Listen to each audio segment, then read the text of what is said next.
Chapter 111. His voice wasn't loud. However, it was very clear in the hall at that moment, unsurprisingly attracting attention. Du Jun noticed the other woman's frown and immediately shut his mouth, quickly handing her the materials with both hands, and quietly adding in a low voice, "Sorry." Yili nodded calmly and accepted them, turning and leaving as if ignoring the stares of those present. Only after she had walked a distance from the Beijing building where the mecha pilots were located did she use her personal terminal to send a message to her two roommates, who had kindly brought her there, apologizing and explaining the situation. Although Fong Xiyu and Su Xian were in the weapons-oriented class area picking up their textbooks and materials, the strange noises from next door naturally reached their ears amidst the gossip. Knowing Yi Li's dislike of ostentation and preference for quiet, they naturally had their own suspicions. Therefore, the two girls didn't think much of the apology from their roommates. They exchanged a knowing glance, mentally giving the boy the nickname Big Mouth, a small act of standing up for their roommate. The next day. Theoretically, it was the start of the semester, but in reality, it was the deadline for each department and college to register. The morning was spent handling miscellaneous student matters, and the afternoon was dedicated to a class gathering. Everyone sat in rows, sharing their aspirations for the new semester with their class advisor. The first-year students from the Mecha department, who arrived early, all found groups with their close friends. The conversation inevitably circled back to the transfer student.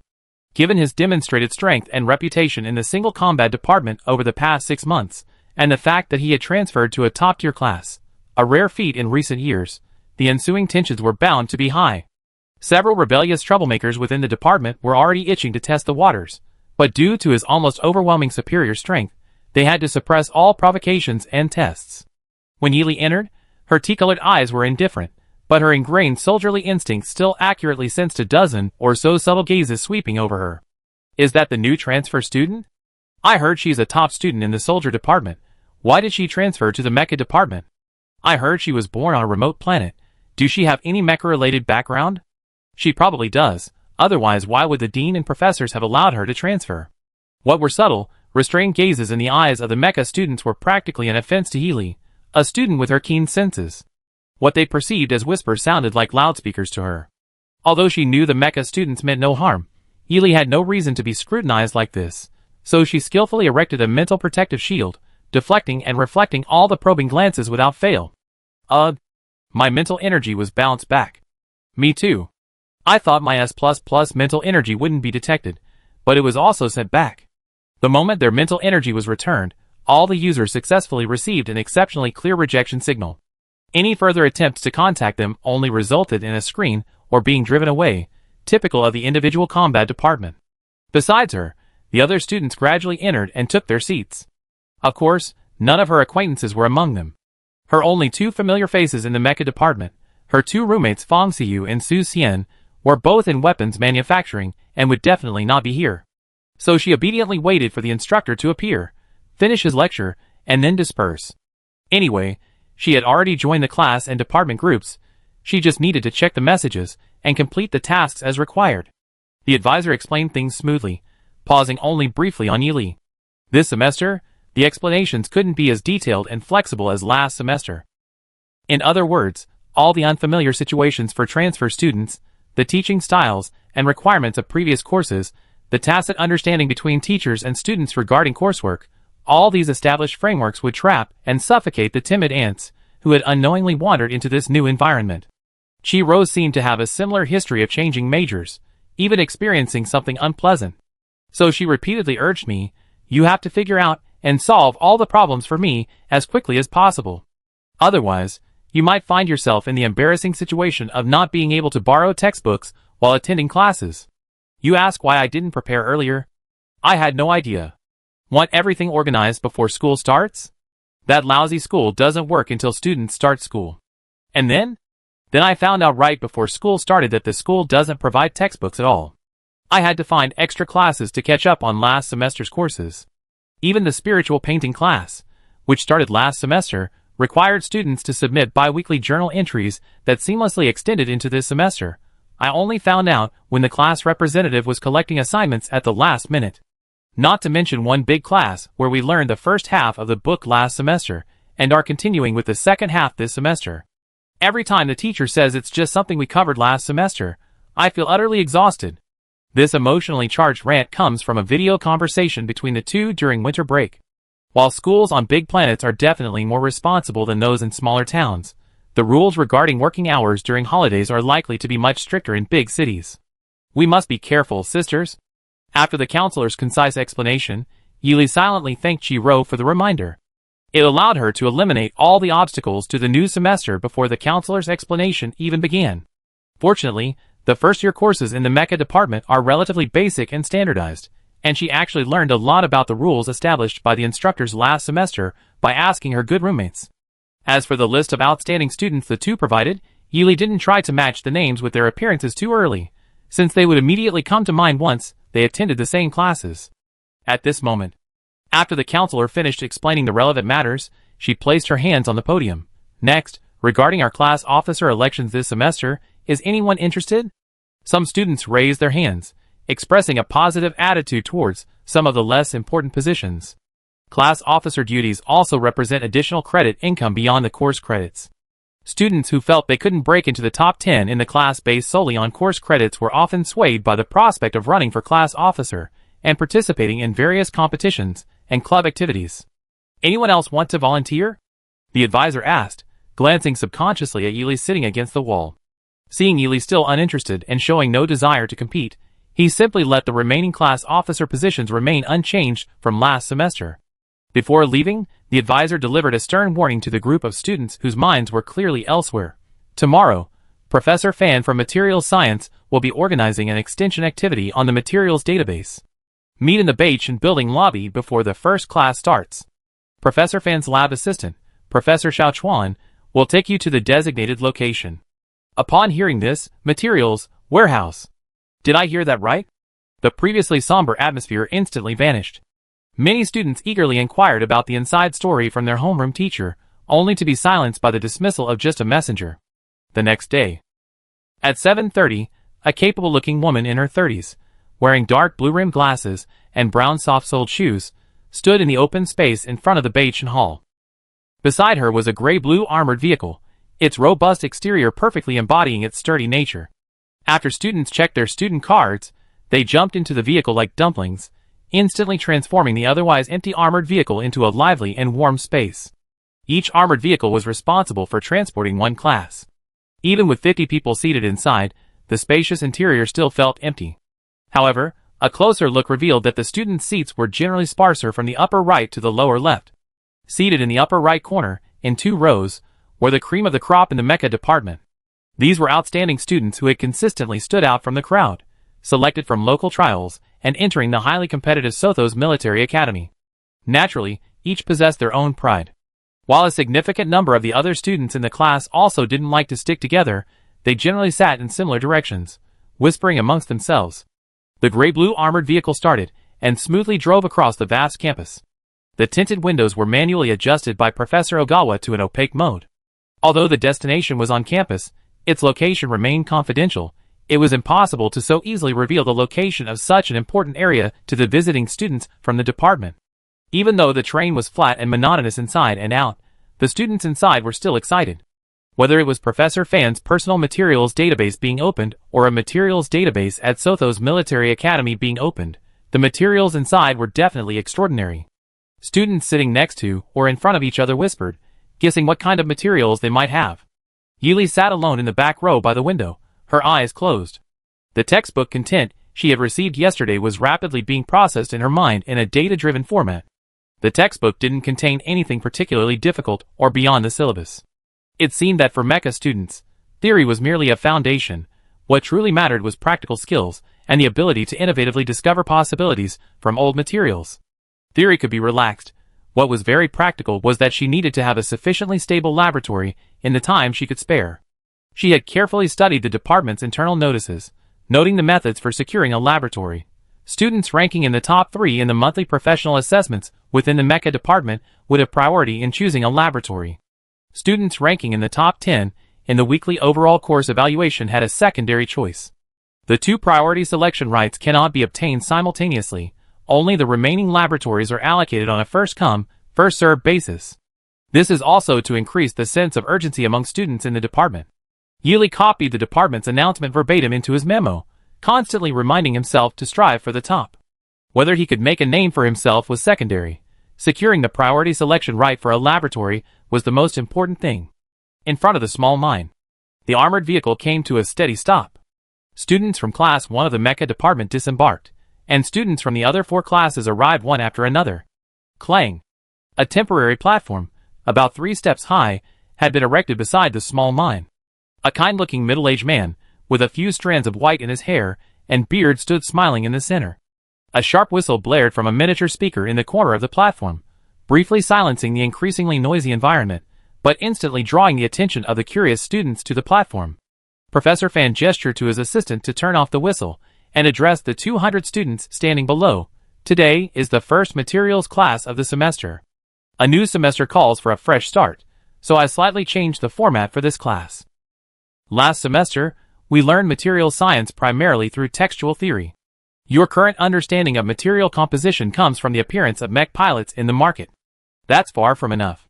He paused slightly before continuing, as if waiting for the students to reflect. Therefore, I'm introducing a new format for this class.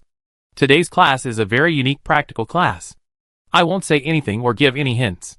All students are simply required to find and dig out a relatively intact and usable piece of ore from the 5 small mines behind me by noon. Searching requires independent thinking and making choices, but digging can be done in any way. Searching for ore. Is this a test of the mech pilot's eyesight? Intact condition. It's probably a test of the mech pilot's handling of the raw material. Usable. It's probably hinting that the material will be used in some later stage. With just these 3 key terms, the mech students quickly analyzed the clues. Everyone excitedly rushed towards the small mines, either afraid of arriving late and having their chosen stone taken first, or worried that being alone in the mines would overwhelm them and make the right choice. When envisioning the project, everyone's plans were filled with sweet troubles. Faced with reality, these fragile plans were shredded to shreds. The several small mines provided by Professor Fan were actually painstakingly pieced together. As Yili walked through the mine tunnels, he carefully observed everything and couldn't help but admire them. The mine walls, ceiling, and floor were indeed 100% real rock, but the mine itself wasn't naturally accumulated. Instead, the mine owner used ingenious repair techniques and cutting-edge technology to piece together the rock sections, resembling fallen scales, to create the shape. The ores in the mine didn't have the metallic luster of ordinary stones. They were either hidden by thick protective walls or covered by impurities and dust absorbed on the crystal surface, making their rich colors dull and gray. They were either embedded in the center of stone walls with hidden patterns, or the wildflowers growing under the cover of, or were misleading people into believing they were rooted in barren sandy soil. Finding the ore amidst all sorts of bizarre camouflage, flashy deceptions, and a grasp of growth habits to complete the mission was extremely disadvantageous for budding mecha pilots, who had spent years sitting in laboratories, oblivious to real-world applications. Disadvantageous, very disadvantageous for their current extracurricular materials science trial. Even more disadvantageous for their future development as mecha pilots. Chapter 112. One class corresponds to one small mine. Standard equipment and protective gear are placed at the mine entrance for students to collect and wear. The sudden, bizarre mission caused hesitation among the mecha students present. Yili joined the queue to enter the mine, waiting for her turn. The queue moved slowly, only occasionally dropping out because students at the front of the line felt unsure, which meant Yili's location was approaching quickly. Cutting several intact rock walls containing ore, piecing them together, and reconstructing them into a semi-artificial mine using primitive, natural methods, the manpower, resources, and time required were astronomical. This large-scale operation was merely to enhance the mecha students' sensitivity and awareness of ore raw materials.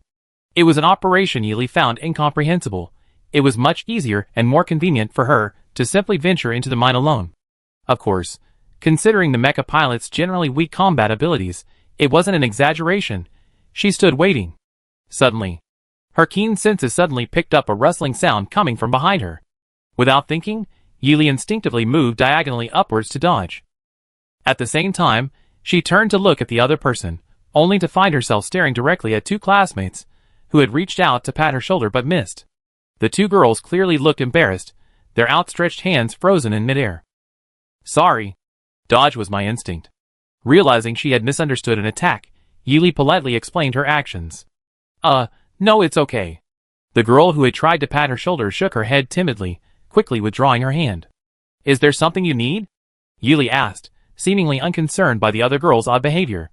Her question immediately snapped the girl with the ponytail, who had been holding her arm, back to her senses. Both girls clasped their hands together. Excuse me, are you Yili, a transfer student from the individual combat department? My name is Zhang Xiyuan, and hers is Li Mingqing. We're both very weak. We're worried we won't be able to dig through the rock. Could you help us dig after we've chosen our spots? Yili recalled Professor Fan's instructions on the platform. There was no rule prohibiting students from helping with rock excavation. It only stated that selection required self-reliance. Since it was a simple favor within the rules, she naturally nodded in agreement. Zhang Xiaoyuan's hands moved faster than her brain to open her personal terminal. Then, how about we add each other as friends on the terminal first? Her hand tilted slightly, and the terminal interface already displayed the friend request page. Okay. Yili readily accepted.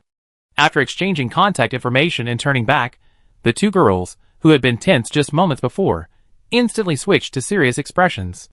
Their 4 fingers tapped rapidly on the keyboard below the virtual computer chat window, like butterfly wings fluttering in the air.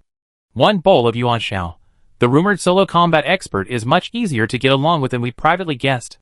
Bright moon and gentle breeze. I told you, don't listen to those people's endless analysis. Bright moon and gentle breeze. Someone like Yili, who appears aloof and powerful, is definitely just putting on a facade. Bright moon and gentle breeze. He's definitely just outwardly cold and ruthless, but inwardly just not good with words. These days, characters with a charming contrast between their inner and outer selves are the most appealing. One bowl of yuan xiao. Since you're so insightful about this, do you have the ability to talk to her face to face? Bright moon and gentle breeze. Kneeling.jpg. I'm flattered.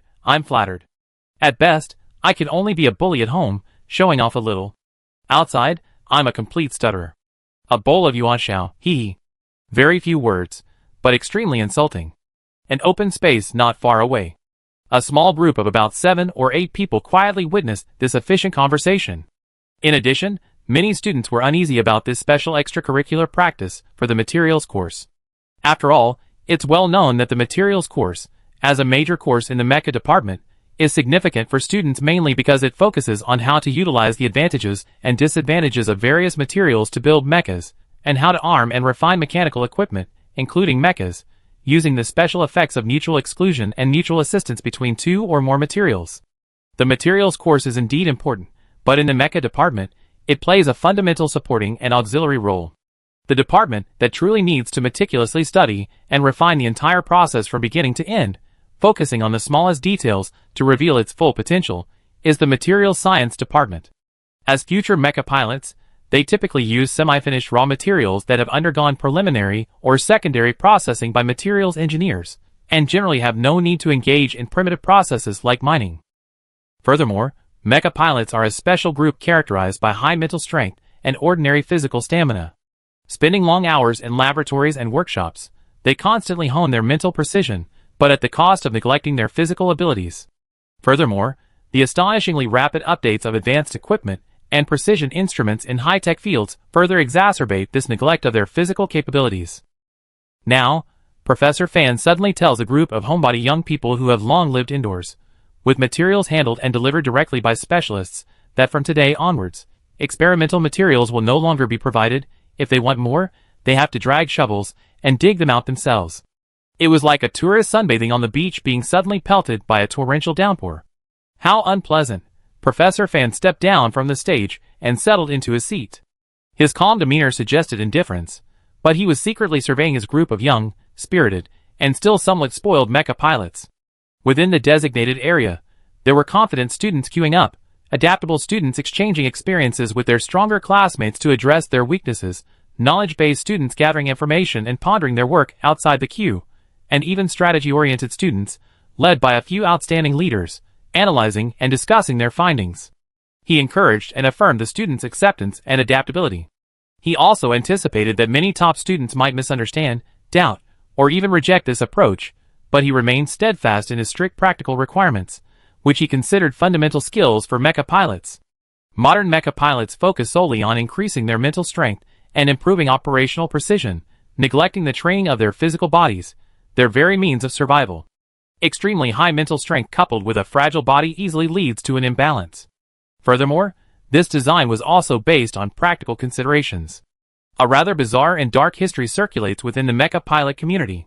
It is said that a certain mecha pilot, who wished to remain anonymous, considered handling mecha materials a trivial matter, disdaining to do it himself. He always treated the material handlers, who helped him with materials, with a condescending and abusive attitude. Bound by long-term contracts, the accumulated humiliation caused the material handlers, filled with resentment, to quietly erupt. Before leaving, they refined medium-grade ore and replaced it with higher-grade ore, throwing it into the mecha pilot's sorting bins. The mecha engineer who asked for everything except mecha construction naturally fell into the trap. That self-important mecha engineer, without a second thought, immediately started using the equipment during the research and construction process. While the material scientist's superb skills and meticulous craftsmanship certainly played a significant role, the result was still the same dart he threw that cruelly returned to his own back. Afterwards, the first piece of advice all material science professors gave to their students looking for jobs became, find a partner who respects material scientists. Professor Fan wholeheartedly agreed. Mecha engineer and material scientist are two professional titles that collaborate and assist in research. Many mecha engineers, with limited time and energy to oversee everything from start to finish, hire several material scientists to handle raw materials and processing. Even Professor Fan himself had a material scientist friend he'd known for decades.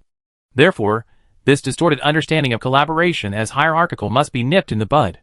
First, we must focus on understanding the complete functions of a mecha engineer and the importance of materials. It was Yi Li's turn. Following the instructions of the teacher at the mine entrance, she selected her protective gear, put it on, and entered. Yi Li nimbly moved through the narrow paths within the cave, her scattered spiritual energy transforming into colorless specks of light that diffused. This weak spiritual energy wasn't for searching for mineral deposits or classmates, but rather to use the most vulnerable specks of light to find a sufficiently concealed corner for her next step. The weakest specks of spiritual energy would instantly vanish upon hitting the hard rock walls. Even a casual brush against a student's collar would cause them to disappear completely. The only thing that wouldn't crush the light spots was air. Therefore, the locations where the surviving light spots from the vigorous net casting could serve as her base and rest stop.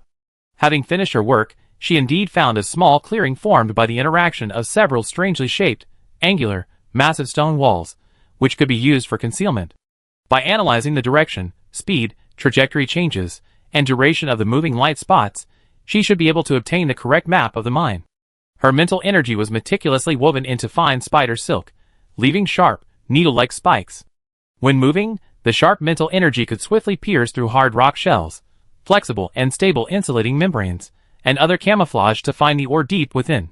This was a mutation technique of materializing mental energy. Unlike condensing powerful mental energy into tangible weapons or armor, this mutation technique only compressed the mental energy internally to enhance its offensiveness and sharpness, without requiring any external, substantial change in form. As a dual-trained individual soldier and mecha pilot, Yi Li could naturally command her honed and formidable mental strength. Her already powerful mental strength had been honed to an even sharper and more agile edge, allowing her to easily traverse obstacles underground to find her desired ores. It remained to be seen whether her classmates, who were solely mecha pilots, could replicate her abilities. A mecha pilot's mental strength was typically judged primarily by its high level and meticulous control. Most mecha pilots' mental strength, as analyzed in experiments, was evaluated as follows: light and thin, indicating extremely precise control of their mental strength; sharp, indicating exceptionally high mental strength intensity; sensitive, indicating good mental acuity. Their mental strength was advanced or powerful, but not particularly robust or stable. This was the biggest obstacle preventing the other mecha pilots from replicating Yi Li's search. While the mental strength of individual combat students was often described as sharp, it was also quite different. The sharp mental strength of individual combat students was like a drawn, gleaming blade cutting through obstacles. The sharp mental strength of mecha pilots was like various intricately crafted carving knives, hard and deep, leaving a significant mark even with a slight gliding motion.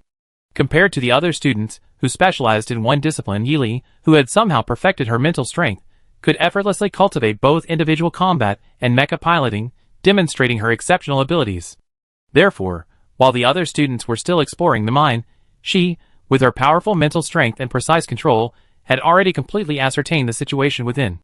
While other students painstakingly examined and identified potential minerals within rocks based on their memorized materials from class, her concentrated, scimitar-like spiritual energy effortlessly pierced through all obstacles, locating the minerals in the most efficient way.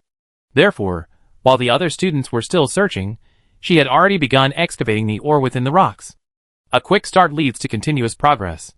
The various protective gear and tools she had received at the mine entrance finally found their purpose. Yi Li's hands were still deftly adjusting the hardness of the metal blade on her steel shovel, estimating its strength. Considering the hardness of the rock she was about to excavate, she needed to adjust the shovel to be stronger than the rock's outer surface, but weaker than the rock's own hardness to begin working. Simply by enveloping the steel shovel with her spiritual energy to enhance its hardness, she, the excavator, could easily pry open the cumbersome outer shell of the target rock without damaging the precious ore within. The faculty and students of the Materials Science Department couldn't help but exclaim, "Wow!" upon seeing the unearthed raw material. Then, she swiftly moved, slicing and shoveling, and a perfectly cut rock fell from the cliff face. Revealing within was a special, brilliant white ore encased in a black outer shell. The brilliant white ore appeared crystal clear in the dim light, creating a striking contrast with the dense, grayish-black rock covering it. Its almost transparent purity made the several brilliant gold veins within the special ore exceptionally clear. What a fine piece of golden bone jade, Yi Li couldn't help but sigh softly. The stone itself was like jade and ice, the embedded gold threads resembling bones, hence its name. Golden bone jade is renowned for its hardness, and its hardness increases exponentially depending on the age of its formation. Furthermore, its appearance, adorned with icy jade and streaks of shimmering gold, exudes a cool yet luxurious aura, making it popular in the market. In mecha construction, it is widely recognized as an excellent material, used in areas comparable to at least A+ level mechas. There are generally two methods. First, using long, slender pieces of golden bone jade that meet the requirements of sufficient quantity, complete shape, and age, then polishing them into the mecha's main spine. Second, using smaller blocks of jade, after processing, in the small parts of the mecha's outer shell most vulnerable to direct impact in combat to bear the pressure.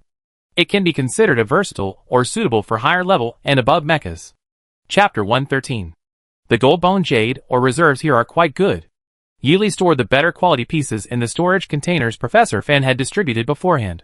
Sensing a new location, she continued towards the next place marked by her spiritual threads. The mine, outwardly unassuming, now resembled a maze hidden in darkness, its caves, poorly lit, and winding paths disrupting any sense of direction. The flickering light blurred the indistinct boundaries. Yi Li's light steps made her seem like a phantom of the night, darting between light and shadow, reality and illusion. While the other students tentatively extended their spiritual power, she was already harvesting batches of, or as if she were walking in her own backyard. She felt a slight hunger, and subconsciously reached for the nutrient solution she carried, but the unexpected emptiness brought her back to her senses. In the past, whenever Yi Li spent long periods of time tinkering with mechs or undergoing intensive training, she would always carry a miniature concentrated nutrient solution with her to save time.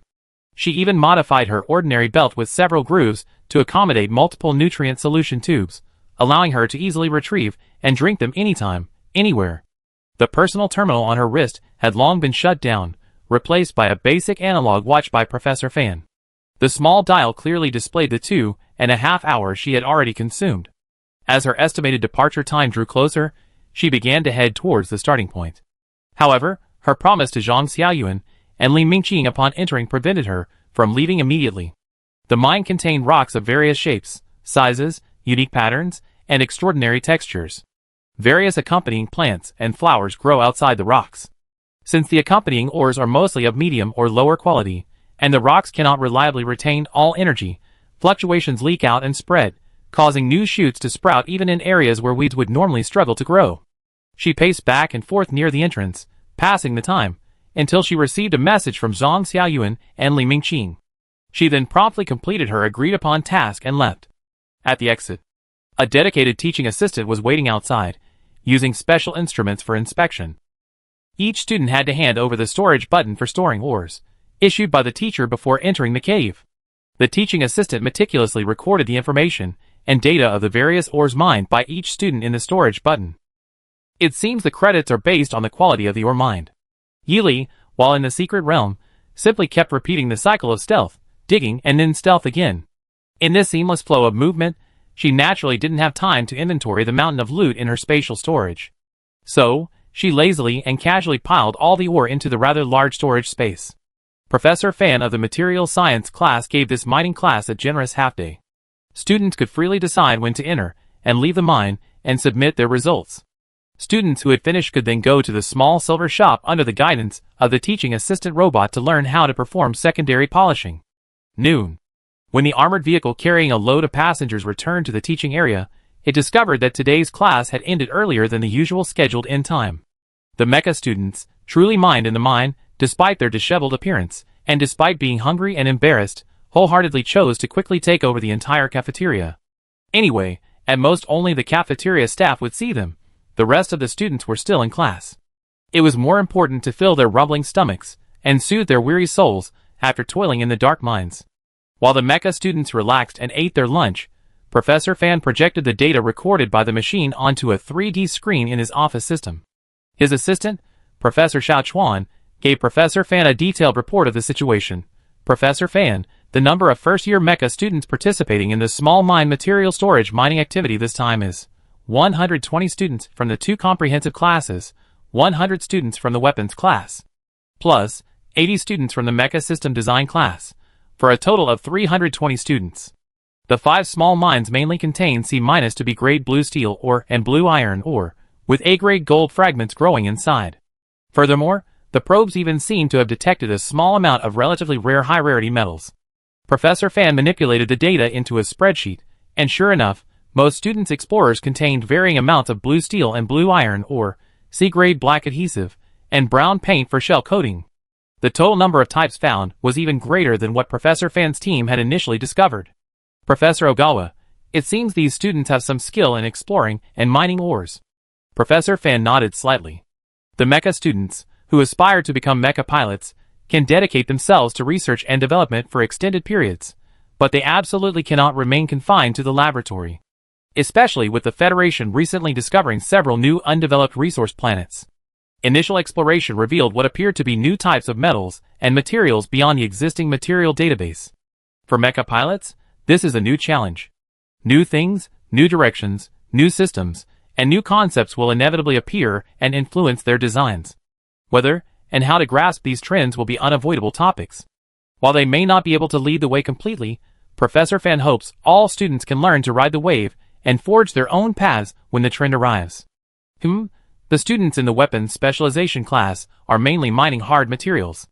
The hardness of Dayuan stone is indeed quite good. There's even rice flower pattern crystal. Let's see whose this is. White soft ore 2. Looks like they plan to utilize its special ductility for embedded hardware. Scale cloud ore not bad. Fish pattern ore not bad. Golden bone jade not bad. Golden what stone? What bone what stone? Before Assistant Professor Sichuan could speak, Professor Fan suddenly realized what kind of ore he had just mentioned, and his pupils contracted sharply. He quickly zoomed in on the line displaying the golden bone jade on the screen. He pushed his glasses, perched on his nose, sharply towards the screen.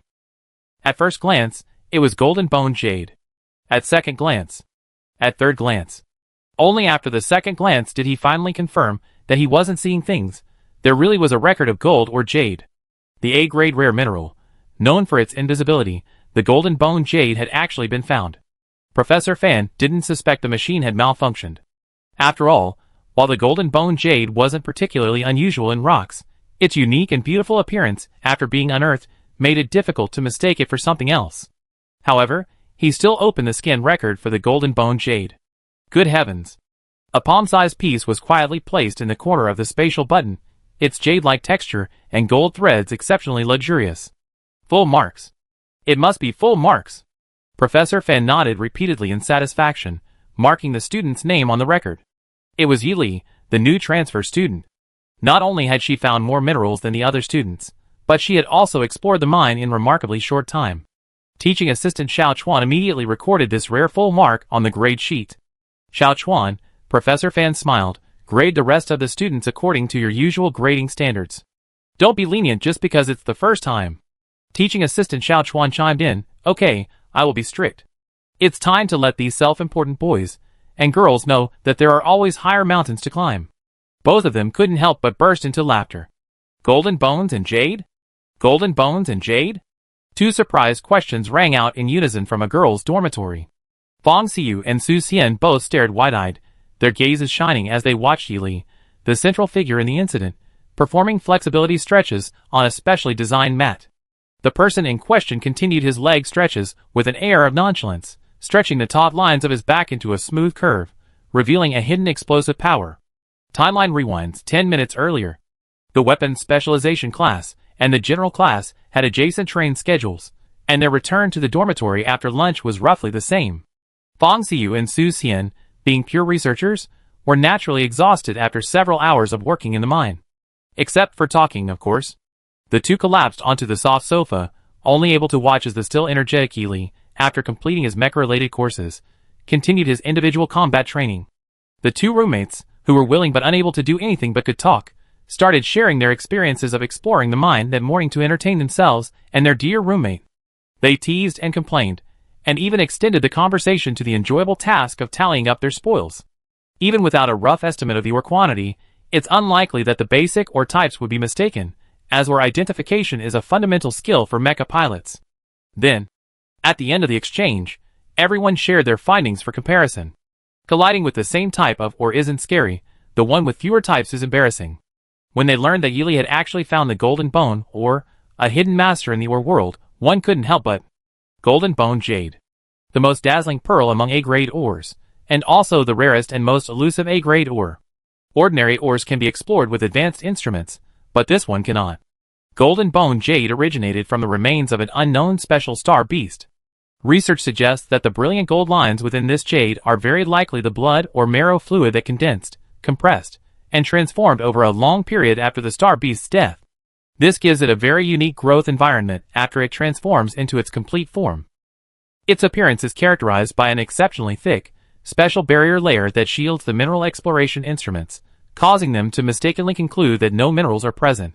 Newer specimens, due to the special effect of the gold threads, emit wavelengths similar to those of surrounding minerals, thus confusing data generation. It is jokingly referred to by rock research experts as the most cunning hiding expert in the mineral world. However, if a small portion of the golden bone jade is to be found within a certain area, the exploration required is no longer just sophisticated instruments, but rather a person's formidable mental strength to probe through obstacles and search. According to current Federation research, at least SS+++ level mental strength is needed. Therefore, Yi Li's possession of the golden bone jade stone technique suggests either incredible luck or a mental strength at least comparable to SSS level. Neither is true, enough to leave the other students feeling utterly lost and unattainable. Sotho's military academy doesn't precisely assign mental strength to each student during admissions. Instead, it sets different passing scores based on different specializations. Students who pass the assessment and meet the required mental strength score can enroll. Every 2 semesters or academic year, the school conducts a confidential, unified mental strength examination. This is not only for the safety of students' fluctuating mental strength, but also to prevent problems arising from their mental strength. If a student is found to have insufficient mental strength during class, the school will punish them according to the regulations on deception and fraud, and expel them immediately. Of course, such a shocking scandal has never occurred at Sothos. The current situation, aside from the unrealistic possibility of a windfall, Yili, with his domineering style in both the individual soldier and mecha systems, is clearly on the second possible path. Wow! Wow! With at least 3S level mental strength, how strong must he be? He truly is a master. You should know that 2S, regardless of how many plus rank follows, is worlds apart from 3S mental strength. There are quite a few outstanding talents in the S to SS plus range within various military academies, but every step upward, every upgrade, is as difficult as a life or death struggle. But now, such a person has truly appeared. A remarkable life needs no further explanation. A single gesture is enough to reach the pinnacle. As expected of her, if the proud and arrogant elites of the mecha department knew that a 3S level talent had suddenly appeared, it would be like the pre-battle morale of 2 armies being crushed even before the battle began. Although there hadn't been a direct clash in mecha construction, her formidable mental strength and precise control had already sounded the battle cry in the silent smoke. Fang Xiyu quickly clasped her hands together in gratitude, exclaiming, "Luckily, you didn't transfer to our class, otherwise I would have been completely crushed today." Su Xian said quietly, "Don't worry, your suffering will soon be shared." The scores for the Material Science Practical Activity course will definitely be published. The reasons for the huge differences in the assessment scores must also be explained and supplemented. Anyone with a brain could deduce the key points just by looking at the golden bones and jade stones in the records, let alone the mecha trainees in the mecha department who had devoted all their physical energy to their brains. Then it won't just be the two of them who are worried, the entire Class 1, Class 2, the Weapons Specialization class, and even the Mecha Systems R&D class will have to share this unbearable burden. Sharing the burden makes it smaller, right? Very good. A single department change has caused a huge stir. No matter where they are, they can stand out from the crowd. Could this be what they call the demeanor of a big shot? I'm back. The dormitory door was pushed open again after a long time. Fu Yao saw 3 people in the room. At first glance, she almost thought there were 2 cats sprawled out in the dormitory living room and a dignified, aloof white tiger lying there. Chapter 114. Exhausted, Fong Xiu and Su Xian resembled 2 cats completely worn out after a day's play, sprawled limply on the soft sofa cushions, feigning death. Their disheveled appearance was so obvious that Fu Yao knew they were practically crippled without a word. Meanwhile, Yili, having finished her new workout, remained calm and composed. Her elegant, aloof expression showed no sign of fatigue, as if she were simply returning from a routine outing. She waved to Fu Yao as he returned, then tidied up the exercise equipment she had set up. She walked towards the shower room, her paw pads patting the floor with the pom-pom of a large cat, leisurely surveying her territory. Her fair skin, in particular, appeared radiant and jade-like against the backdrop of a few beads of sweat. The spacious, bright living room, in a small corner, displayed 2 starkly contrasting states of being, prompting Fu Yao to sigh softly. Fu Yao laughed. My 2 dear roommates, did you go mining this morning? Fong Xiu asked in surprise. You heard the news from the mecha students? Fu Yao was immediately puzzled. She rushed to the dormitory as soon as get out of class ended, completely unaware of anything. She just saw her 2 roommates looking completely drained and paralyzed, and casually joked that they were mining by hand at a construction site. And guessed right? Wait a minute, wasn't this morning a common materials class for first-year mecha students? What about Yili? That's what she was thinking. A gentle breeze blew past her, and when she looked up, Yili, dressed casually, brushed past her with an air of nonchalance, not at all like someone returning from mining. Excellent. Students from the individual combat department are physically and mentally strong, and given Yili's unwavering money-saving habits and his ability to mine like a pro, this trip won't leave him tired, and he'd definitely have plenty of ore to harvest. This is commonly known as stocking up. It must be said that sometimes the differences between people are greater than the differences between a cat and a tiger. When Yili came out after changing into her new clothes, she was checking her afternoon schedule. Her first 2 periods in the afternoon were sniping classes for the individual combat department. Fu Yao said it seemed to involve various modes of targeted special training. Following that was a seamless transition to an environmental simulation class for the mecha department's practical course, where students would solve basic mecha malfunctions in simulated harsh environments. She arrived at the shooting range half an hour early with Fu Yao. Unlike the first diagnostic class of the previous semester, since the second class, they hadn't been allowed to ride in aircraft to enjoy the simulated training grounds in the Gun Witch's garden. Instead, they all went to the shooting range on campus, where boys and girls changed into specially made protective suits and received instruction from the teachers in designated areas. Yili transferred majors this academic year, and even though she minored in the individual combat department, she hadn't seen her old classmates since the start of the semester. It felt like a long time had passed. Seeing her still looking dashing in her black outfit, her classmates from the individual combat department class greeted her warmly. Li Shen, long time no see. Li Shen, how are you doing in the mecha department? Can I ask you for help with my mecha project? Little Li, you grown noticeably taller over the break. Yili reacted quickly to such honest compliments, and following the sound, she saw Xie Shuang by. She unusually gave the usually narcissistic Xie a look of approval. Xie Shuang by raised an eyebrow, unashamedly stating that he naturally had sharp eyes. But there were always those honest people who didn't understand the situation and immediately questioned her, especially since her expression and tone were extremely sincere. Who else could it be but the straightforward Ming Hung from the team? Probably only a centimeter higher. Lao Xia, your eyesight is pretty good. Upon hearing this, the individual soldier group, the previously lively and cheerful scene quickly froze. Everyone fell silent as if by prior agreement, their gazes fixed on him with a chilling intensity. Even the most straightforward and honest person like Meng Hung couldn't help but feel the rising chill down his spine. Suddenly jolted, he quickly glanced at the composed Yi Li and sincerely apologized. "Sisterly, I was wrong. Forgive my poor eyesight, but you're 1.7 meters tall, and your aura is 2.5 meters. Xie Shuangbai chuckled. "A true man should be able to bend and stretch. Little Meng has grown up." Fu Yao rolled her eyes rather rudely. "Assemble and line up."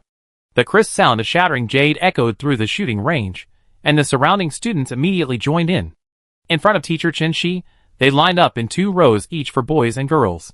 Xie Shuangbai, the shooting class representative, lined up and stood at the far right of the first row. Her voice was clear as she reported to Chen Shi. "Reporting, instructor. Individual squad 1, 50 students expected, 50 students present, all lined up." She glanced around calmly. She continued issuing instructions. "Proceed to the orienteering range in order and take your positions." 10 minutes later, the orienteering range will officially begin mixed-mode orienteering shooting simulation.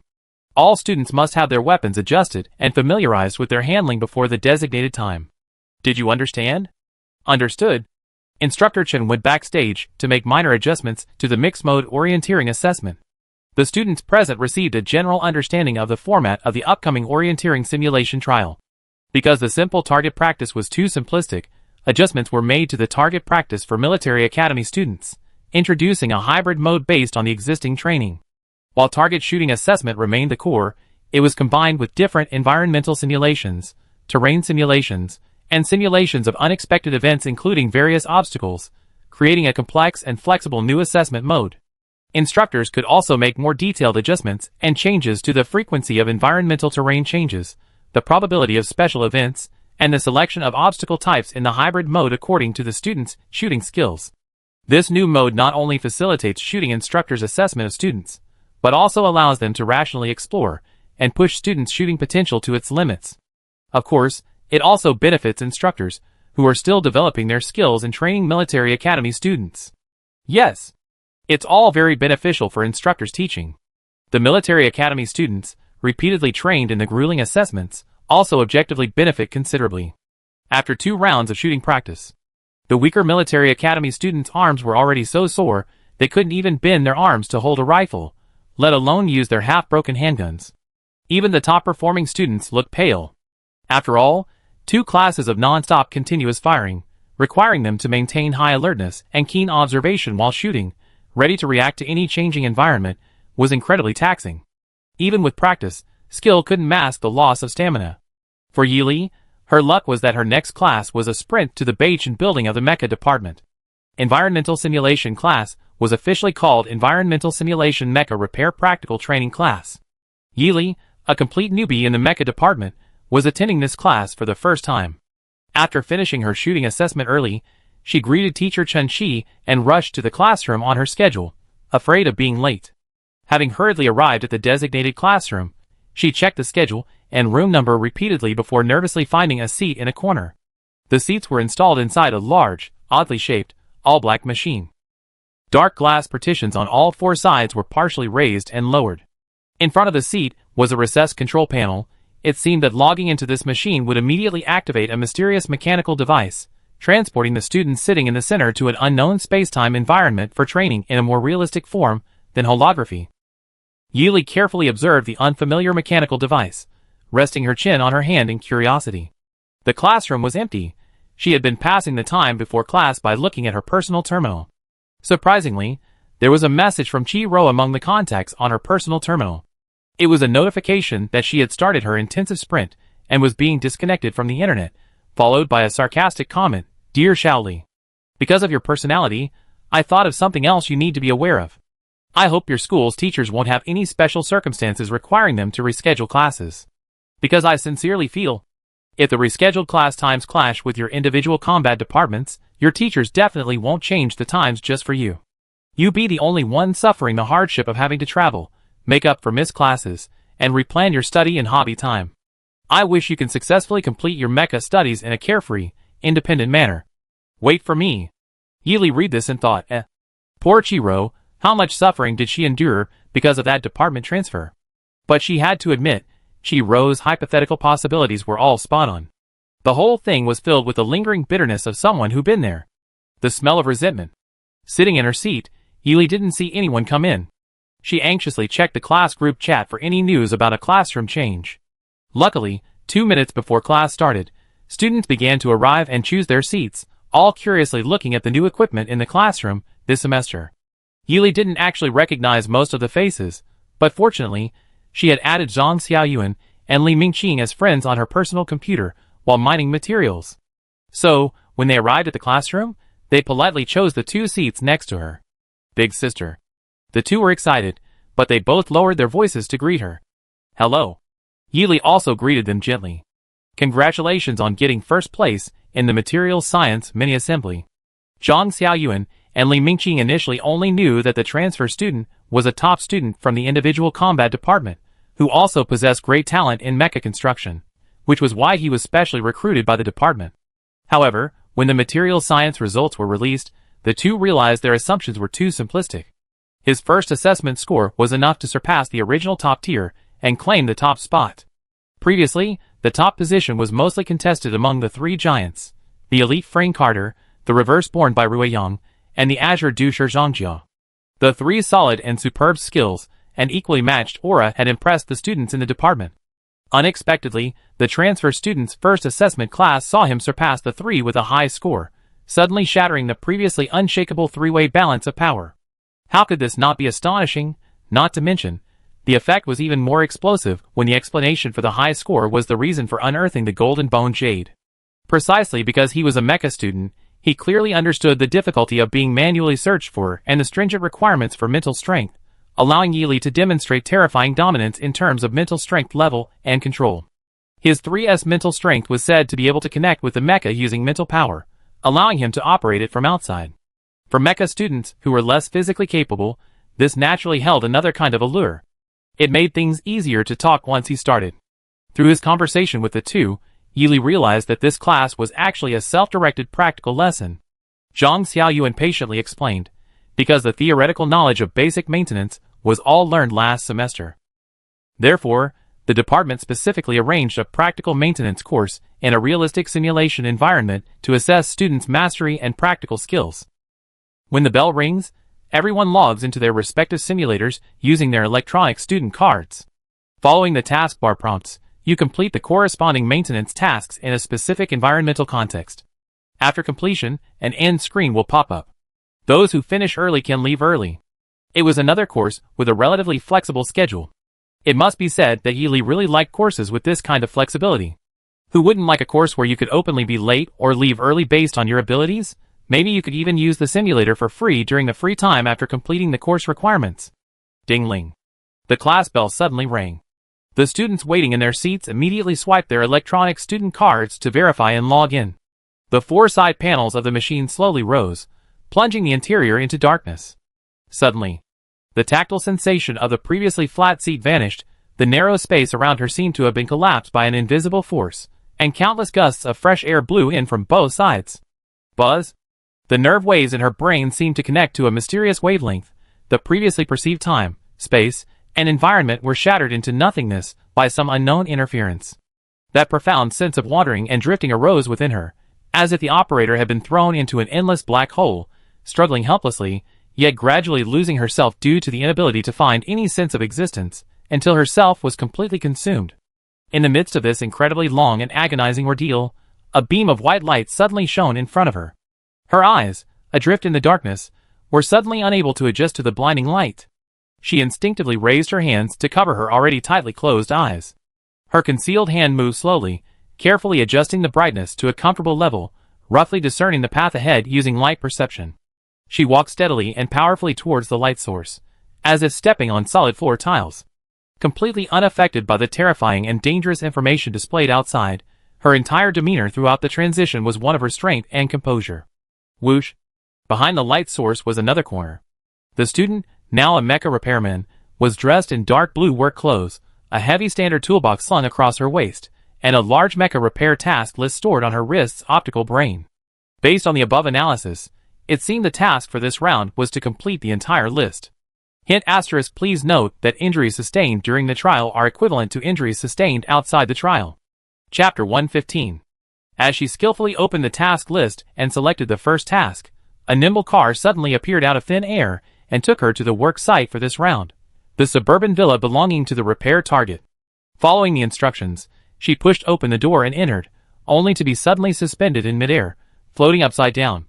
Before she could even observe the situation inside the villa, a deafening bang resounded as the door was slammed shut by an unknown force.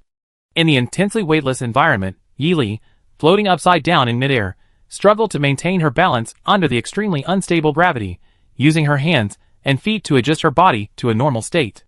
At the same time, the task list popped up. Task list. 1. Complete 10 repairs on the standard mech in Repair Room 1 and pass the verification.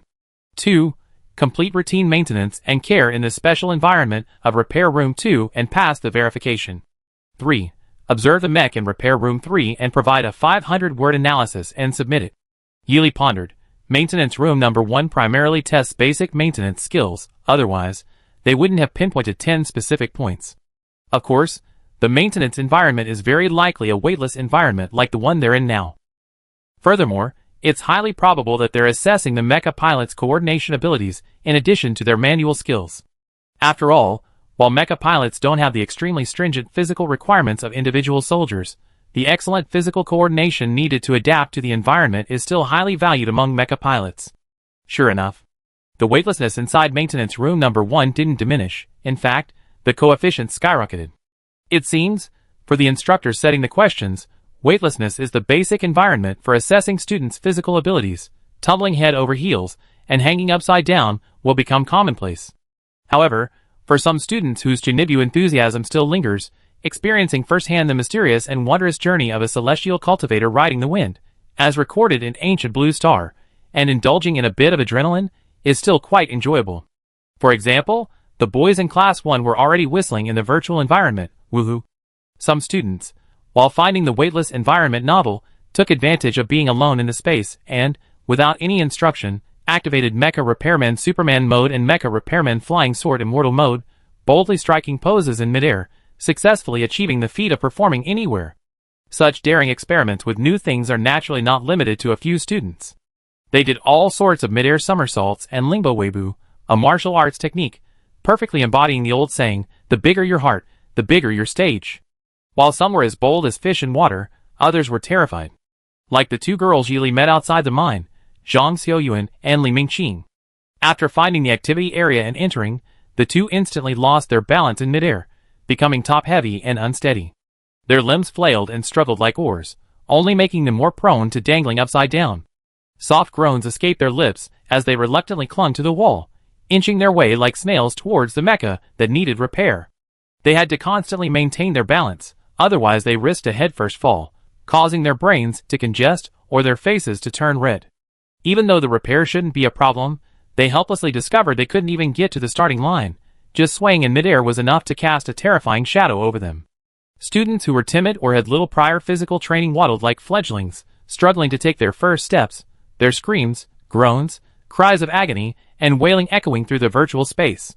If all their spatial sound effects were superimposed and merged into a single audio file, it could very well create a cacophony of mecha students, complete with distinct scales and harmonies, the kind of performance fit for a school anniversary celebration.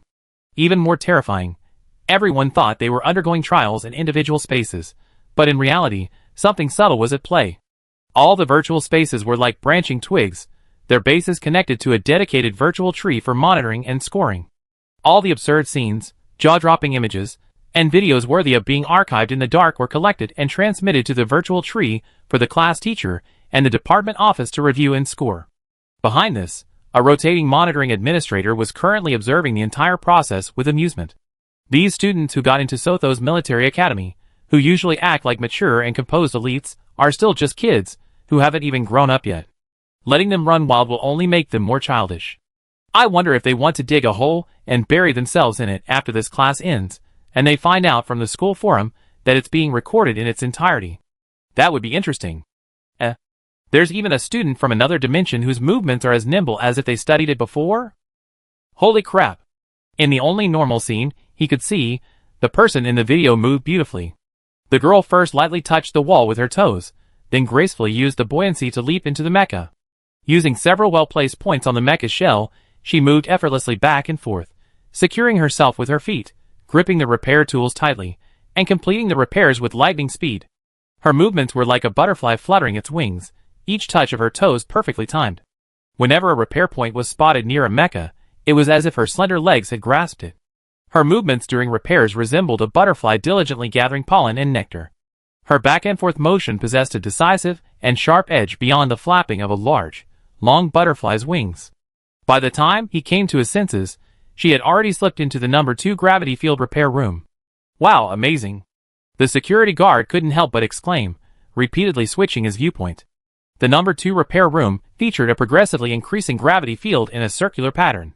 Unlike the intense gravity field Yili had endured during Professor Andre's physical training class last semester in the individual combat department, the gravity field in the mecha department was significantly smaller, increasing from below 1 gravitational value, and the increase in each ring was controlled to within decimals, fully embodying the principle of gradual progression to allow students to adapt slowly.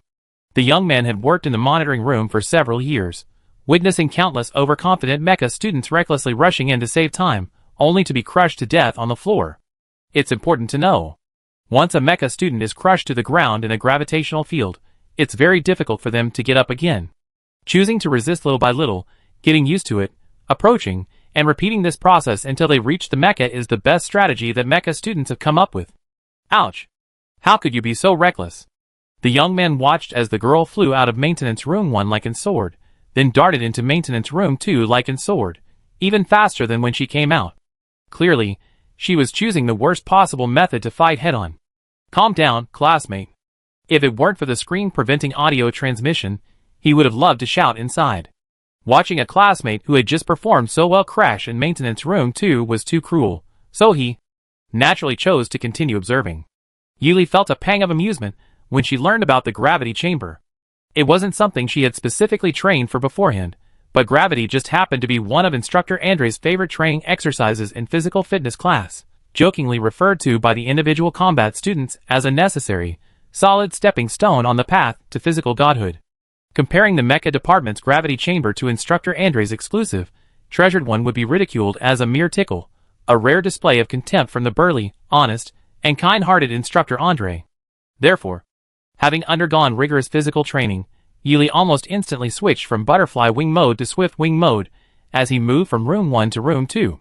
Using varying pressure along the rings, he nimbly and gracefully glided into the range of Mech 2. Wow! The guy, speechless after witnessing the incredibly smooth maneuver, was completely taken aback. He repeatedly compared the footage of Yili completing the mission and accurately exiting with the footage of the other students cautiously testing the gravity environment of the outer ring area of Mech 2. He had to admit that geniuses don't have embarrassing pasts. He decided to watch the assessment videos of the other elites. Repair Room 3. Missions 1 and 2 were grayed out in the mission log, leaving only Mission 3, which required observation and reflection. Judging from the literal meaning, it seemed quite familiar. Yili remembered that when she first arrived at Central Star, after the special recruitment assessment, Fu Yao and the others led her to see the mecha exhibition.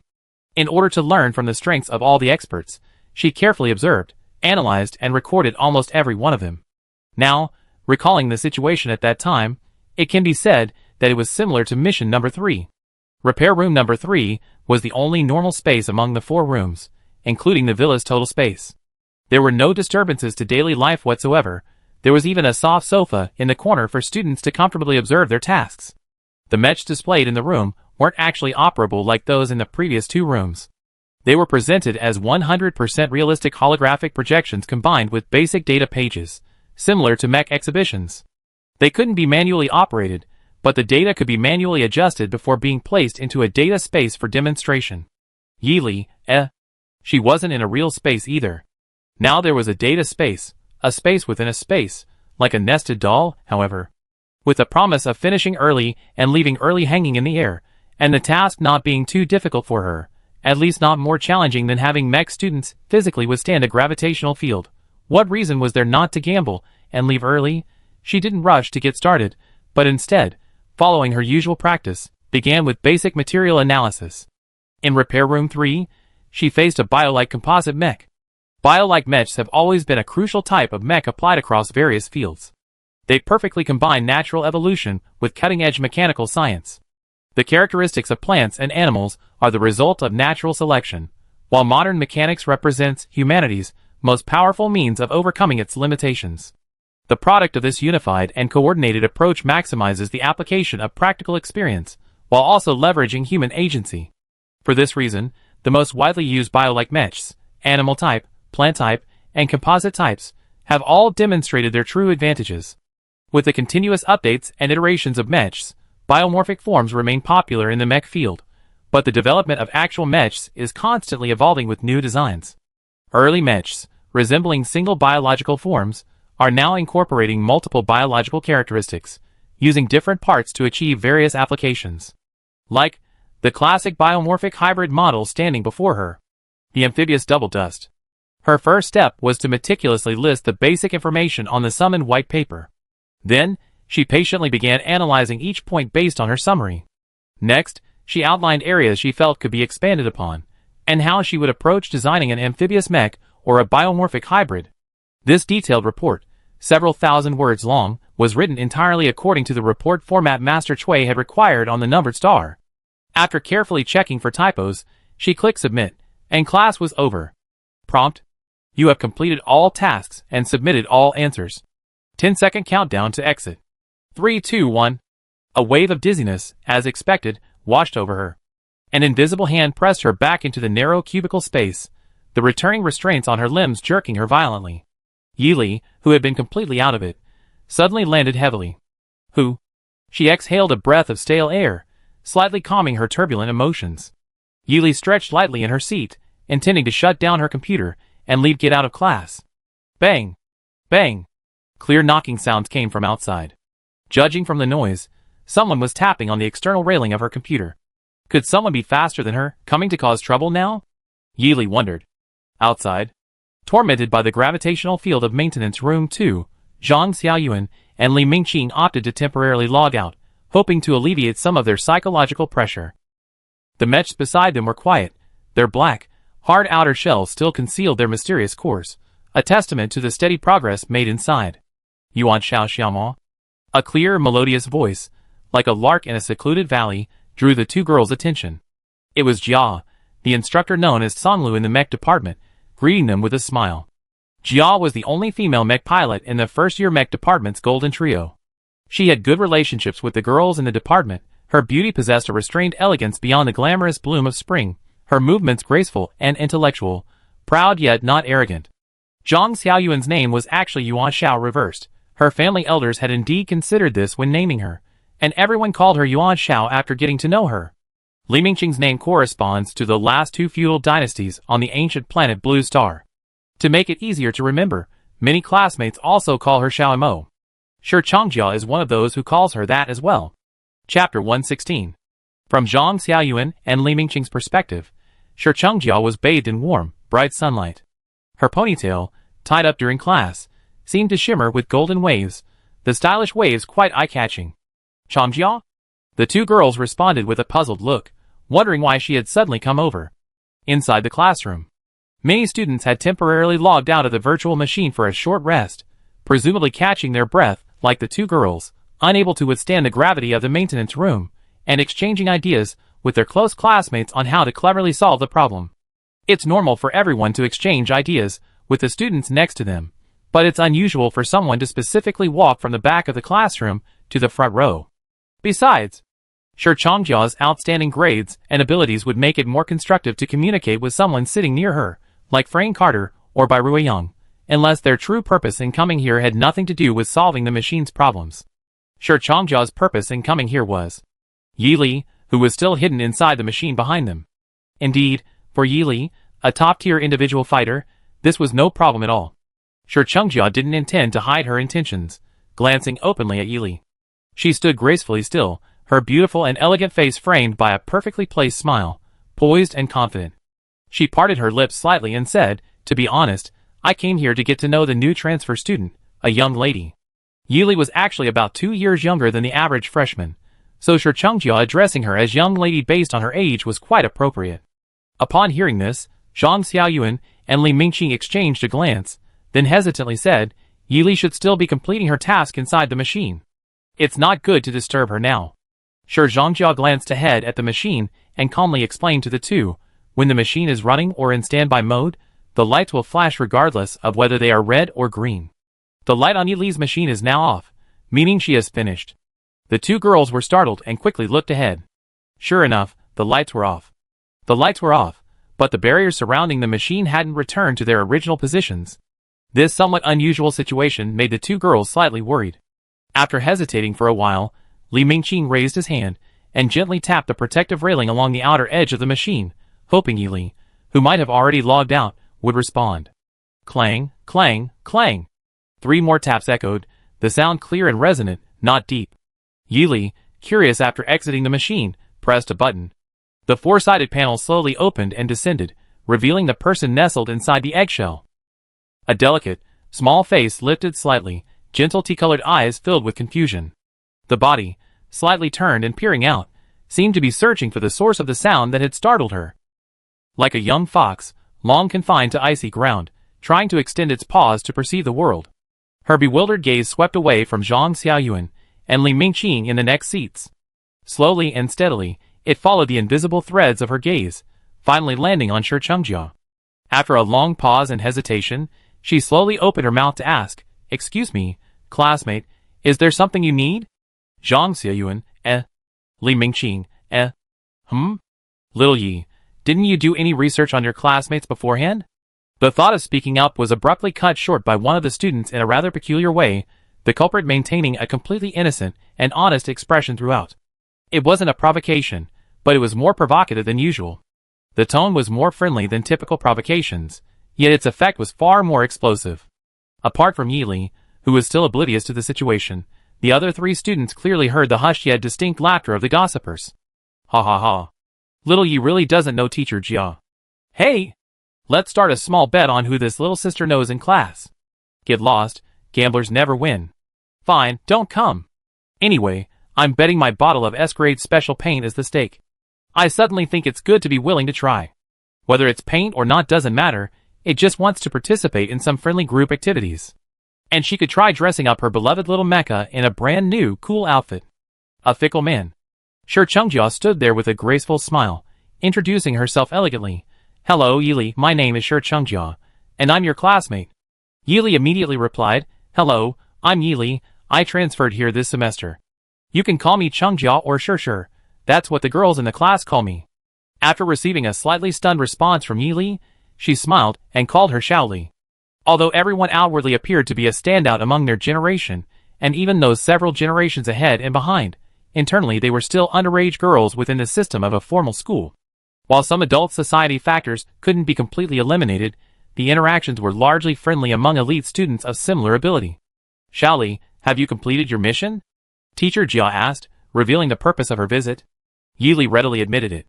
Then, before Teacher Jia could ask again, she gave an excuse me look and happily left get out of class. Socializing was too tiring.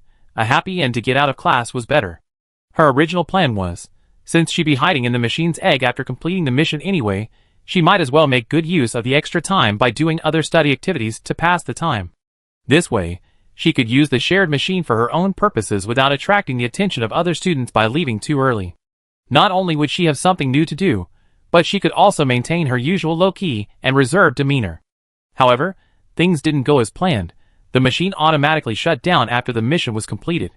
And indeed, someone was observing so closely as to see her machine's lights go out. The worries quickly dissipated. Balancing studies from 2 major departments simultaneously was no easy feat. The entire semester was a relentless flow of time, each more fulfilling than the last. Fortunately, the hard work paid off. According to the Mecha department's rules regarding lab resources, Yili successfully secured the top 10 spots in the weekly exams, granting her priority in choosing a lab for the following week. However, since the first month's assessment was cancelled, the top 3 spots in the monthly exams were given to the top 3 from the previous semester's final exams. Furthermore, if a student tied for a spot with one of the top 10 in the weekly exams, the student would automatically receive the higher priority. Of course, even if a lower priority choice is overridden, it won't fall into the hands of the next student. Only the absolute strongest can gain the advantage. Thus, the sad thing happened again. During the day, Yili negotiated with the teachers in the individual soldier department to try and get students released if they met the requirements. Then, in the Mecha department's assessment, he tried his best to leave class early. In classes where he couldn't leave early, he successfully used his focus to both listen attentively and make notes, leaving only when the bell rang. Individual Soldier Department, Special Firearms Class. Mecha Department, Materials Science. Individual Soldier Department, Physical Training Class. Mecha Department, Mecha Repair Class. Individual Soldier Department, Special Individual Soldier Class. Mecha Department, Mecha Research and Development Class. Individual Soldier Department, Strategic Terrain Analysis Class. Mecha Department, Weapon Specialization Training Class. Individual Soldier Department, Individual Combat Simulation Class. Mecha Department, Virtual Environment Drawing and Repair. Like a chain. She came and went like the wind. It was midnight. The small laboratory was brightly lit, and she couldn't sleep well all night, wrapped in a warm sleeping bag. Through tireless work day and night, she secured a top 3 ranking in the first month's evaluation, along with a monthly bonus for first place and a considerable amount of academic credits. During the winter break, Yili's earnings from working for her master at the mechanical shop or taking odd jobs were barely enough to make ends meet.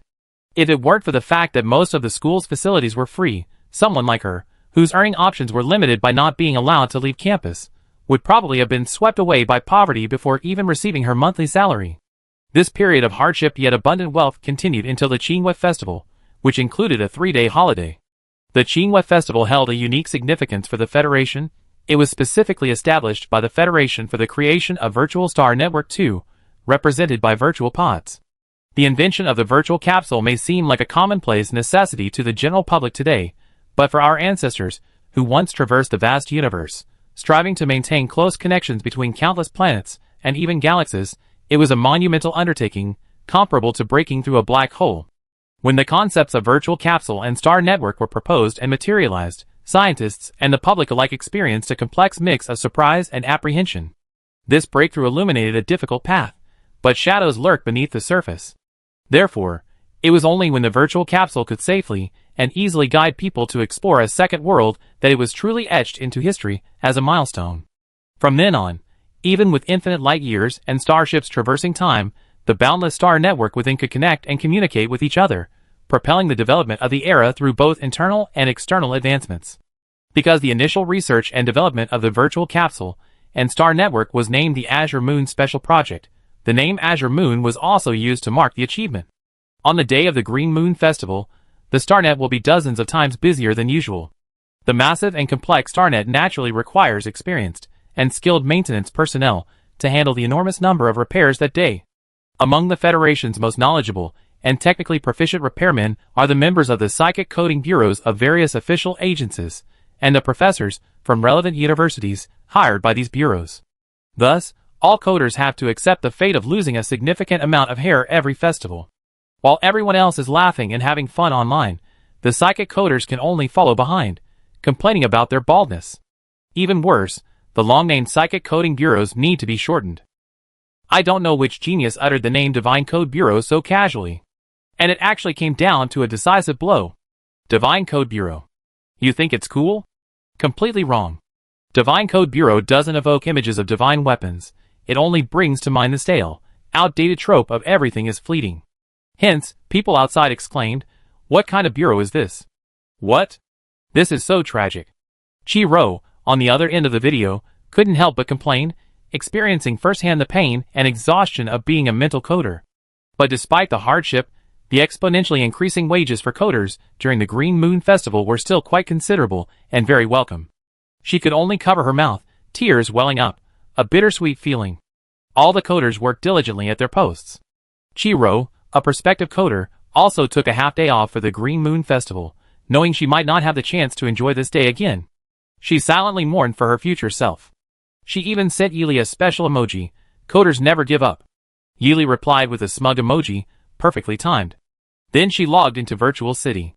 She'd been incredibly busy since the start of the semester, and now she finally had time to play ranked matches in the Virtual City arena.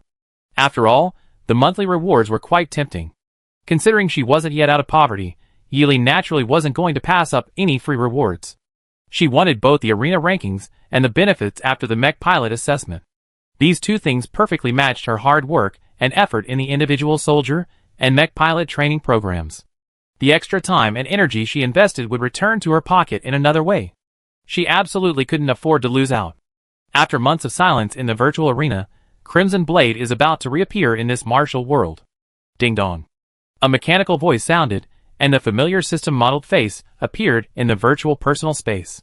She was still wearing the basic set of armor and combat boots issued by the virtual arena based on her ranking. After logging in, Yuli swiped open the hidden panel and clicked the option to disable the intelligent assistant. Ding. Loading. Almost instantly, the familiar Hwayne appeared out of thin air and began to report. Respected Dawn, welcome back to Virtual City. Your assistant, Hwayne, is ready. The current status summary. You have been registered in Virtual City for a total of 120 days. Your mech pilot level is 4 cores, level 1. The mech series registered in the mech building are Star, Crimson, Mystic Shield, and Edge. You also have the virtual arena identity while. Your current arena achievements include the title of Blade God and Top Tier Master. Report complete. Yili listened. Click the confirm button. The system model's calm, dark eyes swept across the 5-digit points on the balance page. She couldn't help but think back to when she first entered the virtual city. Her pockets only held a pitiful 100 initial points. That was a paltry number, barely enough for 5 hours of parking, let alone transportation. Now, the number could be considered a modest savings, a fact that couldn't help but evoke a sigh. She even couldn't help but let out a meaningful sigh from the depths of her chest. The first step to wealth begins in the virtual city. She warmed up in the virtual space and teleported to the steel fortress-like virtual arena. At the personal storage rack, she expertly retrieved her beloved, slender crimson sword and deftly applied for a ranking match. Yuli had been holed up at school for the past 2 weeks and hadn't logged into the virtual city. Now she could finally go online and have some fun. She had to play a match of every type to relieve the stress of the lab and workspace. Besides, the polite interactions with unfamiliar classmates were exhausting. Let's play a match. The pressure is released. Let's play a match. The tension is relieved. Let's play a match. A wave of joy from someone she doesn't know. She had already planned to put in a little effort for her first match and go all out. Thump. The ranking appeared. Your next opponent is teammates. Please be prepared. Chapter 117. This name, it sounds so familiar. Could I have seen it somewhere before, or even fought it? Battle countdown, prepare. Never mind. Let's fight first. 3, 2, 1, battle begins. The mechanical loudspeaker echoed coldly and ethereally at the battle arena. The two fighters about to clash flew out simultaneously, their eyelashes flashing, and 2 sharp beams of metallic white light shot towards their opponents without hesitation. Whoosh! The 2 incredibly fast arcs of light collided at their center, creating intense sparks. Like 2 incompatible gears stuck together, the sparks from their contact, along with the friction of the arcs, caused considerable wear and tear. Clang! The result was in. Within the dazzling, snow-white arc of light, one side, containing a wisp of crimson, completely devoured the opponent's arc. As it grew larger and more imposing after absorbing the energy, it rapidly disintegrated into countless shimmering stardust fragments that scattered across the vast, open arena. Suddenly, glittering stardust drifted evenly across the expansive arena. It reflected the massive, gray-blue, steel-like feather of light emanating from the arena itself. The opponent on the losing side couldn't help but curse under their breath, lamenting their misfortune. They lamented their bad luck, having drawn such a rare and difficult opponent. They lamented that their courage and effort had only resulted in being suppressed more fiercely and beaten more brutally. That's right. The opponent they considered unlucky was none other than Yi Li's first opponent in the virtual arena. Liang Ji, nicknamed Little Rose, was waiting in the waiting room with Fu Yisue and Xie Shuangbai. Since his defeat in his first battle in the virtual arena, he has devoted himself to physical training and honing his combat skills, striving with the ambition to regain his former glory. His burning desire for victory remained undiminished, but he soon suffered a crushing defeat.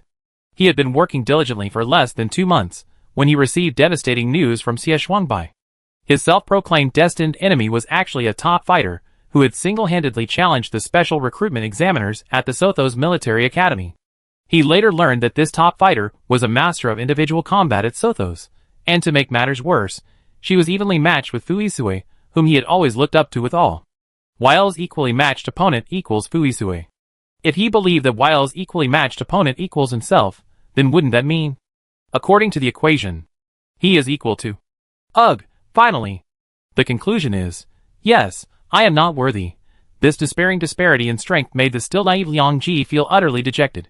In the end, he had to get up, laughing and crying, and keep working hard, otherwise, he couldn't change his major, could he? He rarely restrained his arrogant, immature personality, and instead focused on building a solid foundation and gaining combat experience in the virtual arena. The Qinghua Festival, in particular, attracted many qualified members to the virtual arena, allowing him to learn even more and master more combat techniques. Today was supposed to be just another ordinary day, yet with a slightly extraordinary element. But the appearance of a familiar opponent in his first battle made it an extremely special day. The dark history of being brutally defeated in his youthful arrogance suddenly attacked him fiercely. The pain was excruciating. It was a sudden and unexpected blow. However, there was something even more devastating. After months of hard work, he was once again eliminated in a flash. If it weren't for the mental blade clash that bought time, the fight might have ended in a dramatic, written record. The arena match ended. Liang Ji, barely holding back tears of defeat, sent a private message to the other party. When he hesitantly clicked the send button, the pop-up message, not accepting messages from non-friends, immediately poured cold water on his hopelessness. Liang Ji had to ask his good brothers if they could introduce him. Brother Fu, no. Brother Bai, why should I introduce you? Liang Ji slams his fist on the table in anger. Is there any brotherhood left? Can't they even introduce their now schoolmate and classmate good brother they met in the arena? How can these two brothers, with their 37-degree mouths, so skillfully utter words below zero?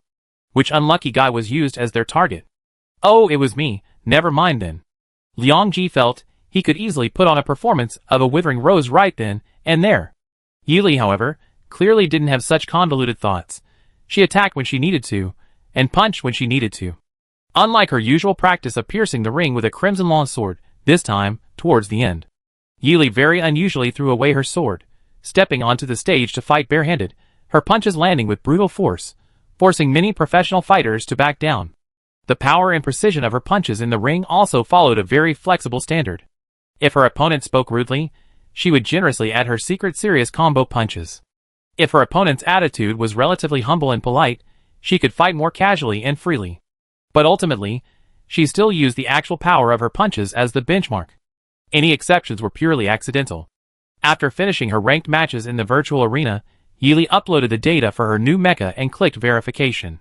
Considering she had completed the process, she logged off, collapsing her exhausted body onto the soft bed. With a determined look, she switched her personal terminal to message blocking mode, pulled the covers over herself, and drifted off to sleep. In her hazy state, she suddenly remembered something. Fu Isue's supposed gain, the so-called harvest he had promised to tell her in the secret lab, but had delayed until now. Although she had been too busy to inquire, the one who had made the promise hadn't even bothered to come and fulfill it. Dishonest? Sleepiness washed over her, and Yili fell asleep peacefully on her dormitory bed. The dusty, cramped space, the petri dishes with large holes, and the cluttered cubicles, familiar yet with an unfamiliar smell. She seemed to hear whispers, and the cold beeping of machinery.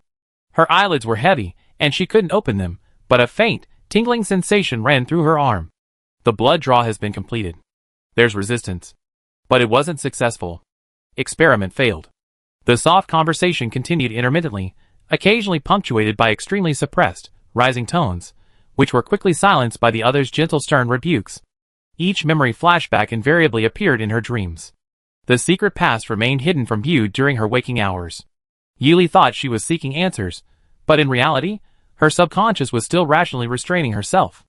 Therefore, only when reason slowly relaxed and sank out of control during sleep did the nightmare that the decisive and ruthless she had buried deep in the abyss without a trace of regret finally emerge from the gaps in the water. In the underground laboratory, Fu Isue had been repeatedly warned by that lingering spiritual energy. If Yili didn't deeply yearn for the truth and want to recall it, then never reveal it. This signified his tacit agreement. After all, when the she with complete memories discarded them, her attitude was so ruthless and resolute. Compared to her, the current she's curiosity about the past is merely childish playfulness. Her motivation wasn't a thirst for truth or liberation, but rather the innocent exploration of the unknown fog of ignorance. It's like two versions of herself, one inside the city wanting to leave, the other outside wanting to enter. But the one leaving is clearly more serious and determined, so the other, the playful child, is the best to heed. After all, unforgettable pain cannot be reversed. Sometimes, the inexperienced should heed the sincere warnings of the experienced, even if that experienced is themselves. After losing the chance to learn part of the truth, Yili no longer persisted in digging deeper into Fuisue's secrets. Perhaps subconsciously, she was avoiding the answer, which is why she kept putting it off. She woke up. It was dark again. Knock knock. The notification bell rang outside. It was Sister Yao, who had just finished her virtual reality adventure. The carefree Sister Yao had been eagerly anticipating the Qinghua festival. Staying quietly in the virtual reality pod for simulated combat was absolutely out of the question. On this day of national celebration, wandering was the main theme, and freedom was the dominant emotion. Countless entertainment options were available on the Starnet, and she snapped up all the limited edition sets and benefits from both new and old online games for the Qinghua festival. Only after the frenzy did she realize that the sky had turned completely dark, accompanied by her rumbling stomach. Coo. Fu Yao, unable to stay awake any longer, decided to go find some food, lazily taking her first step out of the house. The spacious four-person dormitory was unusually quiet. Fong Xiu and Su Xian, carrying the hallucinogenic weapon they had jointly developed with Xian, were going to find a place to test it with their friends, so they had obtained their weapon-carrying permits early and left the military academy at the designated time. Yi Li's room was dimly lit, and her knocking went unanswered. Luckily, there was a more advanced call button than knocking, which alerted the only remaining dining companions. The real reason Yi Li was willing to climb out of bed was Fu Yao's free food guide service. Taking advantage of the Green Moon Festival, she wanted to have a good meal. Otherwise, what was the difference between researching, exercising, and resting back home? Fu Yao patted her chest and made a guarantee. Fu Yao generously treated Yi Li to her first meal on the capital planet, Xiaoji chicken, served 9 different ways. She skillfully led Yi Li through the high-rise building that had once hosted a mecha exhibition. The 3rd floor of the building was filled with restaurants. She pulled Yi Li across 2 glass walkways and around a corner before finally finding one. The usual, boss. One of the 9-course Xiaoji chicken set meals for me and this pretty girl. Okay, sure. Fu Yao called out to the counter owner without any hesitation, pulling Yi Li through the door and quickly settling into her favorite window seat. Actually, she had eaten here before enrolling in school. Her main purpose then was to visit the Sothos Military Academy with her junior school group. The strict rules of the military academy prevented any deviation from the rules, and the tangible and intangible constraints made people particularly prone to fatigue and exhaustion. It just so happened that Fu Yao was at an age where she was growing and getting hungry, so she slipped away early and single-handedly devoured all the chicken prepared in 9 ways at Pengjin Zhai. Thus, a strange connection was formed. Therefore, after ordering, Fu Yao could take some time to tell Yi Li the story of the shop. Pengjin Zhai, where they worked, was a shop specializing in poultry dishes. They were extremely skilled at using unexpected cooking methods to bring out the unique flavors of a single ingredient, creating wonderful pairings and surprises. Their signature Dawn pheasant was especially exceptional. Furthermore, among the ingredients, Dawn pheasant. This is a common, non-spiritual chicken-like species that originated from the ancient planet Blue. It's the main ingredient in the kitchen. It's meat tender and delicious. Recipes passed down from ancient Blue provide Interstellar chefs with a reference for research, and the cooking methods showcase its all-around deliciousness to the fullest. However, to present its beauty in a unique way requires the chef's understanding of the ingredients and innovative talent. The 2 women, holding drinks brought by the waiter, waited for the food. When the dishes arrived, they certainly did not disappoint Yi Li. The visual appeal came first. Golden fried meatballs were piled into several towering peaks. Beside the peaks, patches of white-cut chicken, resembling distinct yellow and white fields, were laid out. Wrapped chicken rolls looked like recently felled timber. Beside the fields were a shallow pool of chicken and mushroom soup and a deep pool of rich, flavorful chicken broth. Half of the dish is chicken stew, with mushrooms adorned with small umbrellas, resembling wild mountains and forests. The roasted chicken wings, simmered in a secret sauce and rich honey, resemble orange-red scorched rocks protruding from the arid Earth's crust. The braised chicken feet are decorated as low shrubs, and the shredded chicken breasts sprinkled with special seasonings are transformed into pieces of shimmering white gauze. The dish is served with steaming white rice as the main course, truly achieving a perfect balance of color, aroma, and taste. Fu Yao winked at her, then immediately picked up her chopsticks and began to devour the food. Since they were both spending all day in the virtual reality pod, the energy expended studying and playing in the pod wouldn't be significantly different. They were essentially the same. Yili also began to savor the different flavors of the dish with great interest. Indeed, it was the work of a culinary master. It must be said, no matter how good the nutrient solution was, it was still just a medicine to replenish the body's energy. No matter how delicious it was, it could never rival the taste of real gourmet food. However, if a nutrient solution could be developed that matched the flavor of the dish, that would be quite good. After all, although the main market for nutrient solutions was high nutritional value and rapid replenishment, if the cost of the nutrient solution could be kept within a reasonable price range and made more delicious, it certainly wouldn't narrow its market. After the two wolfed down their meal, Yili held a cup of fruit tea, and Fu Yao carried a cup of milk tea, as they strolled leisurely towards the campus. The temperature had been gradually rising since the start of the semester, and the evening breeze was gentle and warm, as if trying to brush away the weariness and dust from the two girls. Beep beep! The two girls had just returned to school, when the personal computers strapped to their wrists emitted short beeps. The alternating long and short beeps were special ringtones used by the Student Affairs Office or class advisors when there were important messages, common knowledge at Sotho's military academy. Fu Yao quickly switched to her right hand, holding her milk tea, and used her left hand to tap the interface to bring up the message panel. Chapter 118. As Fu Yao checked the information on her personal terminal, Yili also received a new notification. How is it? The two women asked each other almost simultaneously, their eyes meeting and their lips curving into unspoken smiles. The military academy competition? Fu Yao was the first to drop the bombshell, revealing the truth. After receiving Yili's confirmation, she sighed with genuine helplessness. First-year students only compete as substitutes or members of the school team.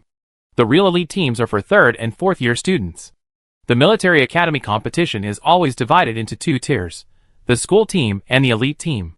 The elite team represents the highest level and quality of education within the military academy, while the school team serves as reserves and substitutes, primarily showcasing the potential and second-best abilities of the freshmen. Fu Yao casually tossed her flowing waves of hair, pouting and complaining, "Our department head at the individual soldier academy must be some old, retired soldier. His style is incredibly decisive, and he looks much older than his age. Even his group messages are concise, short, and succinct, like mission orders, more authoritative than transfer orders themselves.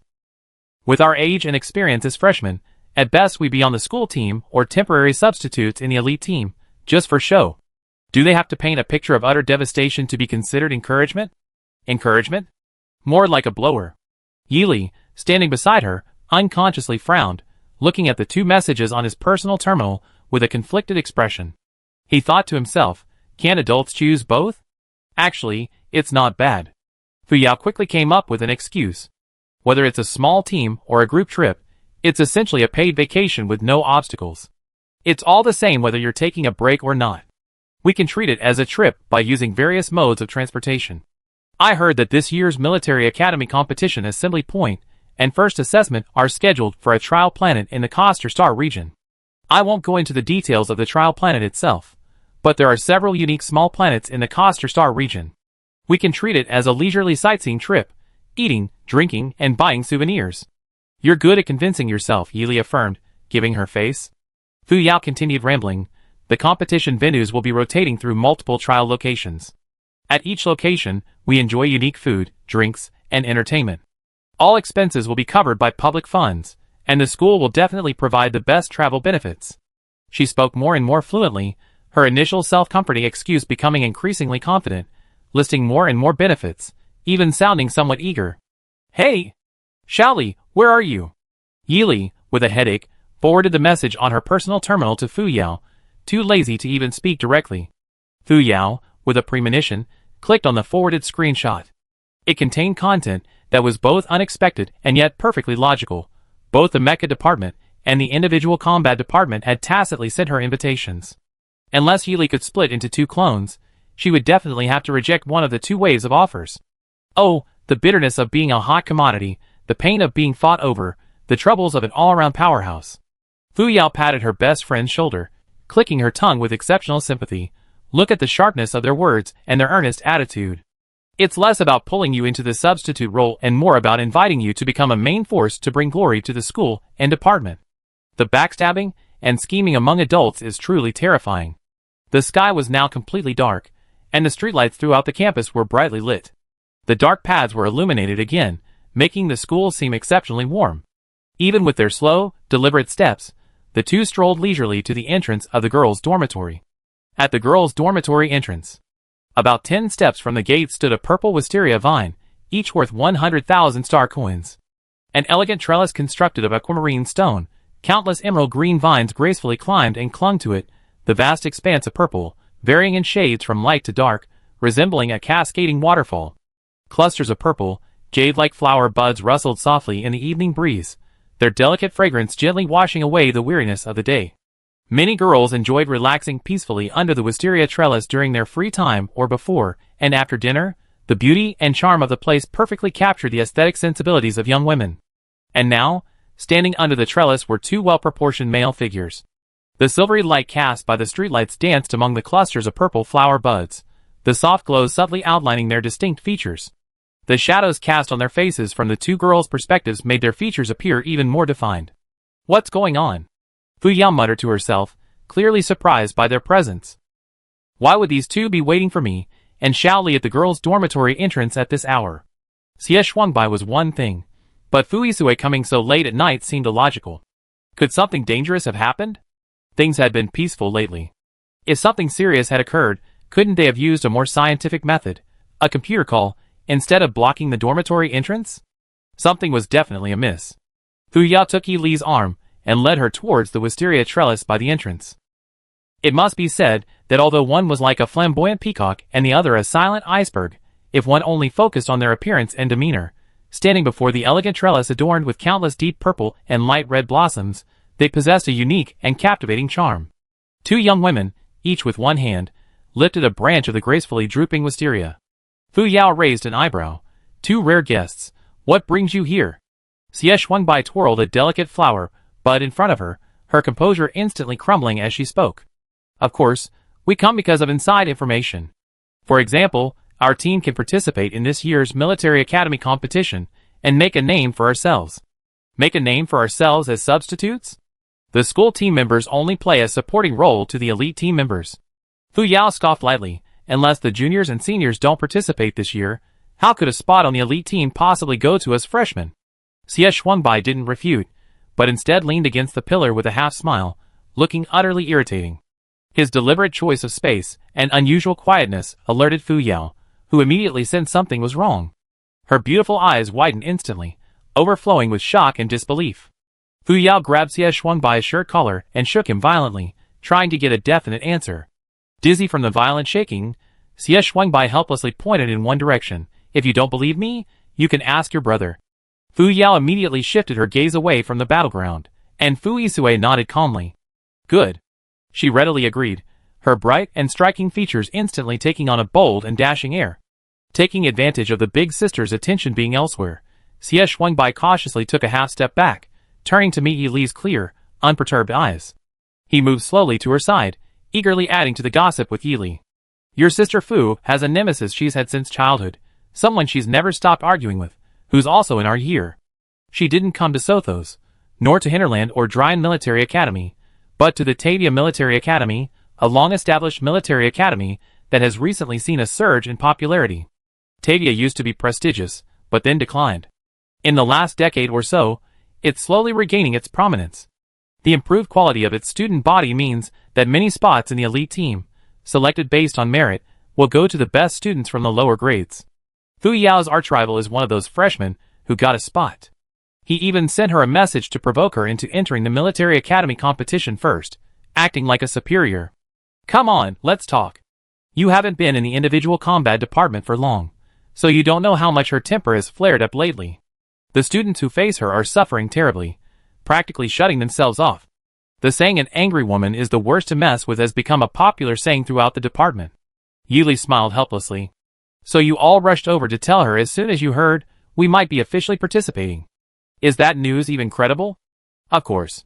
Xie Shuangbai's foxy eyes gleamed with smugness, her gentle, elegant smile carrying a strange, smug undertone. All that was missing was a swaying, fluffy tail. Fu Yao, on the other hand, stood proudly with his back straight and hands on his hips, laughing heartily. Fu Yisui, avoiding her embarrassed cousin who was immersed in inexplicable joy, slowly walked towards where Yi Li and the others were. I heard that the higher-ups discovered an unusual place, So they're selecting elite senior students from the 3rd and 4th years to carry out a special mission. Of course, they receive corresponding honors based on their performance after the mission, but this means they have to miss the Interstellar Military Academy competition. Xie Shuangbai chimed in, therefore, the start time of the Military Academy competition has been postponed. Anyway, the competition will be held in multiple venues, so the original timeline was already quite long. The seniors, based on their graduation schedule, could only participate in 1 or 2 events at most, so the overall arrangement is passable. Only we newcomers are suffering. After the Qingwei festival, it'd be true hell. Welcome to hell. He even gave a gentlemanly bow, displaying a kind of bittersweet humor. Hell it is, let's get them. Fu Yao, having finished her wild laughter, snapped out of her euphoria and swept her sharp gaze across the room. Her beautiful brows were sharply defined, and her suddenly aura revealed a subtle flow of spiritual power. She was full of energy, and her fighting spirit was at its peak. Xiao Hengzi didn't come. Yili asked quietly, avoiding the 2 extraordinary individuals. Meng Heng's dizziness training this afternoon was too intense. He's resting in his dorm now. Yili imagined Meng Heng training frantically, but always having minor brain lapses, and had to admit that this bizarre turn of events was very much in line with his character. Come with me when it's over, Fu Yisue said coldly. Yili was startled, about to ask what it was, when something very important suddenly jumped into her mind. She pursed her lips, and calmly agreed. Fine. Some things must be faced. Avoidance only delays, not eliminates them. While Fu Yao and Xie Shuangbai exchanged glances of mutual dislike, Yi Li and Fu Yisue left the area. The 2 walked side by side, leisurely heading towards the ancient grove of trees in another direction. Because this area was off the main path, there were no guiding lights, so the lighting was poor, and it was pitch black.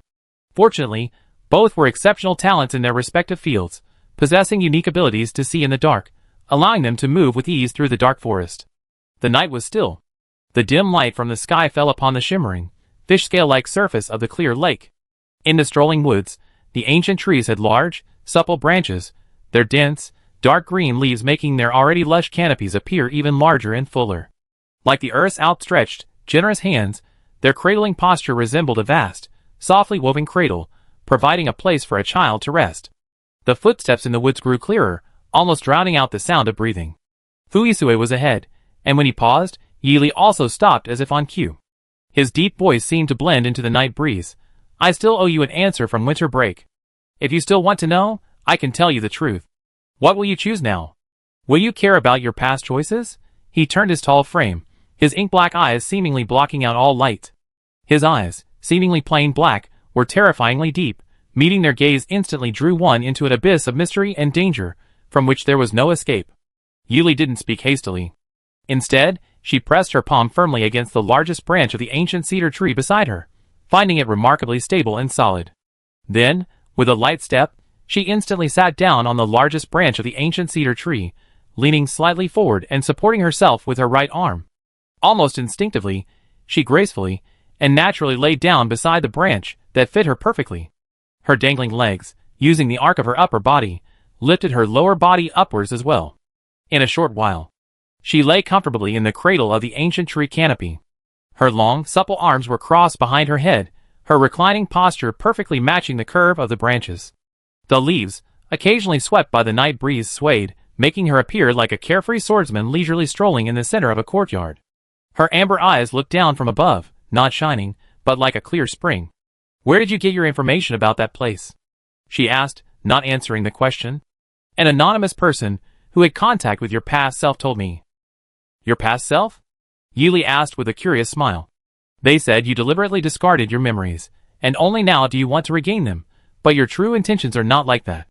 A me who knows everything yet wants to forget everything, and a me with a blank slate yet wants to know the past? Humans are indeed contradictory creatures. Yili closed her eyes. What suggestions do you have? Fuisue said, try to relax once, and then answer from your true heart.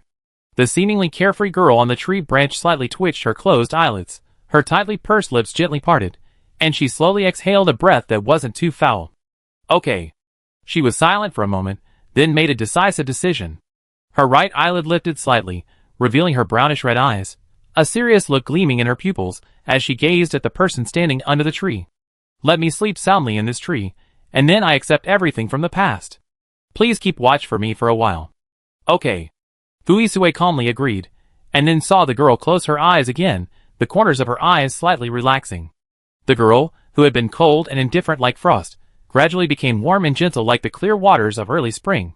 Alongside her gentle demeanor, a previously restrained but palpable aura of power and killing intent manifested, causing towering, imposing cliffs to cascade down like a tidal wave.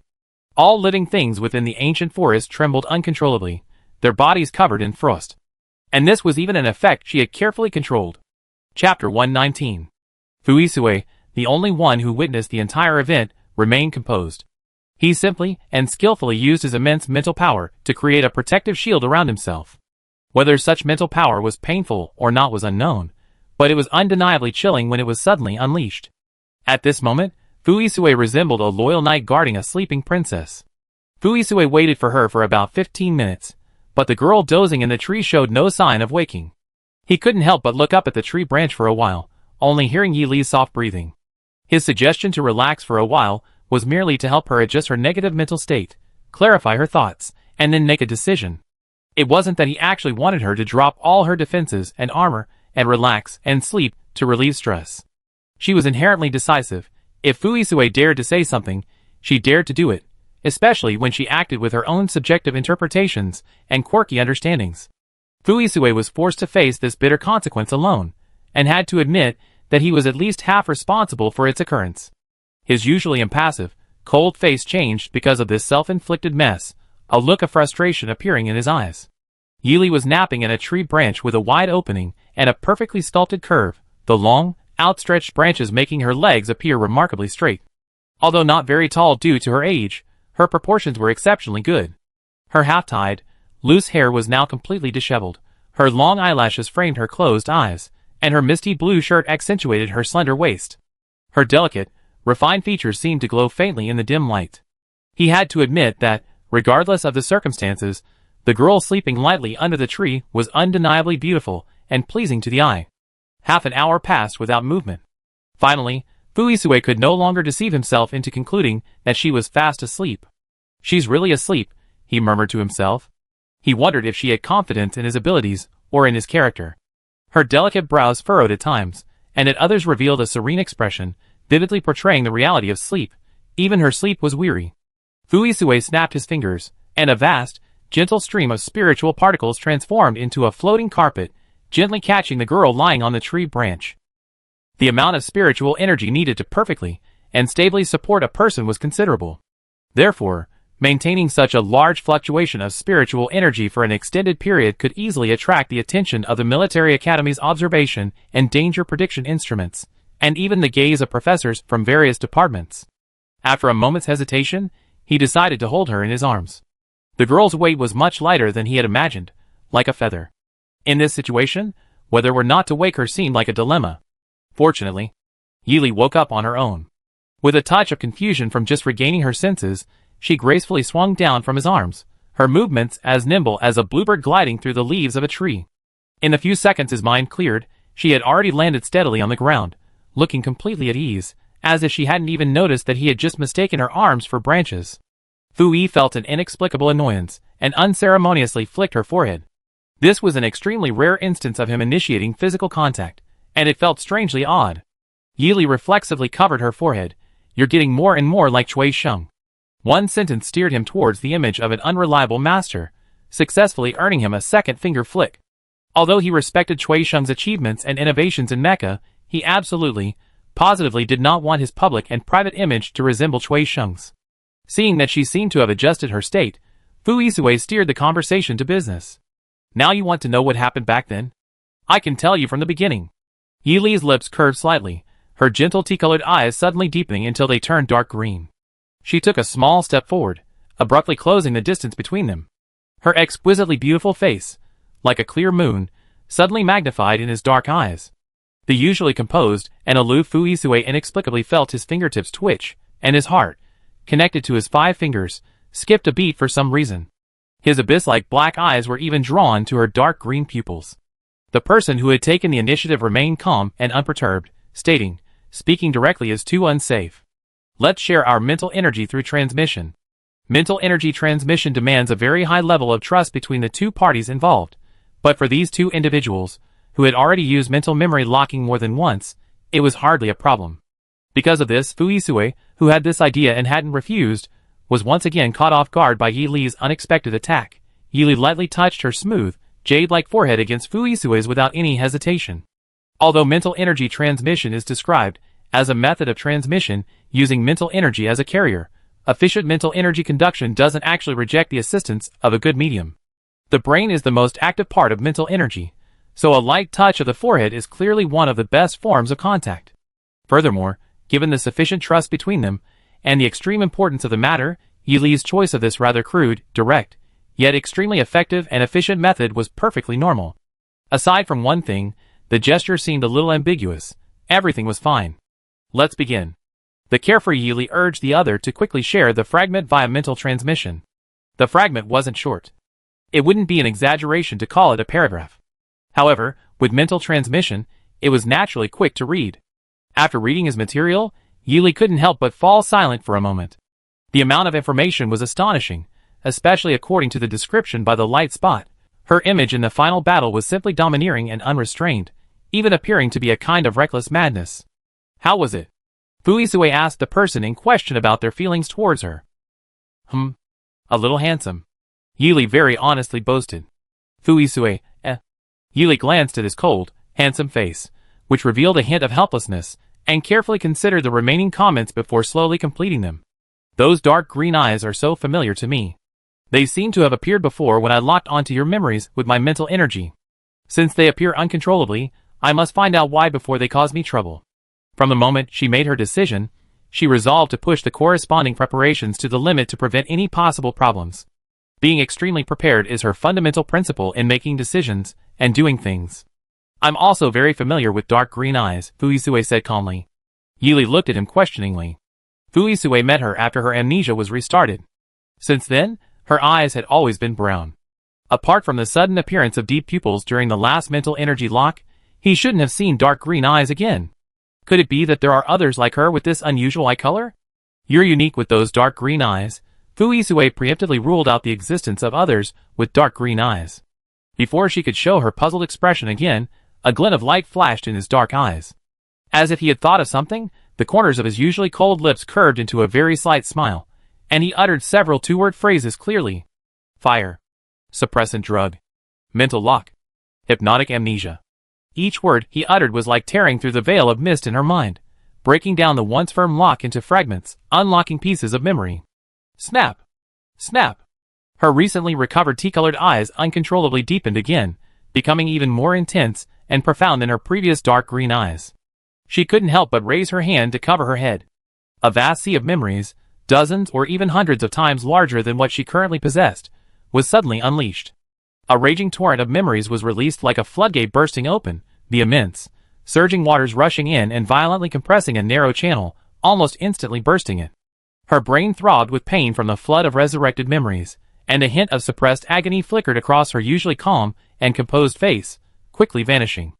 Fuisue wanted to reach out and support her, but seeing the dense, deeply ingrained aura emanating from her, waves of icy chill emanating from her, he hesitated. Considering that a hasty intervention might have adverse effects, disrupting her internal balance, he simply waited quietly for her to regain her composure. After a long while, Yi Li's increasingly dark green eyes stopped deepening with restraint. However, the color of her already unique eyes hadn't returned to normal. The dark green still dominated her limpid gaze, while a ring of light brown appeared at the outermost edge, signifying that the two previously sealed forces within her had temporarily reconciled. Your eyes are so unaffected? Fuisue's dark eyes were as calm as a deep pool. She explained without hesitation, eye color, to some extent, represents the outward manifestation of strength. It's similar to the principle of memory fragments being sealed by mental power. Sealing a memory is equivalent to locking the mental power fragments it contains, and sealing mental power fragments is equivalent to restricting a portion of one's strength. Fuisue's dark eyes were deep and serious. So, unsealing your memory is equivalent to releasing the original mental power fragments, meaning your strength is also restored. The difference between the memory lock and memory seal I set for you is probably that the former still allows the mental power it carries, while the latter does not. Yi Li nodded approvingly, only to be met with a cold retort from Fuisue. You're quite ruthless to yourself. If it weren't for immense determination and perseverance, or sufficient confidence in one's own strength, how could she so forcefully sever ties with the past by abolishing her strength? Likewise. Yi Li's dark green pupils seemed to drip ink as she stared affectionately into his eyes. Her hand, which had been hanging by her side, rose, and her slender, pale fingers slowly traced the sharp contours of the other person's face, moving like the rising sun until it obscured half of their features. From a distance, this gesture appeared as if Yi Li were gently stroking a face with her jade-like hand, her soft fingertips outlining the other person's handsome features and contours. But in reality, only the two involved could understand that this was absolutely not some ambiguous gesture between lovers, but a complete one-to-one replica of the scene in the lab where Yi Li erased Fu Yisue's memories. Even as her outstretched hand gently covered half of his face, it couldn't conceal the deep indifference in his single eye, a stark contrast to his youthful appearance back then.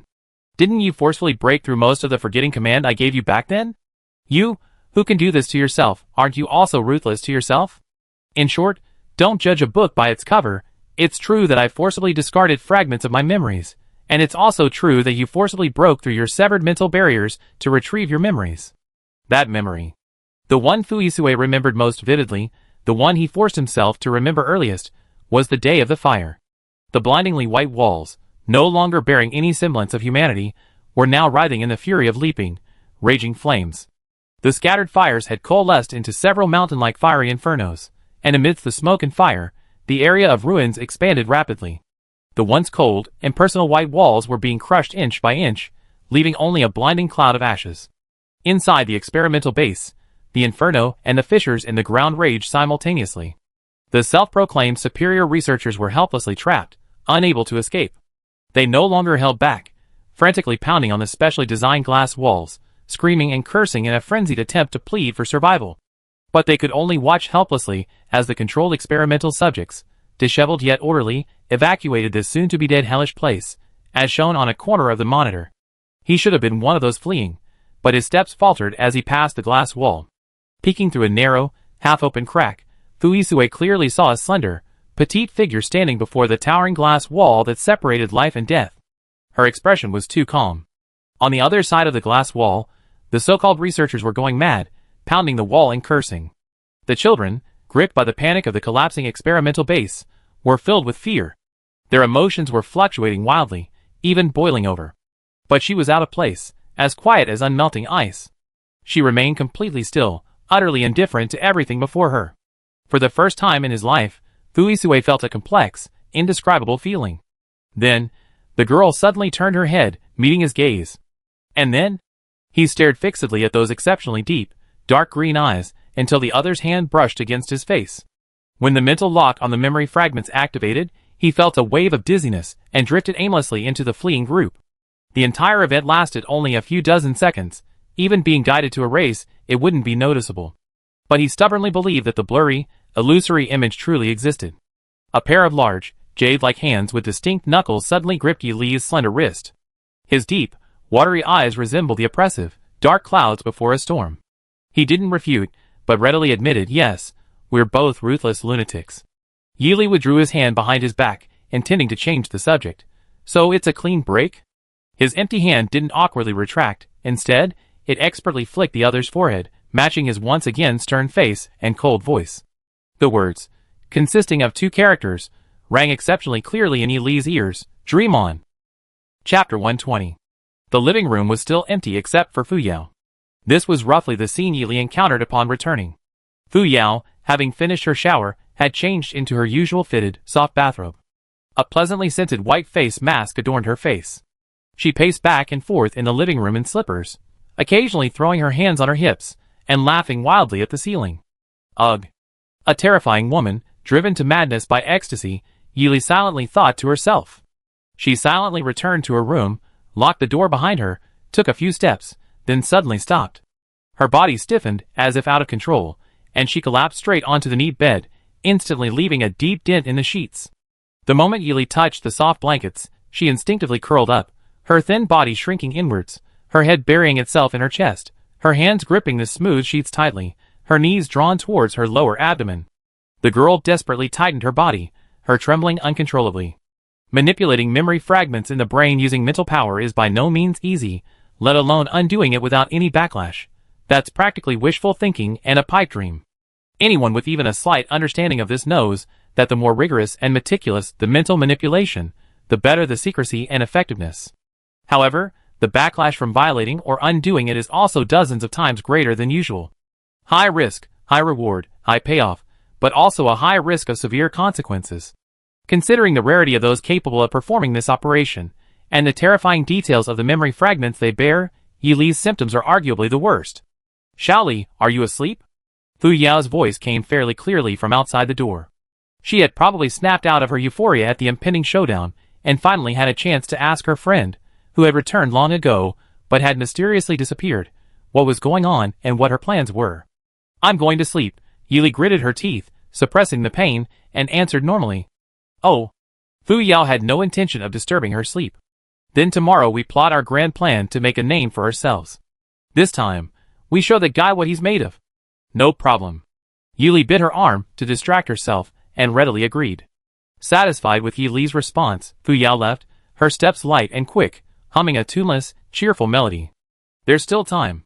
Discussing the grand plan and implementation strategy for the Military Academy League competition would require considerable effort and thorough pre-competition preparation. Getting into the right mindset now is crucial. Sacrificing precious sleep for a useless outline is a losing proposition. Furthermore, we need to wait for official notification and explanation from the school. Unless there's an official announcement, even the most reliable information remains just a rumor, not reality. And if the announcement is delayed with restrictions, the entire plan could be scrapped, making it even more counterproductive. Fu Yao, an excellent individual soldier, should patiently build up her strength.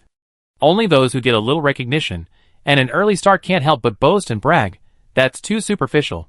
Inside the room, Yi Li kicked off her boots, wrapped herself tightly in the blankets, and waited for the tide of pain to recede. She didn't deliberately try to slow down the release. Instead, she let it wash over her meridians and spiritual energy repeatedly and fiercely. The release of memories inevitably brings a massive wave of spiritual energy, but to fully organize the sealed memory fragments, she must also completely accept and digest this unruly wave. The two are interconnected and mutually dependent. Of all the costs, pain is the most basic and universal. It is also the arduous obstacle she must overcome on her journey to the truth. Of course, she could use her spiritual energy to slightly suppress the torrent of memories, choosing instead to accept them gradually in batches, which would indeed alleviate much of the pain. But Yi Li firmly chose to refuse. She insisted, since she had chosen to accept the truth and seek a real answer, she shouldn't act cowardly in the slightest. No one knows when accidents and changes will occur. She had to seize the greater, even absolute, advantage within the limited, unknown time. For this, she was willing to endure some extraordinary trials. Silence fell all night. Only extremely restrained, shallow breathing remained. The 3-day Qingwei Festival holiday ended, and the Military Academy students, like gears, began to turn precisely again. Yi Li once again fully experienced the abundance of a packed schedule. While outsiders saw her in dire straits, she was actually quite relaxed. The combined number of courses from both departments was considerable, but she managed them with remarkable ease. She didn't care about the opinions of others, and outsiders couldn't see the true nature of her situation. Therefore, due to a series of accidental mishaps, a significant skewed understanding arose from the gap between internal and external perceptions. The individual soldier coordination and control course focuses on the student's control precision in operating mechs, and whether the mechs operated by the students can coordinate and cooperate during missions. To give students the most direct experience and cultivate a calm mindset to handle unexpected events, the entire class is conducted in a continuous hands-on mode. Hands-on means operating inside a sealed metal shell. The individual space provides students with a great deal of operational freedom. Yi Li had premeditatedly taken advantage of this, skillfully and efficiently completing the course objectives and classroom requirements without revealing her abilities. She generously allocated the remaining time to her personal needs, such as absorbing newly acquired memories and clarifying all her thoughts, or studying cutting-edge research. Outwardly, she appears as a group of male and female university students, struggling to survive under the watchful eyes of their teachers. Inwardly, she is a young woman who reads new papers at lightning speed, riding the crest of a new wave of innovation. To the outside world, she's a group of students who practically stretch every minute to cram in knowledge. Inside, she's a cool, aloof girl who effortlessly sketches the outlines of new mecha designs with a single hand, while also occasionally taking time to observe and analyze the records of various competitive matches. Rows of virtual control pods stand in the vast classroom, all identical in appearance. Unbeknownst to all the students and teachers except for one person, one of the virtual control pods among the diligent students has completely betrayed them. This situation even repeats itself in multiple classes, whether it's the mecha department or the individual combat department. In classes with virtual control pods, the same trick is used repeatedly. The ominous signs of impending doom had been brewing for days, and finally, the impending storm arrived. A thunderous announcement resounded across the military academy network, revealing the upcoming competition and revised rules, immediately causing a huge uproar among the participating military academies. The announcement formally informed all military academy students that due to unforeseen circumstances, this year's competition had undergone special changes, the most significant being the introduction of 2 sets of rules. The competition would no longer be limited to a single academic year, nor would it be hindered by the differing stances of the military academies. The organizers allowed all military academy students within the Alliance universities to freely form teams. This means the team-up options are becoming increasingly diverse. Previously, teams were mostly mergers of students from the same school and a similar age. Now, we see seasoned seniors and fifth-year students teaming up with cunning freshmen, witnessing rare cross-school powerhouse alliances and bizarre scenes of arch-rivals becoming teammates. Many students reading this are already exclaiming, "This absurd future is not a dream," and secretly, mischievously, calculating their own fated pairings that they find interesting. The onlookers are mostly adopting a "it's not me anyway" attitude, a dismissive attitude. There's no need to meticulously explain the new competition rules. They can simply sit back and happily wait for the disrupted chessboard to become unpredictable again. Especially the 2 hardcore mecha students in the dorm, who are smugly gloating. "Fong Siyu, let's not beat around the bush. I want to see senior sister Nya and senior brother Jean team up." She excitedly raised her hand and waved. "Cross-school collaboration, let's have a double-pronged CP." Su Xian smiled. "I'm more interested in the classic 3-way standoff from this year's famous occasions. It would be quite interesting to see 3 people who dislike each other paired up." Fong Siyu grinned mischievously. Xiao Xian, so refined and quiet, has actually revealed her cunning nature. Fu Yao raised an eyebrow, not one to shy away from stirring things up, and said, "I thank you on behalf of my cousin." Then she thought, kicking away her ice-cold cousin, wouldn't she be able to form a new dashing team? For example, her, Xiaoli, and Aislinn and Feng Ning from Hinterland, Raindies, and Lin Ingran from Dryan. Uniting the outstanding female military academy students from various schools could create a stunning female legion to conquer the competition. A beautiful, strong, and handsome group would be fantastic. Thinking of this, Fu Yao's previously nonchalant expression of watching the show instantly switched to one of sudden brilliance, even feeling that it was quite good, and the more she thought about it, the better it seemed. Yili listened quietly to her roommate's various imaginative ideas, but didn't think they were feasible. Even if all the military academy students were randomly grouped, many constraints would still exist. The Military Academy League, in essence, is a competition where the strength of the military academies is projected onto their students. Teaming up with students from one's own school to improve a group's score is advantageous, but this method cannot be used against students from other schools, as one still has to worry about whether a stronger group would provide a significant boost to the opponents in that group. Ultimately, the decision rests with the next step in arranging the scoring mechanism. The rational girl had already silently rejected this option in her mind. Meanwhile, the discussion groups were buzzing with excitement. One person opened the Sothos Military Academy's school forum, and another opened the Military Academy Alliance's joint forum. My little scheme is probably just at the basic level. For example, let's see what inspiration and suggestions our alumni have given. Hopefully, something interesting will happen. Then I check out the Military Academy forum. Hopefully, some brilliant ideas will spark. Fu Yao, watching with anticipation, said, "Sparks are unlikely to last, but muskets might be worth considering." She could easily imagine the current state of the forums, like boiling water. A constant stream of people, usually either lurkers or active participants, were sharing all sorts of questionable combinations of individual soldier plus mech characters. Supporters of military academies and individual players were naturally quick to criticize combinations, like sworn enemies teaming up, mutual dislike but still going strong, and a love triangle, which seemed like forced pairings.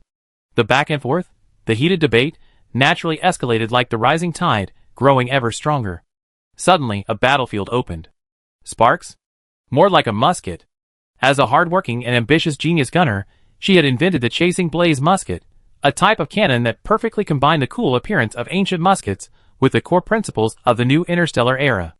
It was a weapon that could be used both as a hand cannon and a fortified gun. Comparing the firepower of a musket to the current storm of criticism on the forum was an understatement. Of course, the forum did not disappoint. 10 of the most powerful team member arrangements. Who is the versatile member? My opinion? This year, apart from individual and mecha students, pharmacy students have risen to prominence. Mecha is like my child. Individual students are at best calling me father-in-law. The strongest team member list in our school. Looking at Fu Yisue, Liu Yodwang, and Ying Lin, who seem to dislike each other but can't seem to defeat each other, come in. The diverse titles were particularly eye-catching, and those who entered were immediately stunned. The forum, originally filled with casual chatter and complaints, was instantly flooded with sensational headlines in large, bright red font, surprisingly effective at attracting traffic. Fu Yao, Fang Xiu, Su Xian, Sure enough. Individual whims can never compare to the vibrant, collaborative flow of ideas. The team's group chat also began. Hung wants to show off at your big cousin Fu Yao. You wouldn't be thinking of going solo after seeing the rules, would you? Even if the competition format is broadened, our team is inseparable. Your big cousin. I see so many people on various forums on the Starnet trying to get those three who dislike each other to team up. I'm thinking of whether I should help everyone out. Shuanghua Bailu at your big cousin, you're so kind and generous. Why not go along with everyone's opinions on the forum and team up with Fu Yansheng to satisfy our curiosity? Your big cousin. A beautiful day ends when someone's name appears. Yuanhe, unchanged. Shuanghua Bailu, Captain, you actually spoke up. Thumbs up. Hung Xiang Dazhen Qinshu. We absolutely can't let this opportunity for our team to make a name for themselves slip away. Fushu. In the first year of the changed competition format, everyone's still figuring things out. The major military academies probably won't have any personnel changes. However, the weaker military academies will likely choose to form alliances to strengthen their teams, earn points, and compete for rankings. Anyway, even if we fail, the outcome won't be worse.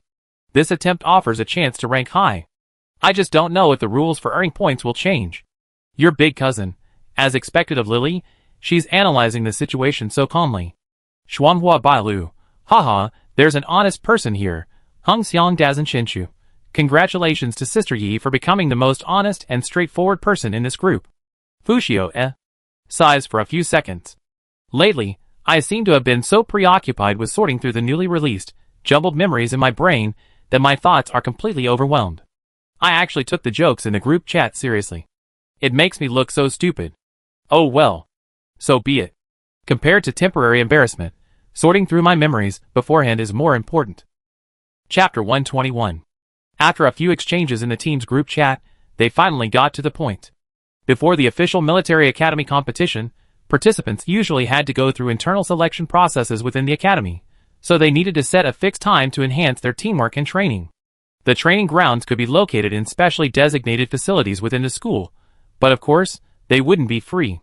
However, facilities outside the individual soldier training area weren't free to use.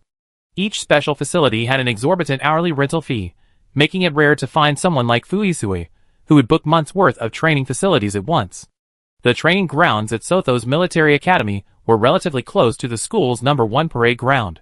The hexagonal, dark blue training ground was intricately fitted with countless individual training areas, like a honeycomb.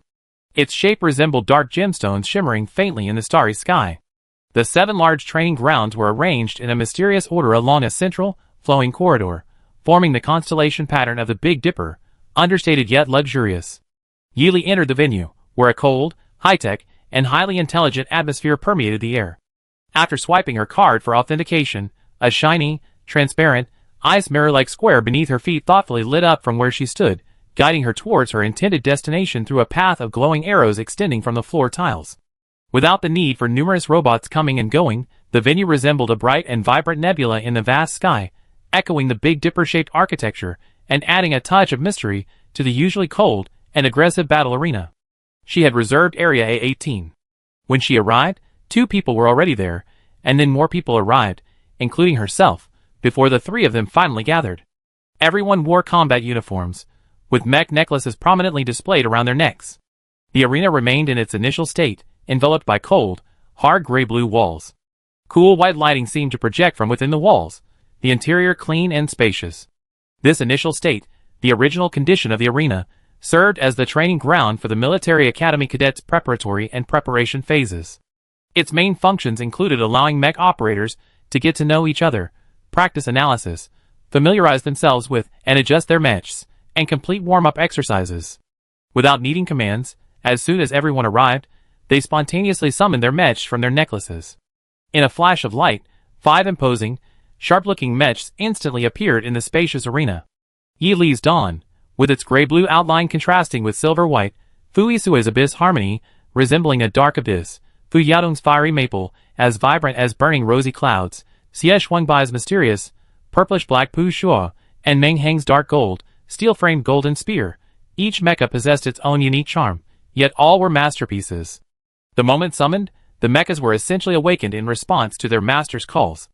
At such times, if the mecha's embedded system possessed an AI responsible for assistant functions, especially a talkative one, it certainly wouldn't miss the brief moment when its master couldn't control their speech to loudly express its emotions. "Ah, I'm about to suffocate." A voice, powerful yet tinged with childlike innocence, suddenly appeared. The open space, with only 5 mechas, provided the perfect environment for everyone to clearly pinpoint the source of the sound, causing them all to turn their gazes in unison. Hiss. The remaining honest Xiaoming, following the sound, gasped in surprise at the sudden appearance of the voice. The mecha, imbued with the darkness of night and the endless abyss, stood silently at rest. A small black dragon crouched atop its perfectly replicated, cold exterior. The little black dragon's round, amber eyes stared wide-eyed at them. Its wings flapped behind its rolling body, and its claws were crossed over its chest as if in a gesture of humility, making it quite adorable against the cold metal shell. In short, the little black dragon was completely at odds with the mecha's style, creating an overwhelmingly cute contrast. Fu Yisui's eyes darkened when he saw the dragon freed from its restraints. Wow! What an adorable little dragon! Could this be the little dragon person mecha AI that Master Gua gave you when he designed your mecha? Master Gua has such a childlike heart. Fu Yao was overwhelmed by its cuteness, her girlish heart and maternal instincts surging, and she couldn't wait to pluck it. The wary little dragon nimbly dodged, its amber eyes blinking. After a moment's hesitation, it made the difficult decision to fly to its master's shoulder.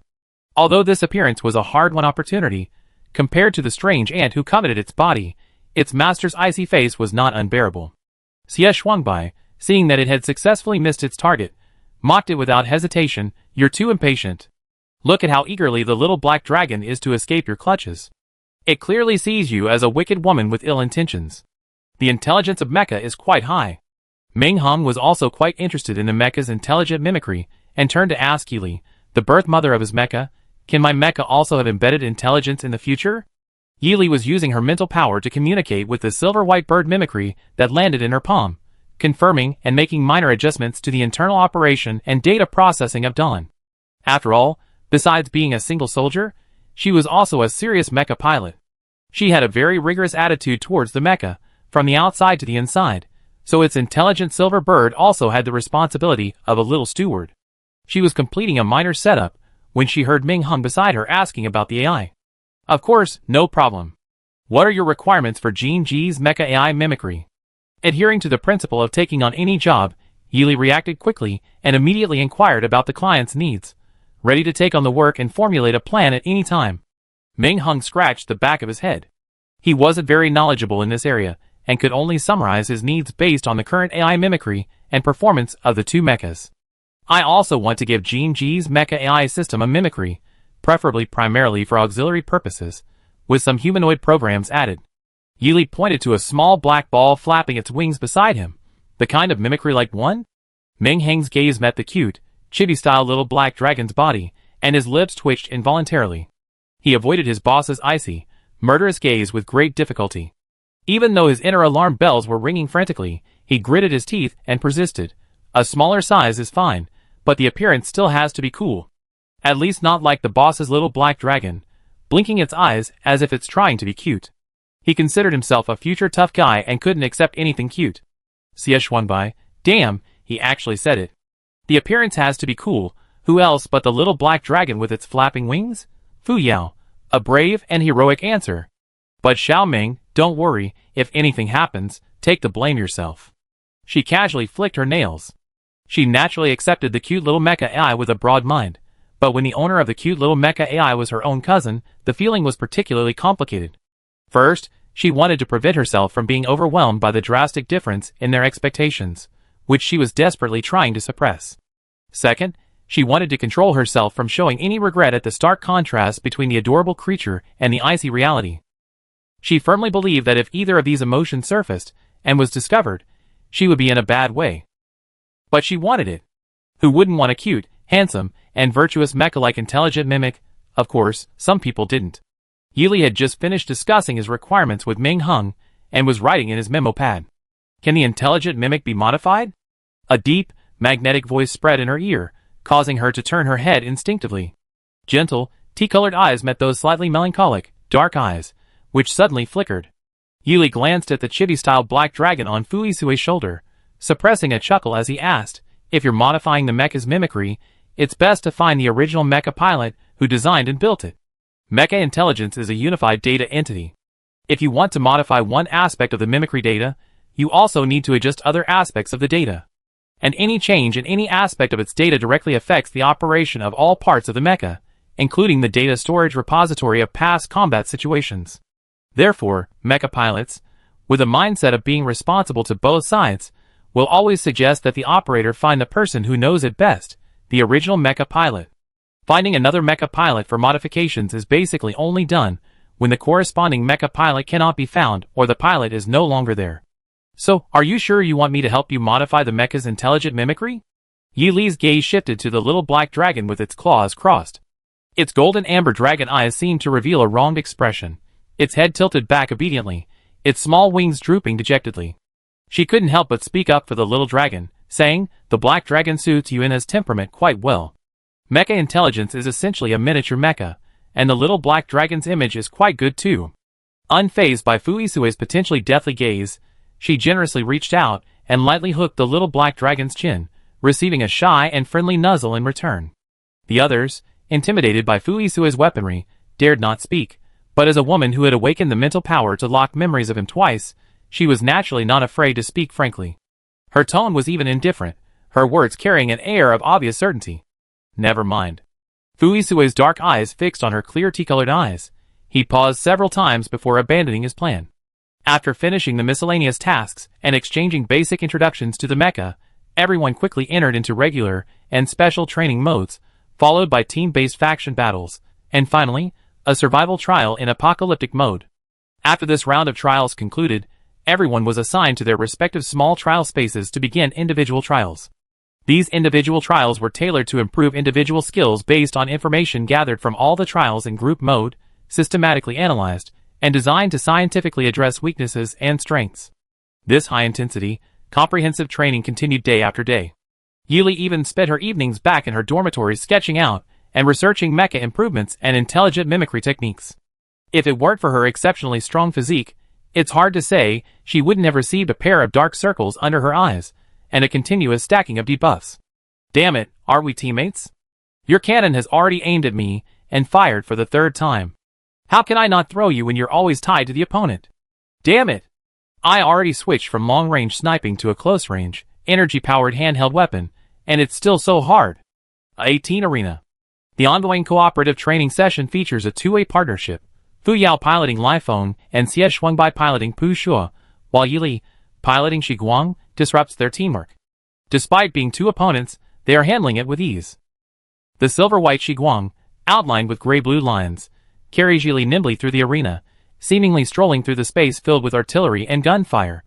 Only the slightest movement of the mech's feet can be vaguely seen. The next second, the opponent vanishes from their spot, or suddenly reappears. Even the most powerful cannons need to charge before firing, and most requiring a slightly longer charging time to support continuous fire. However, there's always a transition between the cannon catching the opponent's movement and the firing of the cannon followed by their disappearance. Xie Shuangbai had to switch from a long-range sniper rifle to a more nimble close-range handheld weapon to adapt to the battlefield environment, as long-range sniping against close-range mechs was simply inefficient. Their weapons were at a disadvantage against agile or extremely fast mechs and alien beasts. This wasn't a problem with the individual operators themselves, but rather a limitation imposed by the type of mech weapon. It was like comparing one's weaknesses to someone else's strengths.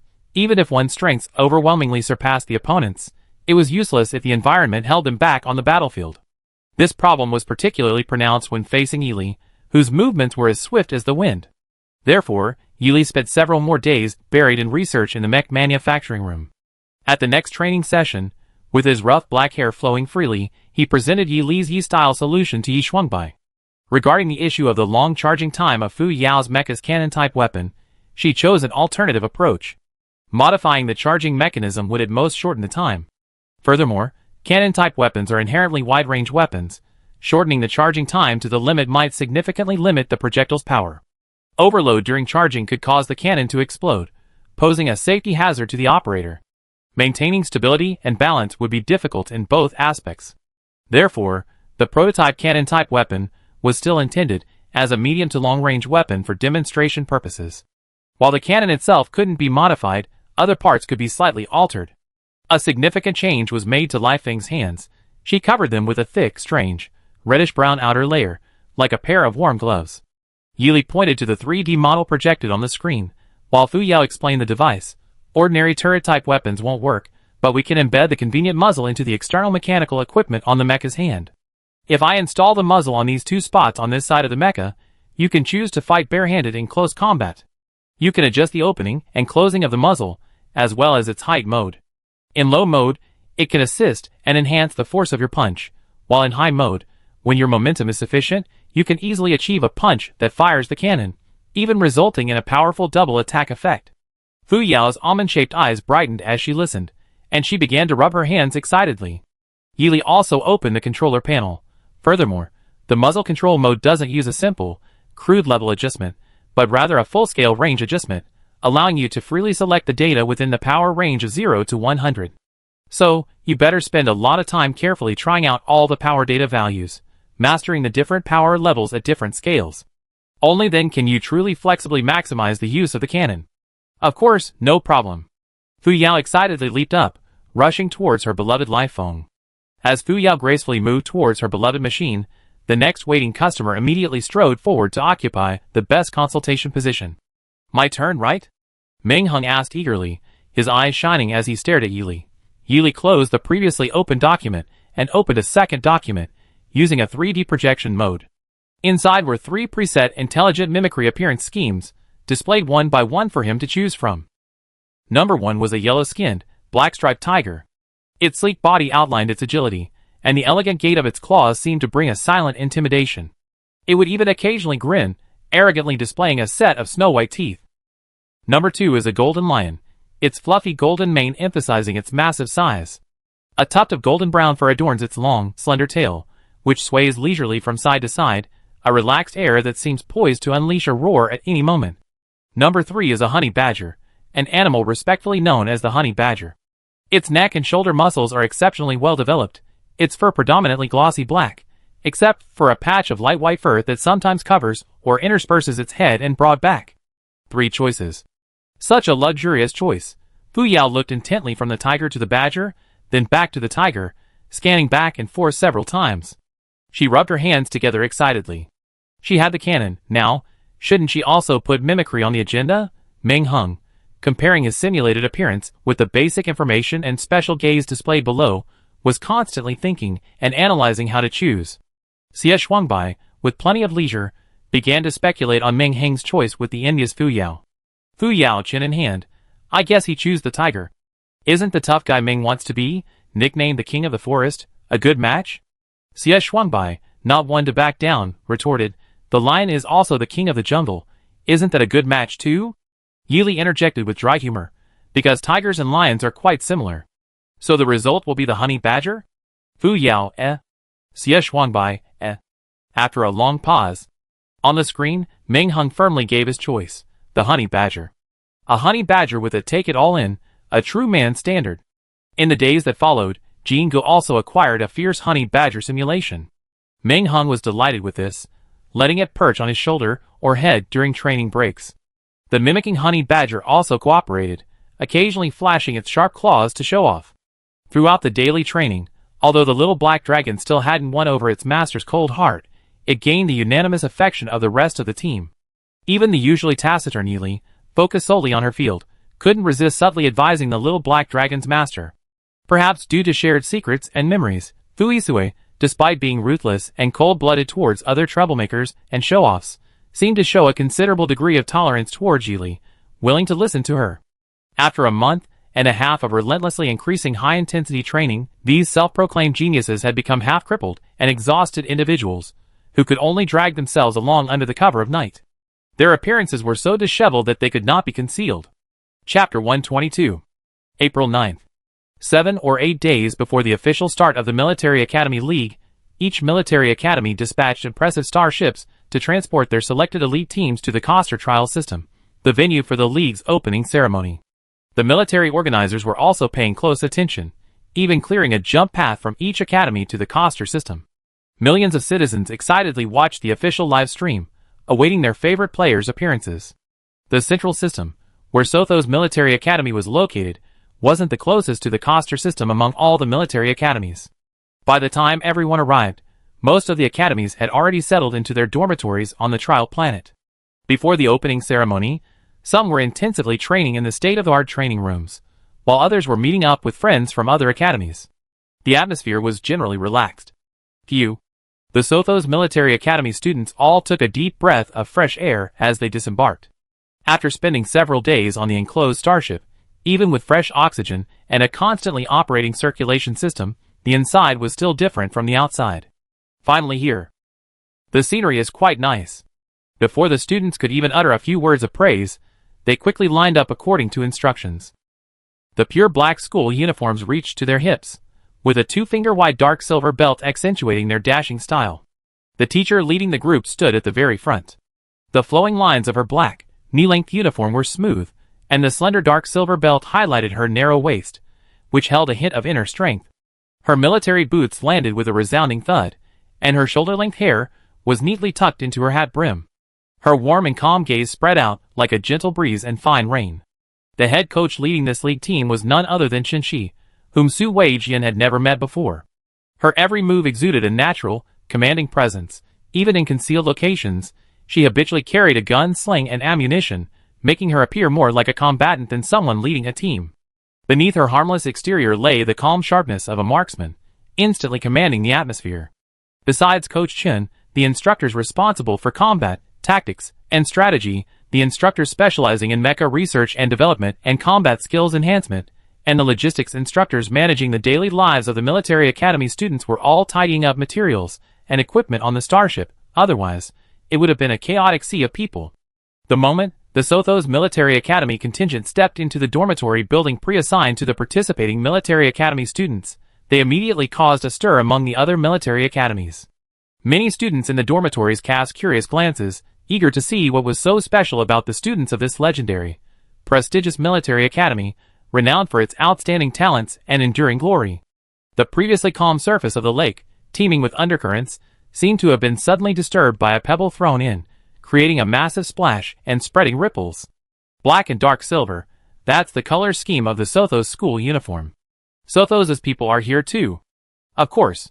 This year's head instructor looks unfamiliar. Does anyone recognize him? Holy crap. Gun goddess. Isn't that Gun which Qinshi? Sotho's actually sent her, as the head instructor for this military academy league? That's too extravagant. Could it be that the colonel's deep-rooted resources and strong faculty mean even Gun Goddess can handle it? Hey. Sotho's 5th, 4th, and 3rd year students, as well as the 1st and 2nd year students, who are already far ahead of everyone else based solely on their mental strength levels. Are they just fresh-faced newbies or naive fools? They need to be singled out and shown off. Fuisue, known as the Endless Knight, Yili, with his sharp and icy blade, Fuyao, the walking artillery platform, Xie Shuangbai, the gentleman of dark light sniping, and Meng Hung, the wild and unyielding shield. I heard these 5 formed a team before even entering university. So you watched the freshman competition livestream too? His classmate beside him spoke up. It's a pity my disdainful trio couldn't reunite for another iconic scene. What a shame. I wonder if senior sister Nye Shuang and senior brother Jean Qi have teamed up yet. I've been shipping the dual gun CP for ages. I heard the 3 giants of the Sotho's Mecha Department freshmen also passed the selection for the military academy competition. Are freshmen this awesome these days? Sigh, thinking about my juniors. Senior. Have you forgotten that we came along to help with logistics? Discussions rose and fell inside the building, while outside, though the ranks were orderly, many were secretly complaining. Only under the intimidating power and intimidation of the gun god could they barely restrain their emotions and refrain from speaking. But now that they were in the unified dormitory area, the winds of change were blowing. Greetings, everyone from Sothos. A refined and reserved voice drifted over. The dazzling, ultra-white uniform characteristic of the Delian Military Academy came into view. The white and gold stitching made the crisp uniforms resemble more of a meticulously designed and tailored formal suit for aristocratic students attending a grand banquet in a magnificent palace than a military academy uniform. Although the solemn black boots toned down some of the extravagance, they couldn't conceal the inherent nobility. This was especially true of the person at the head of the group, particularly the perfectly placed slight smile on his handsome face. Yili had never met him before, yet she immediately thought of another similar face. She quickly concluded, this person was related to Yinglin by blood, very closely. Fu Yao clicked her tongue, TCH, a carbon copy of that arrogant Ying surname contestant. Xie Shuangbai was annoyed. How dare they compare their elegance and refined manners to Xie Xiao, the most beautiful young master of Central Star? He absolutely protested. He, with his inherent elegance, would never meet with an opponent who resembled him. This was blatant provocation, if it weren't for the explicit rule in the Military Academy League that all forms of fighting were prohibited in the dormitory areas of Military Academy students, with violators being disqualified. Xie Shuangbai felt he could elegantly raise his fist and crush the other party's false elegance, probing his own superiority. Humph. Although he couldn't use his hands, he wouldn't let out a soft snort. While watching the show, Fu Yao didn't forget to introduce Yili. The leader is Yinglin's older brother, a close combat soldier with both S-level physique and mental strength. Yili, preparing for the Military Academy League, spent all his free time cramming and memorizing various materials provided by the school and his teammates, including those of Yinglin from Hinterland, a favorite in this round of the league, and Yinglin, who was also a favorite. Yinglin is the older brother of Yinglin, a close combat soldier with 3S level physique and mental strength. Both brothers are extremely rare gun-type close combat soldiers. Close combat types limit the length of the guns wielded by individual soldiers, making it more difficult to apply and generate powerful lethality. Yinglin uses the Ying family's mainstream rifle style, primarily using guns at short to medium ranges. He fires 2 or more guns simultaneously to gain the upper hand in the offensive, and carries ammunition to reload for sustained combat. His skill in this area had become exceptionally refined and proficient, and his outstanding dynamic vision made him renowned in various military academies, and even leagues. Yinglin's combat system, in comparison, was more unique and unusually suited to close combat, making it extremely difficult. Captain Fu, long time no see. Yinglin greeted him with a warm smile. Fu Yisue suddenly nodded calmly, offering no further pleasantries. The now adult-like Fu Yao, letting her cousin handle external affairs, leaned on Yi Li's shoulder gossiping. If it weren't for the sudden emergence of such a brilliant gun god, the Ying family would probably dominate close combat single combat in the gunfighting category. Who wouldn't say our sister she is awesome? Close combat single combat? Yes. Of course, only in the gunfighting category. Don't forget about so-and-so. Fu Yao slightly raised her chin, directing her gaze towards a certain direction within the team. Yi Li immediately understood. The leader of the long-range sniping team must be from the Xie family, where young Master Xie is. Fu Yao winked and said, clever? No wonder Xiao Bai always gives the pretentious young master Ying a hard time. The white peacock, so irritable it's like it's about to puff up its feathers, not only have slightly similar character designs, but also strong exclusiveness and aggression towards each other in their family backgrounds and individual combat roles. Truly a match made in heaven. After the introduction of the Hinterland Military Academy, students and instructors from other schools, with good relations, with the Sothos Military Academy also greeted each other politely. The various military and school uniforms, whether simple or elaborate, resembled countless layers of colored paper. The moment Yi Li realized that a crowd was approaching, he naturally moved a step and a half to hide behind Fu Yao. After a while, he felt it was not safe enough, so he moved further behind Fu Yisue. It has to be said that his cold and handsome face was a good helper for people with social anxiety. Yi Li intended to take this opportunity to escape the trouble, and turned to leave the small courtyard. She had only stepped out of the gate and turned a corner, less than 5 minutes away from the hustle and bustle, when, quite coincidentally, she encountered another student she barely knew, casually sitting on the hard alloy wall, his long legs swinging back and forth with interest. "Hello," he said with a smile, his back to the setting sun. Yili nodded dryly. She didn't have a significant relationship with him, so whether she greeted him or not was irrelevant. Since he had taken the initiative to be friendly, she couldn't be cold to him, but expecting him to exchange more pleasantries to buy time was wishful thinking. After nodding in acknowledgement, she continued walking hurriedly away without pausing. Yili hadn't gone far when a soft rustling sound came from around the corner of the alloy wall. A handsome young man in an indigo school uniform, his heels planted firmly against the wall, stretched lazily in the warm sunlight, like a large, fluffy cat stretching its sleek body, exuding a sense of leisure. He lightly pressed his wrist, and several projectiles struck the foreheads of those hiding around the corner with perfect accuracy. Ouch! Whoa! Wha! The three in the corner instinctively gasped, clutching their heads, managing to catch the hard objects that their captain had rewarded them with remarkable agility amidst the sea of light punishment. A fairly smooth outer shell, a hard texture, and a granular shape. And strangely colorful patterns. These are just little candies. Who knew Captain Liu had such a childlike heart? The three tacitly put away the candies, acting as if nothing had happened. Maintaining their boss's glorious and dignified image in public is their duty.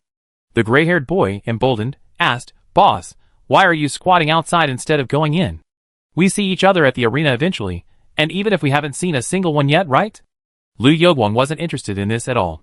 Why bother making a special trip, pretending to be concerned to find out what was going on? You're not stupid, and I'm not stupid either. All this back and forth is exhausting. Only Ying Lin and his brother seemed to enjoy this kind of pointless socializing. He rather used the free time to train on another event or relax, and enjoy the breeze from the Costa. He extended his finger, a wisp of spiritual energy skillfully coiling around it. Immediately imperceptible ripples moved, and the surrounding air currents were attracted and rotated by the spiritual energy at his fingertips. A sizable wind ring quickly condensed at his fingertip.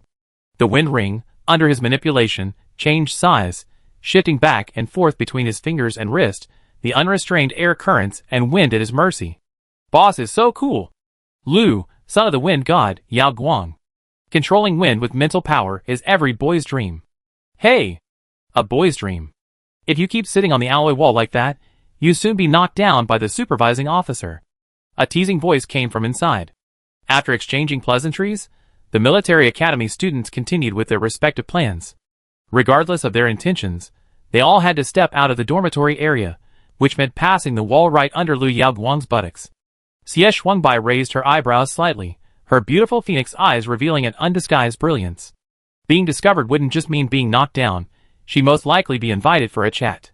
The resting area for the Military Academy League participants was crucial to the privacy and internal affairs of each academy, as well as the competition's arrangements. To prevent any opportunistic manipulation, the organizers prioritized the safety and privacy of all parties.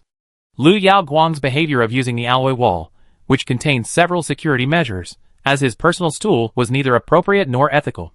Of course. The Military Academy students present all knew that Liu Yaoguang's love of climbing was simply a personality trait, and they didn't really think he would do anything wrong. So even though Xie Xuanbai jokingly used the overly dramatic nickname The Dream of a Young Man, she also kindly reminded the boy, who was playing with the wind ring like a cat scratching a weed on a wall. Oh! Liu Yaoguang reluctantly jumped down from the wall, casually tossing away the wind ring. Never mind. The walls in the base weren't that high. If he really had that kind of mood, he might as well climb real ancient trees, rock walls, tall buildings, or city walls. At least there would be fewer people bothering him. Thinking this through, he turned and left without hesitation, disappearing without a trace in the breeze. The Military Academy students' entrance and the opening ceremony have always been broadcast live online. This is not only a glorious debut for the participating Military Academy students, but also a means of boosting morale and stabilizing public sentiment that the Alliance has inherited since its inception. In times of conflict, fresh torches are needed to ignite the darkness. In times of peace, fresh blood is needed to infuse the Federation's pulse and maintain its healthy functioning. Times change, and the talents trained by military academies must also change, even learn to adapt.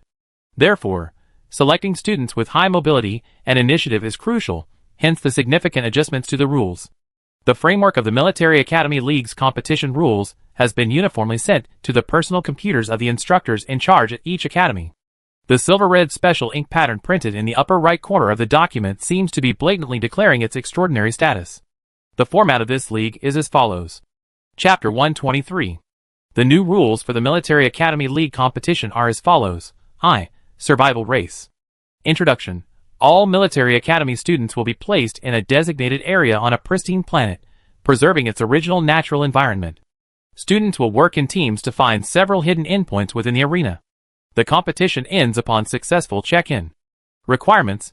Points are mainly divided into gathering points, hunting points, and kill points. 1. Gathering points.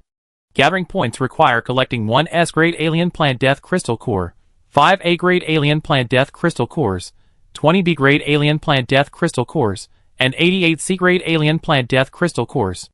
Higher-grade crystal cores can offset the collection requirements of lower-grade crystal cores, but lower-grade crystal cores cannot be combined to replace higher-grade crystal cores. Task points are awarded upon completion of the task and verification. All crystal cores collected by Military Academy students within the arena belong to them. They can be exchanged for various materials needed according to their needs, and the rules of the arena from the proctors. Fixed gathering points. 1,500 points. 1. Extra A-grade or lower alien plant cores do not count towards points, but S-grade cores can be exchanged for 150 points. 2. Hunting points. Hunting points are not mandatory. A monitoring system will record and broadcast the kills of all star beasts by each team. Exchange point ratio.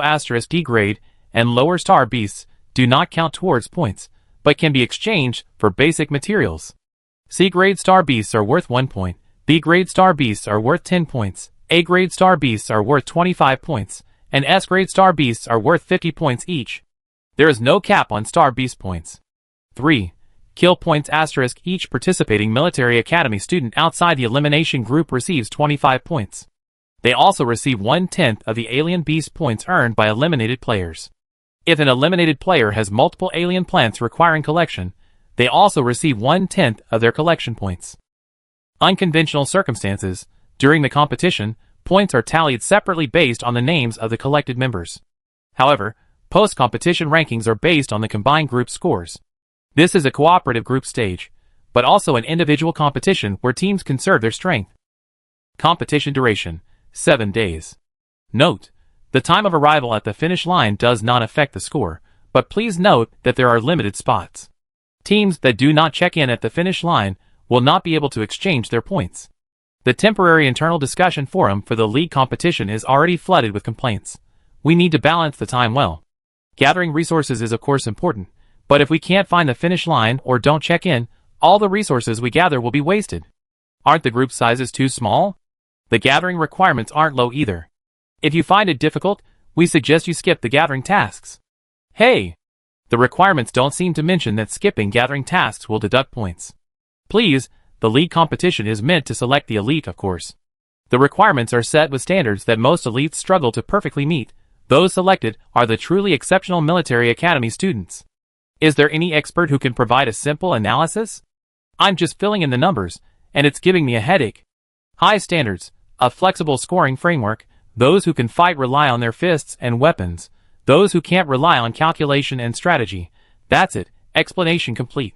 Even with 3 ways for Military Academy students to gain points, creating both overt and covert pitfalls, it still lives up to its survival competition name. A meeting is currently being held in the dormitory building of the Hinterland Military Academy to discuss the newly formulated survival competition.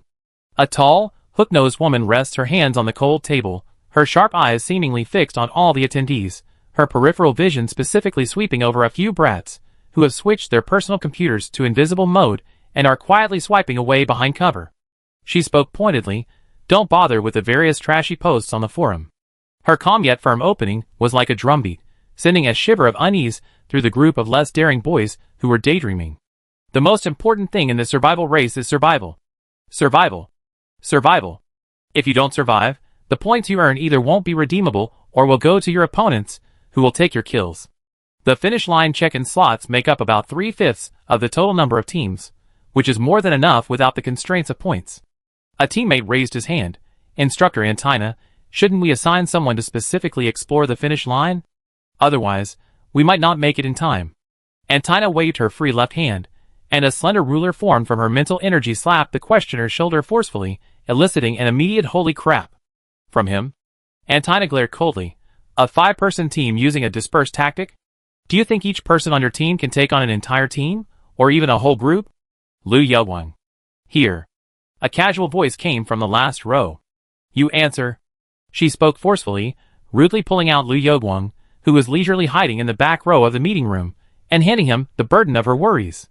Liu Yewang's hands were quick enough to swipe on his computer. He answered without looking up. Just make sure the number of teams remaining in the arena is equal to or less than the number of finish lines. After saying that, he fell silent, as if his task was complete. The other military academy students and teachers who were listening and understood the situation and expressed their approval. Yes. The most important thing in this survival race is to survive and accumulate points. I may not die, but my opponents may. This not only reduces the various costs of searching at the finish line in the early and mid stages, but also makes it easier for military academy students to survive, and extends the time for them to capture prey and exchange for points. It can be described as a great thing that kills 3 birds with 1 stone. Frequent large-scale and small-scale conflicts in the early and mid-game are absolutely unavoidable. The key lies in how to fight in the early and mid-game. Will it be a matter of small groups picking off enemies as they go? Will it be clashes between small groups? Will it be alliances of small groups targeting other groups outside their alliance? Or will it be ambushes and encirclements based on information sharing, employing tactics of numerical superiority? In short, as long as the small groups strive for the optimal solution, a series of battles will inevitably erupt. Everyone here is foolish. They should all be consciously thinking about their own team's future. Even teams with consistently high combat strength should consider clever tactics to improve their combat endurance. Teams that cannot improve their endurance should at least have strategies to survive to a new level, so they don't become cannon fodder that embarrasses themselves in battles between experts. The clashes and casualties in the early and mid-game of the survival competition will definitely become a turning point in the competition. But Liu Yewang is not foolish, and there are many smart people in the military academy. How their combined plans will ultimately lead to the survival competition remains to be seen. 2. Maze Race. Introduction. At the start, the team that has completed the survival race is placed into a maze, randomly landing in various corners. The scattered military academy students must search the maze and find the 15 marker flags scattered throughout to complete the race. Requirements. Points are awarded for kills and for finding flags with markers. 1. Kills are earned by eliminating military academy students other than those on your team. 2. Points for finding flags are awarded when a military academy student obtains a flag and completes designated marker authentication within their mech. A flag can only be authenticated twice. Subsequent authentications will not award points. 3. The match ends when all the flags in the maze are found and verified. If there are too few remaining military academy teams, leaving room for flag verification, the half of the maze match can also be declared over. Compared to the more detailed and complex instructions for the survival match, the rules for the maze match are significantly clearer and simpler. However, this is only a superficial assessment. Less textual information actually means more unknowns and unpredictability. The terrain, hidden dangers, and the areas where flags will appear are all omitted. This is a new, higher standard of assessment from the League officials for the outstanding military academy students who emerge from the survival match, testing their environmental analysis abilities, practical skills, ability to respond to unexpected situations, and their quick wit in the face of unforeseen changes. It's becoming increasingly rigorous. The rules for the final faction battle will be announced after the maze match concludes. After all, most military academy students might not even pass the first round of the survival competition. The vast majority of teams would perish in the unknown maze. Whether it was the fear of anticipating the future or the desire to prevent premature analysis and solutions, the organizers were determined to reveal the outcome later. Many military academies, like the Hinterland Military Academy, held meetings to analyze the competition rules and formulate strategies. Each school installed anti-eavesdropping security devices in its own meeting room, not so much to prevent other schools from eavesdropping or spying, but more out of a rigorous attitude characteristic of military academies. However, some had different opinions. For example, Liu Yewang felt that his school's instructor, Antina, was worried that the revelation of his student's appearance would damage the centuries-old reputation of the Hinterland Military Academy. Of the 3 major military academies, Hitland Military Academy's style is the most free and relaxed, even casual and somewhat lax.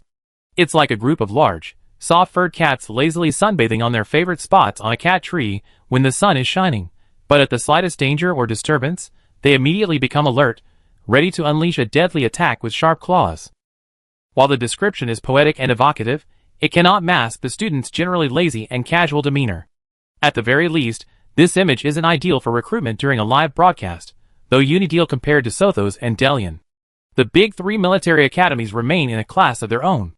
Even with Delian's usual laxity, the pride and aloofness of a feline are still present, and naturally, their recruitment practices wouldn't be compared to those of the other academies. That evening, in the Sothos Military Academy dormitory building, the squads, having finished their short meeting, left the small conference room. Fuisue finished packing up her materials, and was about to turn off the lights and leave when she noticed Healy sitting by the bay window, gazing out in a daze, as if she had forgotten to leave. This was common in her personal space, as she would unconsciously let go of her senses, or empty her mind when studying mechs or clearing her thoughts, acting solely on her instincts. But for this to happen in a public area made her state very strange. Fuisue reactivated the anti-eavesdropping device, and walked over to her. What's wrong? Since they reached an understanding, their conversations had become more intimate than before. If either party acts strangely or abnormally, they will usually ask directly. Yili withdrew her dazed gaze. I have a strange premonition. He gave a very definite affirmation. Trust your own feelings. Yili's expression was cold, but her tone wavered. A repulsive feeling, it seems to be in that direction, it makes me want to set it on fire and burn it to ashes. She pointed northeast, where the dormitories housed several military academies, including the renowned Hitterland Military Academy. Besides Hitterland Military Academy, there were also the Tavia Military Academy, where Fu Yao's mortal enemy was located, the Falena Military Academy, the White Morning Star Military Academy established by a single star system, the Ocean Ring Star Military Academy, and the Koster Military Independent University, which was added due to its special location. There were as many as 6 in total.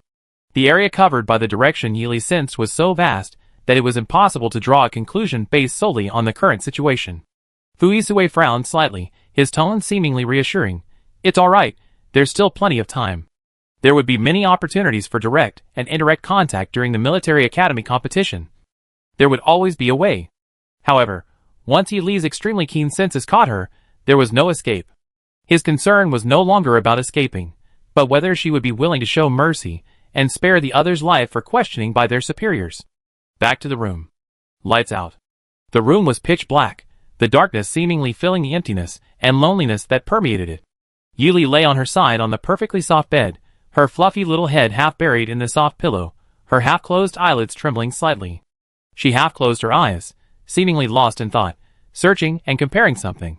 Every 2 or 3 seconds, her long eyelashes seemed unable to bear the strain, fluttering once, then again, drowsiness seemed poised to shatter the carefully maintained facade at any moment. Disgust, familiarity, anger, a multitude of intense, almost overwhelming emotions, like seasonings in a broth. Ultimately, they coalesced into a Damocles sword hanging immovably in the mind. The next day, the participating students from various military academies gathered in a spacious square on the Koster Trial Star. The crisp military uniforms of various styles divided the formations into colorful blocks.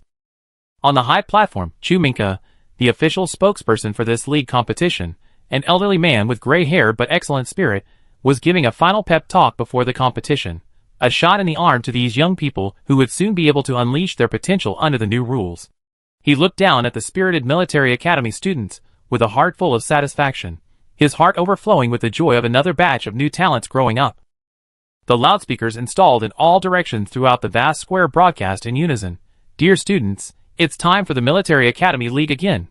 Although you come from different star systems and different military academies, your goal of climbing to the summit is always the same. You are both comrades and rivals.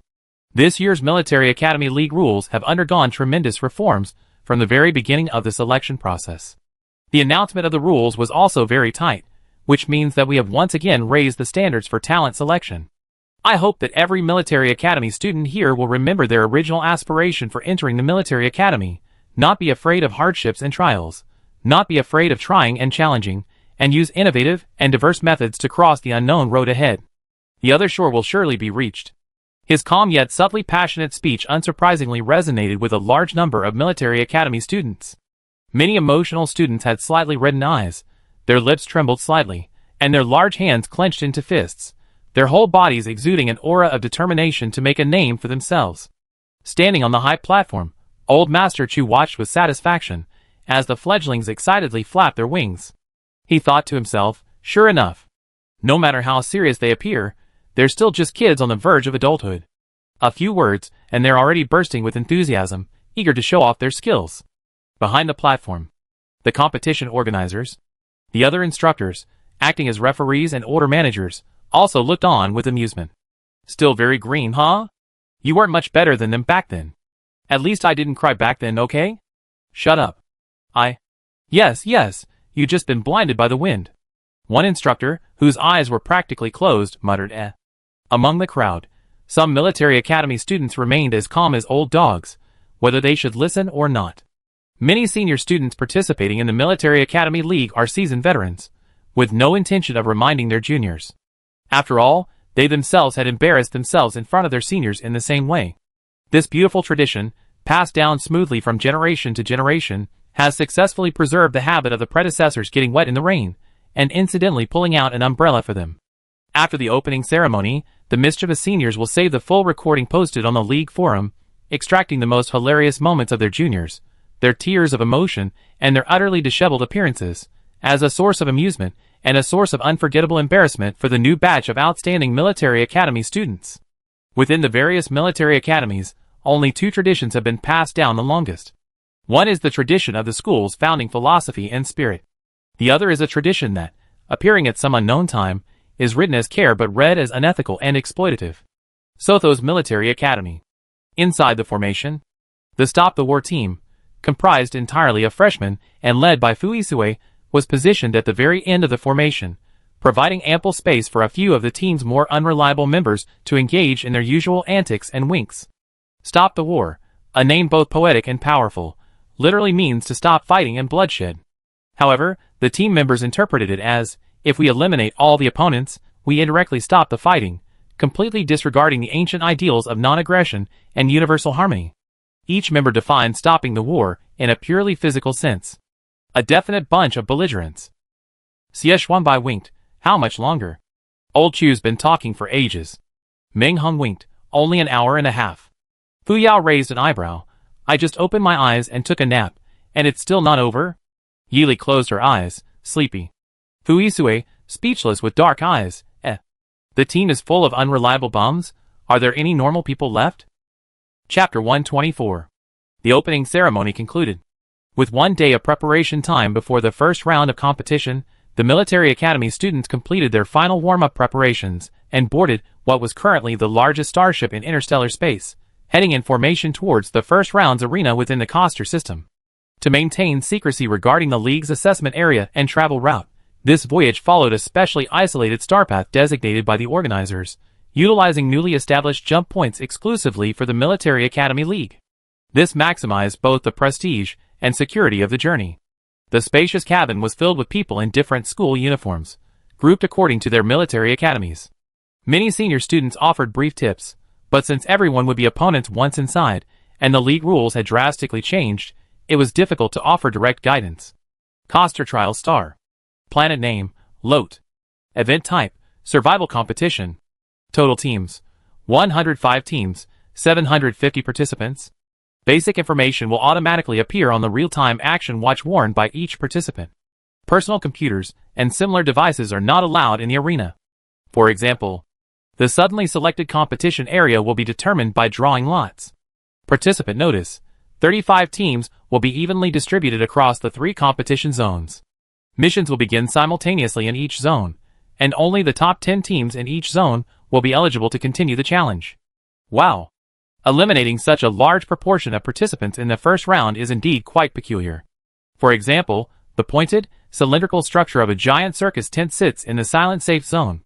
Its straight, sturdy, lead-colored pillars outline a clean silhouette like thick umbrella ribs, while the thick, elegantly curved crystalline walls resemble oiled paper fabric glued to the ribs, spreading out like a tide. The once unruly military academy student now obediently allowed the proctor to inspect him, his long, sturdy black boots, waterproof and slip-resistant, making a resounding thud with each step. Thump, thump. each squad received their corresponding survival supplies according to their assigned roles. Individual soldiers received standard supply packs regardless of role, while mech pilots received basic repair toolboxes, each containing just enough nutrient solution for the survival competition, a consistent safety net provided by the League officials. The otherwise calm and uneventful development was unexpectedly disrupted. Yi Li's dual enrollment in both the individual soldier and mech pilot programs caused the assistant referee distributing the supply packs to experience his first moment of bewilderment and confusion. The assistant referee glanced at the mech pilot program name behind his name, smoothly pulled out the repair toolbox, and only moved his hand halfway out of the box before abruptly stopping. The reason was simple. The assistant referee, while fulfilling his distribution duties, wanted to use the brief transition to memorize the contents of the next person's supplies, so that his distribution would be as smooth as a machine assembly line, making his movements fluid and graceful. Unfortunately, what he saw wasn't a brand new name on the next line, but rather a superimposed department name. The sudden shock left the assistant referee no time to think. His outstretched hand jerked back violently, as if pulled by a wheel with its brakes slammed on. Assistant referee, individual soldier department, assistant referee, ? Assistant referee, wow, really an individual soldier department, and a really powerful mecha department too. The individual supply pack in his hand trembled slightly, and a stiff, mechanically calculated polite smile passively appeared on his serious face. Yi, do you want the repair tools or the individual supply kit? Yi Li was taken aback. Meng Han was taken aback twice. Fu Yao was taken aback 3 times. Xie Shuangbai's narrow, fox-like eyes smirked mischievously, teasingly asking, since she's studying 2 departments, can she take both? Xie Shuangbai, you're dreaming. It's not even dark yet, and you're already daydreaming? A loud voice nearby didn't leave a moment's silence, launching into a sarcastic remark without hesitation.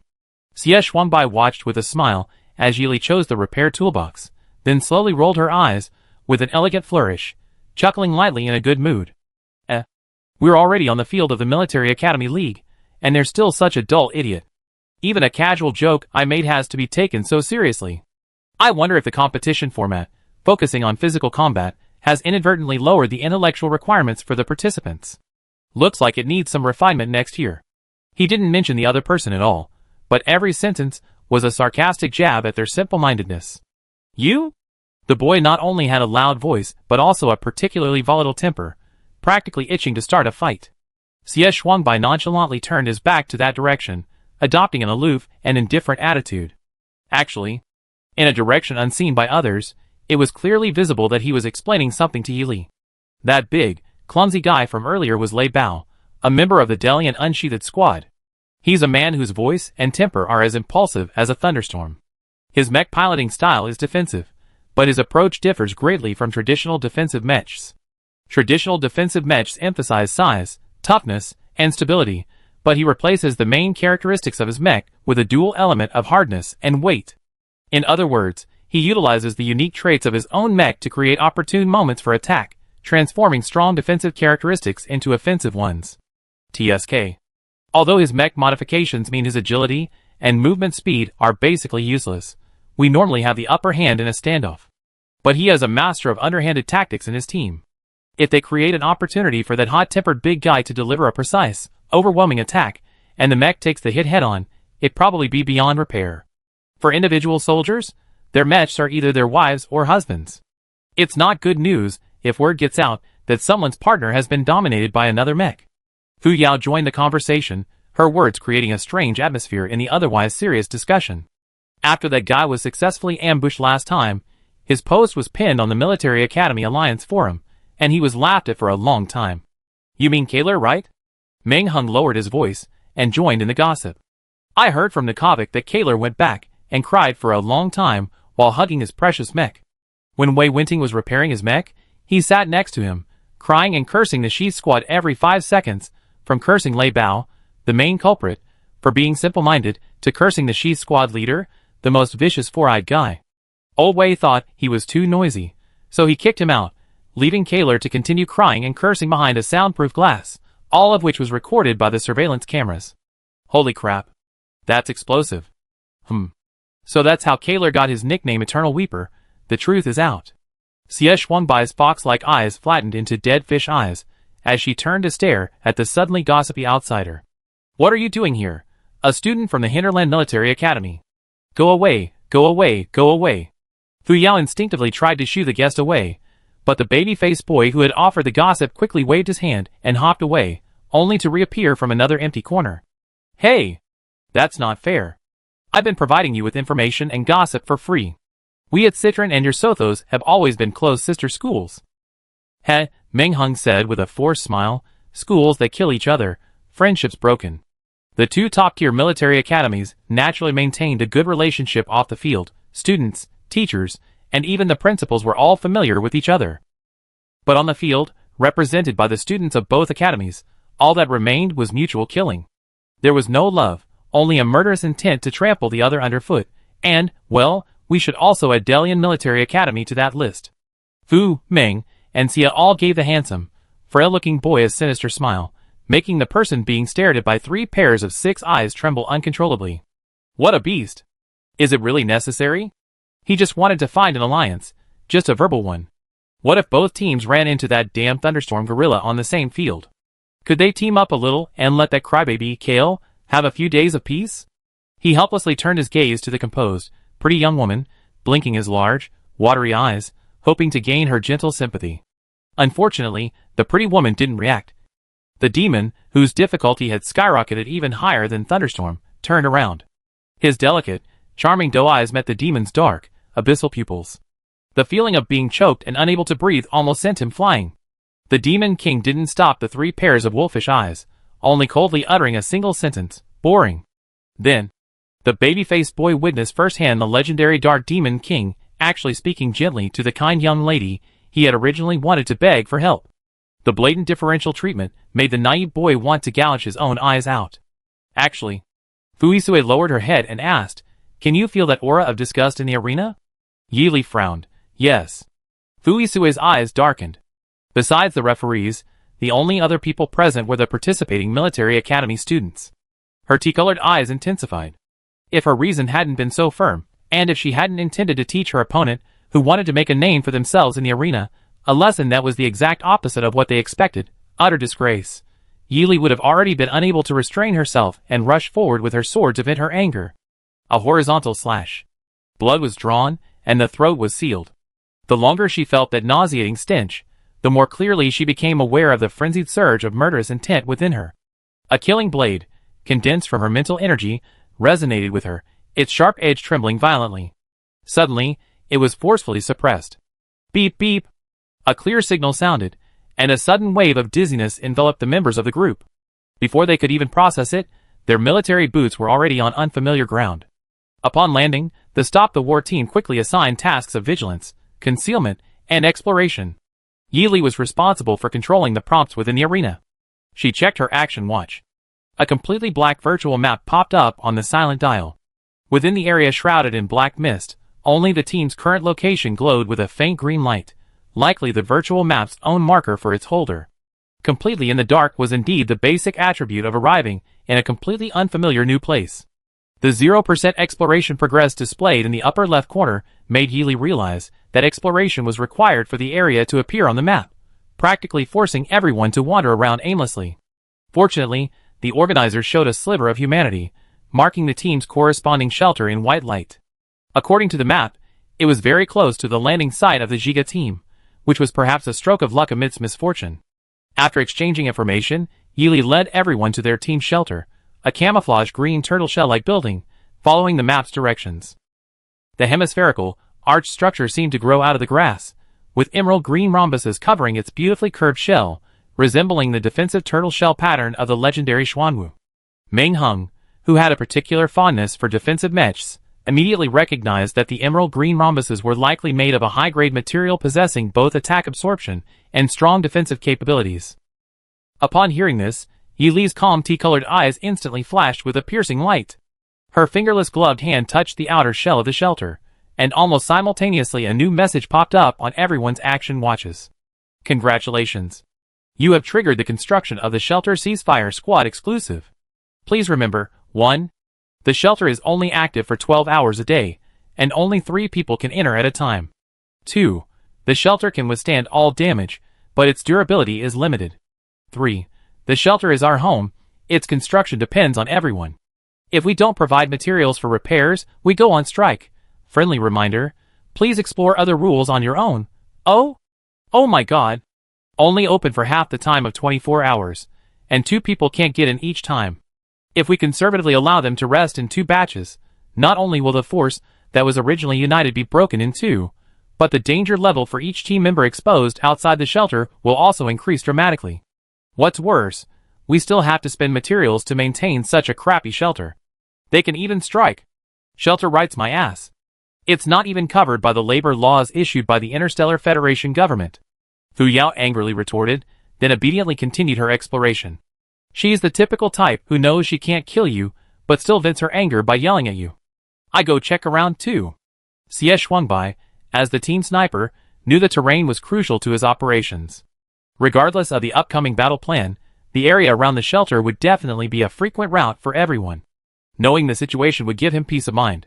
Before leaving, he opened the small parts bag in his individual supply pack inside his mech and quickly assembled several insect-like toys, with his fingers fluttering like butterflies. Phew. Not bad. As expected, this young master's skills haven't dulled yet. He casually tossed the assembled gadget to Fu Isue, turned, and strode away. Then, Fu Isue gave some instructions to the other 2, then vanished like a ghost. At this point, only Yi Li and Meng Hung remained in the shelter to guard it. Yi Li left Meng Hung below and, without hesitation, climbed up the shelter with his bare hands. Since the shelter didn't stop them, it meant they were allowed to. They couldn't stray too far from the shelter, so cautiously using the height to roughly survey the surrounding terrain was one method. After all, they were in the middle of their own territory.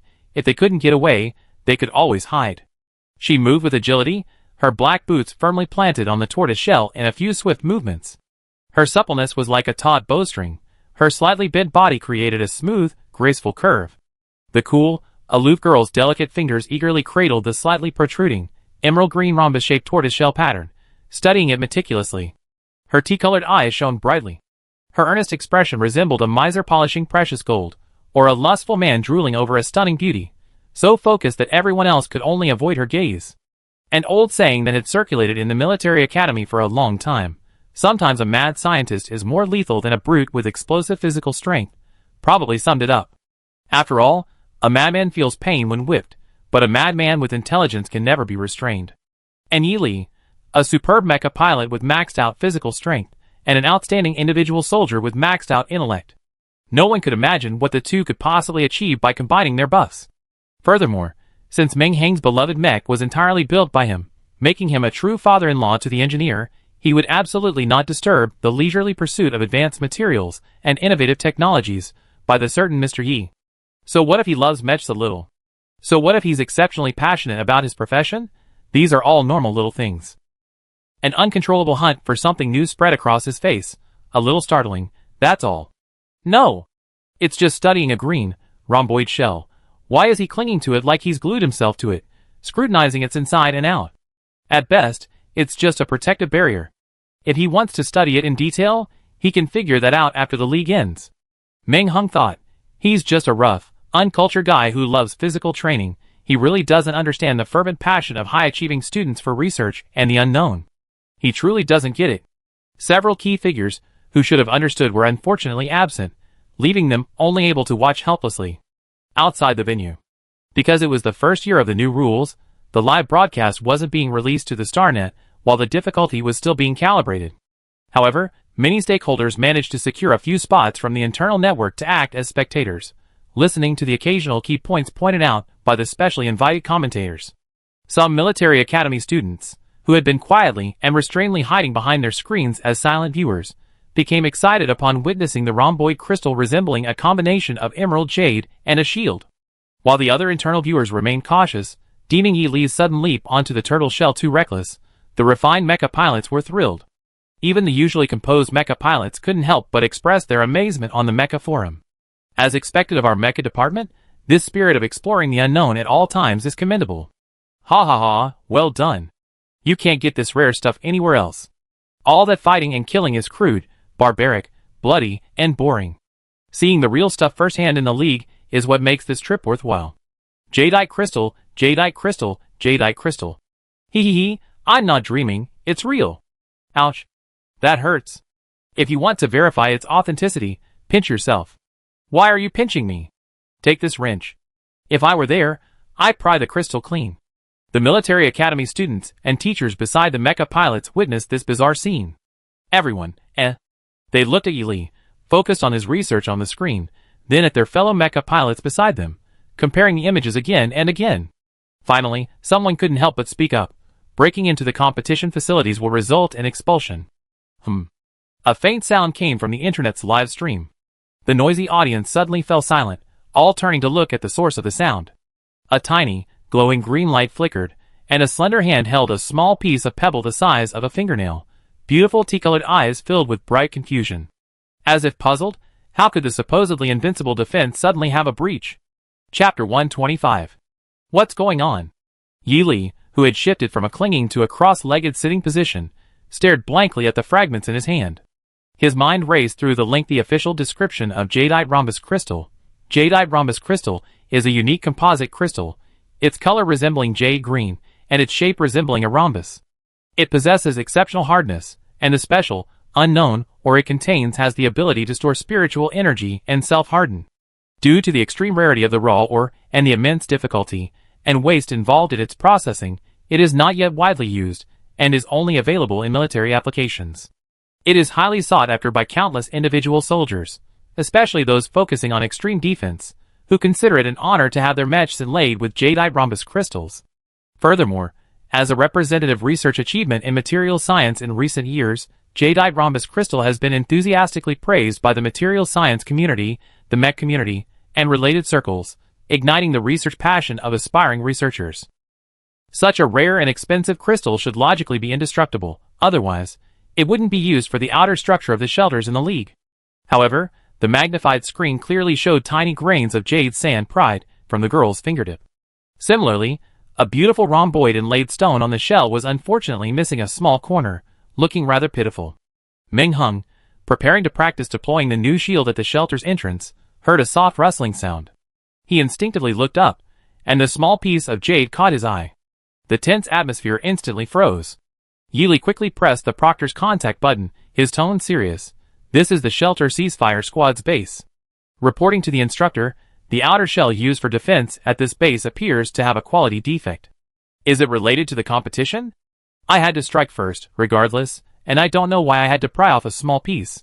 Either the outer shell wasn't inlaid with the rumored jade crystal, and I admit it was a mistake, or it was a special arrangement by the organizers, involving micromanagement. In that case, a reason is needed. Anyway, it has absolutely nothing to do with me, an ordinary contestant.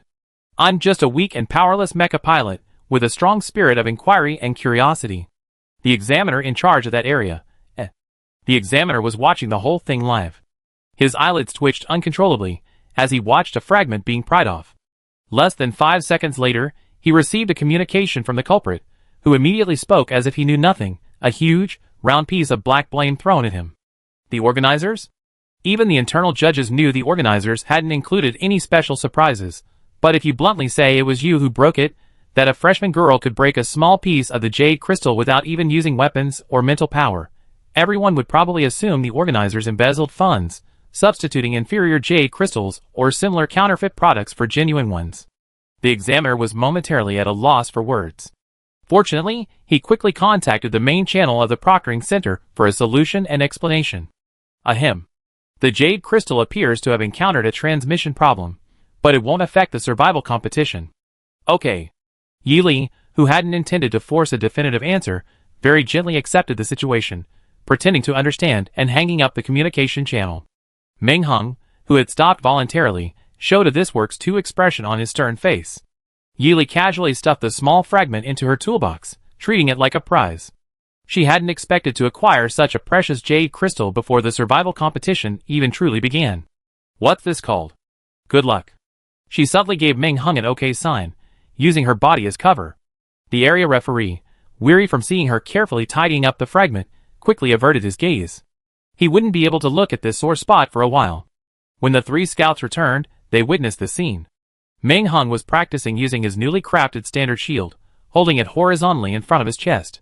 Yili was crouching in front of the shelter's door, carefully tapping a small green fragment from her toolbox with a small hammer, scattering powder into a small concave dish below.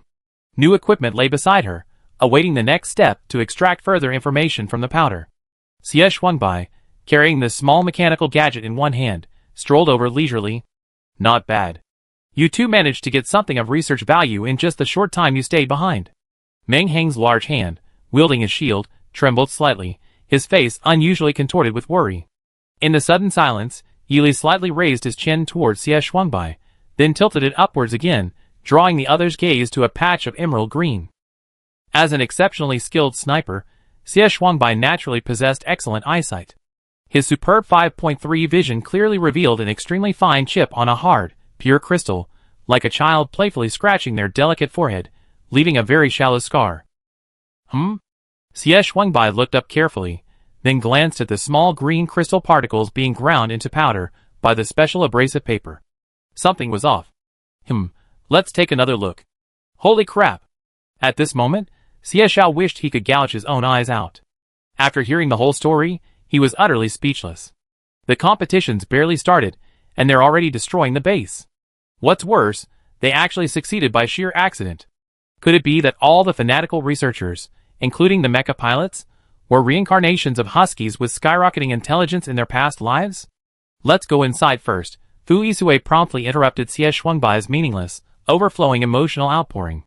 Fu Yao asked, "Isn't Rule 1 that only allows a maximum of 3 people inside the shelter?" Yili patted her shoulder. The rule states that a maximum of 3 people can enter during the 12-hour shelter activation period. It's not activated yet, so it's fine. Fu Yao, This was also a deceptive tactic set up by the competition organizers, designed to induce the military academy students to follow the rules as instructed. However, with a closer look, even if they didn't actually find the correct answer, they could easily avoid the trap by exploiting minor loopholes and survive. This isn't difficult, Xie Shuangbai stroked her chin. It's so simple it's almost like a half-hearted offer. Fu Yao, prompted, also began to digress. So what they told us are all loopholes to exploit, the real challenges are yet to come. Perhaps there's a special gift for participants who don't activate their shelters at night. She gave a cold chuckle. What a vicious new competition format. The shelters all feature single-sided, visible walls. The smoky gray walls allow just the right amount of light to enter the room. A futuristic round conference table sits simply in the center, with a recessed area presumably for scanning data from the wristwatches on the projector's wrists. The circular, curved seats have comfortable backrests and armrests. Compared to the neat yet proper facilities in the central area, the 5 thick sleeping bags lying in the corner clearly embodied minimalism to the extreme. Cleanly unpacked, the 5 most basic sleeping bags lay on the ground like slender, slightly plump silkworm cocoons, pure burlap sacks lacking any added features like warmth, cooling, insect protection, or cleaning. Even a simple sleeping bag was enough to make Xie, who liked to plan ahead, conjure up countless terrible scenarios. He knocked on the sturdy shelter door frame. It seems the lack of sleeping bags is forcing us to rely on the shelter's activation function. This means the nights in the survival competition might be even more terrifying than the days. If activated, the members left outside will be in great danger. Good grief. The survival competition isn't just a team elimination system, they also thrown a hidden inter-team elimination system at me? After the 2 most ardent troublemakers in the team finished venting their frustrations, everyone gathered around the round meeting table. The members who had just completed the exploration mission took turns presenting the intelligence they had gathered. And naturally, the one responsible for confirming and analyzing the intelligence was Yi, who had just accomplished the feat of breaking the crystal. As a student who already had 2 majors combined, coupled with an abnormally high absorption rate in other fields, and still managed to remain outstanding despite switching majors, demonstrating a broad knowledge base and wide range of interests, he was perfect as a reviewer. Xie Shuangbai, I'm responsible for confirming the high and relatively high vantage points for sniping. Of course, everyone can use them as vantage points as well, I think either is fine. With a light tap of his finger, his mobile watch projected the markings onto the round table screen. The area around our shelter is mainly composed of low hills with gentle undulations. The small hills at the 3 o'clock and 7 o'clock positions are the closest vantage points to the shelter we need to prepare in advance. Also, about 400 or 500 meters away, in the direction of the 3 o'clock hill, there's a small shrub hidden behind the trunks of a pile of broadleaf trees. Its stems and leaves are mostly emerald green. But in the hollow center, there seems to be a small, hook-like, pale pink blood-red line writhing within, like a small, limp creature. It looks like the B-grade exotic plant from the collection mission, commonly known in the plant world as the deadly blood hook, the Bergarita. Report complete. Did you take a picture of that suspected blood hook exotic plant? Of course. Yili compared the slender stems and leaves peeking out from the shadows of the trees in the photo. The crimson blood lines didn't extend along the fine, delicate veins of ordinary plants. They looked more like a drop of blood congealed into a blood hook, quietly. Frozen within its emerald green core, it couldn't move. It's definitely a grade B exotic plant, the blood hook. Yili confirmed with absolute certainty. She zoomed in on the photos Xie Shuangbai had taken. The blood hook is a rather troublesome type of grade B exotic plant. It often hides within tall trees or conceals itself in their shadows. The blood hook appears as a dripping jade, beautiful in appearance, with swaying branches and leaves, but in reality, its internal blood hooks can deploy a network of blood lines within an area of about 100 meters, controlling these lines to attack anyone who attacks it or intruders into its territory.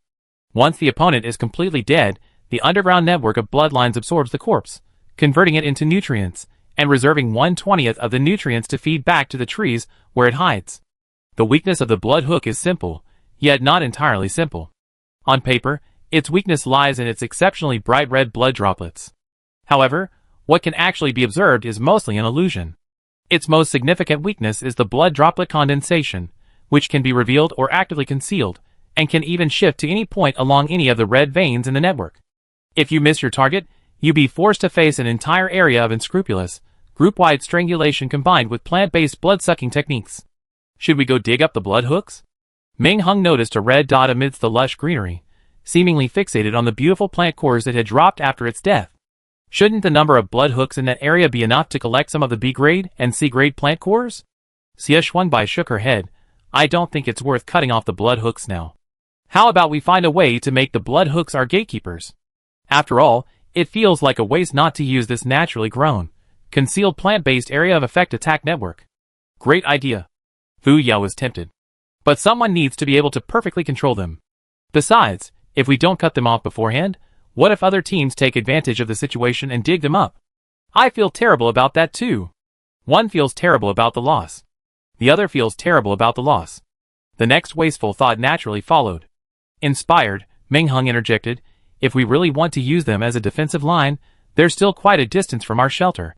If it's feasible, we could just pull them up by the stems and roots, drag them away in groups, and then plant them evenly in the area near the shelter. Yili summarized everyone's opinions briefly, and naturally left the decision to the captain.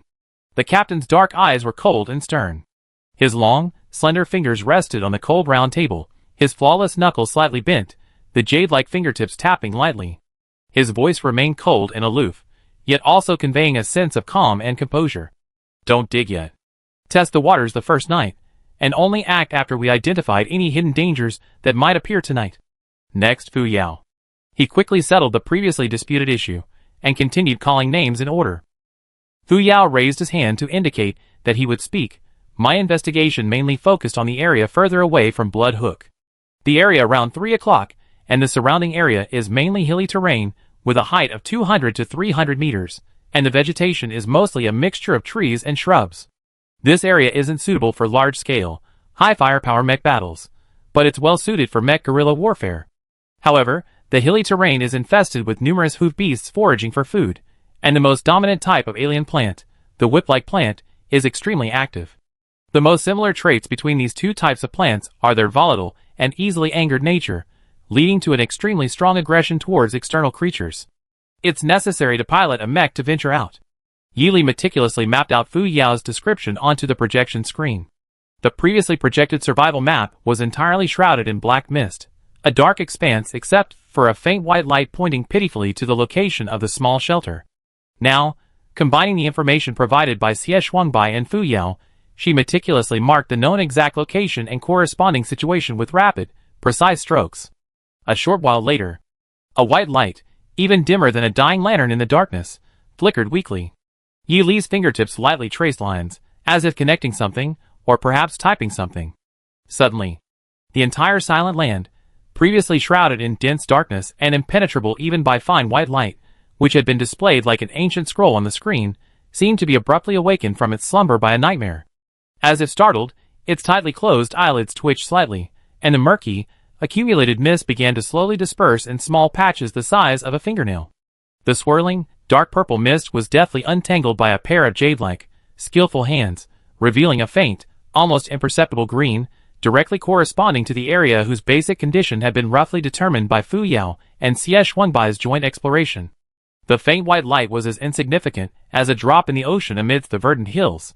By magnifying the area with my thumb and forefinger, the specific environment and terrain became clearer and more three-dimensional.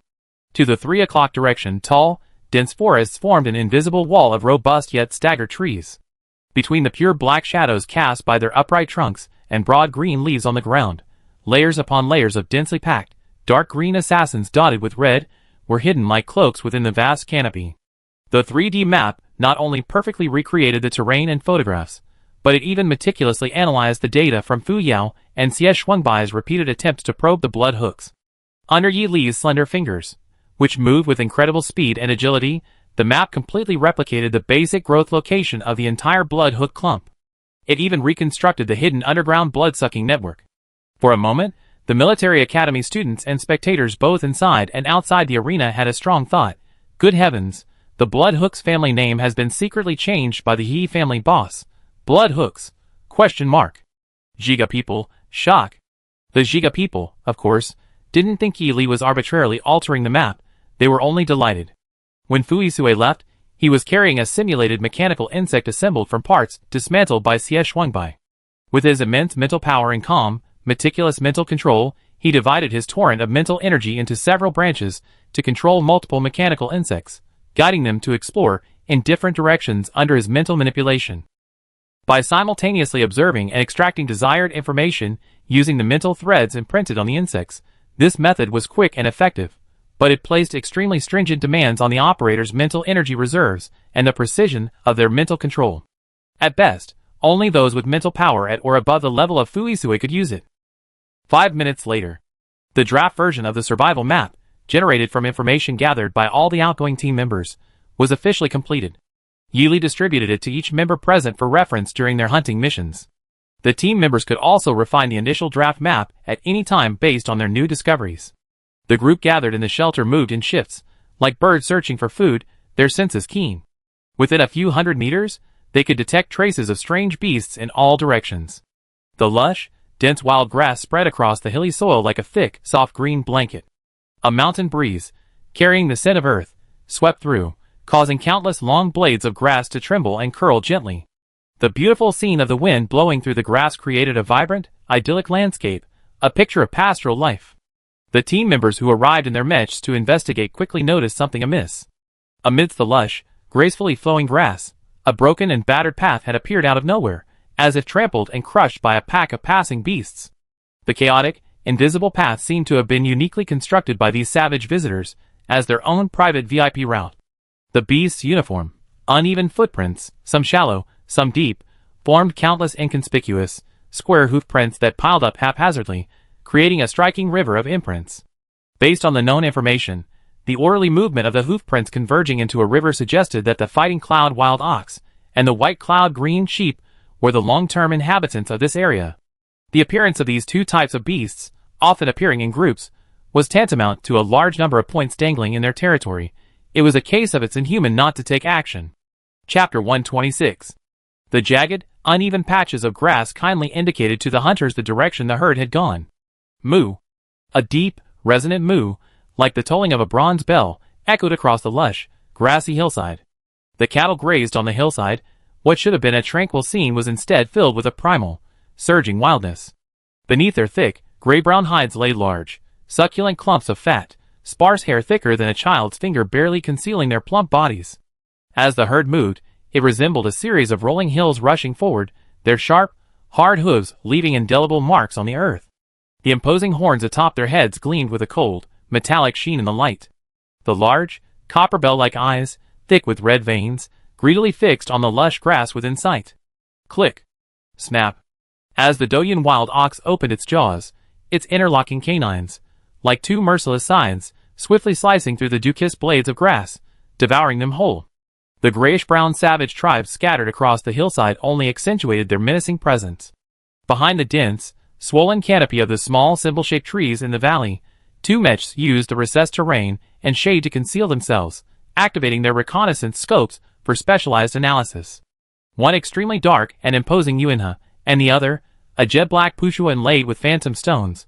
Both observed the situation in a semi-prone posture. There must be at least 100 cows covering the hillside. A B-level herd must be making quite a commotion. The organizers' tactics are a series of traps within traps, incredibly cunning. A-level difficulty B-level crystal cores, B-level difficulty C-level crystal cores, both are challenges beyond their current level. A single Doyun wild bull's brute strength is more than enough to easily knock over an off-road vehicle. If it were to fight a whole herd, it would pry up a hillside 7 or 8 times over. A single Doyun wild bull is tough, thick-skinned, and has a sharp attack. Its high attack and defense characteristics are so bad that even ranking it as a Class B beast is an understatement. When in a herd, the danger level of each wild bull is more than double that of a single wild bull, or even jumps by a whole level.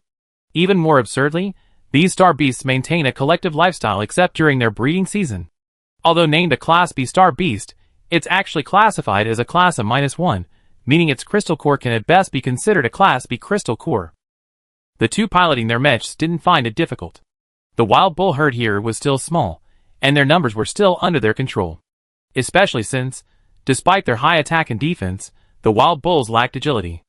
Fuisue and Xie mechs both had varying degrees of aerial mobility, allowing them to escape unscathed even with terrible skills. However, Fuisue and Xie still didn't intend to launch an attack so rashly. Let's talk about the sheep. A hasty attack would disrupt the other sheep-catching team's mission. The white cloud green sheep's fur is fluffy and soft, making it an extremely soft and precious material for textiles and bedding.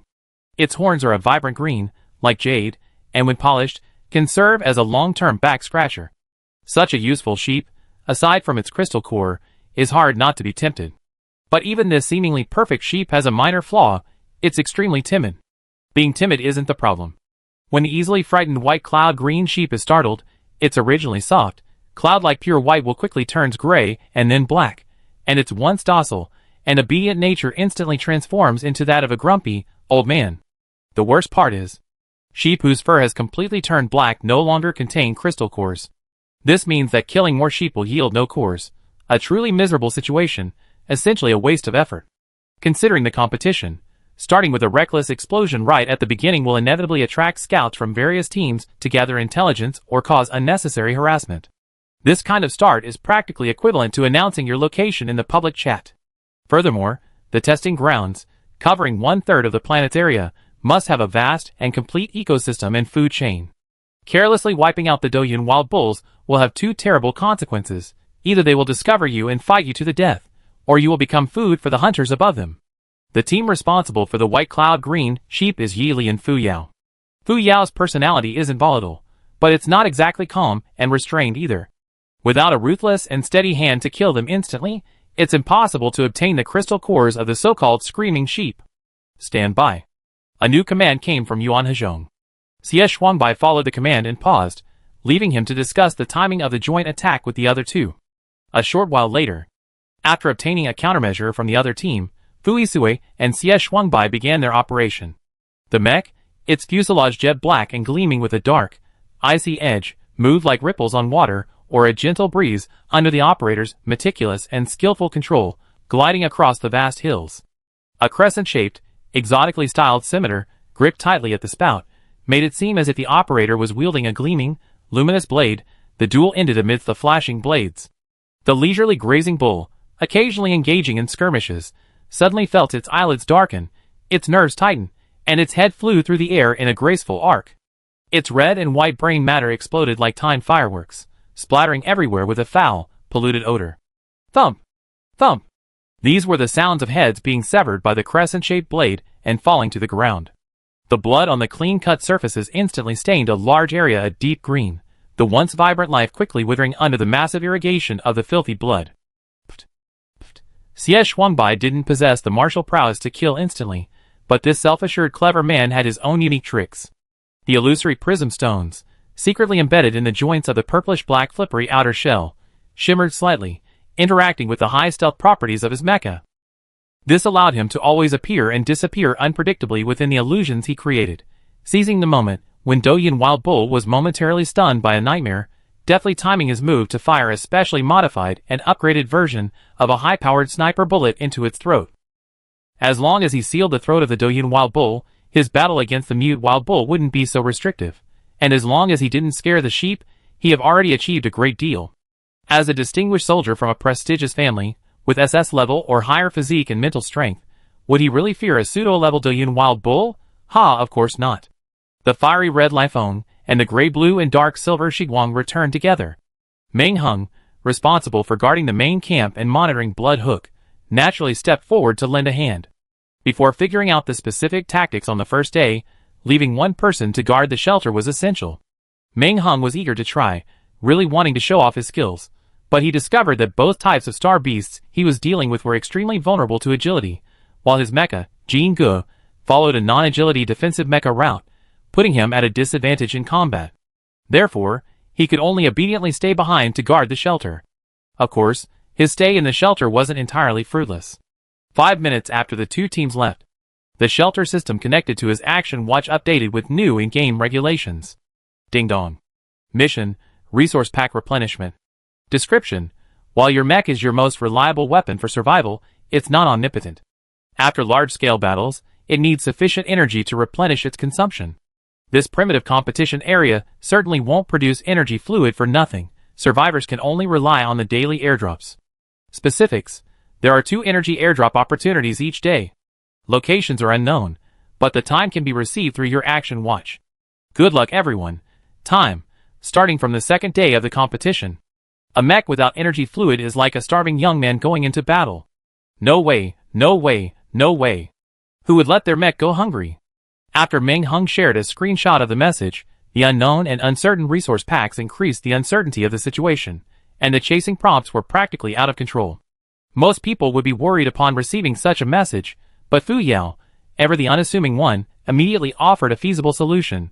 With our mechs at full energy, we should be able to hold out until tomorrow afternoon.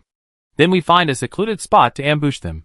We take what we can, and remember what we taken that's inconvenient to grab, and then snatch it back from them later. Fu Yao's blatant robbery tactic sounded like a casual transfer from one hand to the other, completely disregarding the feelings of the first thieves who had worked so hard to steal. Meng Hung, usually a rather upright person, often relied on his teammates' eager guidance for his unconventional actions, but even he had to admit it was a good plan. He, at least in his own judgment, couldn't think of a better way. The first move to snatch an airdrop is tantamount to putting your team in direct opposition to all other squads.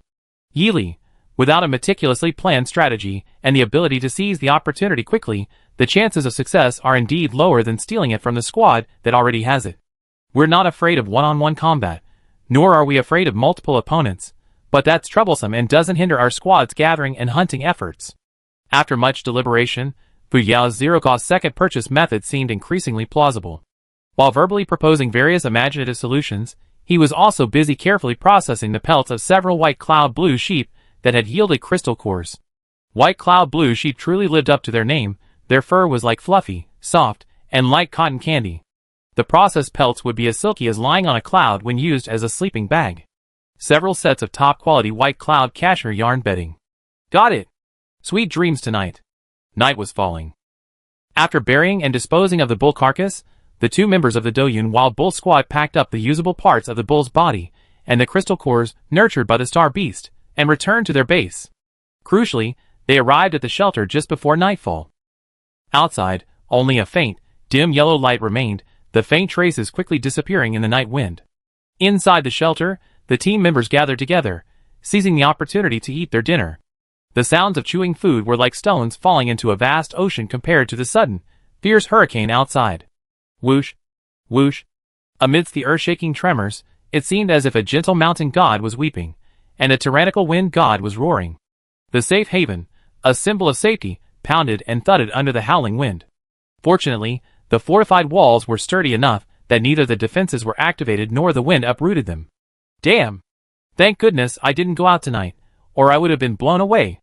The free, nature-like, invincible storm-swept amusement ride is a must-try. If any teams are trying to overtake on the curves at night, I wish them a free ride. For hands gripped the specially made window frames in unison, their eyes shining as they peered out. As far as the eye could see, Weeds were scattered and flying everywhere. Countless branches were blown down, tilted, and piled up. Several hunting routes marked out during the day were now blocked, damaged, and their landscape slightly altered by the wind and fallen trees. No need for a whole night. A single, deafening gale would wipe out all the terrain surveying progress the cadets had made during the day, forcing them to start all over again, a stark reminder of the unpredictability of survival. A stormy night. The air was thick with dampness. In the pitch-black forest, withered branches, heavy, withered, and brittle, seemed to be draped with small tumors, their already lifeless trunks bent low under the weight of their burdens. One squad member clung tightly to the trees, praying for the wind to stop.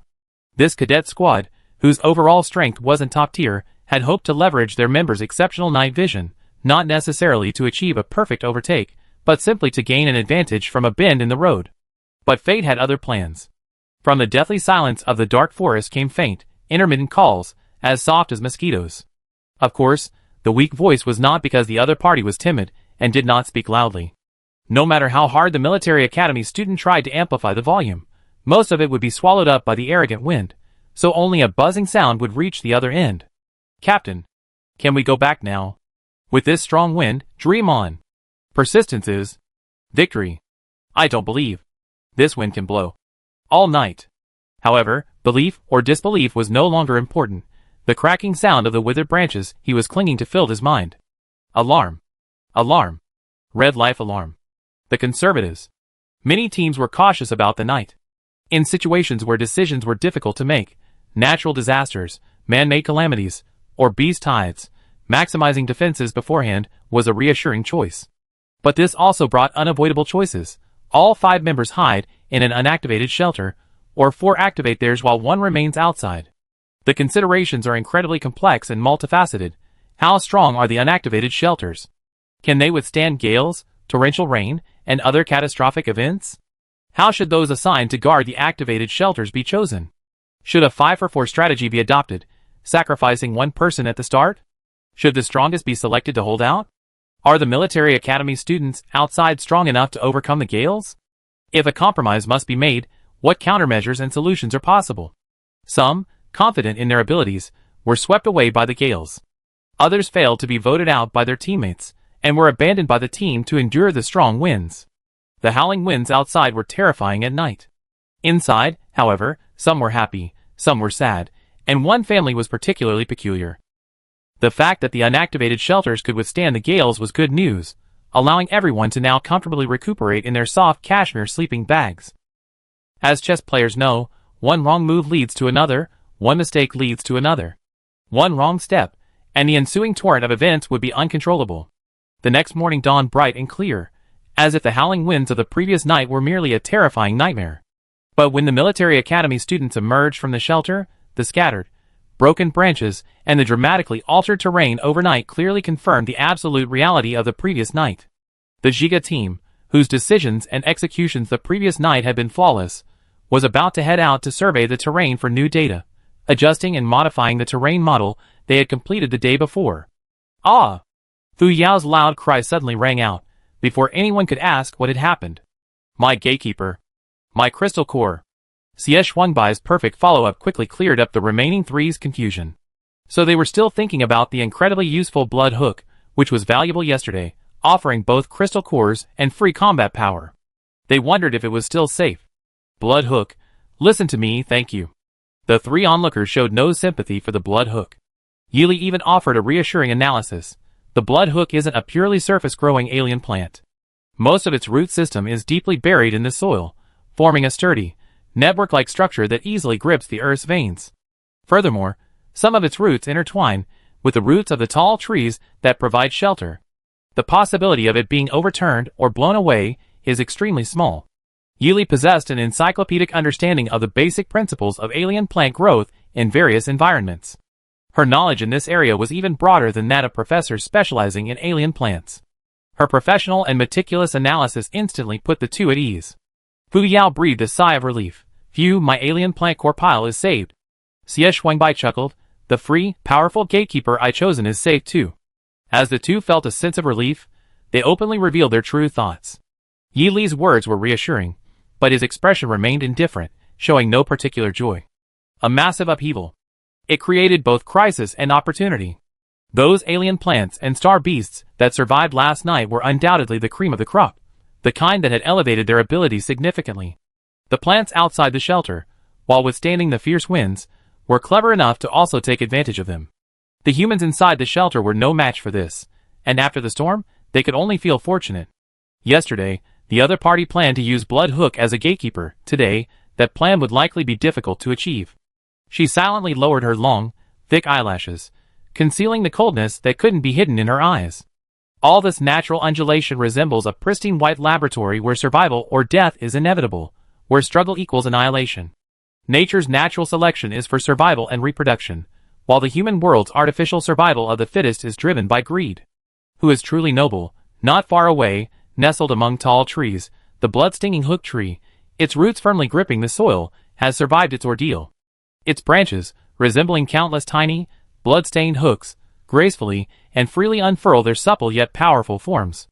A gentle sunlight sweeps across them, and the still tender tips of the new shoots tremble slightly in midair, as if sneezing inexplicably in the breeze. If the blood-stinging hook tree were human, it would surely be convinced that someone is speaking ill of it behind its back. Unfortunately, it is not human and knows nothing of human gossip. Though the gale is terrifying, the infamous blood-stinging hook tree is no pushover either. In the perilous night, as the blood hook extends countless roots, thick and thin, firmly anchoring itself to the ground and protecting itself, it also boldly branches out slender, supple, dark green vines, lurking in the soil. Cunningly and skillfully, it coils and drags away countless unfortunate victims, treating them as its scavenging spoils. Greedily, it absorbs their lost flesh and blood essence and unbroken crystal cores into its own body, rapidly increasing its own reserves and propelling a new transformation.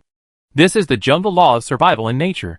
Even the cunning and audacious blood hook is merely one of millions of devourers. While the gale is terrifying, at its core it is simply a mindless rage. Compared to the cunning predator, rich in intelligence and capable of both yielding and maneuvering, it is still slightly inferior. A new day's challenges begin. Chapter 127. 5 minutes passed. 2 heartbroken mechs flew in from the 3 o'clock direction, bringing back 2 pieces of news. Unsurprisingly, one was good news and the other bad. The good news: Blood Hook, designated as the guardian of the shelter, had stubbornly survived.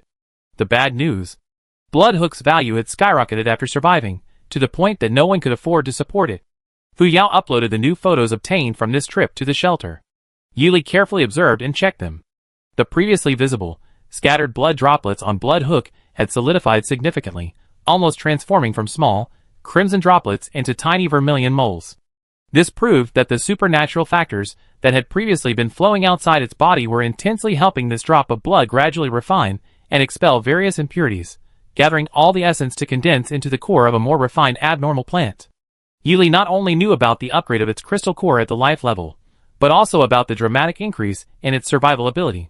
If the previously semi-ethereal, droplet-like dew, as its source, could move freely within its root system, then the existence of this small red dot was equivalent to giving the Blood Hook a survival buff. As long as the small red dot wasn't completely destroyed, even if the Blood Hook's entire root system, stems, and leaves were crushed into powder in a massive barrage of attacks, it could instantly reabsorb and store all its essence, shedding its body like a cicada shedding its shell to re-establish its roots, taking the concept of can't stand it but can't get rid of it to its extreme. Yili had previously discussed this with Master Chui, who angrily referred to it as the cockroach of the alien plant world. Although he responded with a casual hum, he was clearly deeply impressed by this.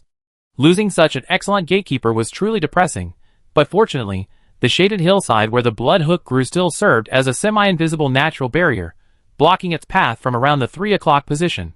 However, even the strongest negative emotions quickly dissipated. Today was the second day of the survival competition.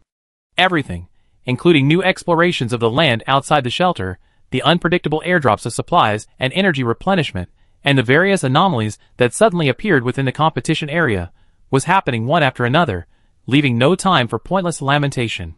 The sad Xie Shuangbai and Yi Li, the uncomfortable Fu Yao and Fu Yisui, and Ming Hung each formed groups to explore, ostensibly to leave this place of sorrow and process their emotions. However, Fu Yao's instantly contorted expression upon learning she would be teamed with her cousin was still quite eye-catching. Even though her wide-open almond-shaped eyes betrayed a helpless and resigned sense of fate, the lone soldier Fu Yao, following orders, could quickly regain her composure and prepare to board her mech. The two-person teams were exploring a route primarily in the southwest.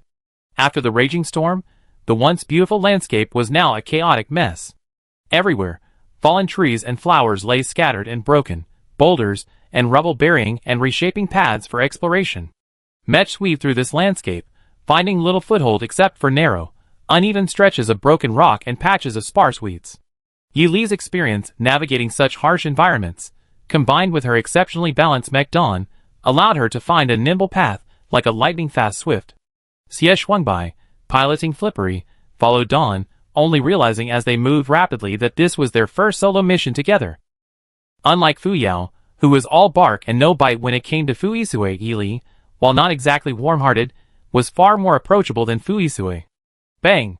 A few faint gunshots rang out in the quiet environment, the subtle sounds carried on the wind.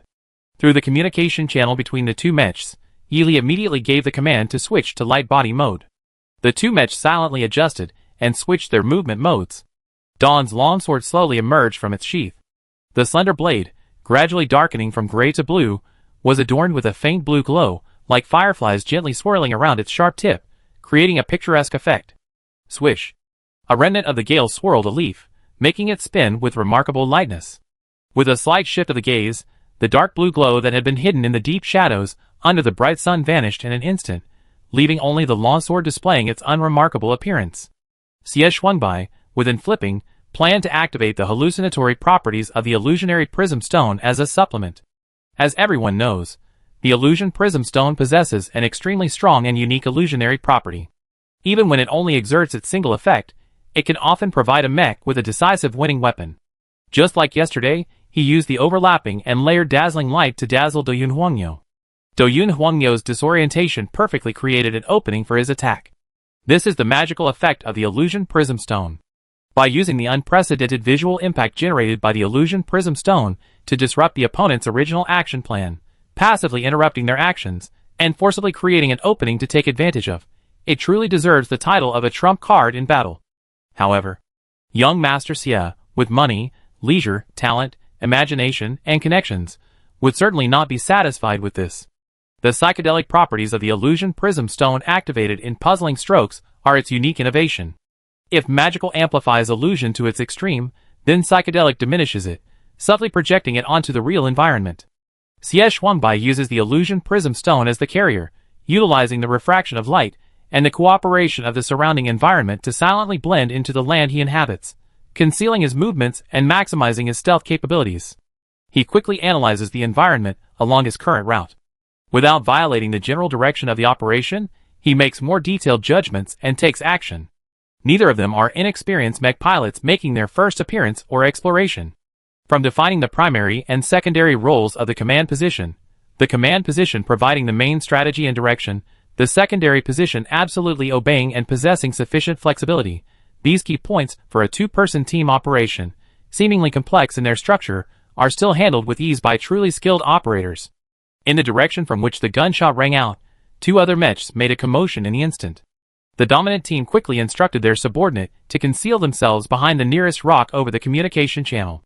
Once basic concealment was confirmed, they then issued a stern warning to their team members over the internal channel, half instructing and half reprimanding. How many times have I told you before we came out? In areas where the terrain isn't advantageous or fully explored, absolutely do not fire without permission. Firing that shot is completely exposing your position and giving the enemy an easy target.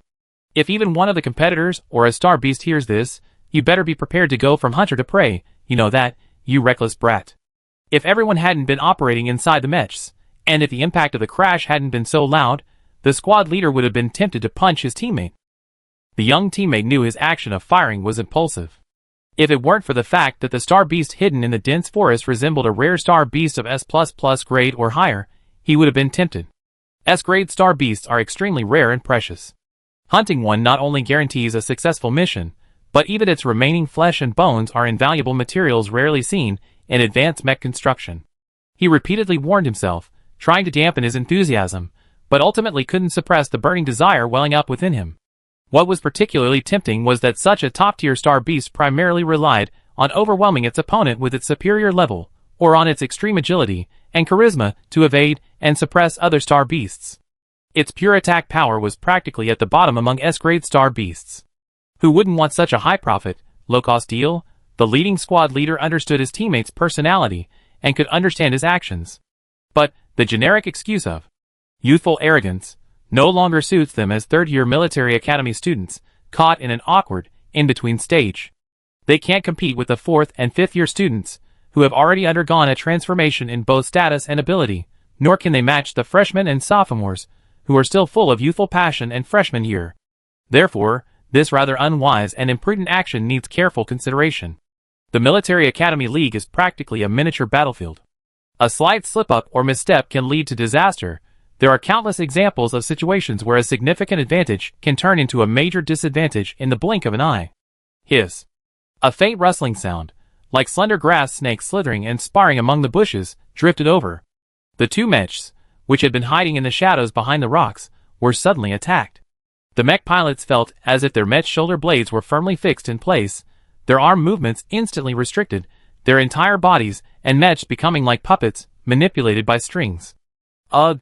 The two struggling pilots were instantly choked by an invisible restraint. Crack! Crack! Their free hands quickly grabbed the mech's weapons. Even though the naked eye couldn't accurately capture the culprit's methods, the experienced pilots still managed to grab two steel hammers and, with lightning speed, slash several times at the areas where the mechs were restrained, trying to outwit and outmaneuver the invisible airlocks. What's going on? It was clearly a feeling of being bound by thin, rope-like threads, yet it never actually landed. Even the two soldiers, who considered themselves quite experienced, could only guess that the opponent was using some method to conceal the weapon's shape. But to eliminate even the tactile sensation of the attack was beyond their comprehension. Captain! Captain! I clearly feel like I'm being suspended by threads, but when I hit it, it's like hitting thin air. The soldier, just finished being instructed, suppressed his panic and asked for help in the team channel. The captain, more experienced than his teammates, pondered for a moment and quickly ordered, carefully sense the extension of the threads, and throw the hammer at the point where their extensions intersect. Since they couldn't directly cut the illusory puppet threads, they could only find a way to break through, to make the opponent controlling the puppet threads reveal an opening. If the opponent's attention was diverted, that would be their chance. Invisible threads gripped the joints of the mechs, the increasing force causing the hard connecting parts to creak and groan with a chilling intensity. Two soldiers struggled to maneuver their mechs against the immense pulling force, occasionally loosening their grip slightly to better feel the direction of the thread's pull and their potential intersections.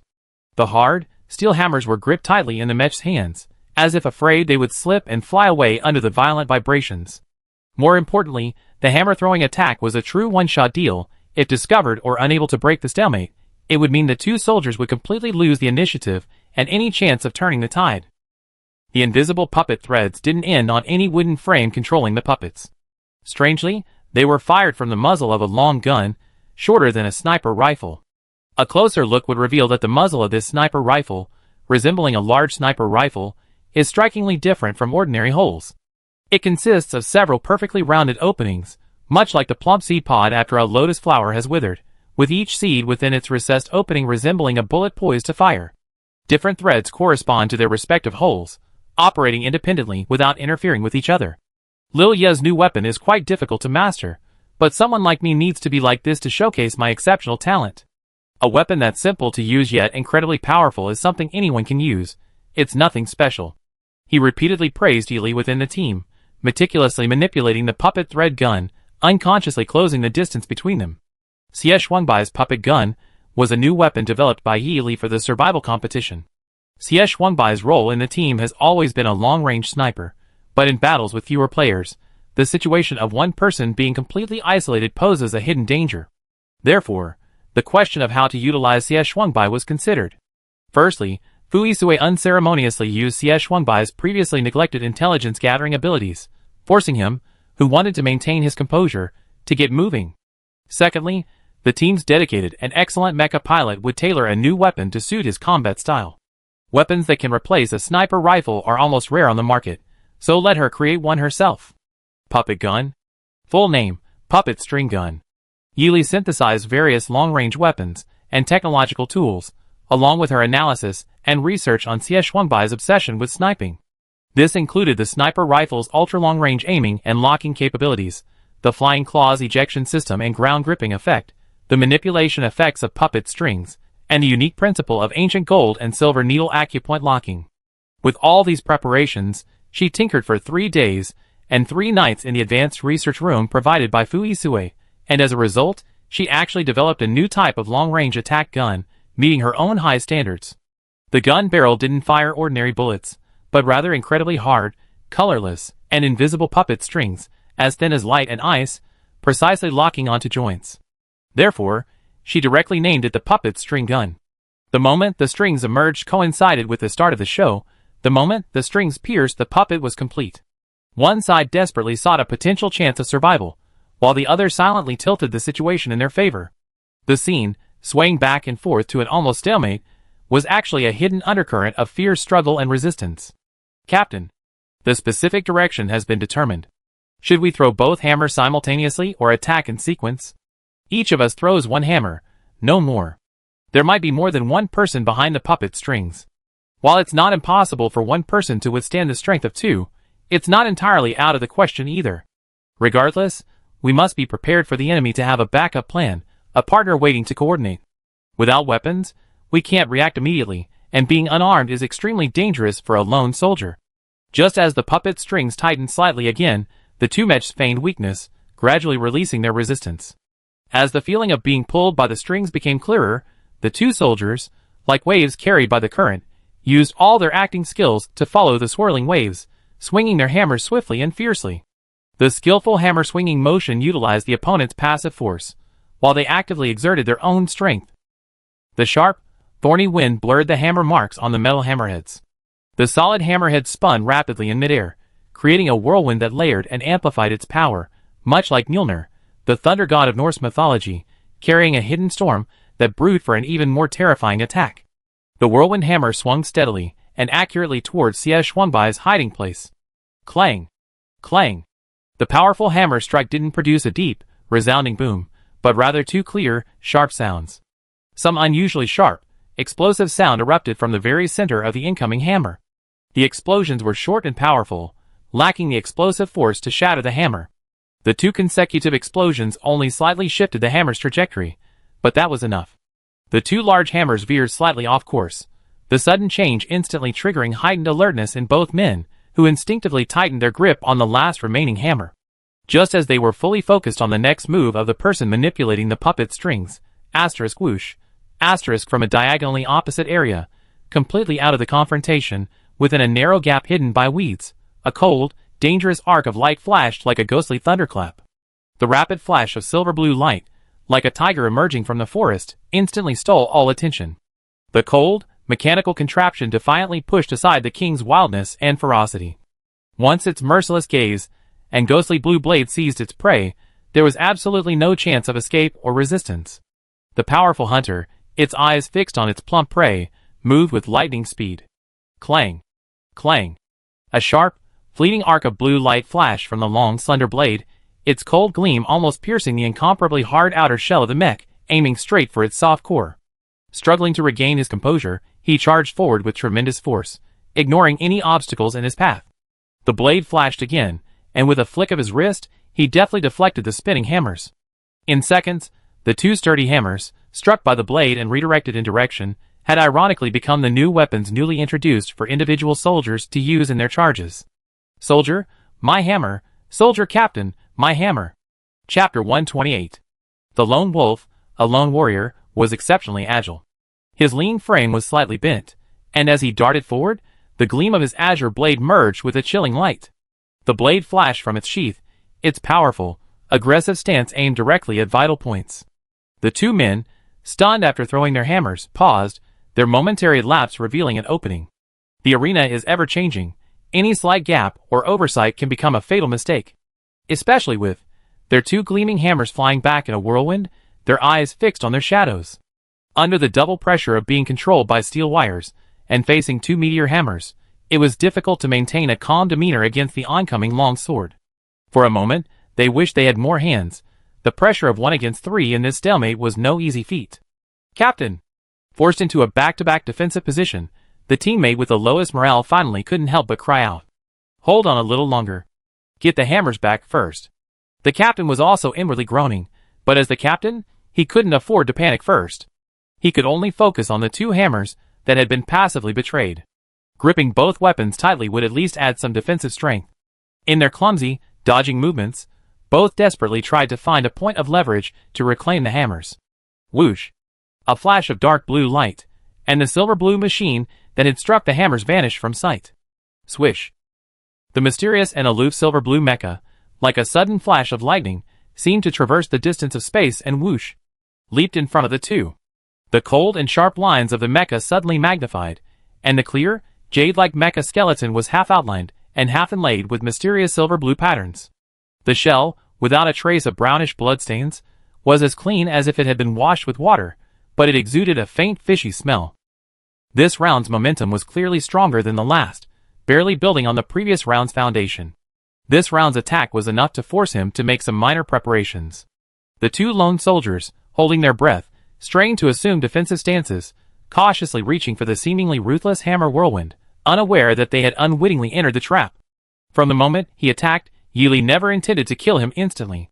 His fierce tiger-like attack stance was only meant to put pressure on his opponent, forcing him to momentarily lose control or make a small mistake amidst his unparalleled attacks and fearless frenzy. It's well known that once a person loses control, they easily expose their weaknesses, and that fleeting opening is the perfect opportunity to strike. Yili moved effortlessly between the two mechs, like a child flying a kite, his figure almost ethereal, as he traversed the fragments of space.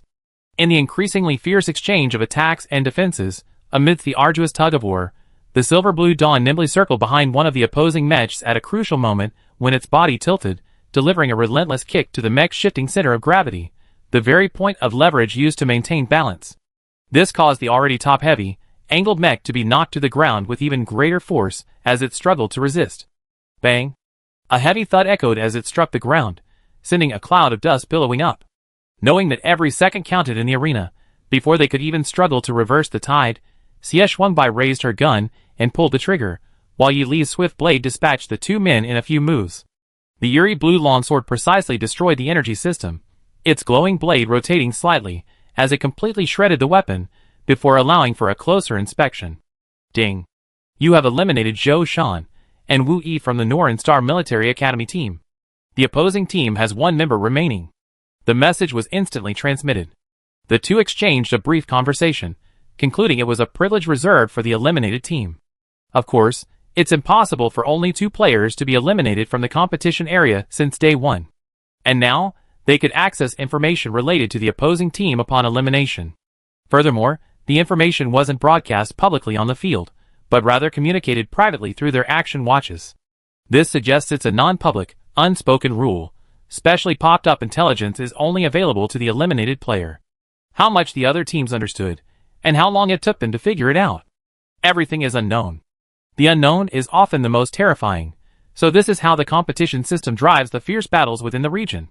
Additionally, according to the rules of the Military Academy League, all spoils obtained on the field can be handled by the individual soldier. This includes not only the points earned from eliminating opponents, but also any materials or resources not yet registered by the opposing team. Xie checked the spatial buttons of the eliminated contestants. As a member of the victorious team that successfully eliminated the opposing team, he naturally had the right to inventory his team's spoils.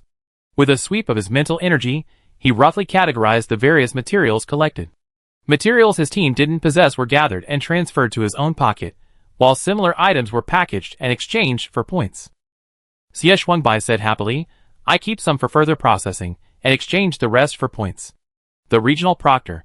The points exchange system, available outside of the Military Academy League's resource-gathering missions, was designed to enhance the exploration and practical abilities of participating Military Academy students. Its purpose was to allow students to overcome difficulties in various dangerous locations and collect rare results, using their outstanding individual abilities to differentiate themselves. Absolutely not like Xie behavior. The elegant way to put it is resource integration. The more down-to-earth way is a clearance sale. The Regional Proctor. I really thought I was involved in an ancient project called scrap recycling. Cry Yi?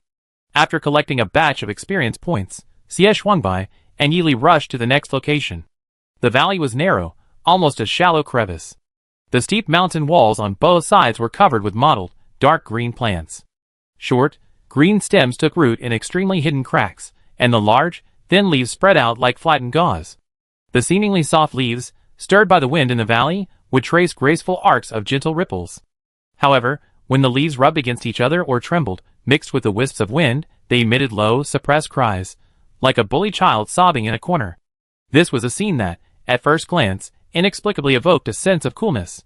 A dark, sunless valley, secluded corners rarely visited, walls covered in withered leaves that could trigger trypophobia, and eerie, mournful sounds echoing throughout the valley, all blending together to create a terrifying ghostly melody. Unfortunately, the very combination of these bizarre elements unfolded before them. The mecha's defenses were indeed formidable, but even the strongest barrier couldn't suppress the chilling wisps of air creeping up from behind.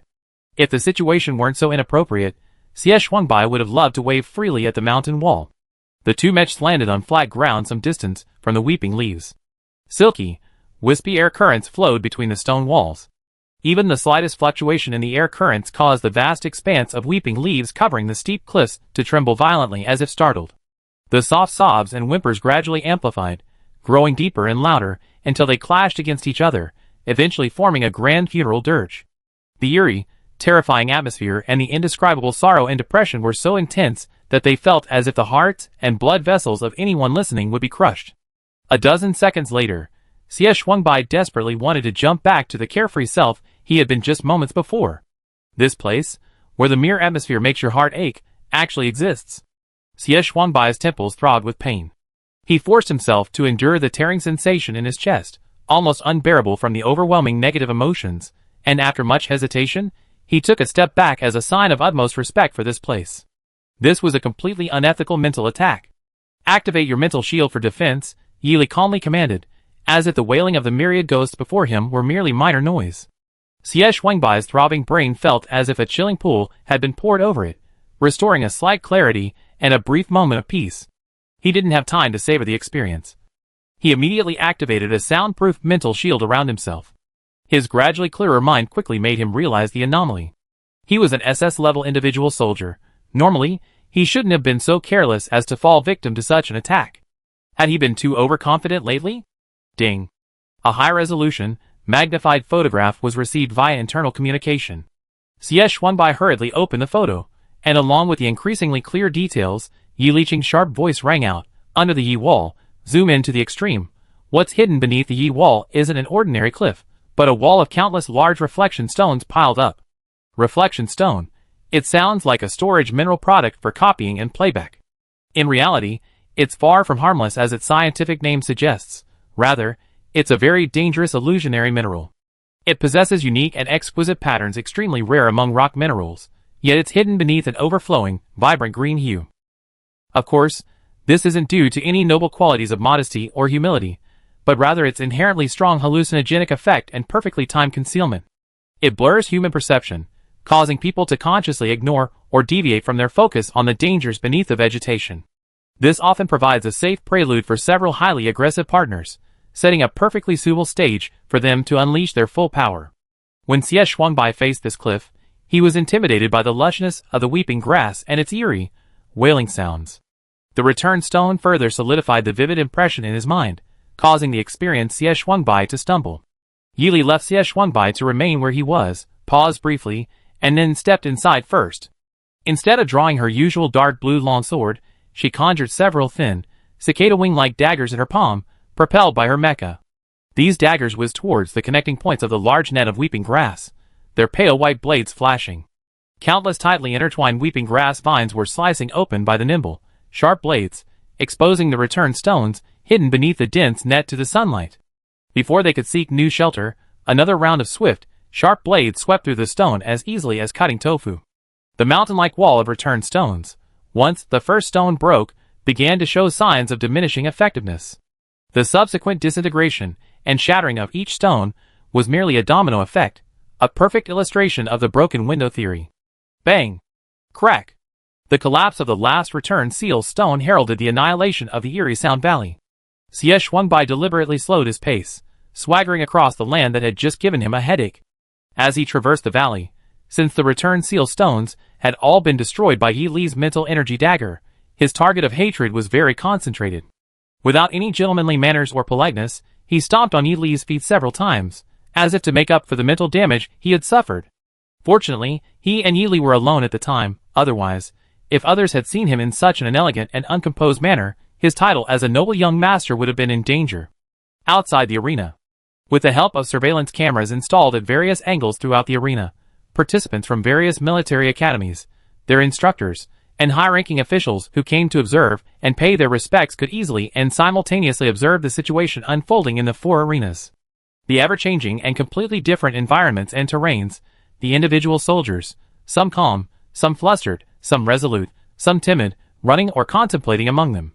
Those seated frequently exchanged glances, unable to resist whispering among themselves, "Is this year's survival competition set much higher in difficulty than in previous years? Every 3 steps a strange plant, every 5 steps a vicious plant trap, every small or large area is inhabited by monstrous beasts that are just above the level but far above the strength limit. There's no need for competition between participants. Just fighting for survival against nature within the competition area is enough to keep the competition time plentiful." Veteran instructors and coaches, who had led teams for several, even decades, in the competition concluded, their observations echoing each other's agreement after comparing the difficulty with previous years. Perhaps the higher-ups have new considerations. Didn't you see that the age limit for participation has been raised or even lowered this year? It's precisely because it's difficult that the strengths and weaknesses can be more clearly identified. 7 days probably isn't enough time to explore everything. We still need to find the final match location. Matches between teams have become less frequent in the high-difficulty environment and unpredictable weather. For example, the 2-on-2 match between Sotho's Military Academy and Northern Star Military Academy just now only saw about a dozen, maybe even 20, matches between the 42 teams across the 4 major arenas in less than 2 days. That's partly true, but it also depends on the team style. Some big shot must have had a lucky draw in the 3rd arena. The Glorious Squad from Sotho's Military Academy, the Free Spirit Squad from Citron Military Academy, and the Iron Blood Squad from Delian are all undeniably powerful and aggressive teams. More than half of the 20 matches were thanks to the generous contributions of these 3 teams. In the 3rd arena, almost all the kills of the other 11 teams were completely taken by these combative members. The 3rd arena is truly a fighting arena. Cough, arena for brutes. The speaker deliberately lowered his voice for the last 3 words, to avoid incurring the wrath of the teachers leading the 3 teams and their fans. The weather changed rapidly, almost giving the illusion that the day-night cycle within the competition area had been artificially manipulated. By the time they realized it, Xie Shuangbai had already urged Yi Li to turn back. After all, yesterday's hurricane-swept night had already demonstrated the terror of the night with several lives, and any surviving military academy students should wisely avoid direct confrontation. The 2 piloted their match through the gradually darkening twilight. The wind seemed still gentle and mild, showing no sign of an impending storm. Plop. A few drops of water bounced off the mech's hard shell, making a pleasant, soft sound. Yi Li and Xie Shuangbai immediately tensed up, both sensing an impending downpour. Without needing a direct verbal exchange, they tacitly increased their speed and headed towards the shelter. Even the slightest sign of impending doom was a stark indication that danger was imminent. The light of dawn, like a sliver of moonlight tinged with a deep blue, flickered and darted among the increasingly larger raindrops, lurking like a shadow. Both occasionally intervened, helping their teammates match fend off various obstacles. The delicate raindrops fell one by one, a gentle patter like a soft melody. Soon, the raindrops were outlined into full swollen forms, heavily pounding down on everything below. The resounding thuds were like the grand entrance of a drum, not only making the raindrops fall faster and denser, but also sending ripples of cold indifference through the hearts of all living beings caught in the rain. Even those who feigned composure or elegance were inexplicably thrown into panic and helplessness. To escape the rain before the torrential downpour formed at night, Yi Li and Xie Shuangbai's 2 mech simultaneously increased their speed by 1 gear. Their lightning-fast speed allowed them to slip into the shelter a split second before the torrential downpour began. The instant the door closed, and they turned to look inside, what lay behind their upright, bamboo-like backs was no longer just rain, but a scene of utter horror. The dam of a celestial river had been breached, a surging, turbulent torrent of water, a scene so dense and suffocating it was almost an impenetrable curtain of rain. The thunderous roar seemed to cheer them on, but amidst the torrential downpour, it was reduced to a faint, intermittent echo. The deafening noise easily drew the attention of the lucky survivors inside, and then, what everyone could clearly see was that the thick, hard rocks near the entrance, carefully selected to serve as excellent whetstones, were being relentlessly pierced by the relentless raindrops in less than 2 minutes. This rain, Xie Xuanbai murmured, lost in thought.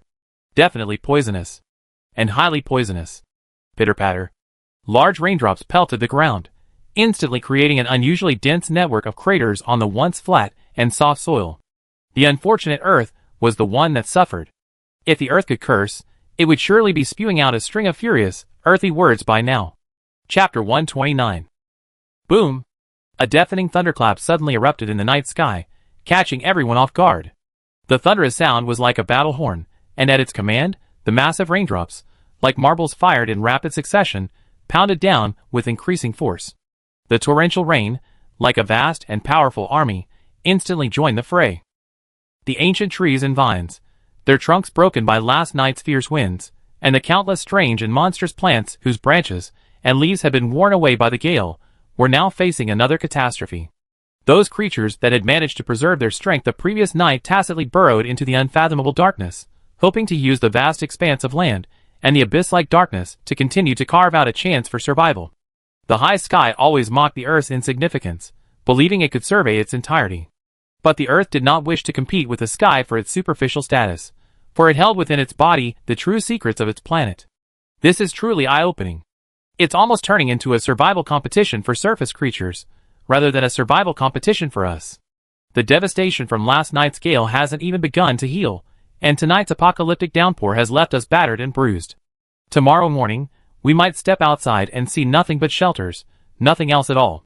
Xie Xuanbai and Meng Hung leaned against the shelter wall, making their highly probable deductions, while countless voices of agreement echoed from the outside world.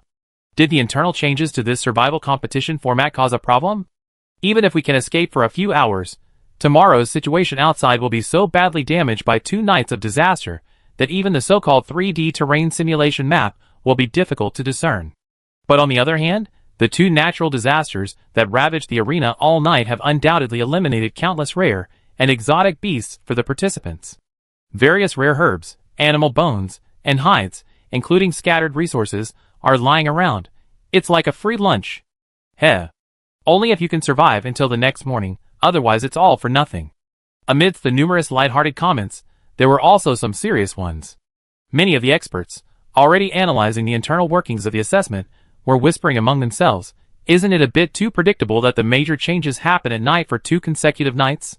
If everyone has to hide in the shelter at night, the assessment becomes monotonous and rigid, greatly limiting the military academy students' opportunities to showcase their abilities. Things like that. The design team members, who had remained silent until now, subtly hinted that it won't be boring from now on, trying to reassure the experts. Inside the arena, having learned their lesson on the first day, the military academy cadets cautiously copied the answer key on the second day. Until they found a more reliable solution, they huddled together in their shelter, half fearful and half relieved, watching the new natural disaster unfold through the semi-transparent walls until late at night. They had to rest and recuperate in shifts to prepare for the next day's challenges. The torrential, chaotic rain pounded down, creating a loud and boisterous symphony. Amidst the thick, intricate percussion, the shelter, neither spacious nor cramped, somehow exuded a strange warmth. Most of the cadets rested peacefully, but there were always a few outcasts. In a certain shelter. Are we really going out tonight? A surprised and questioning look played on her lips, but her fox-like eyes gleamed. Can the mech shell withstand the torrential rain? And how will the enormous energy expenditure at night be replenished? When will the mech's maintenance be scheduled? Fu Yao bombarded her with questions about the challenges of the trip, her eyes narrowed, uninterested in speculation. We can't expect Lily to work nonstop all day, that sounds inhumane. Although Fu Yao was excited about doing something big under the cover of darkness, she restrained her eagerness. But as soon as she finished speaking, all 3 faces simultaneously revealed a faint, almost punchable smile. She suspiciously scrutinized them from left to right, desperately trying to find something different. Finally, her gaze shifted to the tail, and she was surprised to find Yi Li was also gradually smiling. Fu Yao slowly tilted her head, her expression conveying a large question mark.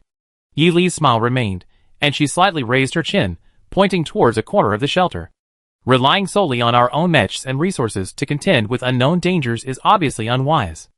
However, if we have the mech materials collected during the day from discarded students, along with the scattered unclaimed energy, we can provide the team with the resources to experiment. Yili eloquently expressed the thoughts of two members who held a significant portion of the team's and even the competition's innermost thoughts. Anyway, everyone present was truly one of their own. Regarding each other's nature and style, even if they weren't intimately familiar, they certainly had a genuine and profound understanding of each other. Given such abundant preconditions, why not fully utilize them? Wasting resources that still possess sufficient value is a common consensus across the entire interstellar space. A fleeting look of speechlessness crossed Fu Yao's face, quickly replaced by a roguish smile indistinguishable from her teammates. She had no intention of reusing the discarded armor or maximizing its remaining potential. She simply wanted to explore new maps, broaden her horizons, and improve herself. As the old saying goes on Earth, if you're not part of the same team, you won't join the same team. Yili had a simple solution, mounting the fragments onto his own mechs, letting them dutifully serve as wings or canopies. In successful battles, they would be used to accumulate points. His thrifty approach of reusing discarded armor to shine again after elimination was truly remarkable. The Military Academy cadets selected to participate in the Military Academy League are all top students from their respective schools, and the mechs they operate are naturally not ordinary objects. The materials used in these mechs must possess special characteristics. Their sheer hardness and superior defensive capabilities alone are enough to withstand the relentless barrage of raindrops from above, allowing them to sustain operations for a considerable period. Even a minor scratch on their own mech is painful, but if they're dealing with another school's mech fragments, the problem is easily solved. As for the original owners of the mech fragments, their opinions are outdated. The Military Academy cadets outside the arena are essentially deprived of the right to defend the dignity of their own mech's broken pieces. Out with the old, in with the new, they already been destroyed, and they can't very well try to repair and glue them back onto their own mechs in a self-deceptive manner. The 5 men quickly attached their homemade external protective armor, activated the minimum protection system in the shelter base, and left via path in another direction from the hillside. Large raindrops relentlessly pounded against their hard shells, sounding like continuous thunderous explosions to the ears of the operators.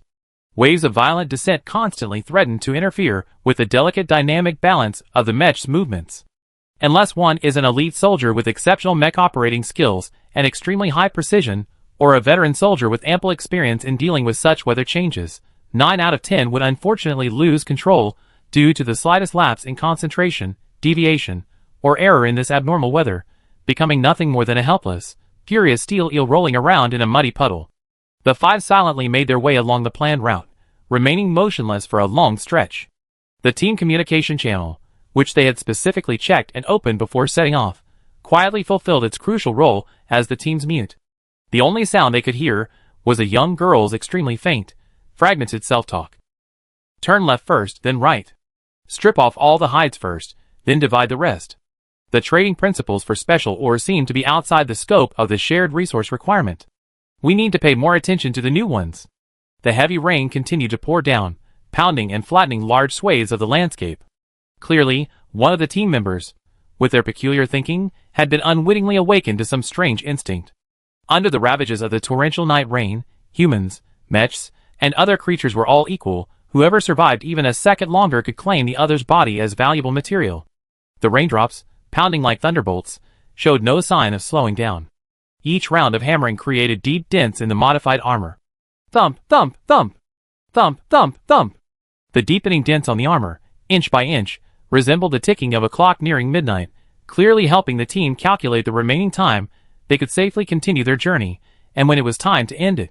The heavy rain prevented everyone from venturing out freely, so they could only use their mech's gathering equipment to cut and collect larger, more valuable resources.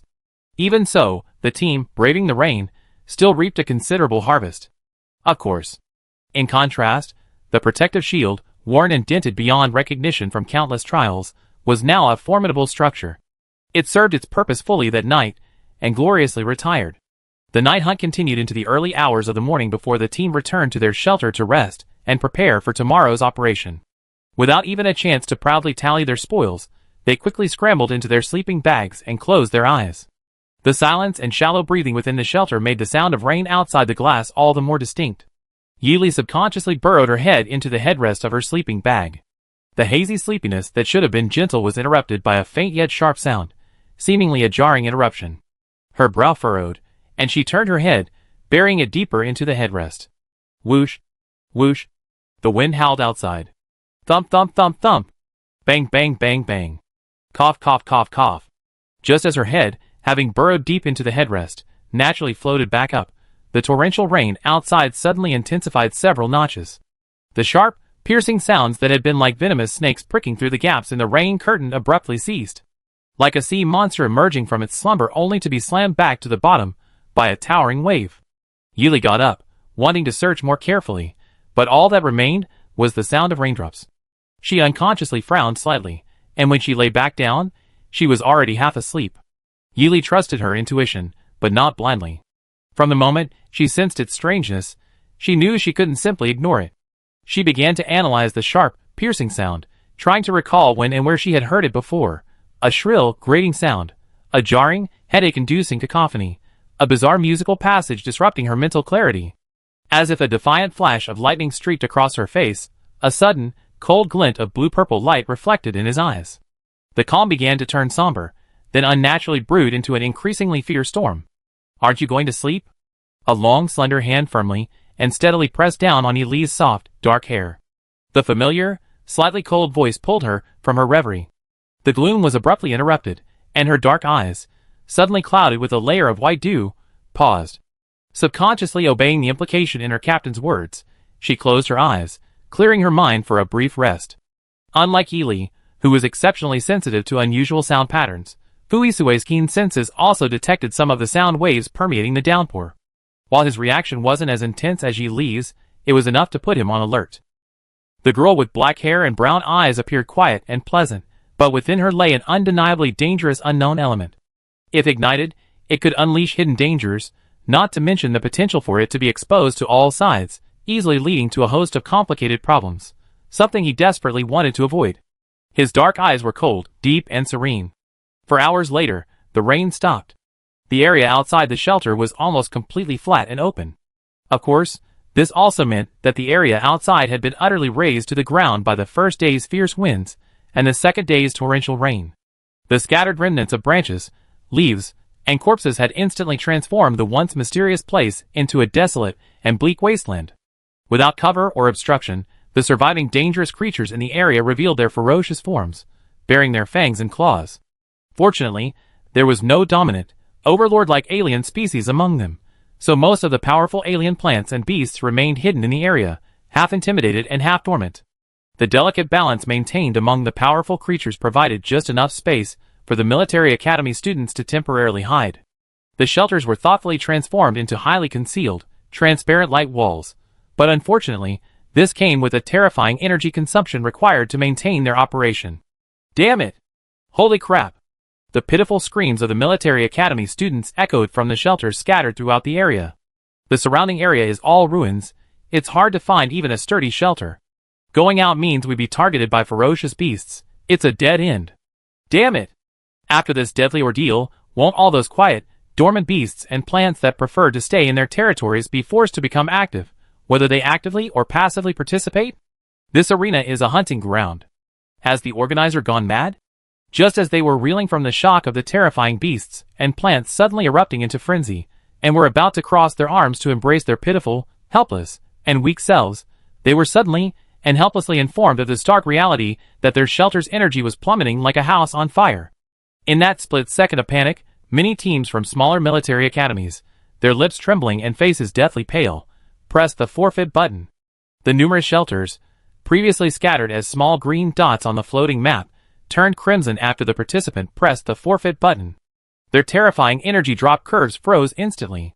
Correspondingly, the heartbeats of the forfeiting military academy students finally returned to normal. The same emotions erupted within Fuisue's team. Fu Yao, his emotions on full display, grabbed his hand cannon, ready to fire a couple of shots to calm himself. Xie Shuangbai, true to his sarcastic style of never speaking seriously, tried to appease everyone by saying, "Because we didn't fully activate our protective shields last night, other team shelters are definitely consuming energy faster and much more than ours. He took the as long as someone's worse off than me, I'm not really in a bad mood mentality to the extreme." Meng Hun carefully checked his equipment and adjusted the mech's functions via the specialized dashboard. Now it's a battle of wills, he said. Everyone's shelter energy levels are roughly the same, and consumption is similar. Under the condition of not venturing out, once the shelter's energy is depleted, its transparency and defensive functions will automatically cancel. At this point, it's a test of perseverance and mentality.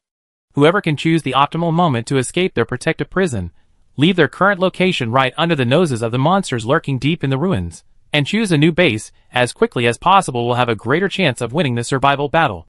Meng Hung offered his insights, eliciting silent contemplation from the team members. Most teams will probably adopt a wait-and-see attitude, waiting for the first team forced to take the initiative to perform. Xie Shuangbai analyzed thoughtfully, resting her chin on her hand. He chattered on and on without a care in the world. Of course, I don't deny that there will be proactive, prepared heroes eager to show their abilities. Ah. Xie Shuangbai raised an eyebrow lightly. Look, the heroes from Starnet novels have arrived. His long, slightly upturned fox-like eyes were half closed, as if to see the movements of the advancing team more clearly. His low-tied braids slipped from his muscular shoulders, the tip of the braid clinging to the left front of his specially made combat uniform. He didn't look like a military academy student in combat, but rather a seasoned negotiator, a master negotiator who could discern every detail in the marketplace and maneuver with unparalleled skill. Boss. The opposing team is deliberately getting involved. Should we intervene? Intervene. A polite and appropriate verb. But? No matter how elegant or subtle the wording, it couldn't hide his blatant, fanatical, and mischievous mentality. Fu Yao and Meng Hung were too embarrassed to watch. The enemy has made arrangements. Fu Yisui's thick, dark eyebrows twitched slightly. His sharply defined, handsome features were as unyielding and cold as an unyielding iceberg, his tone carrying an absolute air. A flash of inspiration struck Yi Li, his tea-colored eyes darkening, as if about to freeze into a deep, murky green. He blurted out, a large-scale, high-impact sonic wave attack. Chapter 130. Almost as if to verify her conjecture, a violent tremor suddenly erupted outside. Followed by a series of inaudible yet inexplicably nauseating sound waves. The extremely low-frequency infrasound waves were like a multitude of tiny arrows lurking in the shadows, densely packed and piercing exposed skin. That's a really unpleasant sound. It's making me nauseous. Infrasound has a very long wavelength, avoiding large obstacles, and diffracting to radiate its effects to the surrounding creatures to the greatest extent. Although certain special channels of infrasound can cause resonance and damage to the internal organs of various ferocious beasts, greatly reducing their strength and even their lives. But against high-level ferocious beasts and plants, or special types of ferocious beasts and plants with sufficiently strong defenses, it's probably difficult to have any effect.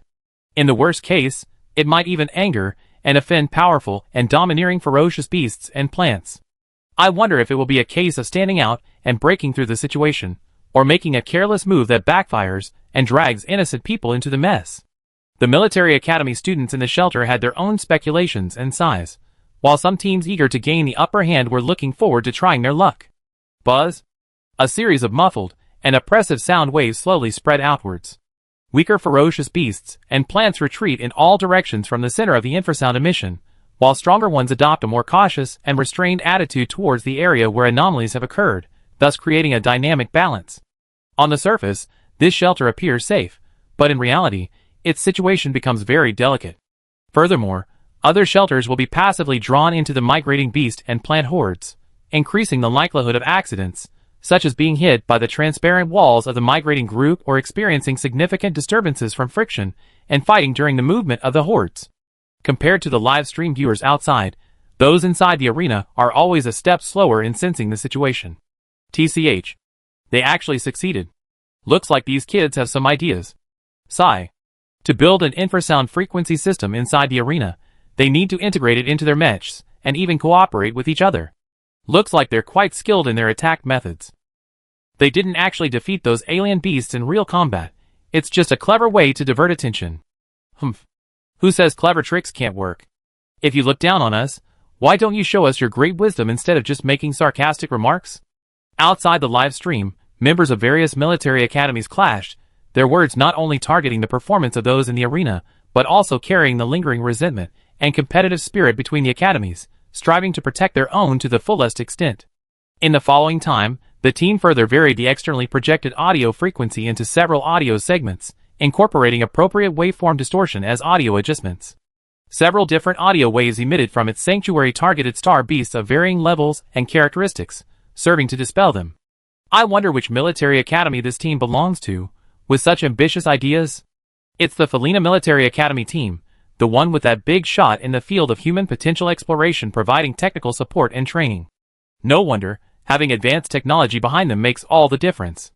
It seems that besides the Tavia Military Academy, Felina has become another dark horse in this year's league. This year's competition format is exceptionally strict. Teams from smaller military academies have been eliminated or forfeited one after another. I thought the drastic reduction in the number of teams would diminish the fun, but it seems the emergence of new disruptive forces can still bring a lot of surprises. The Boko squad from Felona Military Academy, employing a sophisticated audio frequency modulation technique, took the lead. Their shelter, centered around the perimeter, had already cleared enough space for the team to fight. Furthermore, by guiding the movements of the alien plants and beasts with high-frequency sound waves, their planned escape route gradually became clear. The teams from the other 3 military academies in the arena were naturally not to be outdone, showcasing their skills. The free-spirited atmosphere of Hitler Military Academy seemed to have instilled in its students an exceptionally open-minded approach. A team primarily known for its mecha-transforming beast-like forms transformed into realistic, mimicking beast forms. Simultaneously simulating the same alien beast ripples, and emanating the same scent, the team members could successfully slip through the cracks as long as they didn't directly encounter their kind at the top of the food chain. The Delian Military Academy's ranks, armed with varying lengths of firearms, charged towards the dazed and approaching beasts. Extremely powerful high-explosive firepower, or heavy sniper bullets, rained down on the hordes of moving star beasts or the long, poised to explode alien plant roots. The entire scene resembled a vast, overlapping, and dazzling fireworks display, a real, bloody realm that made everyone who saw or heard it recoil in fear. The Sothos Military Academy's ranks employed a more balanced and sharp style of attack, combining close and long-range strikes. The cold sharpness of blades and the devastating impact of artillery shells were indispensable. They attacked the relentless stream of approaching enemies, sometimes in coordinated attacks, sometimes in a coordinated melee. Several agile figures moved among the colossal, skyscraper-like monsters, and countless violently blooming flowers burst open one after another on their rough, thick surfaces. The sharp arcs of cold, metallic weapons clashed with the dazzling flashes of fire from blazing, hot weapons. The surviving military academy teams also employed various tactics to delay their elimination. However, the situation was dire. Aside from most of the teams from the 3 major military academies, the remaining teams from the smaller second-tier military academies were also displaying their unique abilities and giving their all to fight against the massive beast horde. For a time, the atmosphere on the field was as thrilling as a real battlefield. After fighting continuously or intermittently for most of the day against the alien plants and beasts in the vicinity, the teams, exhausted, sought temporary shelter to rest. By chance, amidst the scrambled debris, large and small pieces of broken wreckage, a space emerged that provided refuge, and Sothos' Giga squad took refuge there. Everyone checked the energy reserves and wear and tear of their mechs, and made necessary replenishments and repairs. Prolonged, high-intensity, and exhausting combat is no easy feat for military academy students. The repetitive swinging of their long arms, and the forceful counterattacks of hooking, pulling, extending, and kicking their legs brought immeasurable fatigue. Even the thin, evenly sculpted, highly elastic muscles covering their bones began to ache and stiffen from the relentless fighting.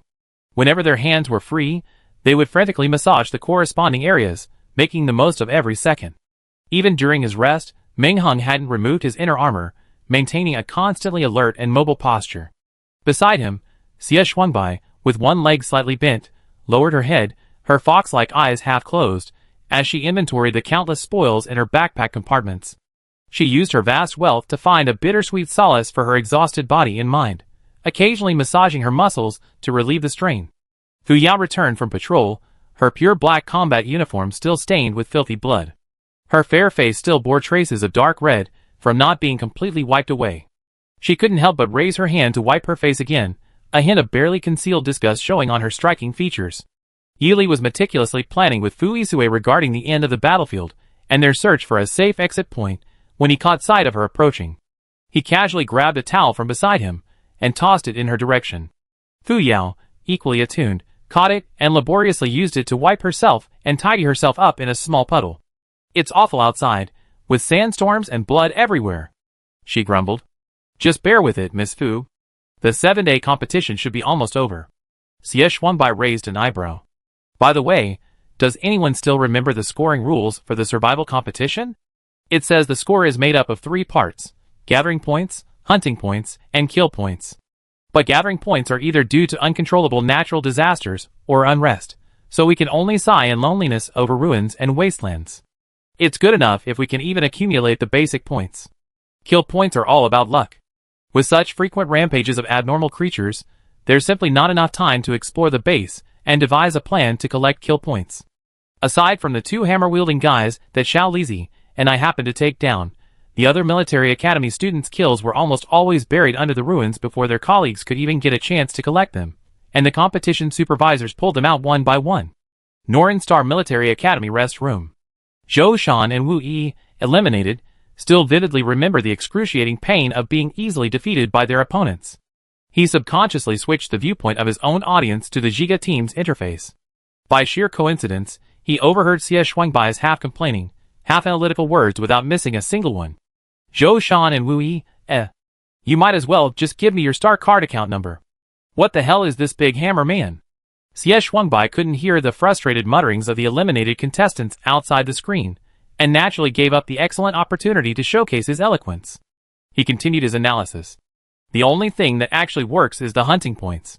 He sneered. Originally, hunting points were about military academy students attacking star beasts and obtaining points corresponding to their level. Now, you don't even need to specifically search for them. A person can just stand casually in an open space, without even shouting. The wind blows, the scent spreads, and it's like banging a gong to announce dinner. A whole herd of beasts will rush to grab a piece of fresh meat hanging in the air. Xie Shuanbai clicked his tongue. I don't know if this counts as hunting points or combat points, or if the beasts are the prey or we are the real prey. It could be said that all 3 scoring points in this competition have unknowingly become strange. Fu Yao pretended to hit him. Shut up. You're making my head buzz. Xie Shuangbai shrank back like a fox, took a step back, and nimbly turned around. With one hand, she pushed the simple-minded Meng Hung in front of her to act as a human shield, forcing the poor, helpless Meng Hung to innocently meet Fu Yao's menacing gaze with his large, dark, righteous eyes. He stared blankly at her for a moment, then stammered, pleading for mercy on behalf of the fox behind him. Big sister, please calm down. We're still in the competition, we need to stay united. So after the competition, we can have a team brawl, right? The reserved Yili coldly offered a way out, subtly cutting off Xie Shuangbai's escape route. Xie Shuangbai couldn't help but reveal a reproachful and aggrieved expression behind Meng Heng's back, so irritating that she immediately turned away. As if afraid that even a glance would pollute her clear eyes, she felt compelled to angrily offer a high reward on the starnet for a pair of eyes that had never seen filth. But Yi Li's words did genuinely smooth out Fu Yao's agitated fur. Fu Yao took 2 deep breaths, began analyzing the intelligence gathered during the patrol, and selected the most important personality traits to share with her companions. The original design included about 5 exit points, each with a certain number of uses for departure. However, due to the recent cataclysmic battles, roughly 3/5 of the arena has been reduced to ruins. Therefore, we must be prepared for the worst-case scenario where there are only 2 or fewer exit points within the available area, and proactively control these exit points. Actually, I also considered an extremely cautious, yet even more extreme method. Her red lips parted slightly, and her 37-degree lips uttered unusually cold and chilling words. Why not destroy all the exit points? Late at night, during what is widely considered the most dangerous time of day in the arena, a group of figures in pure black stealthily moved forward. The night was poorly lit, with a waning moon occasionally obscured by clouds. Yet, the team, clad in pure black combat uniforms, moved nimbly and steadily, their steps remarkably firm and fast. While not as swift as someone walking on flat, fertile ground, they still exuded a sense of confidence and composure. In the afternoon, standing before the virtual 3D map depicting the entire terrain, the group, after discussions, chose the most decisive and efficient course of action, to seal off and destroy all anchor points except for the finish line they needed to escape, achieving their desired maximum victory. The survival competition rules, densely packed across an A4 sheet of paper, cleverly provided the military academy students with numerous tricks and ingenious methods, a catalyst for competition and unpredictable chaos. Countless factors determined or influenced the course of the competition and the flow of points on the leaderboard. However, if all the redundancy were removed, A truly intelligent or meticulous person would realize that the seemingly complex rules were actually quite simple. Only those who managed to exit at the end received points. The 5 participants were all top tier in physical fitness, thus avoiding the rare instances where individual teams struggled to coordinate perfectly due to stamina issues. The group advanced steadily in a 1-3-1 formation, taking turns leading at set intervals. Each leader shielded their teammates from the strongest gusts of wind from the front, while those who retreated moved to the safe center to recover their energy, conserving the strength of the remaining members. Those at the beginning and end also served as lookouts. The long night was drawing to a close. The 5 found a secluded cave to rest. The cave ceiling was high enough to accommodate everyone, and several exits led to open areas, ensuring the group could escape in case of emergencies. 2 entrances were guarded by 2 teammates taking turns. Yi Li, the mechanic, and Xie Shuangbai, the technician, were responsible for steadily crouching in the center of the cave, adjusting the small mechanical insects used for exploration, while their resting teammates monitored the progress on the screen. The screen, salvaged from the mecha's reflective wing, was used sparingly and carefully. Inside the screen, a fist-sized mechanical spider, using multiple legs, nimbly crawled towards the predicted location. Its grayish-brown exoskeleton was dull, almost blending into the ravaged wasteland. Only the occasional flash of yellowish-brown light on its abdomen served as a disguise for a star beast's crystal core, actually used to periodically report coordinates to the controller. The mechanical insect's exoskeleton material was generously and selflessly contributed by the skillful Xie Shuangbai. Yi Li was primarily responsible for repairing the mechanical insect's internal structure and programming and loading its systems.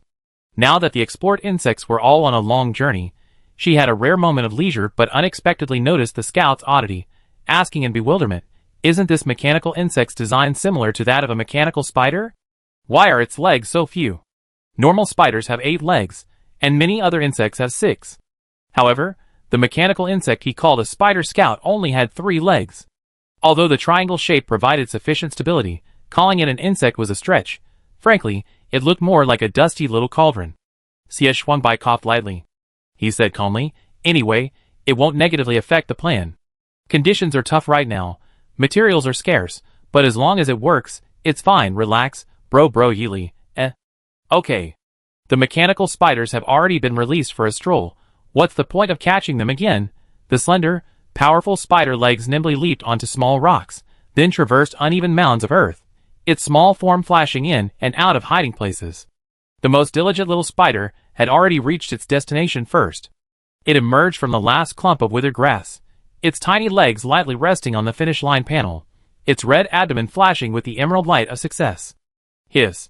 A barely audible sound emanated, causing the live stream screen to tremble violently, easily attracting the attention of the 3 supervisors. "Look! Spider-Man E5 has found the first logout point." One found a spot, and soon a second mechanical spider followed suit. The 3 heads eagerly huddled together. After a long while, Xie Shuangbai scanned the general outline of the spider several times, then hesitated, stroking his chin and sighing softly. "Now the problem is, how do we handle this? I originally wanted to try limiting the number of logout points. If we used up all the attempts, the other teams would have wasted their time. This would reduce the competitive pressure of grabbing logout points and peacefully deceive. Peacefully alleviate the situation, and has a 1 in a billion chance of solving the problem of too many participants and too few resources." Fu Yao raised his chin slightly, declaring generously, "So troublesome. Why not just blow them all up? Teammate, what a bold move. Outsiders, what a vicious woman." Chapter 131. Blow it up. I don't think that'd work. We all know how many logout points are searchable, and where they are. If the mechanical spiders destroy the logout points, it will easily alert the other teams remaining in the arena, and lead to them targeting us. Besides, we need to leave ourselves some logout points. If the manpower for guarding them is spread out, and the battle lines are stretched, it won't be good for our operations in the final stages of the competition. Xie Shuangbai directed the mechanical spiders to dig a pit under the logout point to hide themselves, and began to analyze the situation. He had actually considered other ways to destroy the logout points discreetly. As a near-space teleportation channel connecting the inside and outside of the arena, the energy required to disable the logout points far exceeded what was visible on the surface.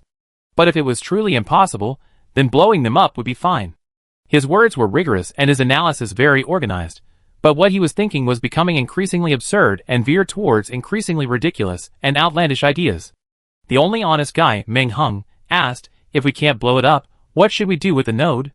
Xie Shuang, the shrewd one, shrugged, if there's really no other way, just blow it up. Fu Yao crossed his arms. Blow it up. Yi Li calmly stated, blow it up. Blow it up. Fu Yisue didn't know whether he should give the only conscience in the team a pitying look, but his pupils were too dark and intense. Extremely thin emotions couldn't leave any mark on his dark eyes. Therefore, from the honest Meng Heng's perspective, after receiving a triple critical hit in the connection, he also tragically received a critical hit of indifference triggered by his own captain. Meng Hung, I often feel out of place with you guys because of my excessive naivety. Give me back the feelings I gave you. You bunch of heartless people with no sense of teamwork. Detonating them one by one could easily cause unnecessary accidents, but not detonating them means we can't eliminate the enemy. Therefore, if we have to find a way to achieve both, the best solution is to time it right before we leave. Seize the opportunity. Press the button. Detonate them all. The very clever companions smoothly finished the conversation, each offering a few words to clearly outline the decision and solution for this crucial matter. Having exchanged glances, they all knew they were all witty and mischievous individuals. Meng Hung, having exchanged glances, I'm the only one who's a bit dim-witted. Spider E3 in position. Spider D4 in position. Spider C2 in position. Spider B5 in position. Spider A1 in position. All present. All the mechanical spiders sent out to scout had completed their respective logout points, and were lying in wait. The 5 members of Ji Gun moved to the most remote logout point they could observe. Following the previously arranged, irregular detonation sequence, they gradually triggered the mechanical spider's self-destruct program. Fu Yao and Xie Shuangbai, the 2 drama queens, very proactively seized the detonation control, calling out pitifully, Spider, poor Spider, much like careless, neglectful parents. The remaining 3, oblivious to their leisurely mood, remained indifferent, not daring to respond, their entire being resisting being tainted by the 2's silliness. Bang! Bang! Yi Li stared intently at the small flames appearing on the displayed map, indicating explosions. Her brown eyes, reflected in the flames, held a dark shadow. Since the chaos of the battlefield collapsing, she had, for some reason, rarely uttered any playful words to lighten the mood, except for tactical discussions. The only words spoken were to soothe the emotionally unstable, flustered Miss Fu Yao. Her calm demeanor and restrained emotions made her already reserved nature even more subtle. Just as she turned her gaze to the plan that was nearing completion, a large, slender, familiar hand landed precisely on her head. Wait, why did she say again? Yi Li unconsciously pursed her lips. Bang! Bang! Bang! Bang! Bang! Bang! The rhythm gradually quickened. The frequency of the explosions increased. When they landed near Yi Li's ear, hidden by her stray hairs, it was like hard-heeled, pure black tap shoes striking the smooth, hard floor with firm, powerful steps and a smooth, dashing melody, so resounding, so forceful and intense. Not only did the desolate wasteland across the mountains and fields blast away beyond recognition, but the explosions also reverberated clearly and sharply against her long-dormant emotions. Bang! Bang! Bang! Bang! 2 young elementary school students, having finished setting off the last set of fireworks, childishly stood up, dusted themselves off, and even jumped up and down before consciously returning to their departing ranks. Fu Yao's fierce expression finally dissipated. I wonder what the scene is like inside and outside the arena now. Xie Shuangbai clapped his hands with hers. This young master can clearly hear the cries and curses echoing through the arena. As expected of our team, always at the forefront of trends, we can even guess the situation in the live stream chat. He sighed softly, feigning regret. Hopefully, the remaining military academy students inside can find the remnants of millet in this boundless wasteland. Meng Hung and Yi Li led the way and left. Fu Yisue's dark eyes coldly stared at the 2 who still wanted to say a few more sarcastic remarks. The 2 obediently followed the group, only managing to utter a final good luck, everyone, as they left. Whether the military academy students inside the arena could hear this blessing was still uncertain. All the onlookers outside the arena, witnessing everything from an omniscient perspective, were completely stunned. Those with strong curiosity and a keen desire to immerse themselves in the new experience had already begun to genuinely feel sorry for the other teams in the competition, except for this one. At this moment, the survivors inside the arena were still unaware. This discomfort was something they were only experiencing temporarily. Swish. The screen switched to several tense and exciting scenes of combat and dangerous resource gathering. Then, the camera panned to the members of the Giga team, who turned and left with the grace of models on a runway, leaving the unsuspecting onlookers with nothing to show for their excitement. A truly tragic scene that left viewers speechless and those who heard it weeping. Loneliness, though silent, fills the screen with the word loneliness. I want to break through the screen and rush in. Tell them their escape route has been blocked by these unscrupulous bastards. Upstairs, are you sure you want to rush into the terrifying area on the screen where star beasts and alien plants are rampaging? With such frequent explosions, doesn't anyone realize something's wrong? It's not entirely incomprehensible. After all, the first two explosions happened to smash through the layers of two high-level alien beasts entrenched in the battle territory, directly causing their minions to riot. Could that have been something they anticipated? Terrifying. What I'm worried about is that with this series of actions, the number of teams that can advance in the arena where the Giga team is located will probably be reduced to the lowest possible level, and the arrangement of the last two matches might be uneven. Hey, whatever, it's the organizers' problem anyway. I'm just here for the fun, let's all get this party started. The person who said this received tacitly approving glances from their companions, and successfully drew rows of polite, fake smiles from the organizers. No matter how proper their manners, their murderous intent was impossible to hide. Few? The culprits who caused this series of incidents no longer paid attention to the reactions on and off the field. One by one, they returned to their team's rest suites, feeling relieved, and washed away all the blood and dust under the blaring showerheads. Two of the pranksters, having enjoyed their mischief, were still not satisfied after their initial cleanliness obsession and washed themselves off in the clean, round bathtubs. As for the fact that they had made the already messy area even more chaotic before leaving. Guilt? Apologies? What are those? I have absolutely no idea. Of course, there are people who are unreliable inside and out, and naturally, there are also rare, serious people. Fuisue and Yi, having showered and washed themselves clean, sat on the sofa in the living room of the rest suite, their hair still damp. One was intently watching the large screen broadcasting the situation, her fingers rapidly calculating the points comparison of each team in their respective arena with a sketching pen. The other, based on known intelligence and newly added data, was speculating whether there were any undiscovered nodes hidden in the arena. The final scoring rules for the survival race stated that work done without passing the finish line node does not count towards points. Originally, the organizers wanted to control the number of teams passing through the node slots as a basis for the next round's arrangements. However, they never expected that some teams, too lazy to continue searching, would choose to move the blade from the military academy students to the inescapable finish line, truly taking advantage of the finish line's immovability. Inside the arena, the military academy students, having barely escaped the bloody battle, gradually realized the competition was nearing its end. As they attempted to find the finish line as their primary objective, they were quickly horrified to discover that trying meant certain death. The finish line had vanished into thin air. The quick-thinking students immediately connected this to the series of massive explosions that had just occurred. Some had initially speculated that the earthquakes were caused by a new round of territorial disputes among strange beasts and plants, but upon closer examination, they realized that a hidden hand had been lurking within, manipulating the situation. Outside the arena, as Fu Yao hummed a song as she walked out of her private room, she happened to bump into Xie Shuangbai, who was dressed flamboyantly in a silk bathrobe, and Ming Hung, casually dressed in a black work vest and camouflage pants after a shower. The three coincidentally met at the intersection, openly averting their gazes, their very being expressing their profound disapproval and utter distaste for each other's taste. Ming Hung copied the sheet of paper Yi had used for calculations. A quick glance revealed that the destroyed finish lines comprised most of the race organizers' intended area, with a few others buried under rubble by the relentless fighting and subsequent ground fissures. Leaving aside their physical existence, even if they existed, it was questionable whether a lucky military academy student could find them by sheer chance. Captain, I found it. The dial has the race organizer's special markings. It should be one of the finish lines that survived the clutches of evil. Damn it, where is it hidden? Even a ghost couldn't find it. He, who would have thought that my graceful fall from that high cliff would happen so perfectly, like a swallow returning to its nest, landing right in Lady Luck's arms. Ming Hung, Ming Hung was thoroughly slapped in the face, and he couldn't help but painfully rub his tough guy face. Damn it! Seeing his teammates, utterly devoid of any camaraderie, covering their mouths and snickering, Ming Hung's lifeless, artificial eyes stared intently at the oblivious, smug look on the screen. Maintaining a semblance of camaraderie, Everyone offered words of comfort. It's the Blood Rose squad from Hitler Military Academy.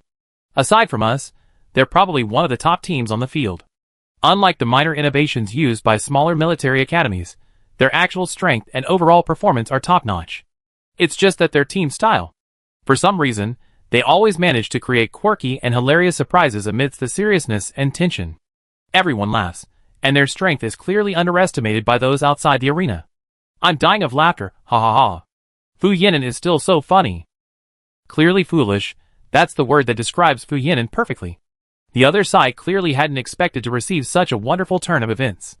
Lucky Fu Yinan excitedly jumped twice on the spot, waving enthusiastically to his companions who were rushing towards him. All around was a devastated, post-apocalyptic wasteland of rubble. Covered in dust and blood, the disheveled young man, his eyes bright, leaped and bounded about, his wise gaze resembling that of a famous black and white canine born in an extremely cold region. Furthermore, as he excitedly awaited his exit, he discovered that the end point was a scene resembling a classic painting, a beacon of wisdom amidst the rubble. Adding to his elation, halfway up, his excessive excitement caused him to lose his footing and stumble, unfortunately crashing headlong into his companion's abdomen. The teammate leading the charge lost his balance in the sudden, immense force, his backward fall resembling a swung hammer that slammed into the forehead of the next teammate. One after another, the entire team crumbled like a pile of broken dominoes, creating a cloud of rubble and dust. Their already wounded bodies were now burdened with new emotional scars.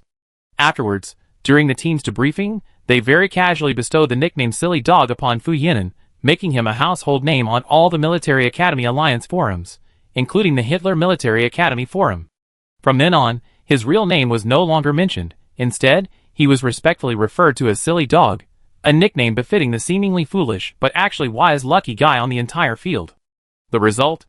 The qualifying spots for the survival round in the arena where the Sothos Military Academy's Giga team were located are as follows.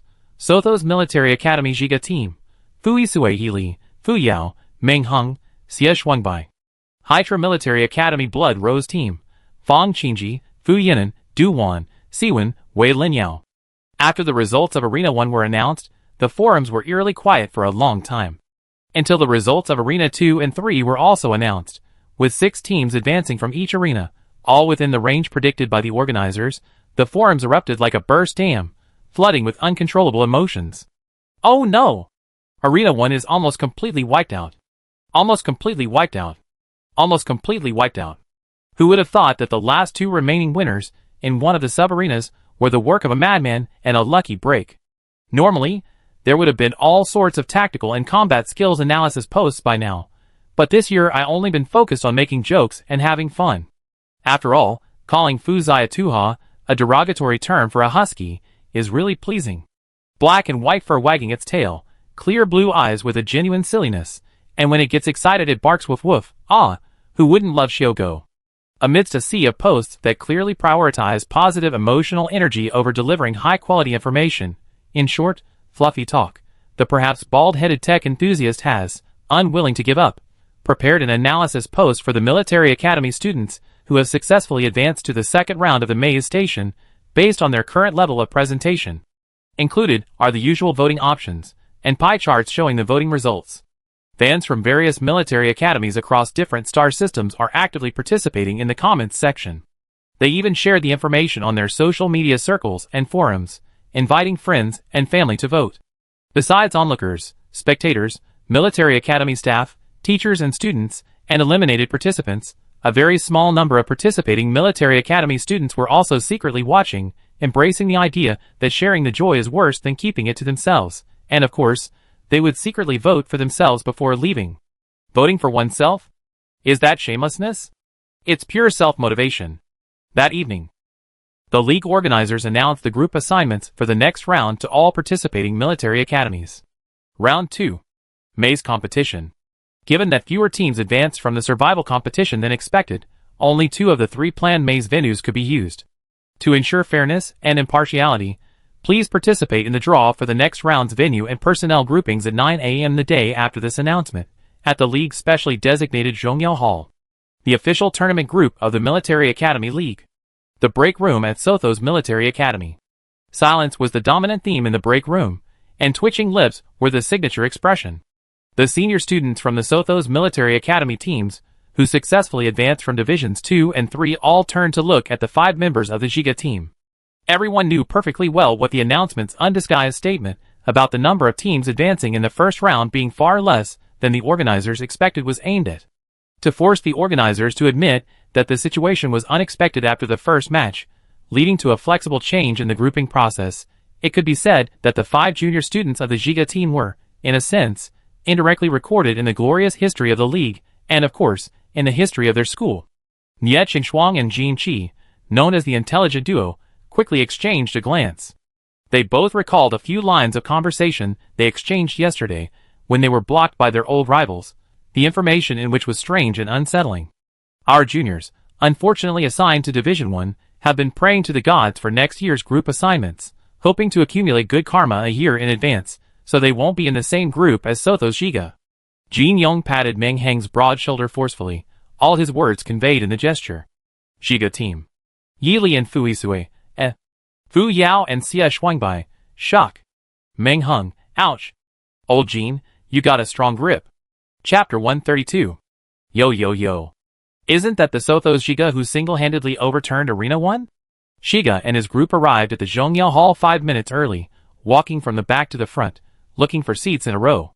After walking a few rows, they heard a teasing voice nearby, followed by a loud groan.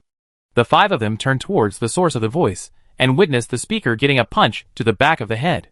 The talkative young man next to him had been thoroughly subdued by the burly man in a brutal, indiscriminate attack. Old Fu. The burly man greeted him familiarly, and Fu Yi nodded calmly in response. Xie Shuangbai, the talkative one, took on the diplomatic role, immediately flashing an elegant and polite, genuinely social smile. Olden, it's been a long time. Antali grinned, enthusiastically slapping Xie Shuangbai's not-so-robust frame, his tone seemingly gentle, but actually laced with venom. You piece of shit, Xie Kongke, how many times do I have to correct your ignorance? My name is Antali Anjavala, my surname is Anjavala, not an. Xie Shuangbai's narrow, fox-like eyes narrowed, his expression one of utter arrogance. Definitely intentional. Yili thought silently. Definitely looking for trouble. Fu Yao quickly judged. Meng Heng glanced at the captain, who didn't intend to engage in deeper conversation, and the 2 girls, who were half oblivious to the situation, then resignedly stepped forward to chat with Antali like brothers. It's true that they have a good relationship. You can tell from their physiques that they both value physical training, and their training is mostly focused on that. In addition to sharing their training experiences, they often run into each other at the gym in their daily lives, so they have a lot to talk about. In stark contrast to Xie Shuangbai's superficially polite friends. Seeing Meng Heng take over the task of communication, Xie Shuangbai shrugged indifferently, turned around, and left with the rest of the group to find seats. Although the notice only mentioned signing in, who knew how much effort would be involved beforehand? Formalism was hard to guard against. He had just reached the 6th row of seats chosen by Yili, and the others, when he saw another large group of familiar military academy students in the aisle. Students from Hitler Military Academy and Delian Military Academy were coming down one after another, but among them seemed to be a few unfamiliar faces, their eyebrows slightly raised, their expressions carrying an inexplicable air of irritation.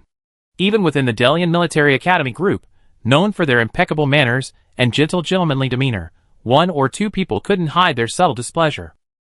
Probably due to grudges from the survival competition, the young Master Xie, well aware of his own grievances, expressed understanding, merely nodding amicably to Lu Yaguang and the Ying brothers, before quickly reverting to his status as a passerby and leaving. Although young Master Xie restrained himself from the unethical act of gossiping in front of the main character, the gossip still tumbled into his arms even before he arrived. The moment his buttocks touched the soft cushion, his fearless friend Fu Yao immediately mouthed "See you in the group chat."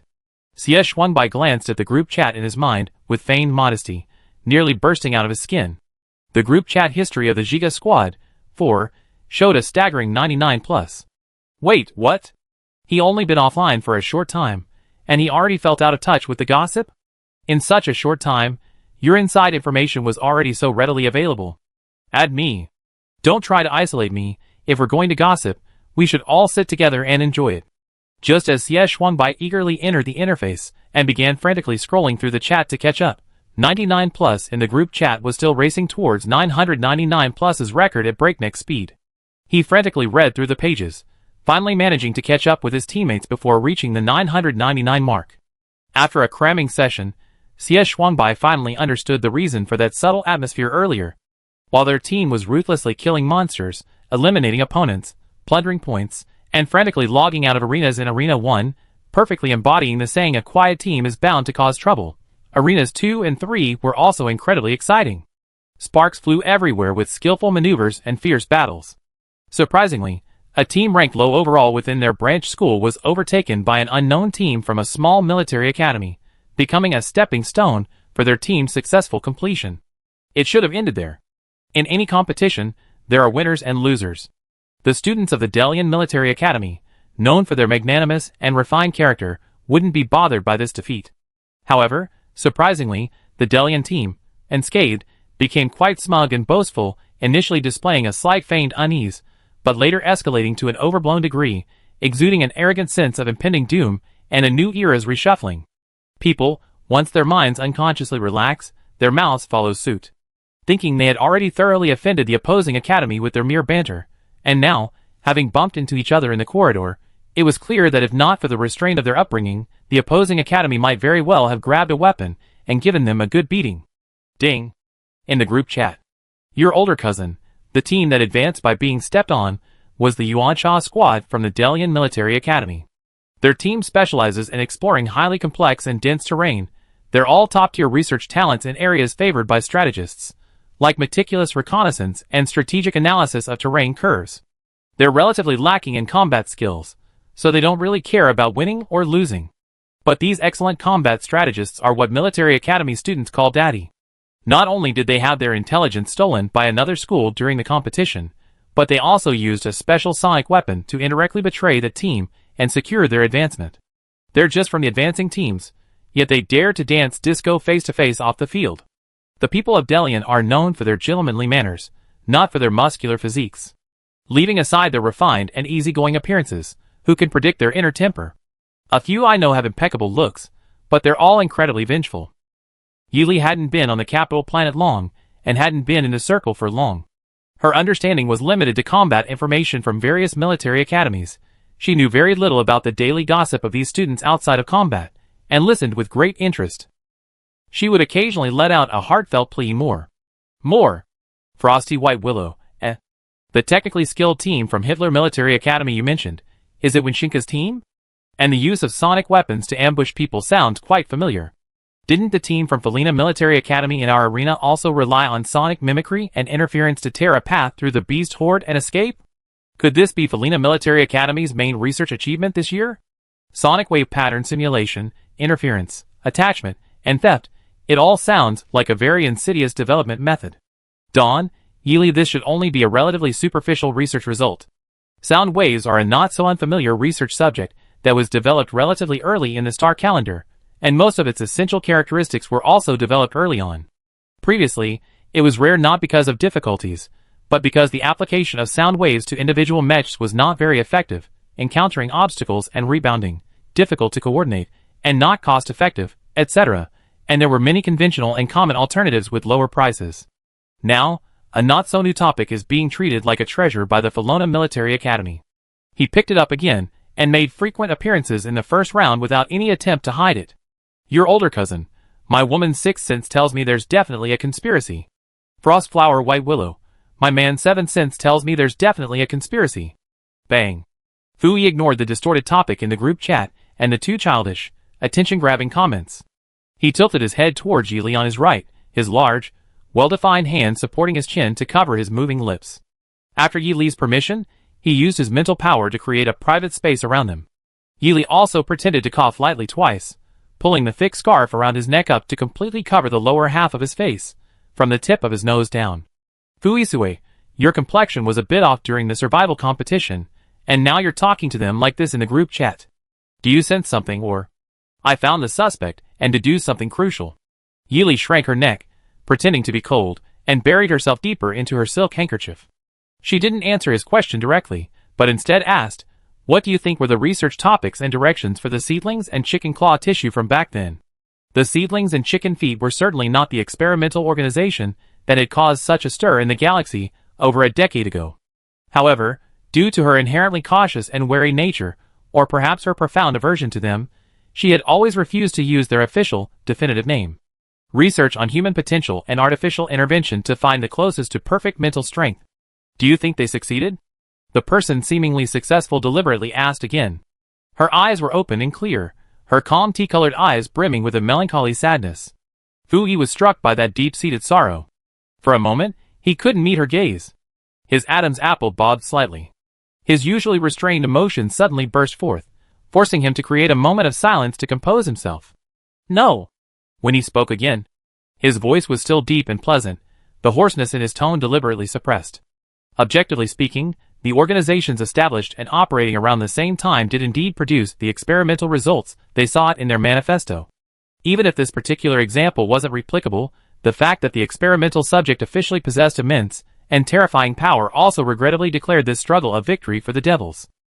However, the devils, who should have been basking in the joy of success and immense profits, were instead utterly humiliated in their celebratory merriment, treated like mere ants. The scorching flames washed over them, forcing them to perform a final, incomplete tap dance called death amidst the raging inferno.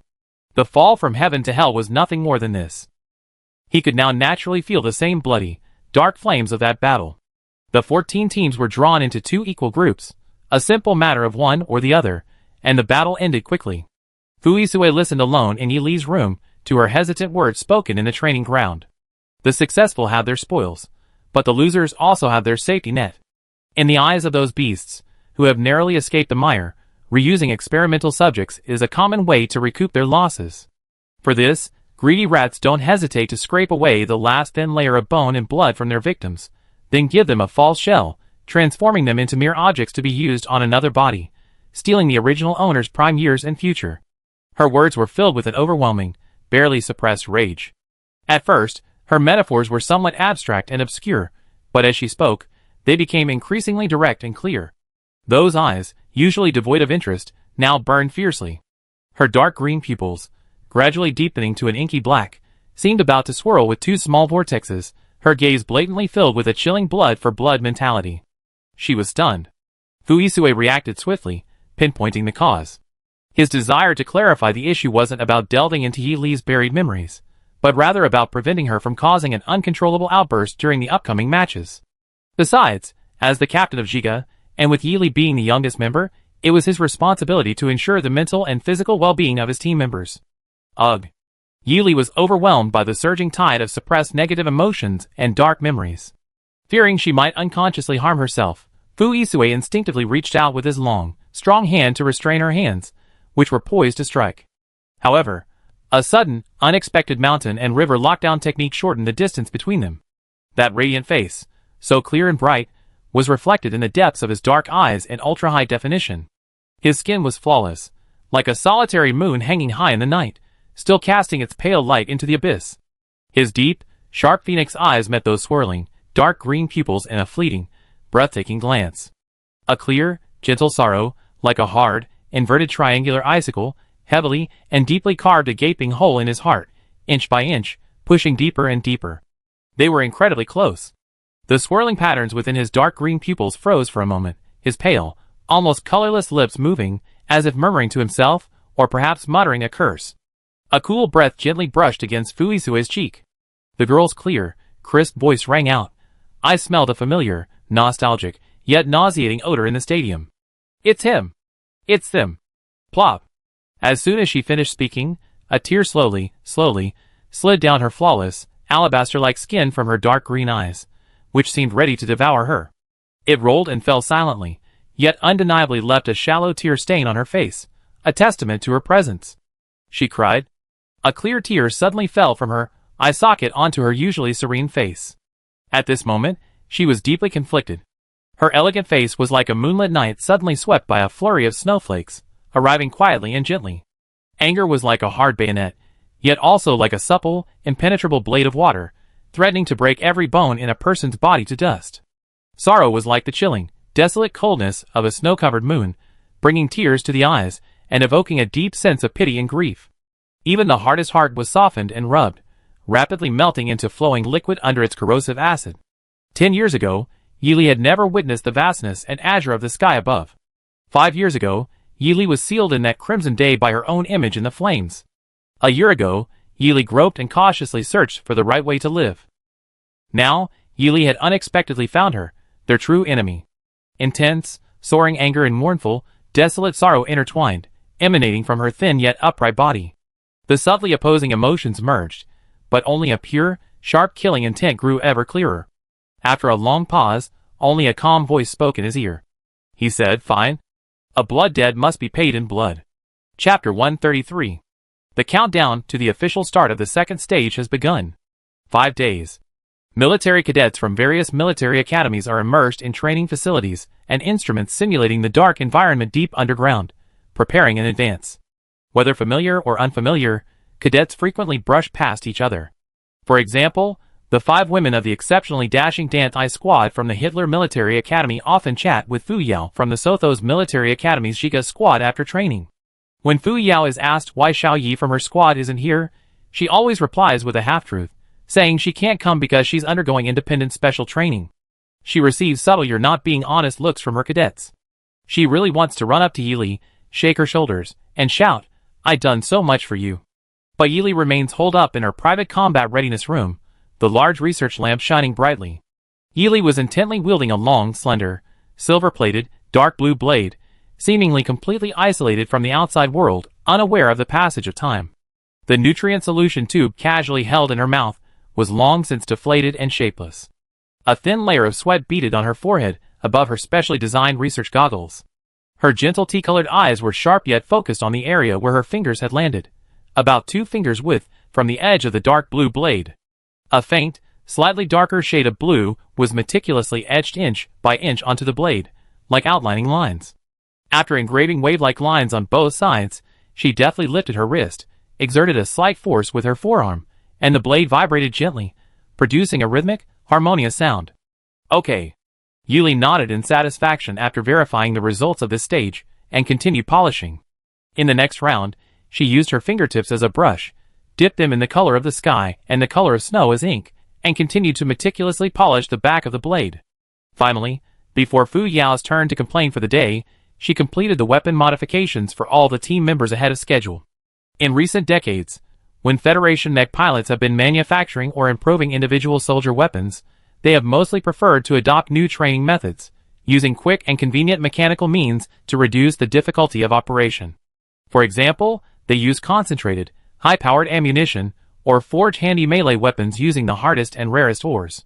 Yili, however, was more interested in the ancient spirit-cutting forging method. This method involves using the mech pilot's own spiritual power to materialize and carve and refine the weapon using specific materials. It places extremely high demands on the strength and solidity of the pilot's spiritual power. Masterpieces of this method also require exceptionally high spiritual power from the operator. A break in spiritual power can lead to failed engraving or activation, and even cause a backlash. However, it offers many benefits to individual soldiers. The spirit-cutting forging method enhances the weapon's essence without endlessly burning through resources, and it doesn't negatively impact other weak attributes due to extreme material requirements. It can be activated with just a sliver of spiritual power. In short, it's a high-level forging method that's less favorable to mech pilots, but exceptionally beneficial to individual soldiers. The resulting weapon patterns are incredibly mysterious, complex, and extremely difficult to engrave, making it very rare among the mech pilots of the Alliance. Before the semifinals of the Military Academy League, each military academy will gradually reveal its hidden tricks and trump cards. As a mecha pilot with a confirmed student record at Sothos Military Academy, Yili felt that he should also take on the responsibility of fighting for the Jiga squad and make his team shine as much as possible in the competition. She clenched her fist tightly, trying to perk herself up, a rare sight befitting her age. Night fell. After putting away her weapons, Yili slowly walked back to Sothos's dormitory building. She moved step by step along the straight corridor. Like the numbered star, Trial Star had no natural stars nearby, but an artificial simulated full moon hung high in the sky. The ivory-colored moonlight was soft, with a very faint warm orange glow around its edge. The warm orange and the elegant moonlight intertwined, scattering countless dreamlike rays of light, bringing an unparalleled beauty to the quiet night. She couldn't help but close her eyes. Finished with work? A long slender hand suddenly reached out from behind her, rudely blocking the light that outlined her face. Yili felt a sudden darkness before her eyes. She didn't rush to open her eyes, continuing to respond. She already knew who it was. Tired? The cold, clear voice was like the silent flow of the night, deep yet mysteriously pleasant. Not bad. Yili could now converse naturally with Fu Isue, exchanging casual, seemingly pointless words, a truly astonishing feat for the usually taciturn Fu Isue. However, thinking of her achievements over the past few days, her previously lazily closed eyes suddenly snapped open, shining brightly, as if a glimmer of brown light had flashed within them. She excitedly pulled away from Fu Isue's outstretched hand, turning around with great enthusiasm to enthusiastically recount her brilliant ideas and her incredibly satisfying masterpiece. Hey! Although I really want to share my masterpiece with you, words are powerless in the face of reality. Once you get your hands on this brand new weapon and explore its mysteries for yourselves, you'd be absolutely astonished. I can't wait. The beauty under the moonlight, veiled in a hazy mist, was even more exquisitely ethereal. His freed hand pressed her face against his chest, concealing her bright, tea-colored eyes beneath the black fabric of his combat uniform. His slender fingers passively felt the softness of her hair. The girl in his arms seemed neither surprised nor struggling, quietly nestled there. When Fu Isue realized something was wrong, he released her and saw that the girl in his arms was only breathing evenly, clearly sleeping soundly. She seemed tired. He couldn't help but chuckle, his usually austere and icy handsome face showing a rare slight movement. TSK! TSK! Tisco! Around the corner. 3 heads, one after another, peeked out from the wall, neatly stacked in a vertical row. Meng Hung, Fu Yao, and Xie Shuangbai, 3 handsome faces, were facing each other, their gazes fixed on the two with a strange intensity. Their teammates' faces, glowing with excitement, were practically screaming with smug satisfaction, as if they stumbled upon a massive, unbelievable juicy story. Meng Heng's upright face silently conveyed the message, so this is the real Fu Hung. Fu Yao slapped Xie Shuangbai, who had squeezed in above her, with annoyance. Why do you always have to be different, Xie? Why can't you maintain formation during such an epic, memorable spectacle? You completely betrayed the organization's trust in you. Xie Shuangbai, unusually, didn't retort. She explained earnestly, reporting to the organization, I didn't mean to. I was just too surprised, and the sound came out unintentionally. Fu Isue merely glanced coldly at the 3 of them, then, without offering any explanation, scooped Yili up in his arms, and walked steadily towards her room. If any of the 3 were still conscious, they would have unleashed their juicy gossip without restraint. However, Yili was fast asleep, exhausted from working tirelessly for the team. Naturally, no one wanted to add to his burden while he rested. So, the 3 teammates, left with this shocking juicy gossip, were left to silently rage in the quiet night, perhaps even needing to knock themselves unconscious to ensure adequate sleep and energy. A truly miserable situation. The countdown began. The team still had much to finalize, and adjust regarding the competition, including assessments of the situation and strategies for handling unexpected events. Time for gossip was practically non-existent. Fu Yao even secretly suspected that Fu Isue had deliberately revealed his presence that night, but Yili's progress and their sudden awakening were genuine accidents, leaving them to lament their missed opportunity to enjoy the gossip. The maze competition. That day, after several days of rest, the military academy students had recovered to their peak condition, and the energetic young people arrived at the teleportation arrays leading to their respective areas. Among them were serious and composed military academy students, like Fu Isue, who remained calm under pressure. There were also those who were still taking deep breaths to calm themselves, such as a few students from smaller military academies, who had barely made it in. And then, there were the oddballs who, right before arriving, were arguing with familiar military academy students, or had their beloved meat buns snatched away by their unsportsmanlike friends at the breakfast table, like Xie Shuangbai. As the saying goes, a big forest has all kinds of birds. However, the other members of the Giga squad silently turned their heads away, averting their gaze. How embarrassing. Who remembers Xie Shuangbai's initial persona as an elegant and noble white peacock with fox-like eyes? Now he's practically the team's comedic relief. Could it be that he's been suppressed for too long and has become twisted? His character has completely become distorted. This match is a maze competition, with 2 maze locations, A and B. The group assignments drawn are as follows. Please proceed to your respective landing points. Maze participants A. Sotho's Military Academy Giga Team. Fu Isue Yili, Fu Yao, Xie Shuangbai, Meng Hung. Sotho's Military Academy Zhufeng Team. Nie Chingshuang, Jin Qi, Norin, Hihishi Lin In. Drian Military Academy Xinjiang Team, Ing Lin, Lu Jianchu, Nan Sa, Lan Winley, Feng Ran.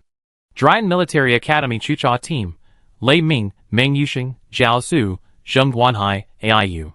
Hitler Military Academy Ziyu's Team, Lu Youguang, Xinjian, Yin Fengxian Lin Sen, Chengyu. Hitler Military Academy Wuhan Team, Vincent, Darren, Fabian Chi Y. Felina Military Academy Yongqing Team, Su Xian, Su Cheng, Chui Zibin, Hiyun, Qi Shuiyao. 7 teams, 35 participants in total. Group B Maze participants. Sothos Military Academy Chipo. Team, Fu Yinglan, Fu Yunin, Ning Saran, Feng He, Zhou Suiwe. Sothos Military Academy Ever-Changing Team, Tang Ke, Song Ling, Yuan Jingxuan, Ming Yixiao, Qing Su. Drian Military Academy Awakening Team, Ing Lin, Luo Wei, Essen, Feng Yunyan, Yen Huifeng. Drian Military Academy Black Glove Team, Antonio, Collins, Zhou Short, Herman. Hitler Military Academy Blood Rose Team, Fang Qingji, Fu Yinan, Du Wan, Sven, Wei Linyao. Hitler Military Academy Dan Tai Team, Feng Ning, Yaselen, Du Sherlan, and Hyacinth. Tavia Military Academy Strong Bamboo Team, Yu Meiyu, Shi Juin, Zhao Shanwei, Yen Sei, Du Yingfei. 7 teams, 35 people in total. The grouping is quite even, half from the 3 major academies plus the other 2 military academies. Tavia Military Academy has been on a good track record these past few years. I didn't expect Felina Military Academy to make it into the second round. I thought it would be a 3-school dominance. Field 1 was a complete mess. Luckily, these 2 academies weren't all in Field 1, otherwise, it would probably still be a 3-school dominance this year. While the students from Tavia and Felina are good, they still seem to lack something compared to the top students from the larger academies. Countless comments scrolled across the screen, eliciting varying emotions from those involved outside the academy competition. Sothos, Hitler, and Delian Military Academy, as long-established and powerful academies that regularly compete in the league, have long been the subject of gossip and speculation, and their team leaders and entourages have remained remarkably calm in the face of evaluations. However, the locker rooms of Tavia and Felina Military Academy were occasionally filled with commotion. Despite his best efforts to control his expression, the leader of the Tavia Military Academy team couldn't hide his nervousness. His clasped hands were damp with sweat. In the lounge of the Felina Military Academy, several instructors were clearly dissatisfied with the numerous pessimistic comments about their school displayed on the screen. An elderly man with white hair, leaning on a cane and sitting in the center, appeared kind and gentle, but his deep-set eyes were clouded with a thick mist. The teachers in suits on either side of him seemed to occasionally offer a few words of praise for the participating cadets, which slightly eased the old man's displeasure. "Let's continue watching the competition," he said, tapping his cane lightly but firmly on the floor in front of his shoes. Transfer to the front lines. The maze competition adopted the same team teleportation system as the preliminary survival competition. After each team had tallied their numbers, they gathered at the teleportation array to wait. During this break in the competition's final adjustments to the arena, many nervous and anxious players muttered to themselves to reinforce their memorization of the required actions. More carefree players used this free time to chat with acquaintances from the military academy next door or nearby, ostensibly to relieve pre-competition tension, but in reality, to glean intelligence from their conversations. Such plausible reasons would be impeccable even to the military academy principal. Never underestimate the reaction speed and the rate at which military academy students' imaginations run wild. Given even a fraction of a second, they can effortlessly create new games and gameplay, and they're all having a blast. Lu Youguang, open your eyes. Get up. The competition's about to begin. Soon, the crowd would erupt. Hey. Lu, the great Lu from the Delian Military Academy across the street. Hello. Lu, I heard you keep cats. What breed is it? Lu Youguang replied dryly, Maine. Are the Sothos and Delian Military Academies competing to see who is the #1 shooting team? Captain Fu, I heard you have a poker face, so you don't show any expression, is that true? Captain Ing, are you disappointed that you're not in the same arena as Little Ing? You're asking too many questions. Are you some kind of media planet in the league to ask questions? And someone was shocked. Ing Lin, eh? The moment Lu Youguang's name appeared, he quickly turned his back and pretended to ignore it.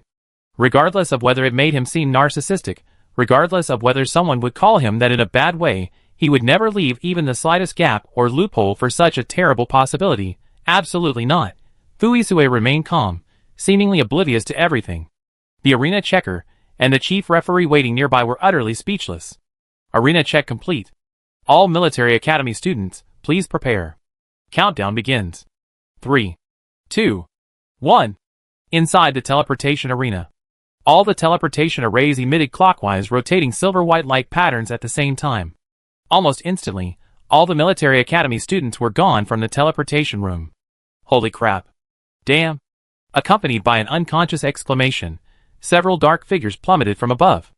Although somewhat flustered, the experienced military academy students skillfully summoned their mechs into their pods midair.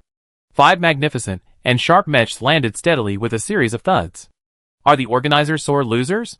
Making us land in midair is practically killing us. Luckily, I reacted quickly and nimbly, otherwise, it would have been a shame to waste my handsome face.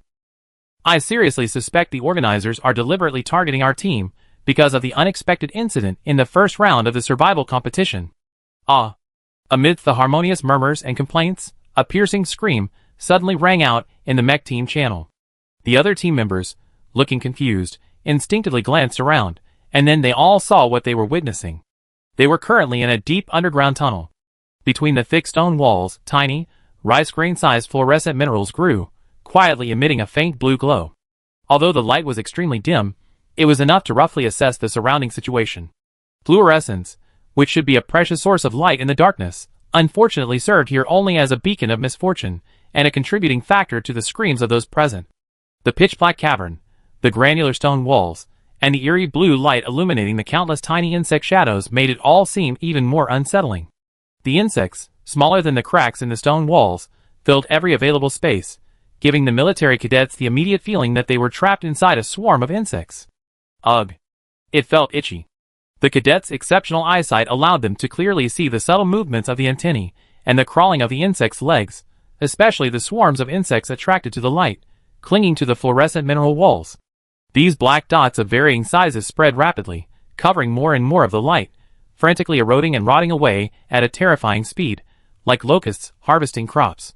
The combined terror of the darkness and the insect shadows began to surge and swell. I'm going to die. My trypophobia is about to flare up. Fu Yao's shout became the mouthpiece for everyone present. Chapter 134. Almost reflexively, Fu Yao's cannon, positioned on Li Feng's turret, fired rapidly at the black dot wall. The powerful shells and blinding red fire completely shattered the source of everyone's trypophobia. Whoosh! Fu Yao casually blew on the cannon barrel, which was now shrouded in wisps of white smoke.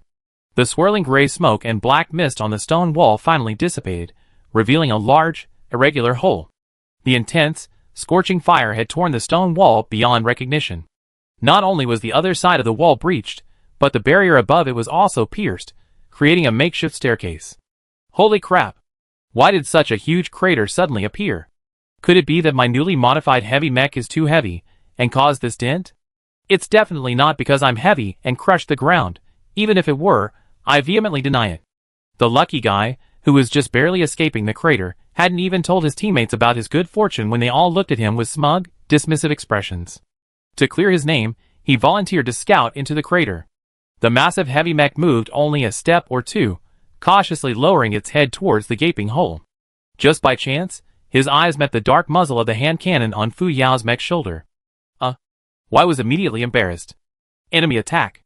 Wai's long-standing physical habit made him instinctively take 2 small steps back. At the same time, Fu Yao's body instincts led her to naturally pull the cannon's fire button. The still-warm cannon barrel unleashed a barrage of deadly shells. Even though the enemy tried to dodge, they were still within the range of the shells, and the mech still suffered significant damage over a large area. Run! The mech closest to Wei, extending its arm, lifted Wei's retreating mech and nimbly turned to run with the main force back the way they came, displaying a shrewdness that suggested avoiding immediate conflict. The artillery fire following closely behind ceased, leaving only billowing smoke. The enemy seemed to have no intention of pursuing them relentlessly, and Wei and she secretly breathed a sigh of relief. The next moment, at the forefront of the formation, Captain Vincent's mech Louis Lin had stopped. The magnificent mech, predominantly blue and white with rose-red accents, stood silently like a mountain. Both men keenly noticed that the waist armor, specially crafted from red crystal, had subtly shifted its vibrant red color, almost imperceptible at first glance, a warning mechanism agreed upon within the team. Using the subtle color-changing patterns of special ores, warnings or alerts can be sent to teammates behind or at a distance. After all, the team's public communication channel is not foolproof. Sound waves, gravitational interference, and countless other methods can quickly sever communication within the team, making it crucial to be wary. Its positive use lies in team coordination when the team channel is unavailable. Its negative use is to indicate to teammates that they are temporarily unable to speak. And now, it comes in handy. Even though this technology isn't aimed at attacks from other teams, but rather at combating alien beasts. In the pitch-black pit, the ores on the stone walls and the mech's energy lights glow. An elegantly dancing sprite, scattering spars, shimmering scales, slowly opens and closes its wings. Silent butterfly. Its scientific name is dark silver white spotted blue butterfly. Its wings, with their gradient blue hues, are elegant and graceful. Delicate, dark silver, silken patterns are outlined among the cloud-like white spots. In the darkness of the night, it resembles a silent, dreamlike sprite, while in the light, its fluttering wings emit a naturally cool, silvery glow. This is a well-known butterfly among the starry night butterflies, renowned for its beauty and elegance. Of course, along with its stunning beauty, its rather straightforward and catchy nickname is also widely known, the silent butterfly. Silent refers to its extreme sensitivity to external sounds. If the sounds in its habitat, including tone, frequency, and even these minor details, are unpleasant to the butterfly, it will mobilize its colony to passively mute the sound source. The silencing butterfly swarm emits countless combinations of peculiar sound waves, instantly overwhelming all other frequencies within its range. For example, the operational or communication sound waves between mechs are completely silenced, causing certain internal systems of the mechs to malfunction, resulting in disastrous consequences similar to mech failure. Biologists and weapons scientists have conducted detailed and in-depth research on these strange butterflies, concluding that their internal structures contain extremely complex and delicate resonant chambers that cannot currently be replicated by humans. Meanwhile, the Giga squad sprinted away in the opposite direction of the artillery fire. Yili caught a fleeting glimpse of color in Fu Yao's scope, which had been magnified tenfold. His expression turned unusually grim. Even with repeated zooming, he could only obtain a blurry photograph of a silver-blue shadow. Although the team members immediately obeyed her command in that instant, they were all puzzled. Yili explained her conjectures, the basis for them, and specific information about the suspected target in detail on the team's internal communication channel, causing a brief silence. After a while, Ming Hung spoke hesitantly, still somewhat confused, sisterly, but it might not be that kind of butterfly. It feels like a huge loss to just turn around and run away so easily, letting go of our prey. Yili calmly pointed out the fatal flaw, facing the silent butterfly. With our current equipment, we have absolutely no chance. The silent butterfly isn't particularly fast. We can leave before it spots us, but if the mech appears in its field of vision, our vision is our attack range, putting us at a complete disadvantage. Although Fu Yao liked beautiful things, if a swarm of graceful, silver-blue silent butterflies fluttered towards her, she would feel like she was shortening her lifespan. Xie Shuangbai said awkwardly, what if we really encounter them? Play dead, Yili said coldly. Before the silence could spread, another formidable figure joined the ranks of those agreeing with this answer.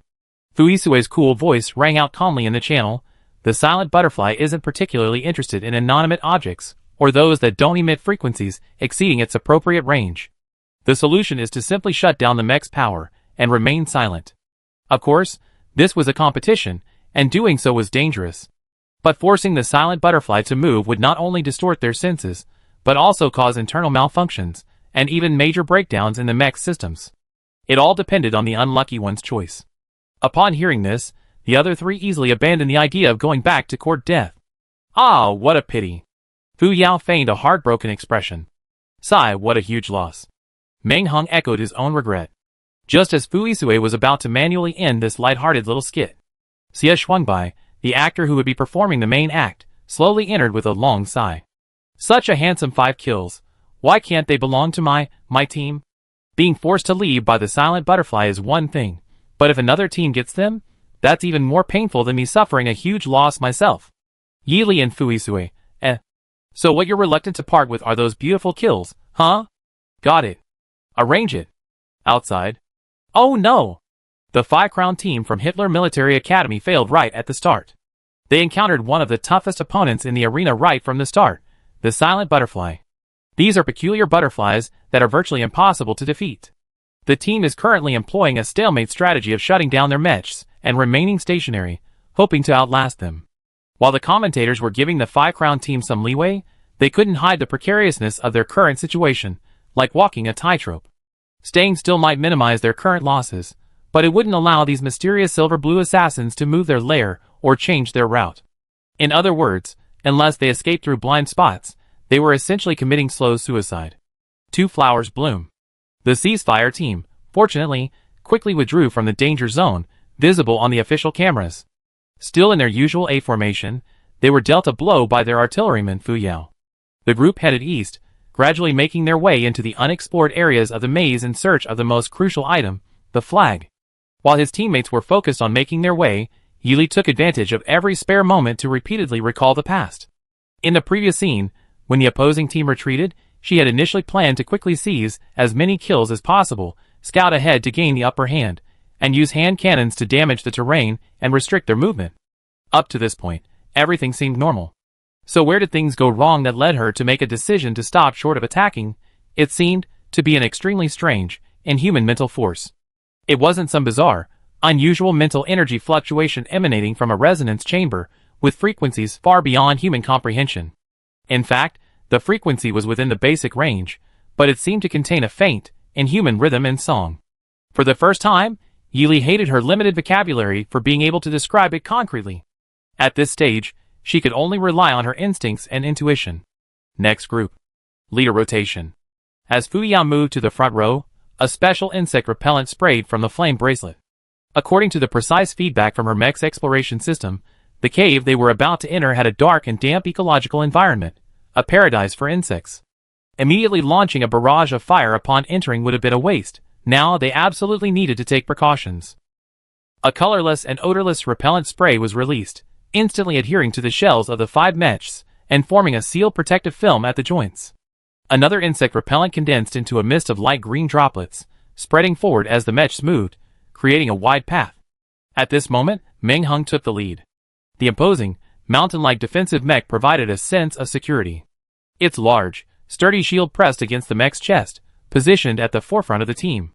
In case of any changes, he could immediately activate the shield's mental protective barrier, enveloping all his teammates behind him within its protective circle, a crucial factor in the temporary formation adjustment. The mech scanning system worked incessantly, transmitting information to the control room in real time. The abnormal energy state ahead has detected an amount of aurora crystal exceeding the average content of small veins under the federal mineral law. The purity level is identified as extremely high. Based on systematic speculation, the special creatures appearing in this cave, ranked by probability, are Cloudtop Rainbow Mushroom 85.6%, Aurora Ice Owl 49%, Loda Tree 32.3%, Nightshade 11.06%, Cairn's Iris 0.5%. Aurora Crystal is a special crystalline mineral, with a dazzling appearance resembling the South Star. Its crystal texture is pure and transparent, lacking the original mineral color. The reflection and refraction of its naturally formed complex facets cause the inner and outer layers of the mineral to emit a unique, flowing, and ever-changing iridescent glow. This ultimate beauty, whether buried deep within the thick, hard earth and rock, unnoticed, or half-naked among the loose soil, stunning the world at first glance, invariably gives birth to special creatures of the same caliber, perfectly matching its dazzling brilliance. It can be said that this crystal is not only the goddess of beauty herself, but also her transmitter. Activate dark goggles. The excessively bright light of the Southern Star crystal can put a great strain on the eyes. If not careful, it can cause short-term blindness, and in severe cases, prolonged blindness is not impossible, so Meng Hung specifically reminded them. After walking about 10 steps, everyone finally entered the new cave in a row. As soon as they peeked out of the cave, the dazzling light gathered and projected from all directions instantly seized the poor little mechs that had walked into the trap. The shimmering crystal light from all sides was like countless arrows of light filling the space, attacking directly with a powerful force that seemed intent on piercing the pupils of their eyes. Everyone, even inside the mechs, subconsciously squinted, their eyes reduced to slits. Meng Hung moved the shield he held against his chest upwards, trying to block the light. Perhaps for this reason, he was the first among them to loudly complain in the communication channel, "Damn it, I'm blind." "Shut up." A displeased shout came from the back of the group. Fu Yao, who had just been rotated out, was fortunate enough to use her teammates' mechs bodies to dodge the various beams of light projected from the front, but unfortunately, she was also hit by concentrated fire from the opposite direction. She could only forcefully swing away the sticky, polluting attacks without turning around, and the tedious and difficult task made her even more irritable. So, anyone encountering someone in the chat channel who still had the mind to feign sorrow was met with a barrage of resounding "get lost, get lost, get lost." You guys argue first. I adjust some data. Xie Shuangbai immediately adjusted the optical data, including the transparency of the phantom shell, to avoid accidentally backstabbing teammates in highlight, high brightness, high reflectivity environments due to the mecha's unique illusion attribute. Of course, she could also use the unique reflective environment to aid her actions or offense and defense, but it would take her a considerable amount of time to familiarize herself with the relevant environmental data. The group continued their advance. What came into view was a painting resembling a cave palace built from countless bright, clear crystals. Countless enormous, complete crystals, refracting magnificent light, were sculpted into countless colossal umbrellas that could support the sky and the earth. The giant, crystal-like mushroom connects to the rock face above and the depths of the earth below. Looking up, the mushroom cap is so large that it blocks out the sun. It bulges upward in the center and hangs down naturally around the edges. The translucent stem has delicately and smoothly folded lines. Pure white mycelium obediently twined and climbed the main body, resembling natural staircases formed by slender vines.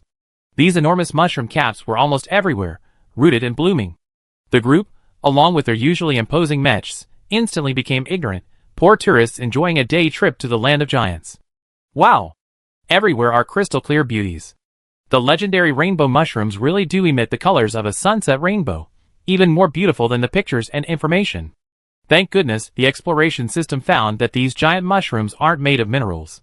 Otherwise, I'm afraid anyone who sees this beauty for the first time would be foolishly mistaking countless giant crystals.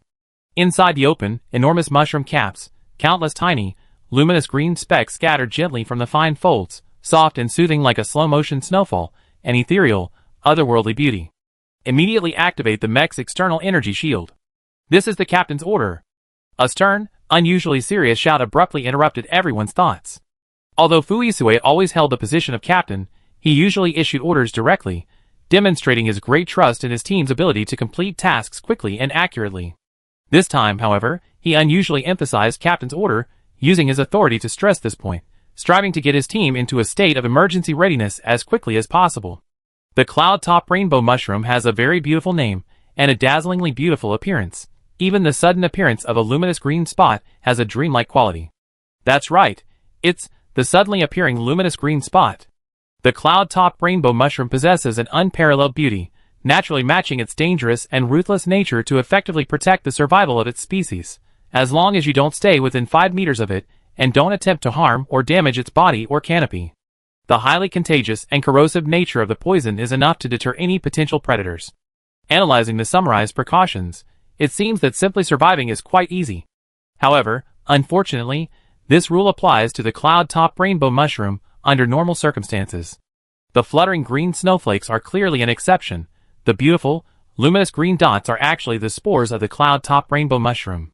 History has repeatedly shown that whether animal or plant, when nurturing new life to perpetuate the species, they are always at their weakest yet also their strongest and most ferocious. This is certainly true for the alien plants. Hidden within this dreamlike scene is a terrifying, dense array of needles.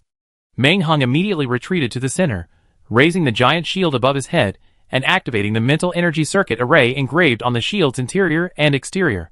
Using the hexagonal energy crystal embedded in the shield as the dome, a semi-elliptical mental energy shield radiated outwards, forming around everyone's feet. A tiny, luminous green dot landed precisely on a clump of yellowish, withered grass outside the protective shield. The instant of contact, the yellowish, withered grass instantly turned to black ash, and the mutated beetles hidden beneath its roots also turned to ash.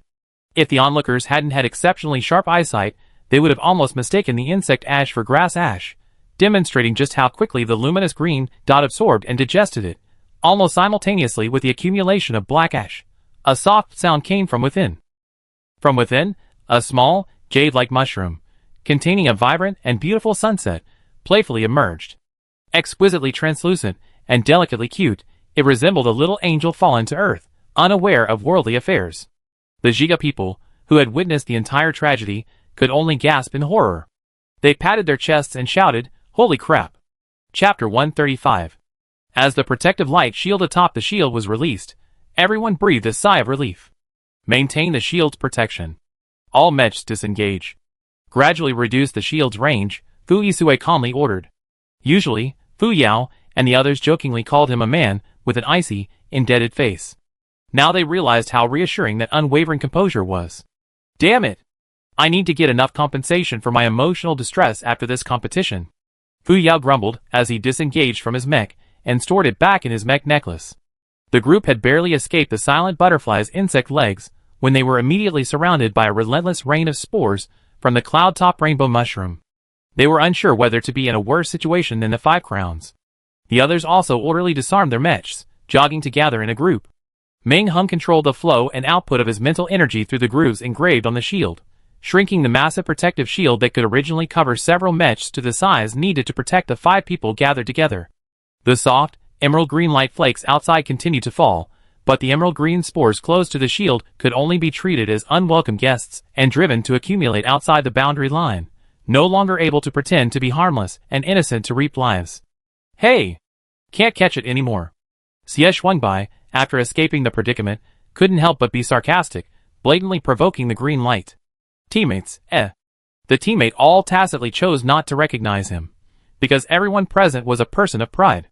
Xie swung by considered himself and Fu Yao to be the type of people who like to adjust their mentality through simple venting in high-pressure situations, specifically manifested in their foul mouths and sarcastic remarks. Regardless of their sharp tongues or foul language, their unwavering core spirit remained constant, never engaging in internal conflict, only reacting with strength. Meng Hung, accustomed to this bizarre scene, didn't understand it, but still respected it. He stood in the center of the group, supporting the shield core that channeled energy into the protective barrier. The already enormous crystal mushroom forest appeared even larger when they switched from their mechs to their normal forms, making the group resemble tiny figures strolling through a land of giants, or perhaps the native inhabitants of a Lilliputian kingdom suddenly struck by a magical natural disaster called a rain of green spores, on the verge of annihilation.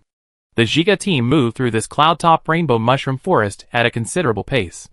Despite their immense effort, their progress remained slow. The speed of a mech was naturally vastly different from the pace of a human walk. However, the enormous energy consumption resulting from prolonged mech mode couldn't be ignored. Which solution was better was entirely a matter of personal opinion. At this moment, the live stream room outside was a cacophony of noise, like a boiling cauldron, utterly chaotic. When the commentator saw the rainbow mushroom forest at the top of the cave, accessible through the perspective of the Giga team, he was so terrified he nearly dropped the microphone he was holding. His usually stern and objective face betrayed a deep sense of sympathy, almost as if he were about to let out a long mournful sigh. Perhaps he should have leaned back strategically and shouted, "Family members, viewers, what does it mean to escape one danger only to fall into another? Look, some well-meaning but unfortunate soul has already laid out the standard answer/example case." A barrage of comments, utterly devoid of any restraint, densely covered the screen. I hereby unilaterally declare, the unluckiest team in this league is Sothosa's Giga team. The above is not accepted except for opinions that agree, including denials and doubts. Hee hee. I said it's the karmic repercussions of the last round's disaster, and no one would disagree. The comments section was full of people enjoying the spectacle, clearly not wanting to miss out on anything. Damn it. There are these green, fluffy, willow-cacken-like things everywhere. They're flying everywhere. It's like they installed a superpowered jetpack. So annoying. Fu Yao, who automatically took over the role of talking for everyone, spoke up again at the right moment, adhering to the principle of resolutely preventing negative emotions from accumulating, venting, and releasing all the negative feelings in his heart, and also giving the team a much-needed sigh of relief. After switching the left and right arms supporting the shield again, Meng Hung said, "The problem is, I can't think of a solution. If we force our way through in our mechs, by the time we actually make a hole, we'd probably have used up most of our mech's energy, and when we get out, we'd definitely be a dazzling, unique sight, our mechs covered in brilliant rainbow mushrooms. Rainbow mushrooms are incredibly hard and strange. Even juveniles, if their roots get stuck or they dig through them, our mechs, regardless of their expensive and sophisticated internal parts or operating systems, even the outer shell will be stretched and poked by the rapidly growing spore population, until it's like tattered waste paper. Hey! Hengzi! Give me a tiny opening in your protective shield, just enough for a pointed tip. Xie Shuangbai took advantage of the moment when they reached the rest stop, squatted down, and took out his personal simple toolbox from his personal space. He took out no less than 20 kinds of fine filaments as experimental samples, and asked Meng Hung to cooperate by creating a small opening that could connect to the outside world, allowing him to extend the sample to contact the spores. More than 20 kinds of metallic crystal materials were tested in turn, yielding a considerable amount of data. Ironstone filaments. Experimental result. Upon contact with the luminous green spores, new crystal mushrooms immediately appeared. Silver filaments. Experimental result. Upon contact with the luminous green spores, the entire filament grew within 2 to 3 seconds. Red rust crystal. Experimental result. Upon contact with the luminous green spores, the first mushroom body grew after 15 seconds. Chengzhu crystalline. Experimental result. Upon contact with the luminous green spores, the time for the young mushroom to grow was slower than with the red rust crystal. With the generation of more and more data, even without sufficiently precise and complete instruments, Xie Shuangbai could draw a general conclusion: metals are more easily corroded and used as nutrients than crystals. Crystals with higher hardness or purity are less susceptible to the influence of green spores in growing new young mushrooms. Currently, there is no data on materials that are completely resistant to luminous green spores, but there are quite a few materials that can slow down the growth process. You two are so picky? Xie Shuangbai opened the last of her tools and asked, raising an eyebrow. Fu Yisui said calmly, I don't need any. His thick eyebrows and long eyes narrowed as he released his mental energy from within, creating a protective barrier around his body, including his weapon. He was clearly planning a direct, forceful attack. Damn! You're a mental energy tycoon, rich and powerful, not caring about this consumption. You're awesome. Actually, your mental energy provides protection, and then gives your weapon a complete enchantment boost. It's comprehensive, but also incredibly energy-consuming. Yili didn't intend to be so brutal. Her gaze swept over all the materials in the toolbox. Then she listlessly shifted her attention between the experimental results of the number 5 Azure Steel Stone and the number 17 Roland Crystal. Just as Xie Shuangbai thought she had locked onto her target, Yili suddenly flicked her wrist, and a long sword, seemingly forged from both the shape of a crescent moon and the radiance of a full moon, appeared in her hand, its sharpened blade gleaming with a chilling white light. Isn't this your beloved sword? Xie Shuangbai asked incredulously, her words flying off in a rapid-fire manner. You can't catch a wolf without risking your cub. You're not planning to use your beloved sword to fight those green-furred creatures outside, are you? My goodness, you need to think this through. While the main material of this curved sword is indeed more suitable for resisting spores than the best-performing number 11 gray crystal we just tested, our reasoning is only theoretical. If anything happens to this precious sword, not only you, but I'd be heartbroken. Yi Li's fingertips traced the cold blade, her expression resolute. Xie Shuangbai had no choice but to try to ignore the situation and deceive her wounded heart. Behind her. Clang, clatter. A clear ringing sound rang out, but the drawn blade wasn't the familiar curved sword. From the source of the sound, a pair of slender hands twisted along the line connecting the tip and hilt of the sword. With a soft thud, the long, gleaming sword seemed to be cleaved in two, instantly transforming from one slender, curved sword into two identical blades. The blades were thinner, the tips sharper, and the dark silver surfaces, tinged with a bluish glow, shimmered against each other. The crisp clatter came from the considerable thud of a slender, hexagonal prism-shaped blade core, tightly sandwiched between the two blades, falling to the ground, a sound exceptionally clear in the stillness. Xie Shuangbai, ? Fu Yaoi, ? Meng Hung was stunned, ? Fu Yisui, So heartbreaking, the incomparably beautiful gray crystal. Xie Shuangbai watched as the rare treasure sword was about to be wasted, watched as the azure long sword was split in two, watched as a slender iron rod fell out from it. Silence reigned in the cloud-topped mushroom forest. Even the luminous green spores paused slightly in agreement.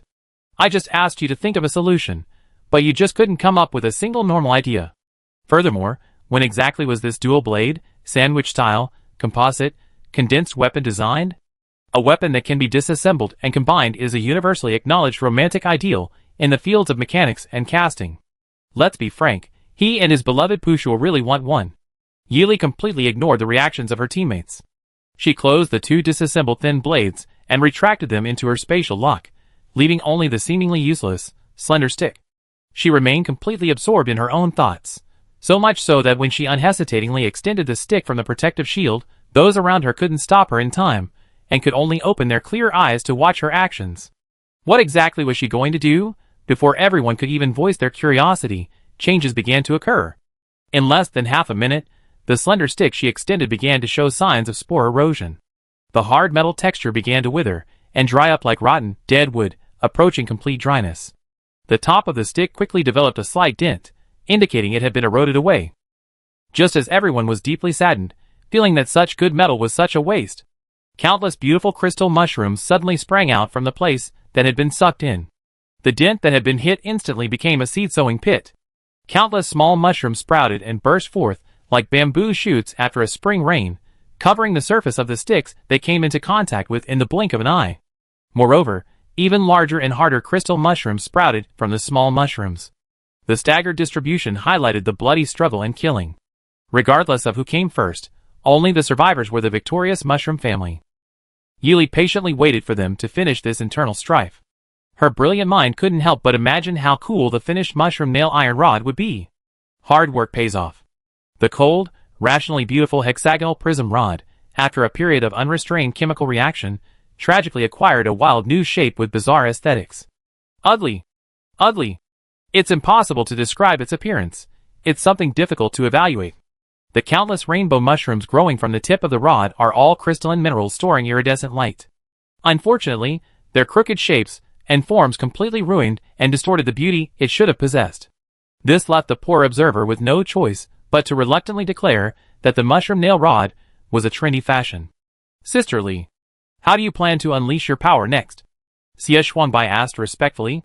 Yili deftly swung her newly forged weapon, its gleaming surface almost blinding. She confidently uttered, "Master mushrooms excel at controlling mushrooms, use their iron heads to smash through the path." In other words, learn, boom, without waiting for a translation. Seeing the healthy ecosystem of the mushrooms on the long stick, she grabbed the weapon, simultaneously casting a mental shield around herself. Without looking back, she left the protective zone, her hands gripping the base of the stick, and mercilessly raised it high, striking the rampant mushrooms blocking their path with all her might. Bang bang bang. Bang bang clang. Amidst the deafening sounds, the crystal-clear rainbow mushroom, which resembled an exquisite work of art, was smashed to pieces by the new mushroom's mace-like weapon. Large and small fragments scattered everywhere, as if it had exploded from the middle. The flying powder caused the teammates within the mental protection zone to instinctively take a half-step back to avoid being accidentally injured. Yili, usually as valiant and dashing as a Valkyrie, was now brandishing a long stick, hammering and banging with a serious expression. Her demeanor was far more focused than if she were battling a highly dangerous anomaly. She resembled a dedicated demolition worker, single-mindedly focused on destruction and oblivious to everything else, determined to clear away obstacles. "Should we go help Li?" Hu Yao enthusiastically expressed their close friendship and teamwork. Meng Hung frowned. "Should I make my shield grow mushrooms like Sister Li?" Xie Shuangbai clasped her hands together. "Hopefully, Sister Li can mass-produce at least 3. Of course 6, 7, or 8 more wouldn't be too many. After all, such a large arena needs a reliable backup weapon. This request is absolutely not unreasonable." Meng Hung took the opportunity to look up at his beloved shield, hesitating again and again. Seeing the fiercely fighting spike mace, its swings creating a dazzling backdrop of shattered jade and billowing dust, yet upon turning to see her own simple and unassuming shield, she was torn between her will and instinct, choosing instead to obediently defend her home. The other two were incredibly eager, their excitement seemingly spring-loaded in their feet. Hu Yao was intently examining her hand cannon, imagining what it would look like as a mushroom cannon, while Xie Shuangbai was considering the environmentally friendly recycling of the remnants of the rainbow mushrooms on the ground. If she could gather them up, polish them, and turn them into material for a new type of bullet, it would be a surefire success. Of course, besides his career, Xie Shuangbai also had many questions that needed answering. Unfortunately, the young lady who most needed answers was currently outside, completely absorbed in her work. She absolutely refused to think about returning to the protective shield to rest before continuing the fight. Even a fleeting glance was too coveted. Frustrated, Xie Shuangbai scratched her head, finally seeking guidance from her difficult-to-communicate leader. "Boss, why does Sister Li want to use this weapon to deal with the mushroom forest? Even if the cloud-top rainbow mushrooms that grow are indeed hard and dazzling, and convenient to carry, and use on long sticks, seemingly a handy weapon, How did Xiao Yezi determine that she could directly confront the crystal mushroom swarm with that mushroom stick? The young shoots are delicate, especially compared to mature leaves. It's like a father easily beating his son. She's so bold, recklessly attacking them head-on without understanding. Fu Yisui's eyes showed a hint of appreciation, and he affirmed, this isn't risky. Cloud-top rainbow mushrooms live in colonies. The fact that they can release luminous green spores indicates that they are in the reproductive stage among heterophytes. The spores produced during the reproductive stage are indeed terrifyingly omnipresent, but similarly, even the rainbow mushrooms entering their reproductive phase will inevitably be weakened, as most of their nutrients will be prioritized for their embryos and the continuation of the new generation, making them easier to deal with in their peak form. Furthermore, the essence of life reproduction in nature is a process of life alternation. For example, in the human body's metabolism, while new cells are generated, old cells that have reached their lifespan are eliminated. Therefore, when newly sprouted, perhaps outwardly immature, mushrooms absorb a certain amount of energy, they are fully capable of challenging older mushrooms that are nearing the end of their lifespan, and may even achieve a remarkable effect of using one's own weapon against it. He gestured for everyone to refocus their attention on the figure wielding the club. Yi Li's long staff, originally adorned with young rainbow mushrooms and appearing as a tender seedling compared to mature mushrooms, was now splattered with handfuls of rainbow mushroom sap during the relentless battle. The sap, falling onto the staff's surface, was greedily absorbed by the seedlings, as if they were devouring a potent tonic, sucking it in with each gulp, making it appear rejuvenated. Under this process of juicing through battle, and then absorbing, the young mushroom's growth rate visibly increased. Their shape, color, and hardness gradually approached, and even rivaled, those of mature mushrooms. The increasingly powerful mushroom spikes also made the weapon more formidable, playing a positive role in round after round of battle. This cycle repeated endlessly. The snowball grew larger and larger. Until, bang! On the massive projection screen. The enormous, tree-like rainbow mushroom was knocked away by the staff, its roots uprooted. The strong, intricate root system brought out large patches of loose soil and rubble, and what was revealed beneath the mud and sand was Chapter 136. It turned out to be a check-in station hidden inside the belly of a rainbow mushroom. Calling it a station was a stretch, it was really just a completely black cube, seemingly swallowed or embedded inside the mushroom's belly, a remnant of indigestion. Wow! What a pleasant surprise! Everyone was astonished, unanimously accepting this windfall. 1 second, nothing happened. 2 seconds, still quiet. 3 seconds, complete silence. The clear, pleasant check-in sound didn't ring out within those 3 seconds. Everyone cast questioning glances. Yi Li, under the intense gaze, scrutinized the square black check-in box, calmly making the most rigorous assessment. The square black box resembled a standard cube, with a complex and mysterious transmission circuit engraved on the top side for the team members to check in. Once a member removes the flag, they use their unique mental energy to ripple through the circuit groove once, then insert it back in. A glowing light indicates successful check-in. Normally, people quickly complete the engraving check-in and leave to find a new check-in machine. A less ruthless person might try to hide, confuse, or even destroy used check-in machines. Yi Li, however, is clearly not a normal person. But calling her ruthless is difficult to say. After all, she doesn't approve of methods like hiding or destroying things that harm others without much personal benefit. Her bent fingers lightly tap the other sides of the check-in machine, producing a clear, slightly deep, sharp sound. Her soft fingertips meticulously stroked and sensed the square shell, naturally revealing her neatly trimmed nails. If the black box had even a shred of consciousness, it would jump up and protest her harassment. Beside her, amidst piles of fungal debris, lay a small, stained flag, utterly pathetic. This flag, devoid of any right to command, was enduring a new kind of humiliation. The filthy liquid was disgusting enough, but now it had stained the League logo on the flag, leaving it incomplete and mottled. A stark contrast to the spotless check-in machine in her hand. Yi Li, dressed in a black, tight-fitting combat suit, remained serenely beautiful, like a painting, except for the thin layer of sweat on her forehead.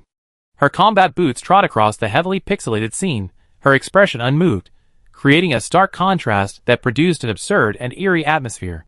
Until, click, click, slender fingers found the hidden clasp, deftly flicking it open the chain, allowing the free check-in box to make its own choice, consciously flying intact into her palm.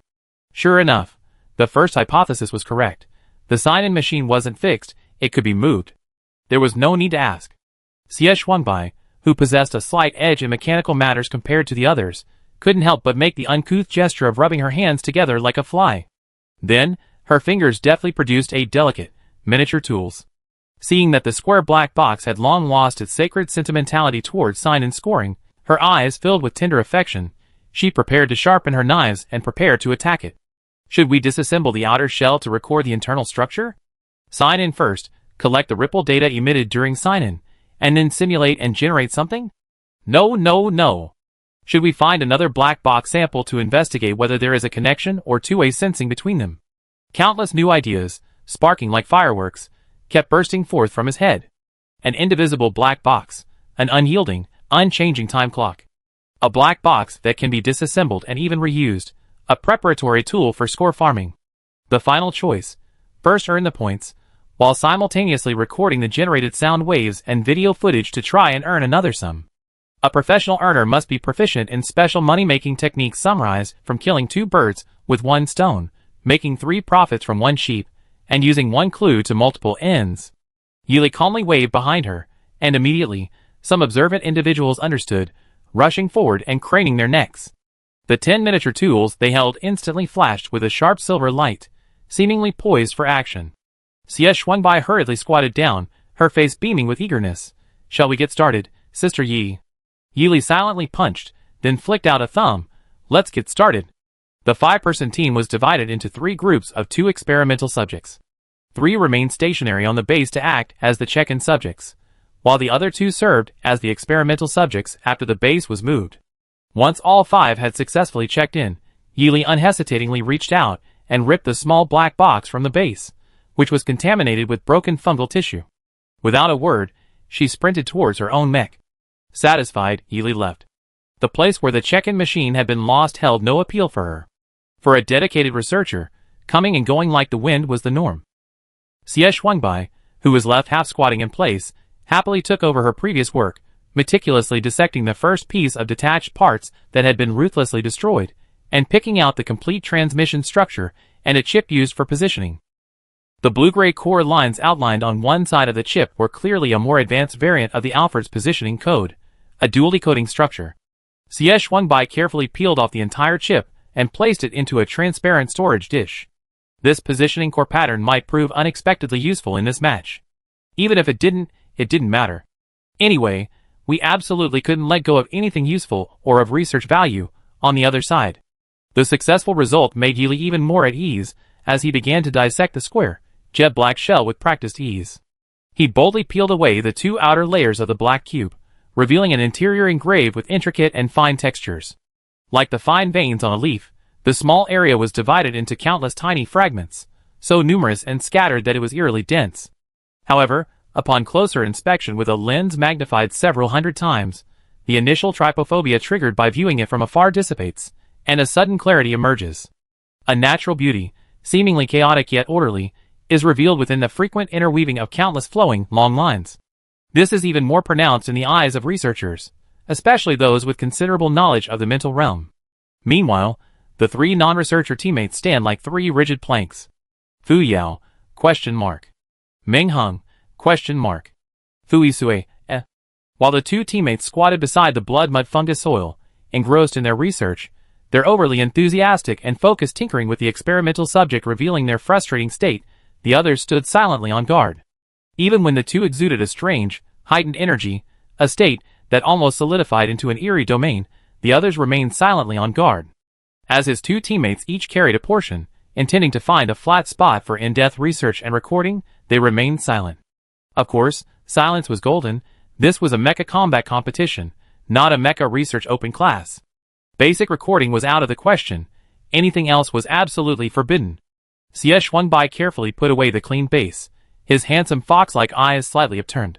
Before he could elegantly express his feelings, Fu Yao and Meng Hung had already appeared like lightning, flanking Xie Xuanbai on either side and carrying him away.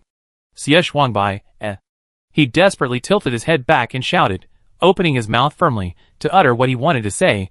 Shocking. My super long-lasting Alfred dual positioning engraved mechanical parts.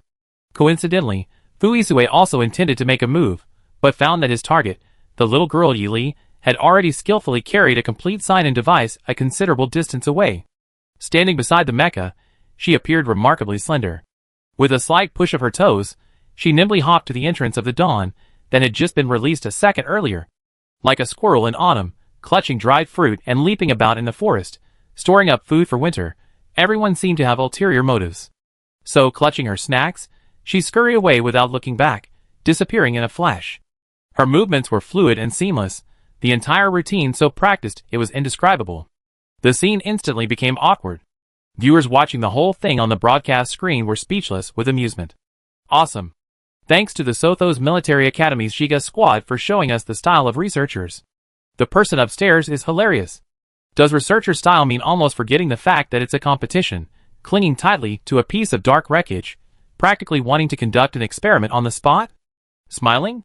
The person upstairs is incredibly bold. What do you mean by broken wreckage? Leaving aside everything else, the equipment in the Military Academy League, just the positioning and grade chip and the top-grade receiving and transmitting device used for check-in authentication are already astronomically expensive. Astronomically expensive. And then, these two big shots dismantled, divided. Hilarious. They even set up a control group beforehand to observe whether moving the black box would affect the check-in results. This was definitely premeditated. Last time they just blew up the detached device, a bit crude. This time they dismantled the check-in device, much more refined. Both matches show significant evolutionary changes. Evolution. I wonder if that evolution is moving in an increasingly abnormal direction. No matter how noisy it was outside, it couldn't penetrate the screen. Even if it did, it wouldn't matter. After settling into her seat in the cockpit, Yili activated the built-in automatic operation follow mode and, oblivious to the outside world, began to further dissect the machine that had already fulfilled its check-in function. Because the teaching material for this experiment used one of the top 3 embedded structures in the current version, rare raw materials not yet fully revealed, her live stream quickly attracted countless itchy-eyed research enthusiasts. The event organizers and officials initially only saw a small team tinkering with and disassembling the check-in device, a crucial prop for the event. They didn't think much of it. After all, as the saying goes, 9 out of 10 mecha researchers are good at disassembling, and the remaining 1 is exceptionally good at it. They get used to it. For this reason, the experienced organizers have rarely used common, mainstream models of equipment in recent years. This is partly to ensure fairness and efficiency, and partly to blatantly guard against a certain group of curious individuals who are always itching to try their hand at using tools. The marching team continued their advance. Abandoning the traditional pentagram formation, they adopted a 3-mountain and 2-basin formation. 2 technicians, their attention partially diverted by the newly acquired materials, were sandwiched between 3 purely combat-oriented personnel to prevent them from accidentally stumbling into the gutter. This quiet lasted for about 10 minutes. Little Ion, I removed the 3D precision locator embedded in the bottom. It's probably for monitoring and positioning by the organizers. Do you think it'd be useful? Little Sia, first connect the data stream from the base locator to your own machine. Later, find a place to put the check-in machine I carefully modified, and then we can quietly wait for the unintentional branch to gradually grow into a tree. Could you tell me the details of the modification? I just cut off the check-in sensor chip inside the machine. Just? Sia Shuangbai wanted to vomit blood. Could we elaborate a bit more? Ahem. Firstly, the other players can only sign in on the machines I modified, but their data isn't recorded. Secondly, because they can't be successfully recorded by the system, they can't use up the limited number of uses in the total data calculation, effectively turning them into machines that can sign in an unlimited number of times. At this point, an ominous premonition surged violently in Xie Shuangbai's mind. He even involuntarily thought of a particularly infuriating and shameless possibility. Of course, in their own hands, it could only be described with positive terms like ingenious and flexible. Xie Shuangbai couldn't stop imagining. When they hijacked the sign and scoring machine to negotiate with other teams, ostensibly it was a points exchange, but it was just a verbal battle. The opposing team also learned from the negotiations that they had exploited a loophole by manually relocating the scoring machine, a bizarre act. However, if they had recognized the advantage and wanted to imitate it for profit, they wouldn't have paid attention to the machine itself, much less noticed that the core had already been completely removed by a pair of skillful hands, replaced with a fake. TSK. Simply amazing. The other 3 were speechless. In other words, could our team's passing method be a little more normal? It's not like we can't beat the other teams. Every time we stand out from the crowd with some unconventional, bizarre method, Even our teammates feel conflicted. But the plan was ultimately abandoned by the two. For no other reason than purely from a practical standpoint, the investment and the results were far too disproportionate. Besides, it was impossible for the two to leave and dismantle everything else. Doing so would not only waste time, energy, and manpower, but also make it easier to expose their methods. A foolish operation that was detrimental to both sides. Well, a surprise attack might work, but prolonging the battle will definitely not succeed. Hit Land Military Academy. 5 Crown Team. As the Shiga team embarked on their new journey, the 5 Crown team finally broke free from the hard control of the Devil Butterfly in the cave. They escaped at the cost of losing a teammate with a support mech and suffering extensive damage to their mechs. They didn't even have time to think about catching up with the other team's score accumulation. They had to prioritize finding a place to repair their mechs in this extremely difficult environment. The shortage of personnel and damaged mechs completely maxed out the 5 Crown team's debuffs in the maze race. How can the word miserable even begin to describe it? Hinterland Military Academy. The Free Spirit Squad. This squad lives up to its name, extremely free-spirited. Although their mechs are still largely humanoid, when they climb cave walls and dangle through vines and roam freely, no one can deny that they subtly and effectively integrate the unique advantages of animal-type mechs into their designs. Unlike previous attempts to enhance mech performance by mimicking a single species, this time, they clearly analyzed and incorporated the strengths of multiple races into seemingly ordinary humanoid mechs, successfully refining their approach. Their agility, comparable to that of star beasts, made their gains incredibly rich. Unlike their alumni team, they didn't suffer a devastating defeat at the start with a special type of boss. Their exploration from the outer layers to the inner layers was a flawless, almost divinely inspired experience, even leading to discussions with teammates about cutting off some star beast meat for a barbecue. Linson, has the captain's craving gotten the better of him again? He couldn't help but sigh in distress. Spare me, we're still in the competition. Ian Fingshin retorted, but some star beasts do have considerable benefits for one's body after consumption. He wholeheartedly supported his captain, firmly believing there must be a reason for doing so. Shin Jian ignored the verbal sparring between the two upstairs and calmly offered his opinion. It would be better to quickly switch to resource-rich preparation methods, like Hydra's Divine Spear. Sothosa's Wind Chaser and Ceasefire are both quite strong. Although the start of the maze competition is slower than in regular arenas, once a sufficient advantage is gained, turning the tide in a maze with its exceptionally complex paths and massive swarms of star beasts won't be easy. Don't say that, unless it's a windfall. A windfall? Shin Jian chuckled. A calamity is more like a misfortune. Chung Yu, with lightning speed, raised his gun and fired a sniper shot at the approaching star beast. He clearly scoffed at that idea, giving a dismissive snort. The hot-tempered Chung Yu's mecha weapon was a semi-handheld rotary impact cannon. Ample firepower, precise strikes, and powerful penetration were the most prominent features of its projectiles. Although the recoil from such massive steel projectiles was extremely strong, the partial connection between the projectile and the mecha's shoulder and elbow reduced the recoil considerably. Therefore, he could not only perform ordinary artillery fire suppression, but was also very active in flanking maneuvers and precision strikes. His participation rate and engagement rate in every battle consistently ranked at the top. Therefore, he revealed a considerable amount of irritation towards the 3 brothers upstairs, who seemed rather leisurely. If it weren't for the battlefield in full view of everyone, that brat who made such sarcastic remarks would definitely have been kicked 20 times in the buttocks. Whoosh! Just then, a figure as agile as a cheetah leaping through mountain streams emerged from the dense foliage. Because his appearance was accompanied by 3 long and 2 short flashes of light, the team didn't attack him, allowing the massive steel behemoth to approach with light, nimble steps and an ethereal, wind-like movement. You could say he was a wisp of persistent mist in the forest, or a ghostly figure. Unless you can't detect and counterattack before he appears, you're at his mercy. This was Liu Yoguang, the captain of the free agent squad at Hitler Military Academy, known as Phantom Yoguang, and as a scout, he had obviously brought back new information. The team channel opened. His languid voice came through the earpiece. All personnel on alert. Enemy ahead. Chapter 137. Northeast, Dalian's sharpshooter is facing off against Sothosa's Wind Chaser. Liu Yaoguang posted the message on the public chat, sparking a heated discussion within the team.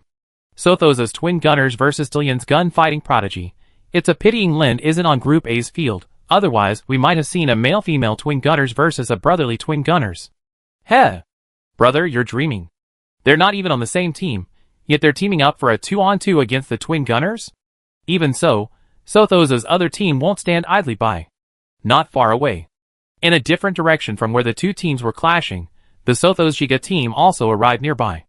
Besides the two teams engaged in combat and the lookout team, there was a 3v3 melee taking place in a cave they had just passed. However, after confirming there were no fellow students inside, they casually let it wear them down. Avoiding the fighting, Giga quickened their pace to find their mission, registering and replacing the sign-in machine. After only a few steps, they spotted the free agent team watching from afar. Their eyes met, a mutual understanding. As the only two teams available, they quietly changed direction and began exploring. Unfortunately, plans never go as expected. While they wanted to quietly make their fortune, someone else wanted to get caught in the crossfire. In the melee within the cave near Giga, a gunner from one of the teams unleashed a powerful attack, blasting a new, spacious gate into the cave entrance. Immediately, over a dozen mechs, each displaying their unique abilities, rapidly emerged from the cave, landing precisely on Giga's flanks. At the same time, the stargazing squad of the Felona Military Academy. Captain Su Xian's face was grim, as he saw the previously favorable situation completely shattered. Their original plan was to lure the teams one by one into enclosed or semi-enclosed spaces resembling caves, then use their newly developed field control and wave-based weapons to eliminate them one by one. However, while searching for prey, they encountered both the out-of-form 5-crown team and the unsheathed team, which lacked Lин's participation. Because they remembered the school's requirement to make a name for themselves in this league, and were confident in their secret new weapon, they decided to try and control and eliminate both teams at once. The plan was progressing smoothly, but things went wrong at a crucial moment. Once their secret weapon was exposed, it would lose its effectiveness. The two teams that had broken out of the blockade area cleverly activated their communicators. Attention! Their field control uses some kind of special fluctuation to interfere with and restrain the normal actions and attacks of the mechs. Do not be lured into semi-enclosed or fully enclosed environments. Every mech is equipped with a fluctuation field blocking weapon. Upon hearing this, the three nearby teams simultaneously increased their distance from Yangqing. The Yangqing team, after slightly shifting their positions, the gunners of the three teams immediately aimed their cannons. The Yangqing team members were furious and wanted to curse. These were all strong teams from veteran military academies. How could they be so petty? But the 5-crown team and the unsheathed team, who had almost suffered losses earlier, clearly had no intention of letting the other side off the hook. Each team left 2 teammates to provide support from behind and to be wary of other teams, while the remaining 6 contestants all raised their weapons and attacked the Yangqing team without any concealment, even joining forces. Lei Ming of the Shi squad, positioned in the rear support area, launched a barrage of artillery fire, relentlessly targeting Cui Zibin's mech, who was responsible for field control and interference within the Yangqing team. A dazzling yet dangerous barrage of fire rained down on Cui Zibin's mech, the intensity of the firepower aimed solely at eliminating him immediately. Another rear supporter was Fabian of the 5-crown squad. His mech was armed with a high rate of fire sniper rifle. Countless bullets fired from the sniper rifle formed dense, continuous curtains of rain, silently and relentlessly blocking any other Yangqing members attempting similar interference attacks or trying to support Cui Zibin. If Lei Ming's attack was like a torrential downpour, then Fabian's attack was like an endless, fine drizzle, gently trapping the enemy in a finely woven net. The 6 main fighters launched their attacks, and in the blink of an eye, the flashing blades obscured the view of the onlookers. The fierce, emotionally charged attacks of their own side, coupled with the enemy's inability to use stealth, created a one-sided battle, with the Yangqing members' mechs quickly sustaining significant damage. Especially Darren, the most hot-tempered member of the 5-crown team, cursed as he slashed furiously at the mech's shell with his large cleaver, completely disregarding who his opponent was from Yangqing, adhering to the principle of random selection and fair judgment. You dare to ambush me? If you got the guts, come at me fair and square. A bunch of cowards in a real fight? Hey, didn't you eat? So it was you, standing there smugly mocking our military academy? I smash your hypocritical, spineless coward. From the start of the maze competition, their team was caught off guard by Sothos's Giga. Trying to avoid early losses, they unfortunately encountered an extremely rare and difficult swarm of butterflies. The entire team struggled and relied on a bit of luck to escape. They thought they could finally start collecting resources and accumulating points, but their progress was ruined by these bastards. Not only did they act like brainless villains, acting like idiots, but they also openly mocked their military academy, implying it would sink this year. Bullshit. Our great hinterland will forever be glorious, forever brilliant, forever vibrant and radiant. Damn it. Still not satisfied. I need to punch these infuriating guys a few more times. Later. Shiga's entire team gradually withdrew from the battlefield's radius during the three-team melee. The melons eaten. The intelligence gathered. Time to pack up and retreat. Yi Li, worried that the combative members of the team were itching for a fight, reiterated this in the team's internal communication channel. The maze competition is a points-based contest. Any fighting that doesn't aim to increase points is a waste of precious time and energy. In other words, anything unnecessary, inappropriate, or unprofitable must be avoided and eliminated. While the ceasefire squad retreated, another battlefield was raging fiercely. The chasing wind squads Nie Qingshuang and Jin Qi were both gun-type mechs. Nie Qingshuang's mech was called Frost Spear, and Jin Qi's was called Ember Spear. Nie Qingshuang's mech arm was equipped with dual guns that automatically rotated and aimed. Dense bullets relentlessly tracked their opponents in extremely close double helix trajectories, leaving the hit areas looking like terrifying craters. Another long, retractable rifle, carried on the shoulder, supports the entire team. The most unique feature of this rifle is its reversible sight for center aiming. The rotating sight means the shooter can control not only the forward 180-degree field of view, but also the backward 180-degree field of view. However, complete control means it's difficult to master, hence the extremely stringent requirements. It demands exceptional dynamic vision, the ability to withstand recoil, and the physical strength and agility required for strenuous movement. Otherwise, even the most powerful gun will become nothing more than a hindrance. The Sharpshooter Squad. The team leader, Ying Lin, whose mech should be wielding a large single-handed gun comparable in size to a medium-sized shield, is clearly massive and heavy, obscuring most of his body. But between his fingers, the spear moved with the agility of a little girl's nimble fingers, deftly weaving through his palms, spinning and acting as a shield against the relentless hail of bullets. Hidden beneath its scale-like texture were several concealed muzzles, ready to be activated at any moment. This unique method of using a shield and spear in combat was Ying Lin's most representative combat tactic, known as spear technique. Only Ying Lin, having mastered the spear technique, could achieve a dynamic balance of power against his opponent's flawless coordination. The fact that both sides favored gun-based combat meant the battlefront was definitely medium to long-term. Melee mechs are hidden under a hail of bullets, temporarily reclassified as half-finished assassins, ready to deliver a fatal blow at any moment during the gaps in the offensive. Shield-type mechs also cover melee mechs, as they silently evade the main battle line, to attempt a sneak attack on the enemy's rear. It's you, he, she. Go! Norin of the Sothos Military Academy's Wind Chaser Squad took over command from the two captains. He, she was utterly speechless. Hey, don't call me a summoned creature, but the summoning soon showed signs of spreading from person to person. She frequently spoke within the squad. Lin In, move closer to me, I cover you. He, she's mecha was a pure speed-type mecha, but what was unique was that her weapon was a defensive shield.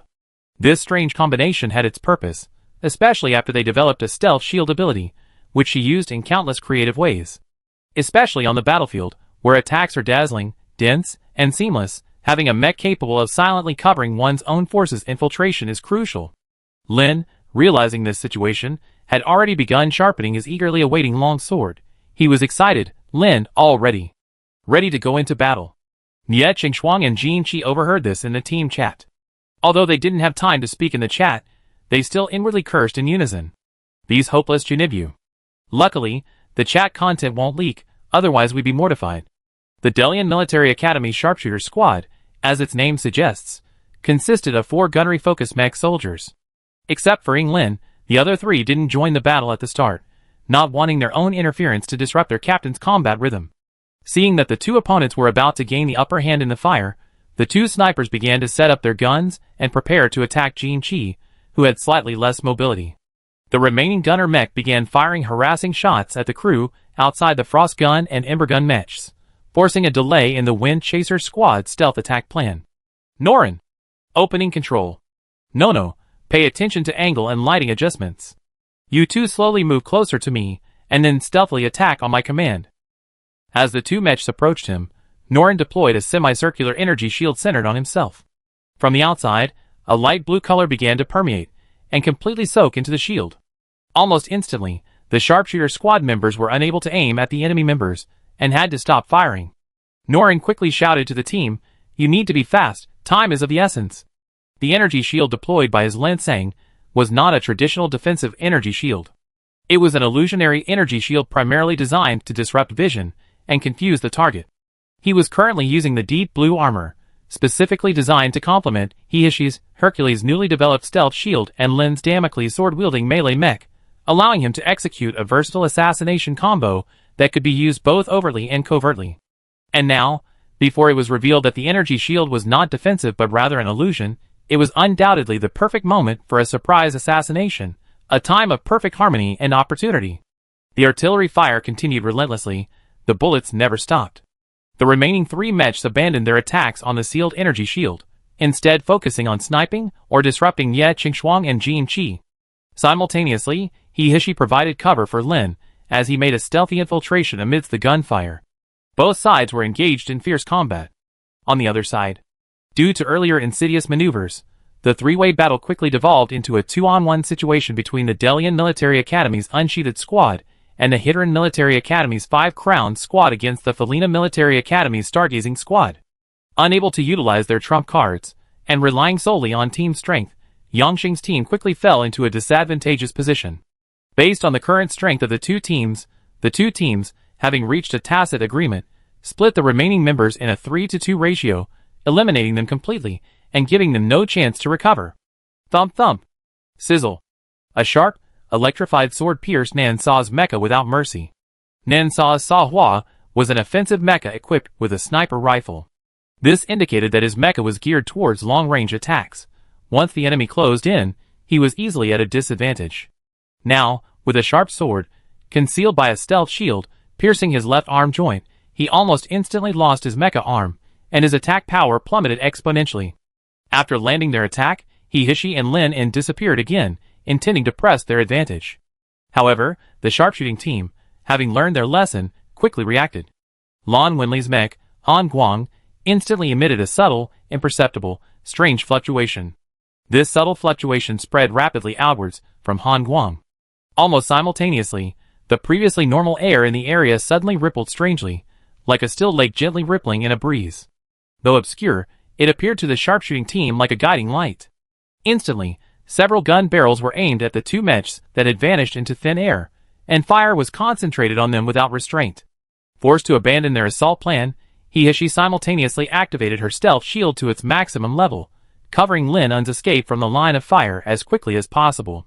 The battle ended with Nan Sa's mech losing an arm, and Hihishi's mech consuming 65% of its energy. The melee next door had also ended, and the Giga team, who had been passing through the chaos, had long since left. Continuing to waste time and energy pointlessly was clearly unwise, so both sides turned and left. Giga is on its way. Xie Shuangbai, when bored, often started gossiping and finding things to do for entertainment within the team chat. Those 3 in the melee were outmaneuvered and suffered losses, because they were outnumbered and the kills were a bonus. Why is even senior sister Nia and senior brother Jin Zufeng team going up against the Xinjiang team?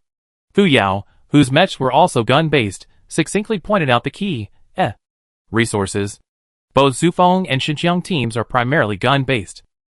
The 2 teams have a high degree of overlap in their resource needs, making competition inevitable. Regarding the accumulation of total points in the maze competition, whether it's disabling an opponent's mech to inherit their resources, or reducing competitors who need the same resources, major clashes are inevitable. Instead of going all out near the end of the maze competition, it's crucial to test each other's strengths during the competition and have prior knowledge of the situation. The journey of Giga. While speeding up the check-in process, they also sped up the internal program swapping. According to official statistics from the back end, they have unknowingly replaced 10% of the check-in machines. Teams that survived or were eliminated have all suffered to varying degrees. Tragically, none escaped their clutches. The operation was so outrageous that it topped the Starnet's trending searches. A review of the outrageous operations that can't be ignored in the Military Academy League over the years. Demolition is a unique game mode. Low-level tactics can be seen through at a glance and retaliated against in seconds. High-level tactics can deceive the opponent until the final result. Just how many skills does an excellent individual soldier need to master? Does the Sothos Military Academy only produce charlatans? The chat on the Starnet livestream was as dense as the hail of bullets from the previous Wind Chaser. If there were no kills, I feel that with this deception technique, the Giga team can firmly secure their place in the next round. From the moment they started blowing up the field, I knew this team was no pushover. Passing through the global melee, the Sothos Giga team slips away. JPG. Already rubbing their hands together, waiting for the inevitable hunt after the circle shrinks. Hee. The person upstairs isn't he. Next battle strategy. Please give the order, Captain Fu. CH1by spoke again. Fuisue's voice was cold and deep. Continue. If you encounter the 5-crown team or the unsheathed team, kill them. Yili added, the maze tournament only has 2 scoring methods, sign-in points and kill points. The difference in sign-in points, which is essentially the difference in luck between teams, isn't actually that significant.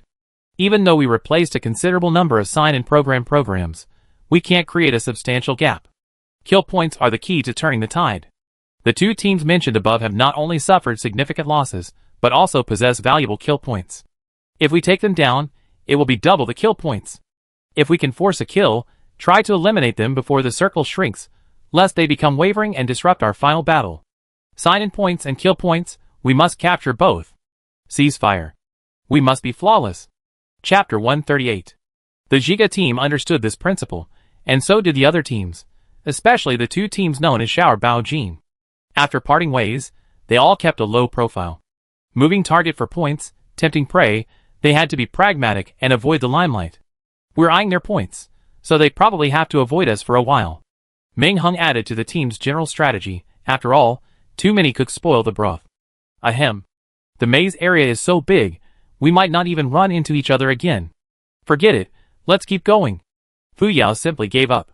The vast, undulating terrain gave the feeling of rising up, and the environment, initially dominated by sand and cliffs, gradually transformed from scattered yellow-green to a vibrant, verdant landscape, as if stepping from winter into a lush spring. Oh ho, a new map! Xie mouth never stopped. Change formation, Meng Hung at the front. Fuisue gave the order according to the situation. Yes, sir! Meng Hung piloted his mech to the very front of the formation, his large shield facing forward. 6 transparent, diamond-shaped crystals embedded in the engraved grooves of the shield began to emit a dazzling white light, scanning the area ahead. As the flat, verdant grassland gradually transformed into undulating, arched hills, the gentle murmur of flowing water filled the air, and graceful figures appeared in the mild climate. Slender willow branches drooped, as if grooming themselves by a stream, but this idyllic scene was suddenly interrupted by a sharp, urgent warning. Shield, activate. Almost as soon as the diamond-shaped crystals on the shield began to heat up, Meng Hung activated the shield, completely isolating the entire team from the beautiful scenery outside. Holy crap! It's fluffy seeds. First it was the spores of the cloud-top rainbow mushroom. Now it's the fluffy seeds of the Fanyu willow. What's next? Fluffy dandelion seeds? What kind of mess have we made? Everyone's mouths were filled with Xie Shuangbai's complaints again. This stuff was truly disgusting. If it were a ferocious star beast requiring real combat, none of them would hesitate. They would charge straight in and beat it up without hesitation. This kind of seemingly soft but unexpectedly disgusting thing was just plain awful. Very well, it's time for us to sit down and think of a solution. The Fanyu willow, this strange plant, thrives along riverbanks. Its seeds are the fluff floating in the air. The main problems are twofold. First, its fluff has a strong adhesive property, often seeping into the body through nostrils or other openings before it's noticed, or taking root in the gaps between meshes, hindering movement. However, if we're too concerned about avoiding it and delaying our passage, we soon encounter an even more troublesome situation with the Fanyu willow. Second, its seeds that take root will germinate in a very short time, sprouting into supple, slender willow whips that bind and restrain objects within their territory, instantly creating a prison, just as its name suggests. Forget it, let's just bombard it. Fu Yao shouldered a cannon with maximum firepower. She continued, strange plants inherit the characteristic of being afraid of fire from ordinary plants. Even if we overcome it, it will still be effective. Besides, the high temperature generated by the artillery fire will significantly affect the germination of the fluff seeds. Let's finish this quickly. He turned and ran through the gap in the protective shield. The high-powered shells rained down like countless red-hot iron balls, creating massive infernos and blasting away debris and sand. Newly planted seedlings were uprooted and instantly killed. Amidst the deafening roar of the massive artillery barrage, the team advanced, obscured by fire and dust. Fu Yao, whose hands had been itching for action, was finally satisfied in this massive bombardment. The Giga team also safely left Fan Yuliu's territory amidst the uproar. The live stream chat had already exploded during the battle between Xinqiang and Zhu Feng, and Wuguan Chushi Yongxing. The series of changes and reversals had viewers cheering with excitement, while some expressed dissatisfaction with Giga's sneaky escape. Strong teams should fight seriously, not just turn and run. Now, Fu Yao's gunshot in the live stream had instantly changed the minds of countless fickle viewers. The commentators in the live stream were still meticulously analyzing the details of Fu Yao's bombardment. Fu Yao, to stop the war, chose to bombard the area with a rotating hand cannon embedded in the mech itself. Compared to guns, hand cannons are easier to operate and offer more precise control. Fu Yao's bombardment targets were concentrated near the roots of the Fan Yu willow, and in areas where the seeds were densely rooted. Targeting the former requires the gunner to have precise control and a subtle reaction to the spatial environment. Only in the right place can the gunner settle scores with the neighboring encroaching territories after the roots and seeds have been blasted off the soil. Fu Yao's repeated, exquisite bombardments have thoroughly thrown the battlefield into chaos. As the saying goes, troubled waters are good for fishing. Now, my five senses are blocked by smoke and dust, my hearing is filled with the sounds of cannons and whips, my smell is completely blocked by the smell of gunpowder, my tactile sense is filled with the rubble of the battlefield, and as for taste, all I can taste is a feast of dirt. In such a chaotic situation, the Giga squad can easily slip away unnoticed. Even Fan Yuliu, who wants revenge, either can't free his willow branches or can't sense the enemy. Hey, firepower really is the greatest weapon for military academy students. After leaving Fan Yuliu's territory, everyone used the system to scan for the remaining fluff seeds. If any escaped, stuck, or entangled between the mechs, Yili instantly transformed from a soldier into a mech pilot, carrying a specialized mech repair kit to remove them one by one, then using boxes made of special materials to contain and seal them. When Yili finished collecting the last fluff seed, he carefully checked it again. Want to study Fan Yuliu's fluff seeds? Fuisue asked. I also collected spores from the rainbow mushroom, planning to study them. Keep a close eye on your things. Yes, of course, thanks. I brought them all. Let's figure out how to use them. Yi Li's hand trembled slightly in the still warm container of seeds. Her face was filled with, even the donkeys in the production team weren't required to be this diligent. It's just a seed that's only been born a short time. Why must it bear the pain and misery that it shouldn't have to endure at its age? Even a willow tree would cry and beg for mercy. Green Devil's secret path. Everything was green, emerald green, grassy green, blue green, deep green, everything imaginable. The sky was a soft, blue-green satin, the water was a flowing, shimmering lake green. The rocks were sculpted masterpieces of peacock green, the leaves and grass were magnificent, emerald green garments. A single glance quickly healed her tired eyes. But soon, the unchanging color scheme surrounding it resembles a formed enveloping net. Like an invisible prison, a secluded space. Lush green, vibrant with life, seemingly fresh and gentle, yet utterly deadly. Has the surrounding environment changed? Have we gotten ourselves into a maze? Ming Hung, responsible for clearing the way, asked doubtfully after observing several times. The types of plants his mech scanned remained unchanged, as if we stumbled into some kind of gravitational field. We can't bomb this place. We're surrounded by alien plants on all sides. In such a dense environment of alien plants, if we're attacked and provoked, we become their primary target no matter what. If things get chaotic, we'd be completely engulfed, and even if we wanted to escape, we probably wouldn't be able to. Fu Yao expressed her disappointment at not having a chance to shine. Xie Shuangbai stroked her chin. Is it time for my mechanical little spider to make its appearance again? Fu Yao chuckled. Is it time for the mechanical little spider to sacrifice itself for the greater good again? Yili watched the show with indifference. Their bickering and arguing had become a classic daily occurrence during team operations. These little dramas within the team often started quickly and ended just as fast. You get used to it. Fu Isue calmly stepped forward, letting Meng Hung return to the team, while moving to the front of the formation. From the waist of his jet-black mecha, engraved with dark gold patterns, he drew a slender, sharp Miao sword that appeared to have been polished from beams of brilliant gold. Without even pausing, as the long sword landed on his right hand, encased in the mecha, he simply raised his wrist and skillfully flicked the blade, unleashing a sharp, piercing gust of wind. Buzz! The Miao sword emitted an invigorating, excited chime, the veins of the alien plant clearly reflected on its blade. The next second, the tall, elegant black and gold mech standing before everyone's sight vanished in an instant, blade in hand. A black shadow flashed, golden light shattered, and the blade tip shot directly at the strange plant blocking its path. The gleaming blade mercilessly cleaved, sliced, and cut through the outstretched, supple branches, the veins cleanly severed, the sharp wind of the blade completely blocking the sap that would otherwise have sprayed out, leaving the blade, which would have been stained with a foul-smelling green liquid, still shining brightly. Arrogantly wielding the long blade with both hands, a humanoid golden lawnmower swept across the green maze with unstoppable force, leaving a trail of broken leaves and branches in its wake, shaving the once tightly clustered curly hair into a buzz cut. "Boss! Awesome!" Meng Hung expressed his sincere praise in the simplest of words.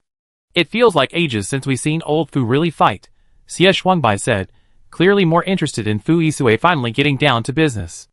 "I really miss it. We need to back up all the photos and videos and label them properly." Fu Yao snorted.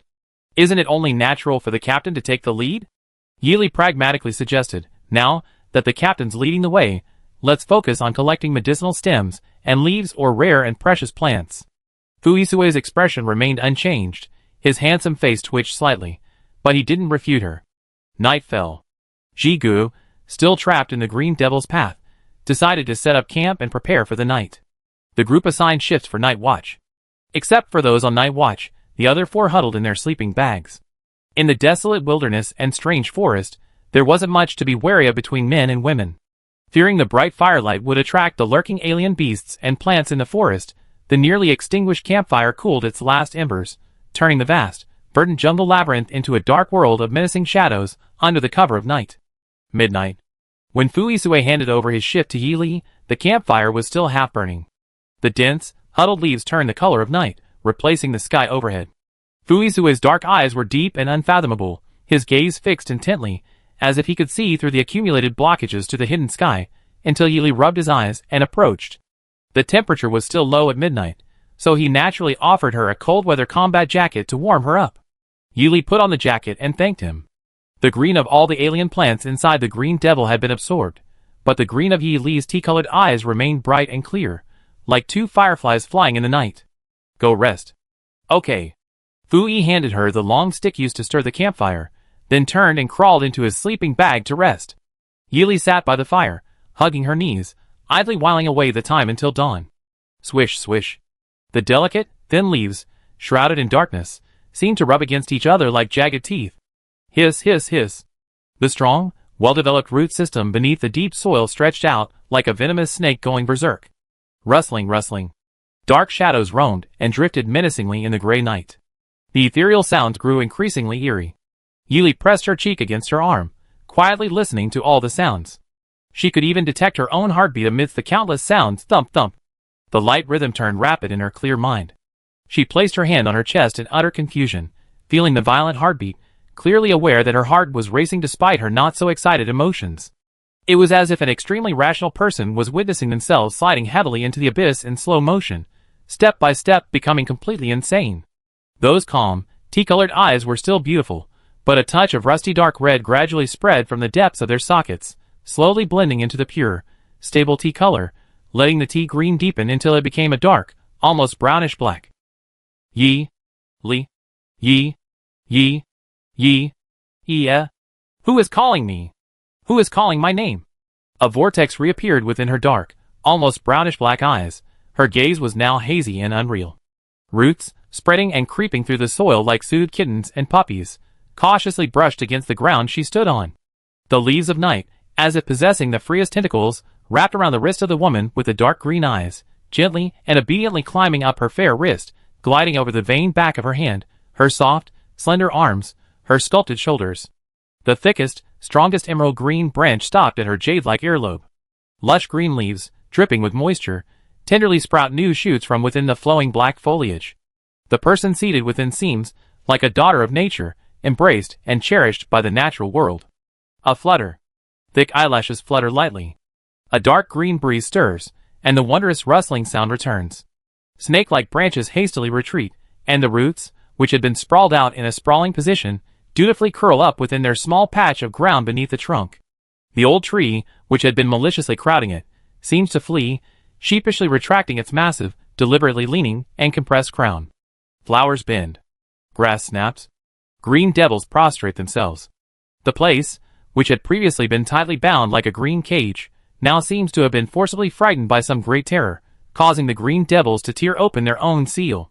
A glimmer of a crack appeared, allowing the dark green wind to seize its weak point. A gentle tremor. The dark green roots and leaves shattered into eerie, glassy fragments, disintegrating in the illusion. The ethereal rustling of leaves continued, only growing increasingly elusive. The flat ground, trampled grass, remained untouched, and the 4 sleeping bags still slept soundly. The dark green vortex had vanished without a trace, the menacing shadows of the trees swallowed by tranquility. Yuli narrowed his amber eyes, poking at the embers of the campfire with his long stick. The next day, the Giga team packed their belongings and set off again. Unlike the previous day's constant obstacles, today the green demon seemed to have reformed, shedding its strange edges, allowing the team to emerge from the green labyrinth without hindrance. As they took their final step, Fuya was still in disbelief. We're out like that? Could this actually be an easy mode place? Damn it! What a waste of my feelings. Xie Shuangbai's fox-like eyes narrowed, but her mouth still habitually snapped. Isn't it good that nothing happened? A smooth, auspicious, easy mode, and someone actually complains? No way, no way, no way, no way, surely no one really thinks it's bad. But it is indeed quite strange. Meng Hung calmly issued a neutral declaration of justice. He carefully recalled the Green Devil territory before last night. It seemed to be a place bursting with lush greenery, the vibrant green hues crowding together creating an extremely oppressive and suffocating sense of death. The tree shadows swayed like people, and everyone could sense the eeriness contained within and the abnormality hidden beneath the normal surface. But today, it seemed to have changed. Putting aside everything else, just the sky exposed above their heads was no longer enveloped, no longer bound. Without the captain's fierce use of his Miao sword to harvest it, the team left the Green Devil's secret path. Unbelievably smooth. The members of the Giga squad were filled with doubt, as were the viewers outside the live stream. What's going on? The Green Devil's lion has regressed to a kitten overnight. I don't think there was any fighting last night. Just a normal night watch, a normal boring shift change, a normal daydreaming. Nothing unusual, right? Could it be that they were scared off by Captain Fu yesterday, and today they finally know who's in charge? Do I need to remind you upstairs? Yesterday afternoon, Captain Fu taught a lesson to a bunch of people, and then an S-rank tree lord retaliated with a barrage of leaf rain? Although Captain Fu was dealt with later, I don't think that's the reason. So why? The Military Academy League officials, come out and explain the reason. Stop slacking off and get to work. What can the officials do? The officials don't know either. The officials are suffering. The video footage from last night's Green Devil's secret path is almost oozing mud, but they still can't find the problem. Surely someone on the Giga team didn't actually manage to hack all the exotic plants in the Green Devil's secret path overnight, right? Ha! Damn it! They're the ones who pulled off these dirty tricks, and now they're the ones making them look unprofessional. Giga, the League's chosen nemesis. Chapter 139. Regardless of how much the audience outside the screen wanted to know the truth, Giga and his group on screen had already prepared their gear, and were moving out of the Green Devil's secret path. This time, they adopted a T formation, with a strong melee fighter on each side to resist any unexpected situations, and a shield-wielding cannon providing cover for the sniper barrage in the center. Their dark combat boots had barely stepped out of the emerald green boundary, when a thick black cloud flew towards them. Without saying a word, the group instinctively opened their mechs, and nimbly climbed into the cockpit. Xie Shuangbai, the team's designated official spokesperson, responsible for social interaction and communication, proactively connected to the other party's communication channel and asked, Hey. Old Dai? What are you guys doing? Doing something with Flying Moth, sincerely welcoming you to the team. Dai Luan replied immediately, not even having time to defend his surname. Xie Shuangbai instantly switched to the team channel with a damn it, and without hesitation, ran in the opposite direction. While running, he rattled off a rapid-fire explanation. I'm running fast. Old Dai's lousy team has attracted a swarm of disgusting flying moths. Damn! How many moths do they need to create this massive thundercloud? I seriously suspect there's some unlucky guy lurking in their team. Or maybe their feng shui has been terrible lately, otherwise how could they encounter all sorts of strange and disgusting things? Butterflies and moths, are they trying to fight with this? There are only rocky walls, and withered trees all around. Even if we run for our lives now, where can we escape to? I strongly protest that the organizers should conduct safety tests on all members of the 5-time champion team and issue a report. I suspect their blood has some kind of odor. Fu Yao's mecha caught the slightly slower Jin Ge and Pu Shua, using the powerful thrusters on its feet to propel the two relatively slow turtles to instantaneous speed. They started moving. But the direction of their movement was even more important.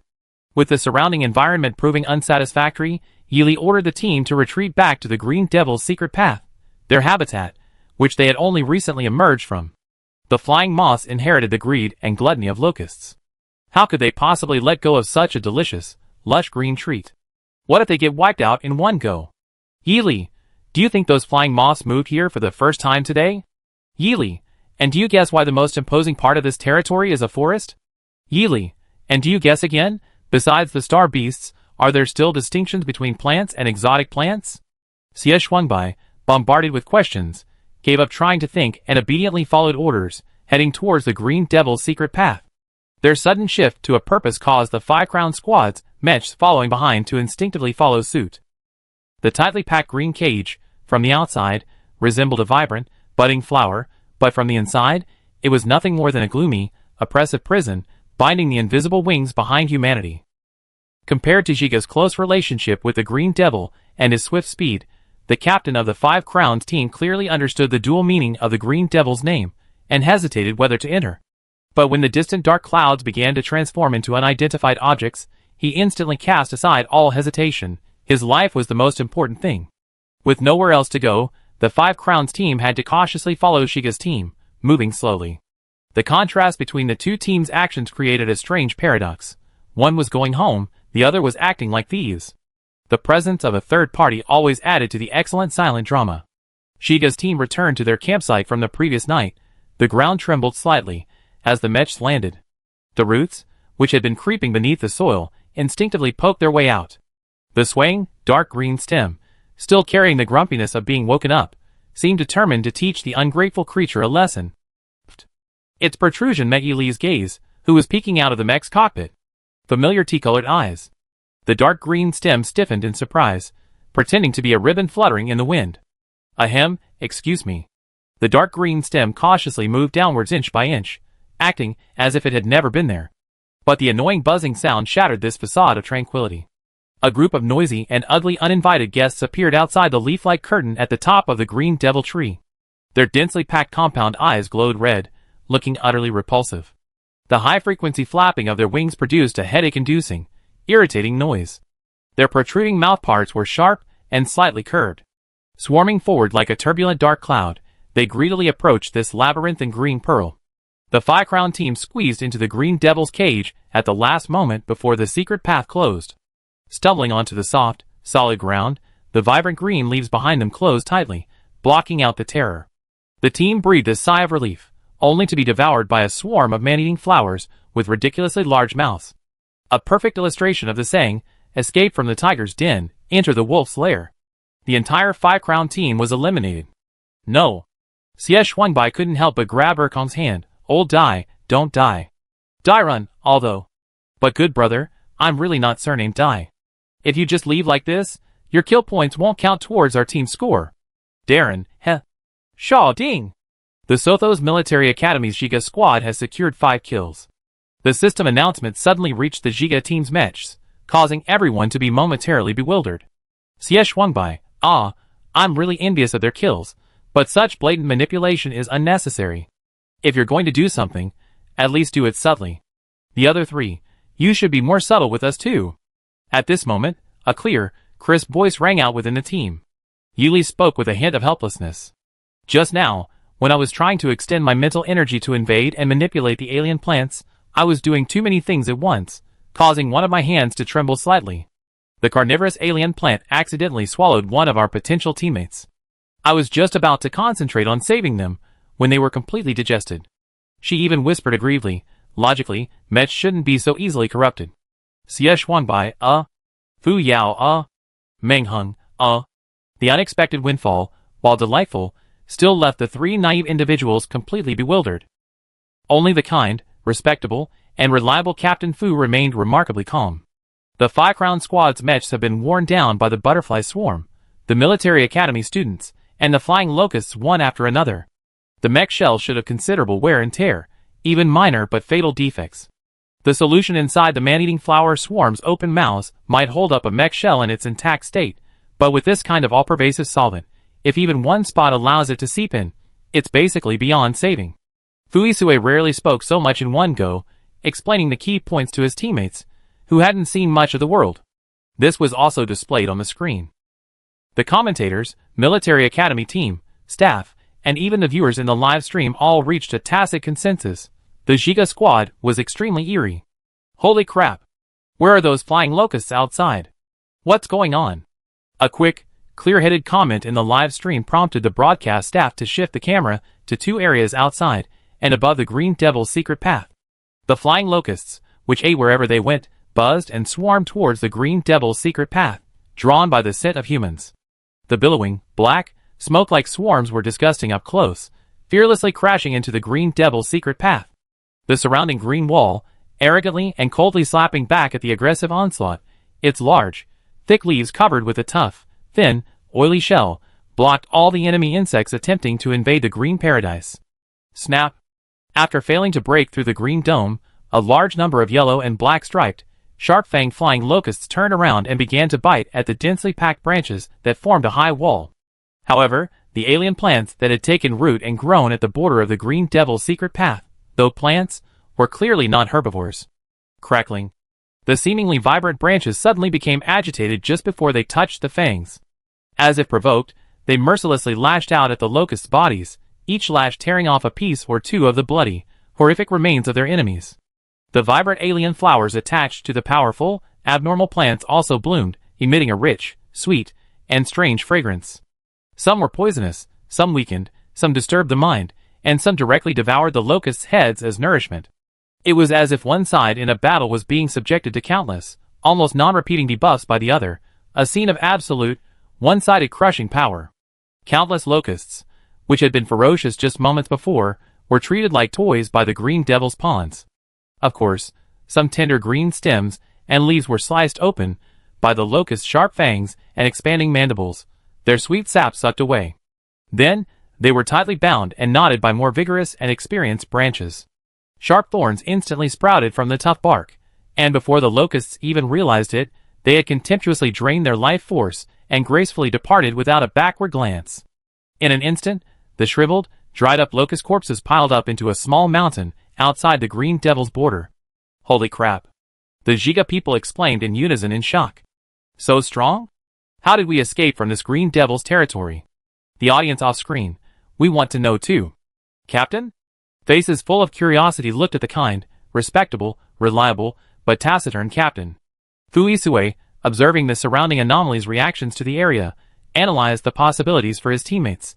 To make anomalies obey, there are generally two methods: plant control and force suppression. Plant control is a method of controlling all plants, including anomalies, for individuals with strong spiritual power and an affinity for nature.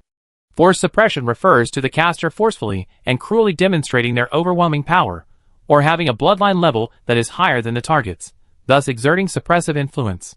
In short, one relies on the plant's favor, the other on the suppression of power.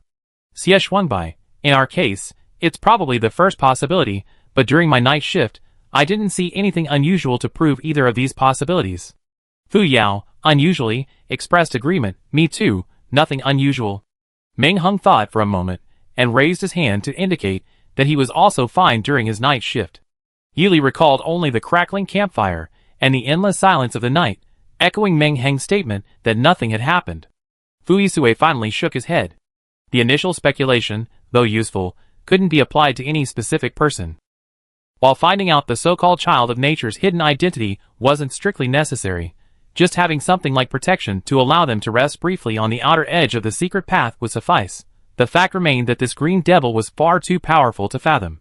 Gambling the team's survival on a vague possibility without understanding the true cause was unwise. Off-screen. Livestream. Damn it! There was nothing unusual in the video last night. The livestream camera only records audio and video. If it were a hidden mental energy fluctuation, it probably wouldn't be able to record it. Could the reason there was nothing unusual be this? Come on. Let's open the betting. A silent night, terrifying and eerie tree shadows, the Green Devil's secret path with its rare fireworks. Who on earth dealt with the lurking devil so skillfully in front of the high-definition camera? So, who is the real nemesis of alien plants? The options are as follows. A. Unwavering old dog Fu. B. Cold and aloof white moon Yi Lily, immovable mountain Ming Dahing. D. Little white fox Ye Shuangbai. E. Fiery hotline sister Fu Yao. Who do you trust the most? Quickly click in and support your favorite player. The idle people behind him spoke with great enthusiasm, even speaking in an organized manner. Hits Len Military Academy. Freelancer Squad. Holy crap! What happened? The 5 Crown team's insignia is all black, and our Military Academy's unsheathed squad's insignia is mostly black too. Xinjian adjusted his gold-rimmed glasses. The 5 Crown team isn't top tier, yet they encountered insurmountable disasters within the maze. In the current situation, either a full-strength Military Academy team or a powerful alien beast could easily wipe them out. But the key issue is, Liu Youguang sat lightly on a treetop like a cat, lazily yawning. Which one? If it's the former, we have to be wary of the headcount gap with the other teams. Yin Fengxin shrugged nonchalantly, casually stating, if all else fails, we just fight. Snap! Another check-in point completed. Lin Sin and Cheng Yu returned from the check-in point to find the 3 of them having a small meeting. Lin Sin, ? Cheng Yu, ? Xinjian, as the team strategist, began planning their new operation. Drian Military Academy. Unsheathed Squad. Lei Ming, Meng Yusheng, and Zheng Guanhai fled through the Steel City, the gunfire behind them almost constant. If it weren't for their mesh's extreme insulation properties, allowing them to unleash a powerful attack combining rain and electrical shocks to keep their pursuers at bay, the remaining 3 would likely have been eliminated. The remaining members had to flee into a swampy area to escape their pursuers. No need to follow. Let's continue to check in, Nie Qingshuang commanded the squad. They changed direction and, after a 10-minute walk, came upon a semi-precipitous cliff. A dense, tight green vine network covered the jagged rocks. Countless resilient vines, like long whips, intertwined and stretched taut, resembling a climbing net, clearly a dividing line between the upper and lower levels of the maze. At the top of the cliff, a gleaming sign and machine was prominently displayed on the flat ground. Its bright, reflective surface changed the minds of the Wind Chaser team, who had initially hesitated about this path. Nie Qingshuang and Jin Qi set up their guns at a distance, while Hishi erected a light shield to cover Lin as he probed the area. Throw a rock over there first, see if the vine network reacts unusually. Okay. Lin, half hidden behind Hishi's invisibility shield, forcefully threw a pebble at the densest part of the vine network. Still unsure, he picked up a fragment of a star beast from the ground and probed another dense area of the vine network, wanting to compare the 2 attempts. Bang! The stone struck the vine net, which remained motionless as it fell. Thud! The remains of the star beast landed on the net, but seemed to be stuck to it. The color of the stuck vine net gradually changed from green to a deep crimson, while the remains shrank further until they became a dried-out husk. Only after the digested vines returned to green did they finally fall lightly to the ground, completely turning to dust. Can't there be a few friendly species among the strange plants or star beasts in this labyrinth? They're always sucking blood and eating flesh. So uncivilized. You actually expect any civilization from the creatures here? My god, you're dreaming. Alright. All teams on alert. Lin, test it one more time, to see if the vines loosen or stretch and whip. Quickly. Lin's probing revealed that the vine's branches did indeed loosen. However, unlike the heteromorphic vine, the range of curvature the vine could produce, when loosened, was extremely limited. It was like a poorly trained student in a dance class, stiff and inflexible, desperately trying to perform graceful movements, only able to awkwardly wiggle their limbs to tame themselves. Its most distinctive feature was the vine's highly viscous, absorbent, and corrosive properties, unobservable to the naked eye or by probes. It used its adhesiveness to firmly bind its prey, it secreted sap quickly digesting the prey, finally discarding the unwanted waste. The small pieces of waste were left in the soil, environmentally friendly, awaiting self-decomposition back to the earth. The 2 gunners were eager to bombard this giant obstacle, but unsure of the vine's reaction to the smoke and fire, they hadn't yet acted. The final decision rested with Norin, the team strategist. No, it's so good to have you. No, you're so thoughtful. But no, why don't you take your gradient shell and swing around the vine net too, to see if the little green idiot on the net has vision? Norin completely ignored his teammate's childish, off-the-cuff remark. He knew very well that they were in a match, and anything about trying or researching had to wait. He calmly suggested, perhaps, We could consider trying to fly? Chapter 140. Fly? Lin in and she asked, puzzled. Norin naturally ignored the two dim-witted members of his team, turning his attention to his two gunnery specialists. Nie Shuang and Jin Qi deftly twirled their long, cold guns, their faces, hidden by their mechs, revealing a helpless yet excited expression. They tacitly took their positions. 2 minutes later, two lifeless mechs and one casually positioned mech flew into the air. Finally, only two eager mechs remained, wielding two thick, long guns. In a flash, the gun barrels fired a series of powerful, rapid bursts of fire downwards, the immense recoil simultaneously striking the two firing mechs. Using this momentum, the two mechs pushed off hard with their feet, and the frost spear and ember spear, one blue and one red, flashed in midair. The two guns, already airborne, fired two more shells diagonally downwards at the 4 and 5 o'clock positions, one to adjust their direction, and the other to provide additional thrust. Soon, the entire team landed neatly on the flat ground atop the cliff. The first three to arrive quickly completed their machine check-in, waiting for their leader to clock in. Check-in successful. A pleasant voice rang out in the sharpshooter squad's channel. Before everyone could even relax, an announcement followed, seemingly deliberately targeting them. The arena will begin to shrink in 30 minutes. All surviving teams will have 10 minutes to read the maze map. Teams not within the circle during this time will be eliminated. As the announcement ended, a virtual 3D maze map simultaneously appeared on the mech panels of all teams on the field. The densely packed, undulating lines, and the irregularly shaped caves and karst formations, as well as the nests occupied by alien plant beasts, not to mention the secret passages and underground rivers, were all commonplace in the underground maze. Such a massive amount of information almost blinded all the soldiers in an instant, including the spectators. My eyes? No, I'm going blind. Damn it! What kind of unethical information pollution is this?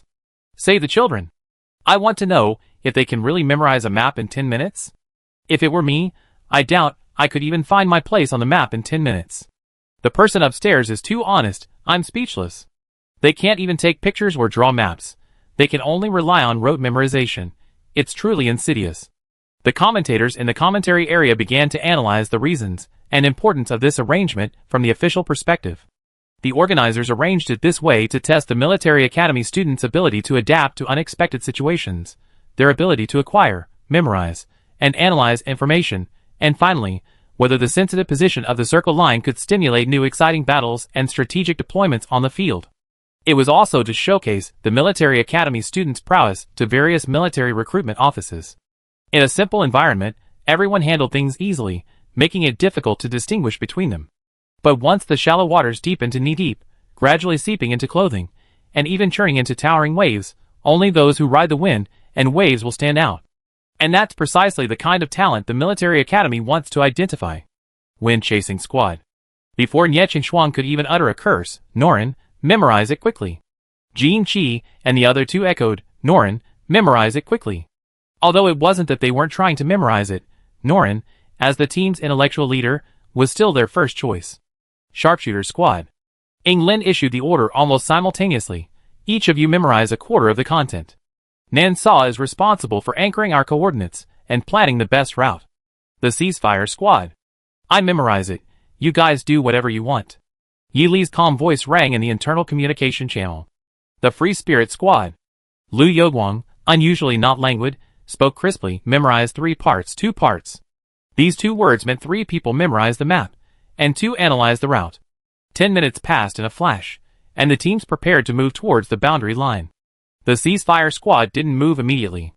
The moment the 3D simulation map disappeared, Yi Li pulled out a hidden blank modeling template and began constructing it. The terrain changes, data annotations, and distribution of star beasts and exotic plants that were already in his mind were accurately marked on it, as if a god had created a new world with a wave of his hand, like tending to a beloved bonsai. Her hands moved so fast they almost blurred, the white of the modeling whiteboard mingling with the blue of the outlines, resembling beautiful blue and white butterflies fluttering about.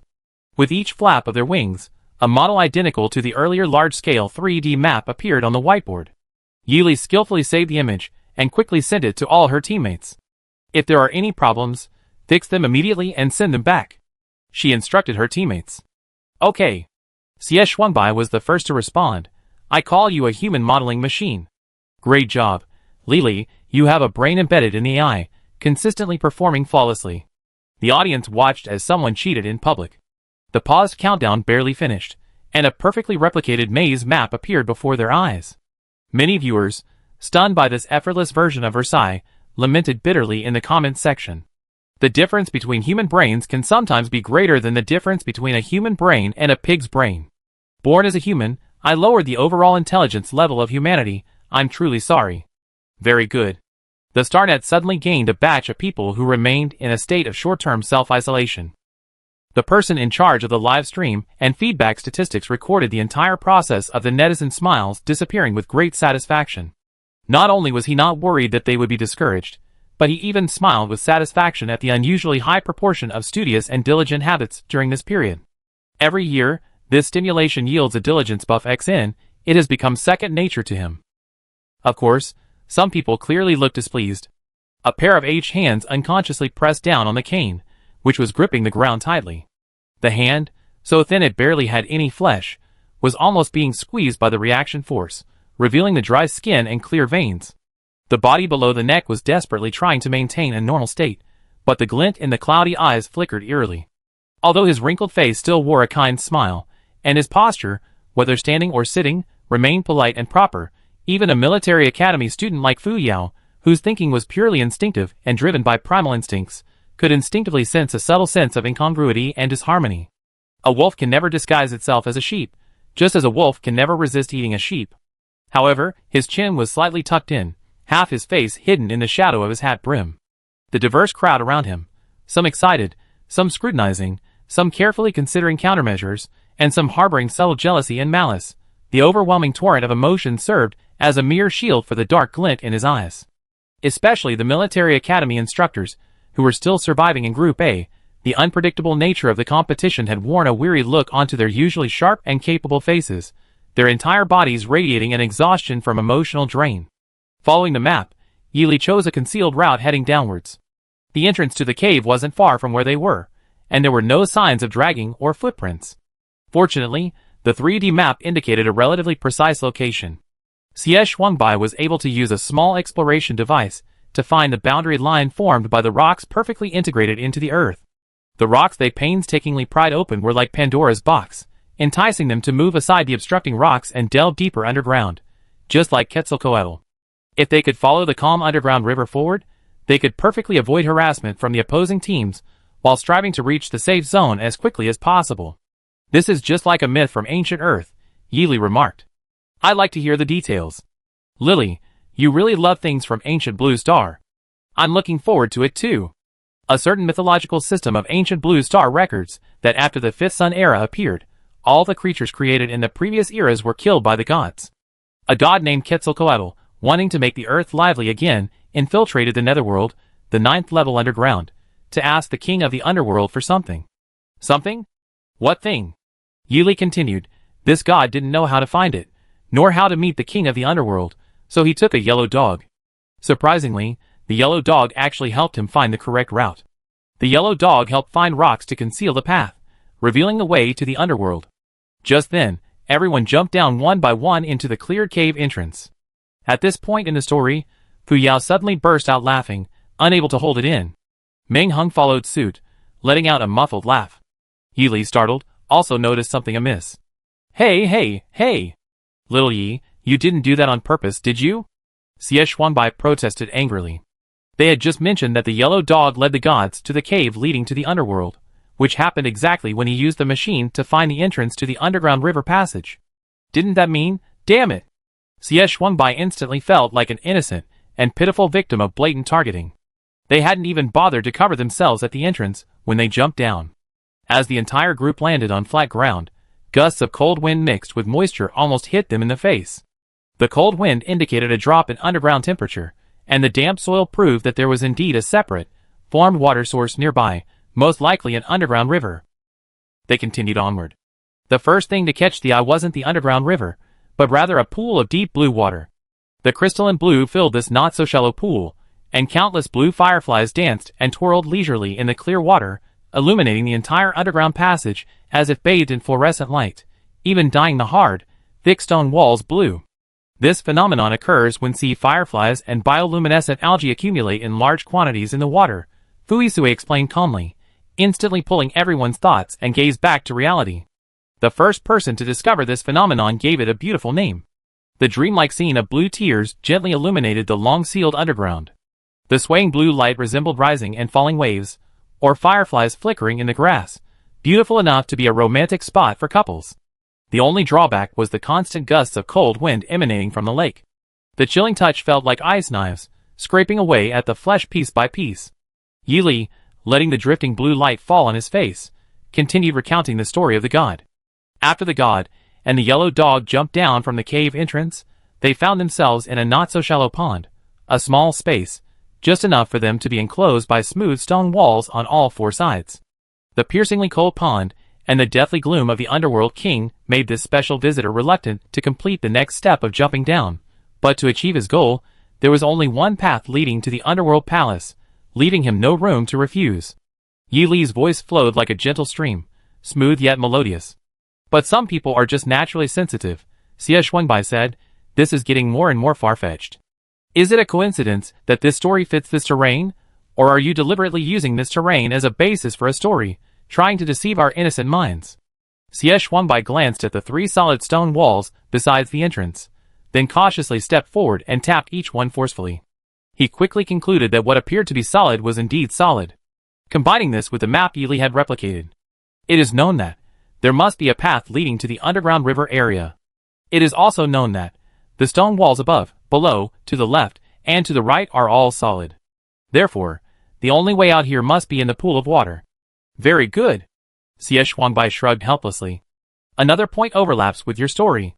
He raised an eyebrow, feigning sincerity, and suggested to her. After this match, Xiao Yezi, could you find the original mythological text and research materials corresponding to the story on the StarNet, and upload and publish the original text as well? Otherwise, I think our team will be labeled as having connections. Fu Yao delivered a solid, decisive chop to the gossip monger. Meng Hung squatted by the pool, sensing its temperature, and activated his electronic data magnifying glass to conduct a preliminary survey of the aquatic ecosystem and potential dangers. Since it was just a data collection operation using equipment, he wasn't afraid at all. Fuisue surveyed the unfrozen stone walls, his voice calm. Don't worry. They won't overlap anymore. He had read that story before. The god named Quetzalcoatl, after entering the water with a yellow dog, successfully found his way out of the dark pool using the dog's golden, gleaming eyes. Using his own feathered serpentine form, and his exceptional ability to dodge the obsidian rain, he was finally able to seize the advantage and fly to the Hades Palace. Regardless of other factors, the Hades Palace is recorded as being entirely constructed of obsidian. Given the geological conditions of the underground labyrinth, there was absolutely no chance of finding obsidian veins. Not to mention the obsidian palace, the previously overlapped prying stone pool and waterways, if we were to nitpick, are just common occurrences in such scenarios, hardly worthy of being considered valuable evidence. Fu Yao stood some distance from the pool and pointed to the icy water. She swallowed hard. We're all going into the water, right? It's so cold. Fuisue's eyes flickered slightly. Otherwise, why don't you invent a new method? Fu Yao coldly scoffed, refusing to respond to his cousin's sarcasm. Meng Hung, who was squatting by the pool, had already rushed towards them with the data he had sensed. He successfully met up with Xie Shuangbai, who had returned from knocking on the wall. According to the data detected by the machine, the surface temperature of the cold pool had already dropped below zero, but strangely, this pool formed by blue tears showed no sign of freezing. The chilling aura remained, and the blue waves still shimmered. It just wouldn't freeze. When Meng Hung learned of the data, his first reaction was that the machine had malfunctioned. As a proper male college student, who fully understood his own position and affirmed his own value in life, he should take responsibility when problems arose, but he absolutely shouldn't be so insecure as to rush to take the blame. After repeatedly confirming the authenticity of the data, he finally began to doubt himself. He even went so far as to sacrificing himself by using a stone to stun a fish he obtained while skipping stones, then promptly tossed it into the deep blue pond. The fish had been caught from the river where Fan Yuliu lived, originally intended as an extra meal. Aside from its sharp teeth and fierce appearance, it looked virtually indistinguishable from any other fish. The helpless, ugly fish was tossed through the air in a graceful arc before crashing into the pond with a thud. The moment it touched the water, its thin skin was almost instantly eroded by the ice, a magical transformation from live to dead. It didn't even have time to spit out a few bubbles before sinking straight down. The fish vanished without a trace. Ming Hung stared wide-eyed. Xie swung by, observing from the sidelines. And the other teammates were speechless. Do we absolutely have to go into the water? Xie swung by asked, taking over the task again. If you have to say yes. Fu Yao pointed to the pool with a thumbs up. Fu Yisui immediately gave the order. Prepare to go into the water. At the captain's command, all the team members consciously began preparing to enter the water. Everyone secured their mech suit buttons tightly, adjusted their combat suits to a waterproof fit, put on their goggles, attached their flippers, hung their miniature oxygen tanks, and attached small knives to their sides or arms for self-defense in case of underwater danger. After completing basic warm-up exercises at the poolside, stretching their wrists and ankles, they entered the water. Yili wanted to be the first to enter the water. Her tolerance for the cold was higher than that of the military academy students. Although she wasn't entirely sure why she had this unique physique, she was happy to use this advantage, if it could be put to good use here. The others watched as she nimbly swam into the pool like a light fish. Her slender figure entered the water, without even splashing, leaving only tiny ripples on the surface, subtly indicating that someone had stirred the water. Chapter 141. Fearing something might happen, everyone endured the cold and huddled around the pool. Splash. A splash of azure water erupted, and a slender figure emerged from the pool. Her cascading black hair clung to her back, soaked, and her fair face appeared almost translucent from the cold. Her lips were only a pale red, but her tea-colored eyes shone even brighter, almost radiantly in the water's luster. Fu Yisui handed her a large towel, wrapping it around her thin frame to wipe away the icy water droplets, and prevent her from catching a cold. The others also consciously avoided the cold pool's edge, returning to their initial spot. After getting ashore, Yili wrapped herself in the large towel, and wiped away the dripping water. She held the towel in both hands, and vigorously rubbed her cheeks, paying particular attention to her eyes. Although she had been wearing protective goggles, some moisture inevitably seeped in, causing a strange sensation after prolonged contact. At first, it was itchy, then a strange, indescribable sensation arose, even a kind of illusion that everything she saw seemed to be illuminated by light. However, after getting out of the water for a while, the strange sensation in her eyes disappeared. She had to put it aside for the time being. The competition was the most important thing now, and everything else had to wait. Based on her memories of what she saw and heard after going underwater, Yili activated the simulation system on her bracelet. She began to construct a rough underwater model, and the ecosystem of the pool based on her memory of the scene. The path to the exit was not difficult to find. The biggest obstacle was the increasingly icy cold water as she went deeper. Even she, who considered herself to have good cold resistance, couldn't avoid being frozen to the point of translucency after getting ashore. Besides, there are many ribbon-like lawn aquatic plants growing at the bottom of the pool. They look appealing, but they are creatures that can grow and move freely in the pool. In the cold, when our physical condition is weakened, we could easily get tangled up and unable to move if we're not careful. We can avoid the others, but the clump rooted at the exit will probably require speed. The group studied the map, each considering a suitable method. Li, will our daggers and short swords be effective against these aquatic plants? Yili carefully recalled her attempts. They'd be less effective than usual. The aquatic plants are covered with a shell similar to a thin layer of soft ice, making them quite tough. The strength we can exert underwater is much less than on land. However, if we consciously use our mental energy to coat them when slashing, it should still have some effect, at least cutting the tender ones shouldn't be a problem. After clarifying the situation, the teammates lined up to enter the water. The cold water made their already clear minds even clearer. If they had to describe it, only a tingling sensation would suffice. 5 figures darted through the icy pool like mermaids. The pool's vegetation seemed to sense the intruders almost instantly, its supple branches subtly enticing these audacious outsiders. The exquisite beauty of its deep green leaves adorned with glistening ice flowers was incredibly deceptive. But these outsiders, having been thoroughly informed beforehand, ignored it without hesitation. The deeper they went, the more icy the water became, as if countless icicles were relentlessly drilling into their bones. The not-so-hardened joints were targeted and relentlessly attacked, waiting for the moment their joints stiffened or ached before countless large, predatory green hands, visible and hidden, greedily snatched away their prey. Yili had informed her teammates of this before entering the water, and each of them used their own methods to circumvent this natural machinations of nature. The formidable Fu Yisui chose to protect his vitals at his joints, using temporarily separated mental energy. Fu Yao dismantled several heaters, from the cannons of her beloved mecha to keep warm. The defensive Meng hung generously layered over 10 thick armor plates on his body for protection. Xie Shuangbai unceremoniously installed 2 small, disassembled boosters on the soles of her feet. Her strategy was entirely based on the flexible idea of if you can't win, run, if you escape, I win. Everyone, each employing their unique skills, fell into a tacit silence, following behind the seemingly impervious to the cold girl, swimming even faster towards the exit. Just as the group approached the exit of the underground passage, the deep green water plants rooted at the cave entrance suddenly sprang forth, their supple limbs instantly transformed into sharp spears, viciously stabbing.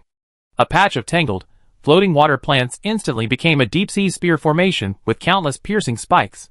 Yili immediately raised his hand, which had been pressed against his side, a gleaming blade between his fingers, his pale green spiritual energy perfectly adhering to it like a thin film. His long legs not only didn't slow down, but actually accelerated their swimming rhythm. His tea-colored eyes gleamed with a faint, eerie light.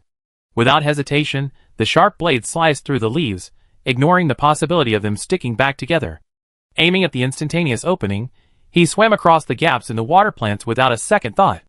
The others followed closely behind, finishing off the remaining enemies, while increasing their speed to avoid the interference of these dark green water ghosts. Finally, Fu Yao ruthlessly dropped a miniature bomb at the base of the former dynasty's dark green water ghosts as they left. She had even calculated the timing of the explosion's aftershocks, cleverly and safely taking advantage of the shockwave. The group moved in perfect unison through the water, like a long, smoothly curving line. Led by their skilled leader, they navigated several narrow waterways and avoided schools of leisurely, foraging saber-toothed ice fish. Finally, after what seemed like the umpteenth upward surge, they broke through the surface and saw the light. The dark rock walls and the impenetrable darkness, coupled with 5 heavy, clear splashes in the silent cavern, revealed a level surface beside the underground river, allowing the weary Giga members to easily reach the shore. Yili immediately activated the drying function on his combat suit, and then opened the constructed 3D map to check the team's current location. Only after confirming that everyone was within the safety zone, did he finally breathe a sigh of relief. A large bath towel was suddenly placed over her head. Somewhat bewildered, she struggled to remove it, just in time to meet Fu Yisui's dark eyes. His voice was calm. Dry your hair first. The temperature in the underground river area is low. Be careful not to catch a cold. Yili nodded blankly, somewhat stunned by her captain's sudden and direct concern. She first buried her head in the towel to dry herself, then carefully began to dry her wet hair. Standing beside her, Fu Yisui observed her tea-colored eyes, which had been glistening with a faint light shortly after emerging from the water, and now held a calm and composed look after drying. He didn't say anything to her, but instinctively shielded her from view as he turned away. At this moment, Fu Yaomengang had already turned on a sufficiently bright searchlight. The other 3 were consulting a map, studying the terrain and the flow of the underground river, and beginning to calculate the most suitable coordinates for excavation. Fu Yao stroked his chin. Black ground should be fine. At least we won't be blocked off. Xie Shuangbai shook her head in refusal. We're not digging up your shovel by shovel. If we keep it quiet, we most likely have to bombard it with heavy firepower to create a large hole. Such a commotion means we'd be targeted and caught red-handed if we foolishly go out. Absolutely not. Meng Hung followed the underground river's course, his finger moving inch by inch on the 3D map, searching. After a while, he stopped at a hidden depression. The shadow it occupied on the map was very small, difficult to see with the naked eye, but his eagle eyes, with their excellent static and dynamic vision, carefully and accurately spotted it. Here. He marked it in red on the 3D map, then compared the terrain around the red mark again, confirming it before turning to share it with the 2. I think this location is perfect. The spot is directly underground opposite the valley. Digging or bombing upwards won't encounter any difficult rocks. The valley is behind the waterfall, so the sound of the waterfall perfectly masks most other noises. The valley at the top of the waterfall is also considered a high point within the area, making it convenient for scouting enemy positions and planning operations. Is this what they call intuition from a wild beast? It's a primal instinct, isn't it?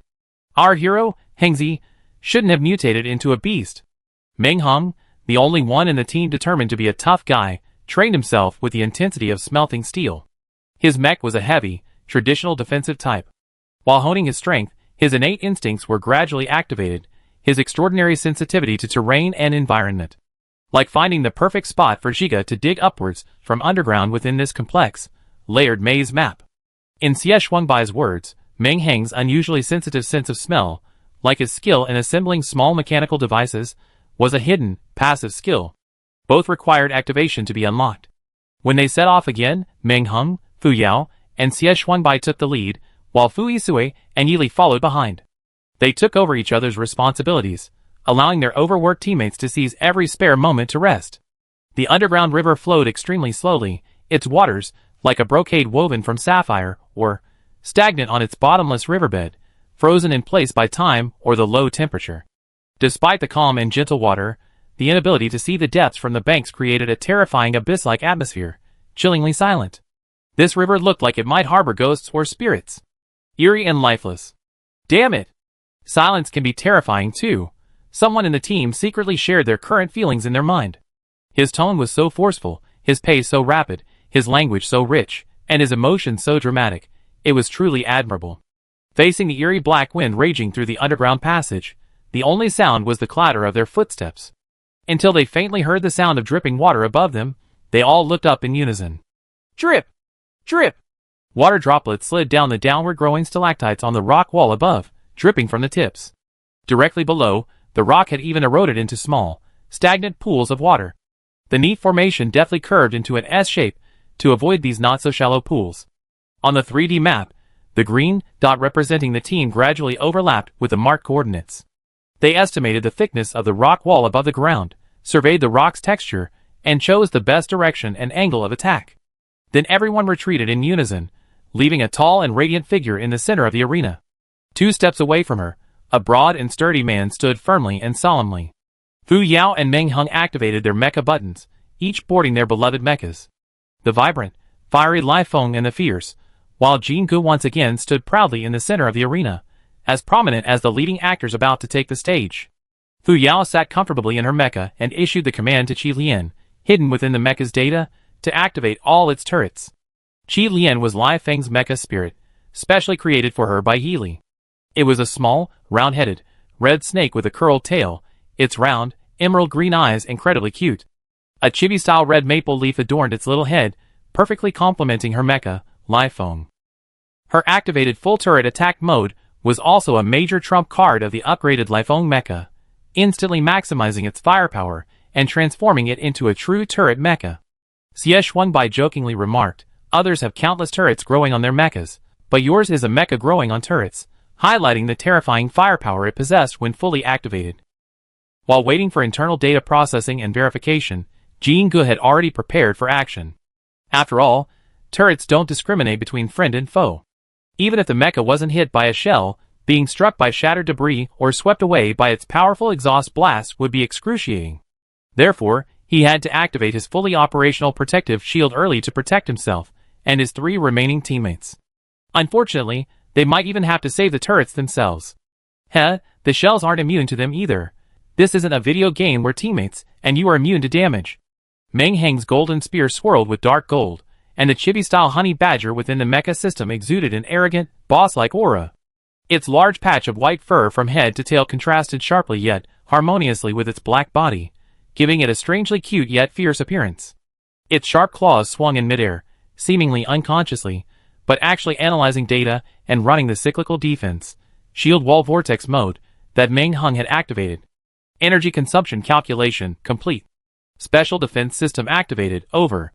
The chibi honey badger, with its grumpy face, announced the completion of preparations, and jumped back into the system without hesitation. The remaining 3 mechs, the silver blue dawn, the pitch black abyss, and the purplish black puzzle, re-emerged from their mech bodies, each wielding a variety of weapons. A pair of gleaming, disassembled twin swords, a versatile weapon that could transform into a crescent-shaped scythe with its hard edge, or a soul-snatching whip or rope, and a folding fan-shaped contraption made of iron crystal and star steel. It's worth mentioning that Yi Li put a great deal of effort into upgrading the mech's weapons.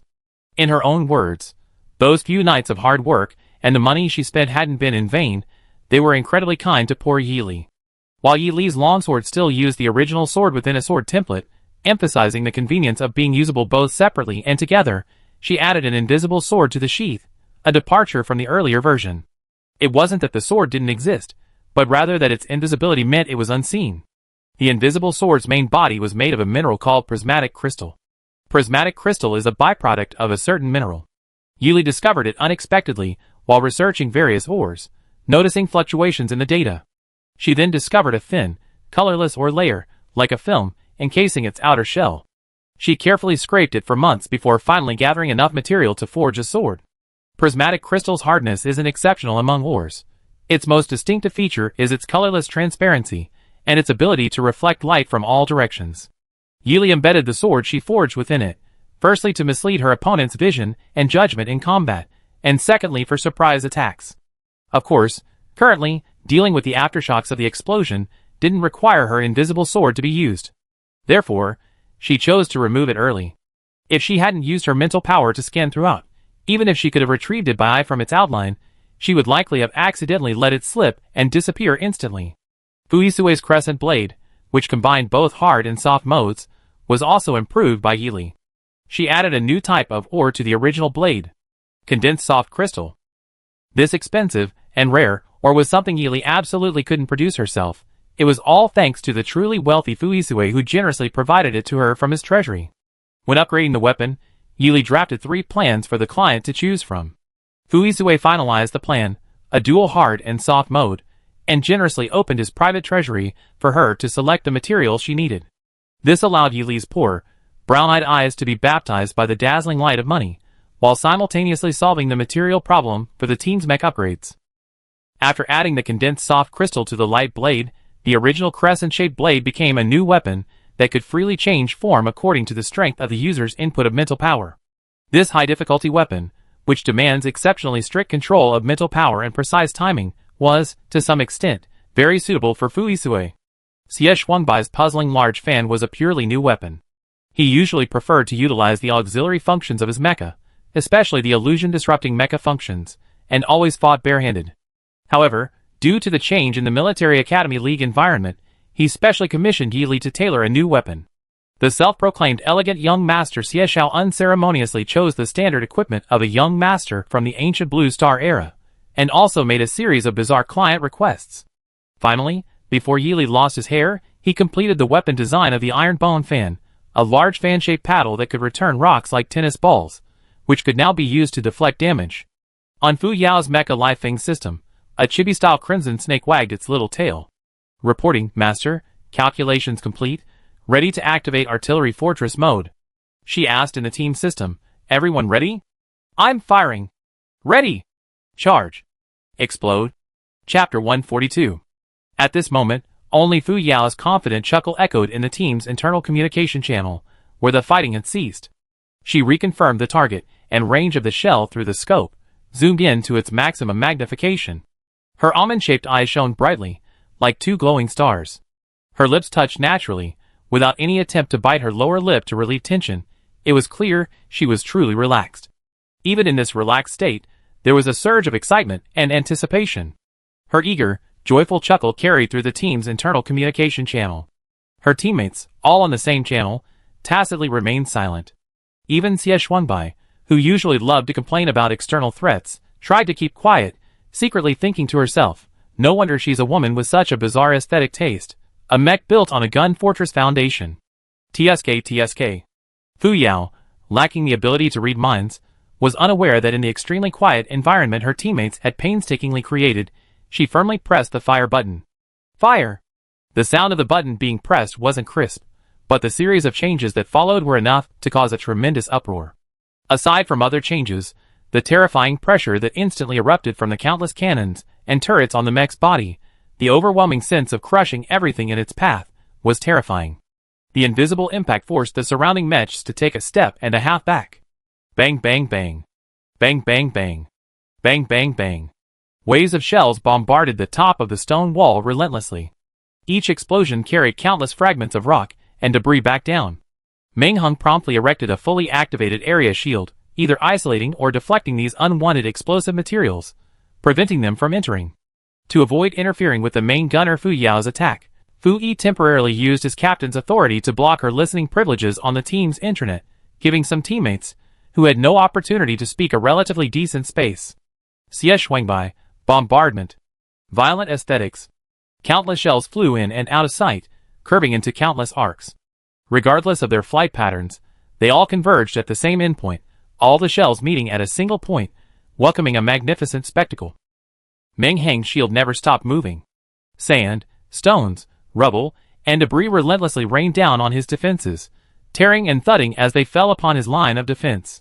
Even though his beloved shield had been carefully maintained beforehand, it was now covered in dust and dirt from the falling and rebounding attacks, even suffering from debris remaining in the shield's grooves.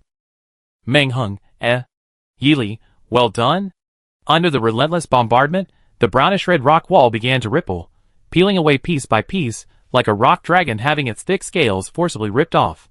From the mech's perspective, the rock wall at the top was becoming much thinner. Bang bang clatter. The rock fragments gradually smoothed out the block-top wall, powerfully spreading irregular layers of debris on the ground. Members of the Giga team responsible for bombardment and logistical support had to carefully move upwards during brief gaps, ensuring their feet were always firmly planted on the accumulated rock and soil. Yi Li deftly disassembled the belly sword embedded in the center, wielding a pair of dark blue twin blades with slightly curved, barbed edges. Two eerie, cold flames flickered in her wrists, tracing sharp, deadly curves in the air, capable of pulverizing any rocks that tried to approach her. Later, Yi Li even directly joined the hilts of her twin swords together, creating a single, double-edged, dark blue long sword. This connected blade was significantly longer than a regular long sword, unceremoniously exceeding even Yi Li's height during her growth spurt. Yet, this somewhat massive and slender sword, wielded by her delicate, fair hands, possessed a power that seemed to manipulate storms and stir up fire and water. She didn't even need to deliberately attack. A mere flick of her wrist, a blue arc of light, glided through the air, as effortlessly as walking a dog. Fuisue's transforming light blade/whip weapon was also eye-catching in combat. You could never predict how the next attack would come, nor could you foresee how the weapon, which was in light blade mode 1 second, would transform in an instant into a lithe, retractable, snake-like scaled whip. The scaled whip, under his control, shot out, accurately striking the countless shards of rock that had fallen.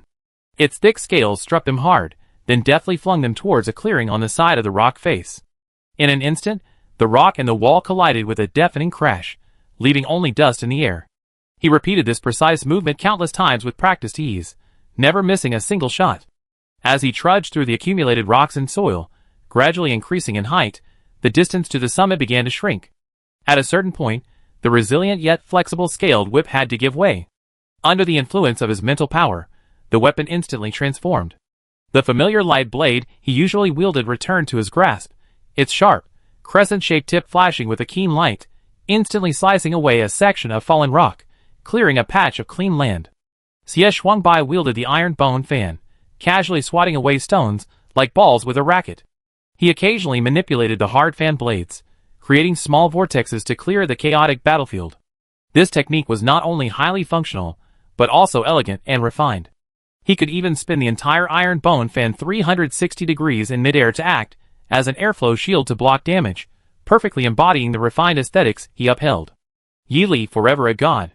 Xie Shuangbai flipped the iron fan, inwardly praising Yi Li's mecha piloting skills. Afterwards, he left the iron bone fan 2.0, 3.0, 4.0, all upgrades to Yi Li to his own devices. No matter how expensive the materials or ores, it was no problem, because this young master had money, yes. After wielding the ancient and elegant iron bone fan weapon, he made the leap from referring to himself as this young master to this young master, very much in line with the times. Meanwhile, Yi Li, the object of his praise, was moving along with Meng Heng's support shield. If she could hear Xie Shuangbai's inner thoughts at this moment, she would definitely give him a good beating. What did he mean by not short of money? Yi Li, whose income and expenses were basically balanced with only a slight profit, would definitely spit out a curse. Damn rich people. A thoroughly satisfying bombardment actually blasted out an upward passage.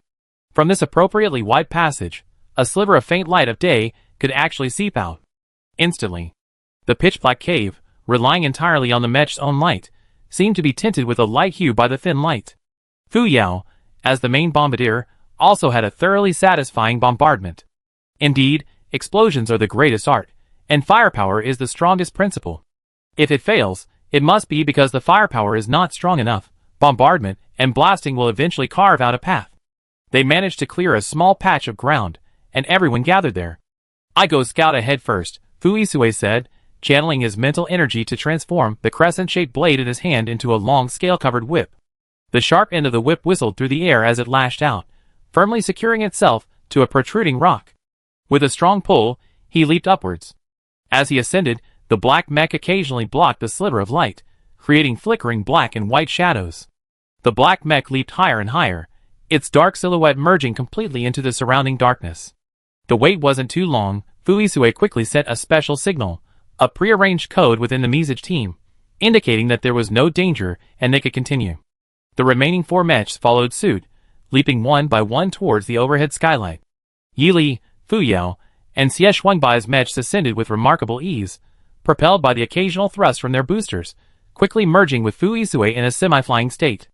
As their teammates' figures rose higher and lower, fading into the distance, someone panicked. Hey, hey, hey. Big brothers and sisters, don't abandon me. Hey! I call you big brothers and sisters, okay? Help! A heart-wrenching cry filled the team channel. Meng Hung, a tough guy, almost burst into tears, his flexible moral compass making him cry out for help. Wait! Fuisue's indifferent voice reached Meng Heng's ears, instantly like hearing celestial music. The boss is the best. Climb to the highest point of the rock pile first, then we pull you up. Meng Hung quickly maneuvered his beloved golden spear, stabilizing his burly body at the top of the rock pile.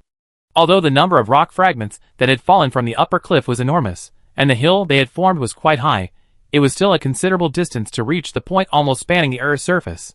Fu Yao had originally suggested that Meng Hung temporarily retract his mech and switch to a lighter exoskeleton, then they could figure out a way to strap him in and pull him up. But the distance was too great, forcing her to abandon this far-fetched idea. Alright, Fu Yao thought. Pulling him up wouldn't be entirely safe either.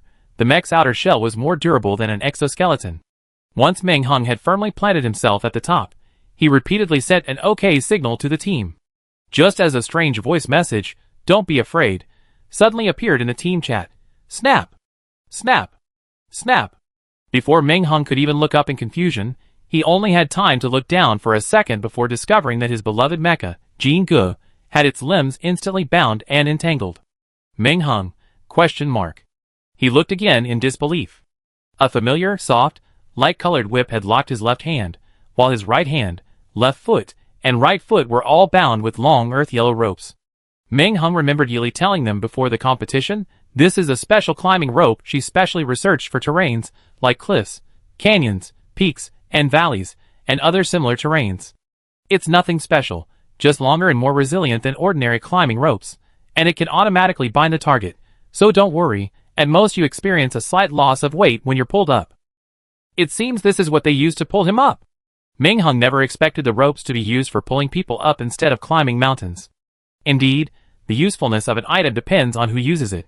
His thoughts had barely settled when a tremendous feeling of weightlessness instantly swept over Meng Heng's entire body. Before he could even utter a cry of surprise, he was already swaying in midair, the world spinning around him. In the empty air, with nothing solid to touch, the massive, imposing mech Jin Ge was dangling aimlessly in the air, pulled by 4 poorly coordinated ropes. Worse still, the mech's head was unfortunately pointing downwards, and its 2 heavy, massive legs were bound in a rather unrefined V-shape by the ropes binding them. Meng Hung felt like a piece of raw meat on a chopping block, swaying back and forth as if dodging a gleaming cleaver. Whoosh! This time it veered to the left again. Is he going to crash? With a powerful tug, the immense inertia and pulling force struggled, and poor Jin Ge, in midair, performed a dramatic dragon-tail flick to dodge the extremely unfriendly rock face. Meng Heng's face was contorted in pain. If this ordeal hadn't actually propelled Jin Ge several meters higher, Meng Hung would have genuinely thought his teammates harbored some long-suppressed, unspeakable anger towards him. Everything is difficult at the beginning. After 1, 2, 3, and even 5 heart-stopping tugs, once they became more skilled, the group quickly found the right rhythm and force. The upside-down Jin Ge finally managed to descend from the ground, his feet returning to the ground. Phew! He survived. The pitiful Meng Hung, shedding his tough guy facade, murmured to himself. The light whip and 3 climbing ropes were retracted simultaneously. Xie tugged at the climbing ropes again, and found they were still surprisingly strong. He turned to Yili to inquire about the raw materials used in the climbing ropes. He couldn't quite recognize the material at first glance, but its toughness and elasticity made it very suitable as a raw material for mecha weapons. For example, it could be used on each blade of his iron-boned fan, allowing it to freely adjust its attack and defense movements between opening and closing. If mental energy were applied to this material to control the fan blade's advance and retreat, its properties would likely reduce mental energy consumption. Fu Yao, too lazy to put it back into the storage box attached to the mecha, casually and firmly tied it to the barrel of a hand cannon for easy access.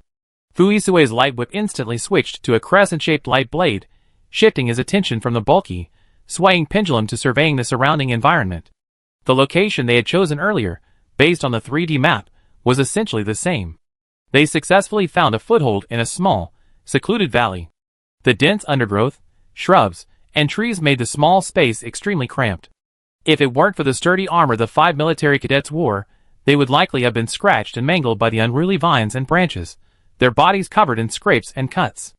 Thanks to the great inventions of technology. Praise to the ever-changing advancements in science and technology. The air was filled with the roaring sound of rushing water, one after another surging upwards, leaving no gaps, leaping resolutely down the steep slope, crashing against the sharp edges and smoothed-out rocks and boulders below, splashing large sprays of water, finally ending with a resounding bang, bang. The sound completed their crazy adventure with the flowing water. It was the sound of a waterfall. They were lucky enough to land in a small valley behind the largest waterfall in the safe zone, a blind spot, according to the map. Thus, while it might not completely cover the earth-shattering bombardment, the powerful sound of the waterfall provided the highest level of cover, minimizing the risk of the Giga team being exposed. As it turned out, preparedness was not in vain. While some, like Fu Isue, immediately began gathering information upon landing, others, like the gossipy Xieshao, were quick to pull up the current match results and the list of survivors. Fox Eyes, who had only glanced at it casually, almost blurted out a "holy crap." On the list, the previously strong Delian Military Academy team had lost a member, the Sheath squad had been completely eliminated, and Lin from Sothosa's Wind Chaser squad had also been removed from the list. It was unclear whether it was due to the dangerous terrain or the ruthless opponents. After understanding the situation, the soldiers moved upstream towards the waterfall. The group muttered amongst themselves, "Old Dai, you had a terrible time. If you had just clung to life a little longer, you might have been able to wage your favorite guerrilla warfare, and then make the situation at the border even more dangerous." "What were you after, Xieshao?" "Humph. What's the rush? We're using tunnels that flow along the underground river. Even if the entire Hitland Military Academy is camped up above, even if Delian joins us, so what? They still can't do anything to us. So what's the point? Just have fun." "Heh. Your kind of fun is pretty despicable. The landscape here is beautiful and vibrant, but the inescapable boundary line is a man-made mess. Strange, slender black shadows flit and dance in the shadows like fleas. Occasionally, crisp gunshots ring out, but the bullets are fired incredibly slowly. Each shot seems frozen in place, like a nail stuck to a wound, impossible to dissipate.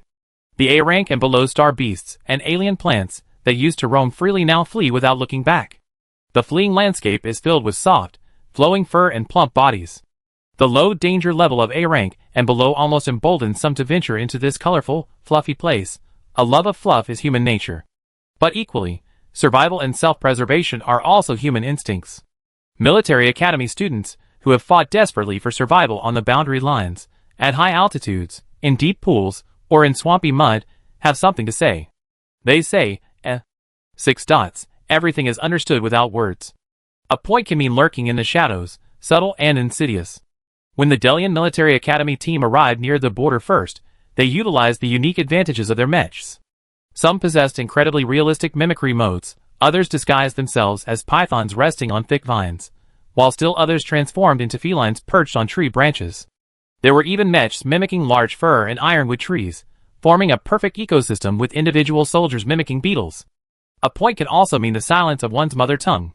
When the unfortunate team finally arrived at the border from afar, just as they were about to step into the final round, countless eager guns, bullets, beams of light, and sharp blades rained down from above, vividly depicting a tragic scene where pie doesn't fall from the sky, but swords do. In short, when the 30-minute countdown reached 0, only 3 teams remained on the field. The Sothos team, employing unconventional tactics to secretly advance, the Citron Freelancers team, utilizing their mech's mimicry advantage to ambush and eliminate opponents at the border, and the Delian Sharpshooter team, swiftly entering the safe zone to explore, all contributed to the team's success. Unfortunately, the Windchaser team found themselves caught between the Sharpshooter and Freelancer teams on their way to the final circle. Not only were they ambushed by the Freelancer team, but the Sharpshooter team, following closely behind, also used them as shields to slip into the final circle during their openings. A truly unfortunate turn of events. Chapter 143. Thus, the three-way standoff in the finals area became clear. The designated area wasn't small, but it wasn't large either. After all, 15 massive mechs were moving and exploring within it, and any noise they made would be much more noticeable than before. So, when the three teams met, the spectators couldn't help but sigh inwardly, is it finally happening? The audience, always eager for a good show, rubbed their hands together excitedly, eagerly awaiting the outcome. And what followed certainly didn't disappoint. The three teams, meeting face to face, didn't hesitate to draw their swords and set up their cannons. The first sound of attack on the battlefield was a loud cannon shot. Fu Yao, having spotted the opposing team, had swiftly pressed the attack button. Two resounding bangs followed, like a taunting greeting. The dark muzzles of cannons pointed at both teams, each receiving a concentrated burst of ammunition, the two shots producing roughly the same amount of noise, as if deliberately maintaining an impartial and fair spirit even in the midst of the bombardment. As the team facing the least pressure to enter the safe zone, Shiga's route, though rugged and winding, had resulted in relatively normal damage and attrition. Fu Yao, believing himself to be well rested, naturally wouldn't let this opportunity pass.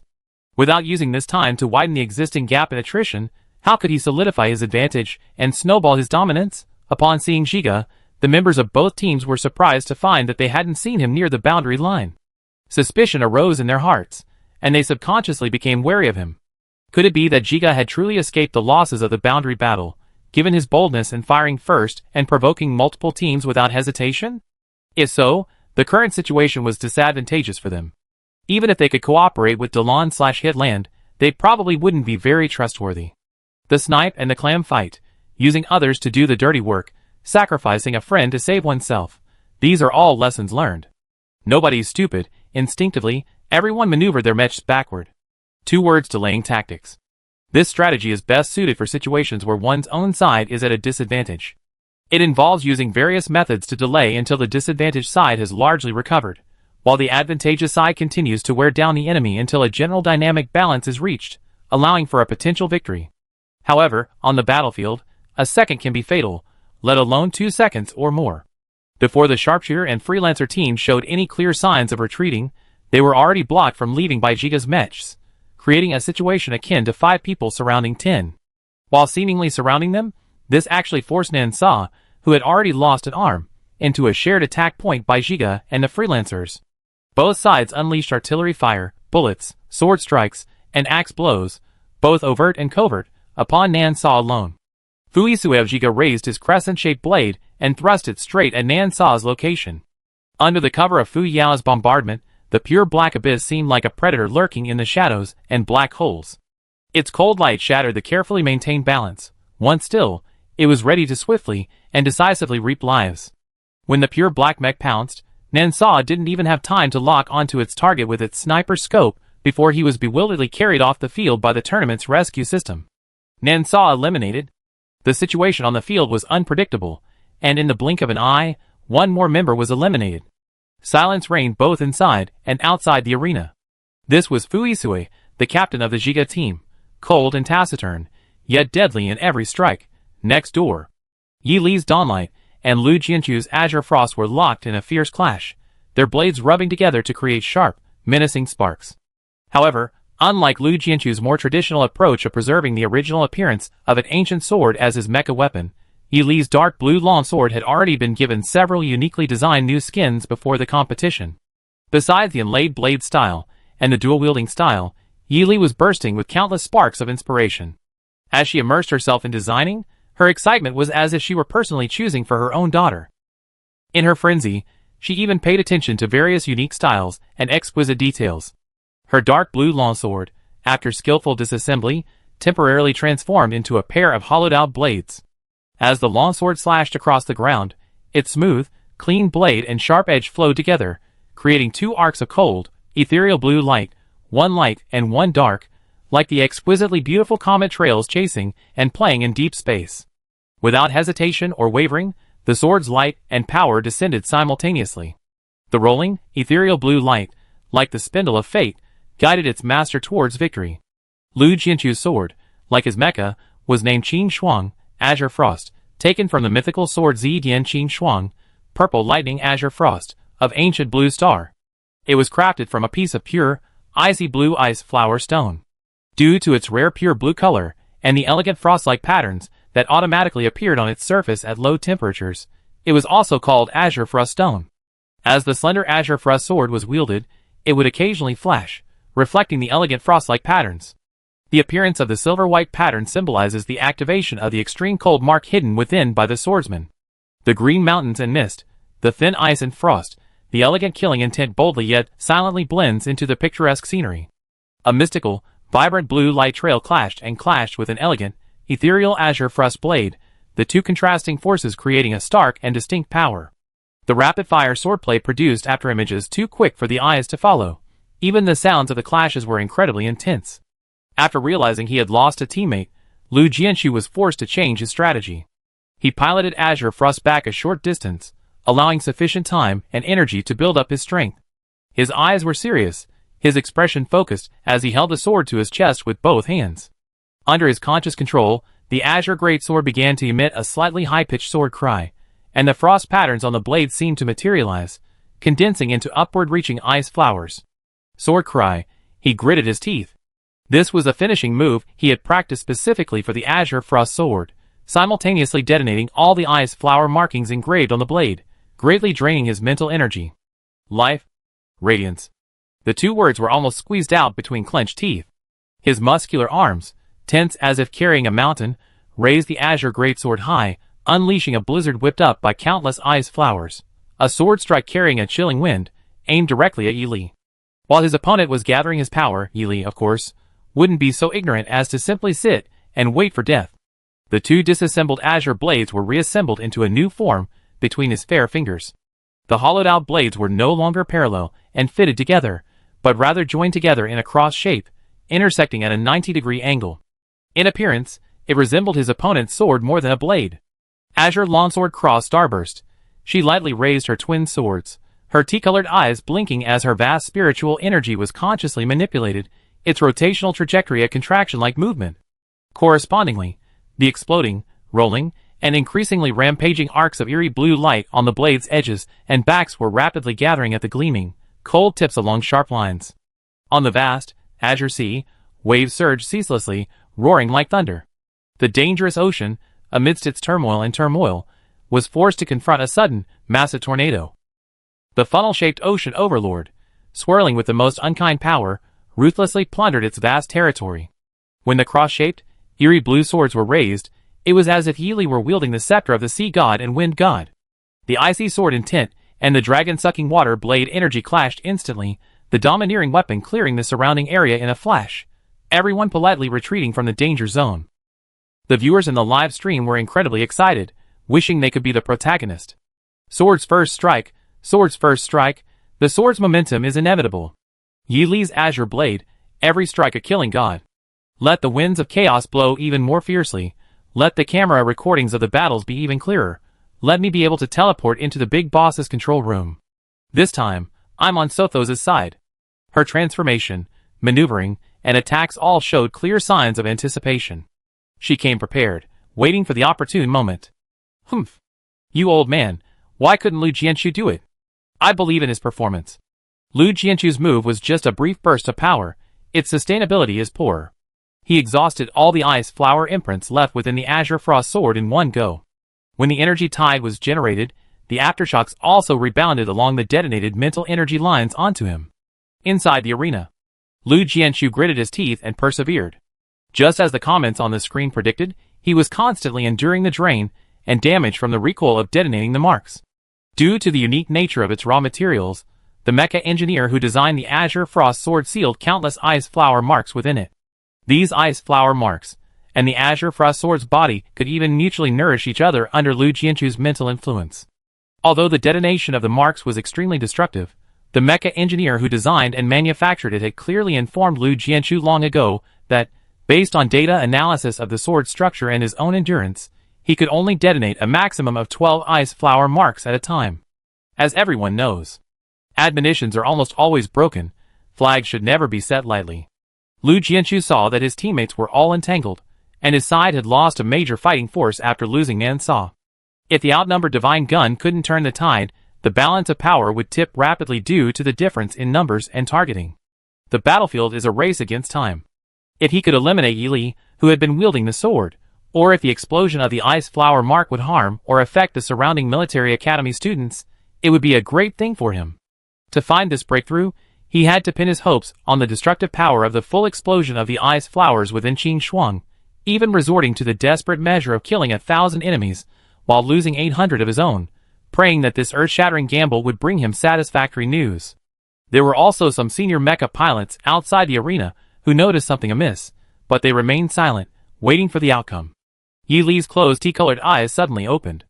Her two gentle tea-green eyes, like polished, smooth jade, revealed her keen awareness of the other party's intentions.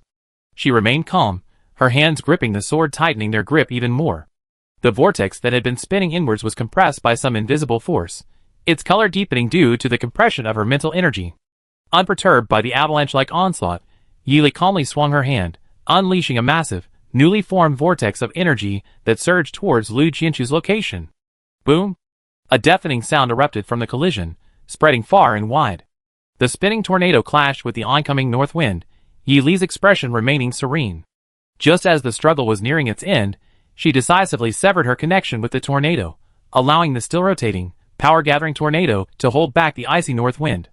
She then flashed behind Qin Shuang, delivering a swift and powerful kick to Qin Shuang's waist, forcefully shoving her into the fray. The icy north wind, suddenly severed from its connection, collided erratically in mid-air with the equally disconnected storm tornado. Lu Jianchu, having exhausted most of his mental energy, was weak in his limbs. If not for Qin Shuang's innate safety defenses and the protection of the emergency escape system, he would likely have been paralyzed and lying in a hospital bed the moment he appeared. As Lu Jianchu left the arena, he felt the violent air currents and icy winds cutting through his mech body, sending him tumbling off the field in excruciating pain. Lu Jianchu eliminated. The free agents team, not to be outdone, continued their aggressive tactics against the remaining 3 members of the sharpshooter squad. The cheetah-mimicking mech Shadow was Lu Yoguang's favorite.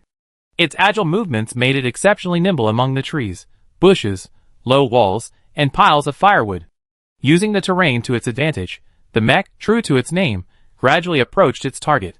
Partnering with him, as they approached their target was Yin Fengxin. The snake-like mecha, Qingmong, was incredibly elusive as it glided without legs. Its dark blue scales resembled flawless armor crafted from hexagonal emeralds. In particular, its 2 orange-yellow, amber-like snake eyes were crafted from genuine snake eyes taken from the extremely rare and precious SSS-grade Azure Scale King Serpent. When activated by connecting with the markings within them using spiritual power, it could even unleash the ferocious power of a true Serpent King. 2 ghostly figures targeted Feng Ran, the sharpshooter. His mech, Hua Yu Ran, was a typical turret-type mech designed for heavy offense. Mechs carrying massive turrets were notoriously slow and lacked speed, making them easy prey for agile mechs.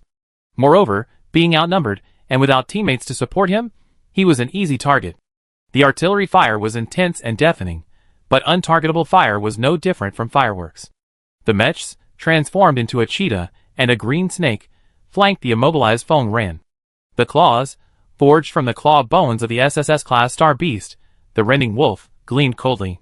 10 sharp claw blades, half hidden and half revealed, rested in the grooves of the finger guards, seemingly ready to unleash their sharpness and slash throats at any moment.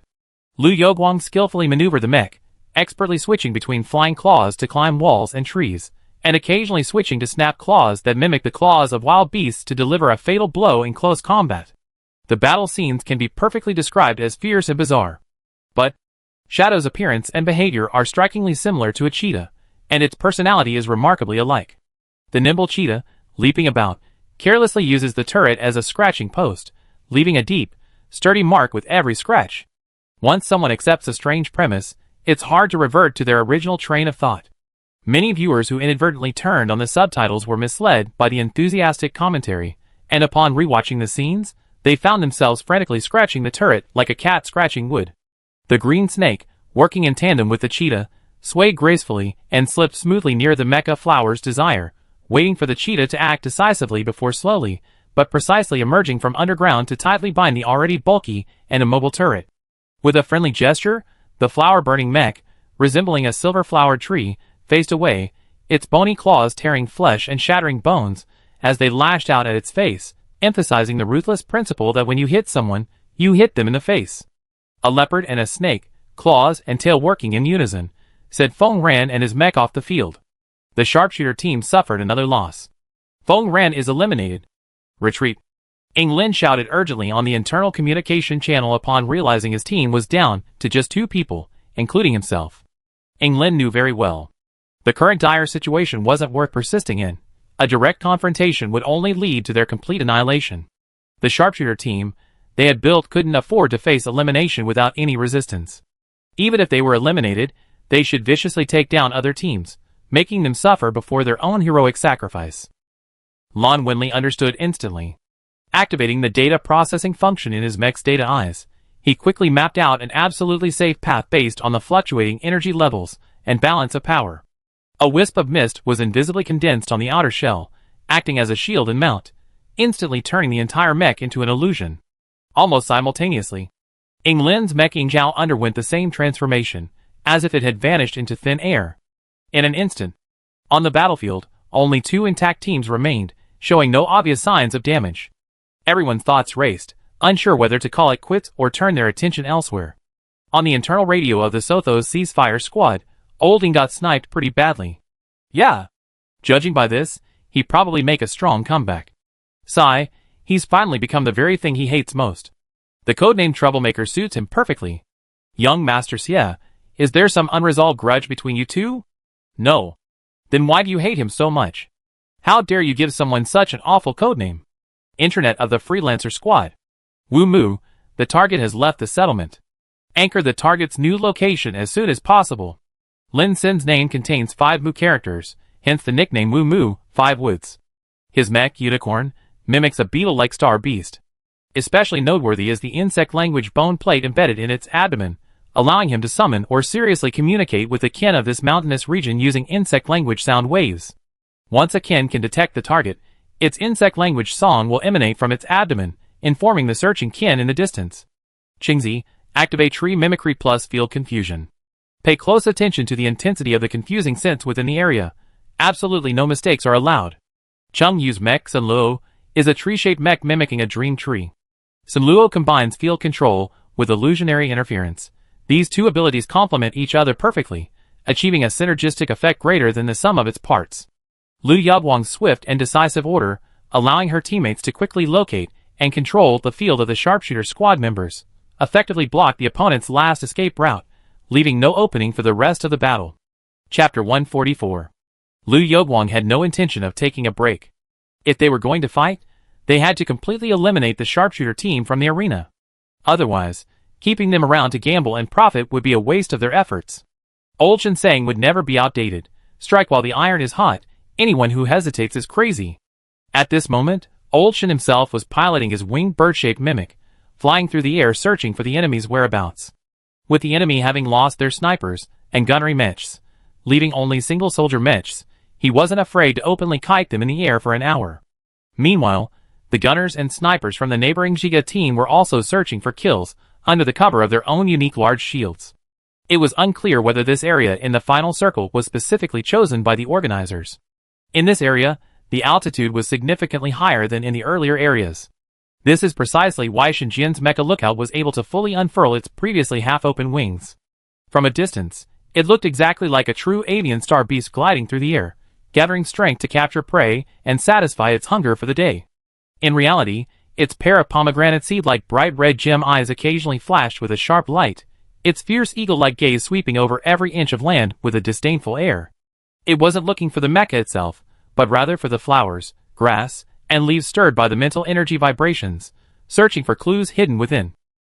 The last member of the sharpshooter squad, Lon Winley, possessed a special type of control and stealth mecha. He was mostly responsible for controlling the team's operations, adjusting the overall situation, and providing precise support.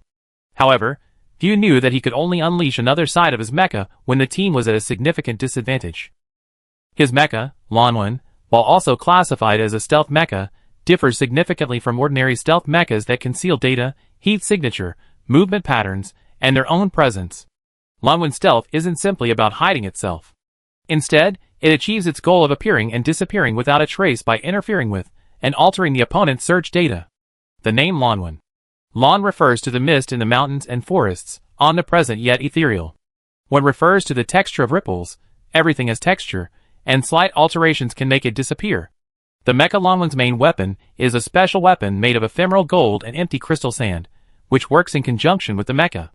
The operator typically uses the spiritual ink gold threads condensed at the tip of this pen to interfere with, shield, and rewrite the exposed data inherent in their own magnetic field, allowing them to ambush from concealment. Outsiders call it the judge's pen, but Lan Wenli himself prefers to call it the fine touch pen. Just then, Lan Wenli piloted his beloved mech Lanwen to conceal his movements, clearing a path for his captain. Meanwhile, he tirelessly manipulated the finishing touch, concealing the energy fluctuations emitted during their actions. The two moved a short distance before using Ying Lin's shield gun as a barrier, barely managing to hide behind the large gun in its concealment shield mode and rest briefly. Being able to alter and cover the energy fluctuations emanating from one's own movements, manipulating these shifting ripples, was no simple matter. A tree hidden in a forest wasn't truly identical to other trees, it still emitted unique bioemotions. And once it stopped moving, these unique fluctuations continued to steadily expand outwards. Repeatedly covering and modifying these fluctuations only made the area appear more unchanging and suspicious, attracting numerous astute enemies eager to investigate. Xinjian was doing just that, casting out a massive mental energy net. He wasn't deliberately searching for the target mech, but rather focusing on the fluctuations in the energy field.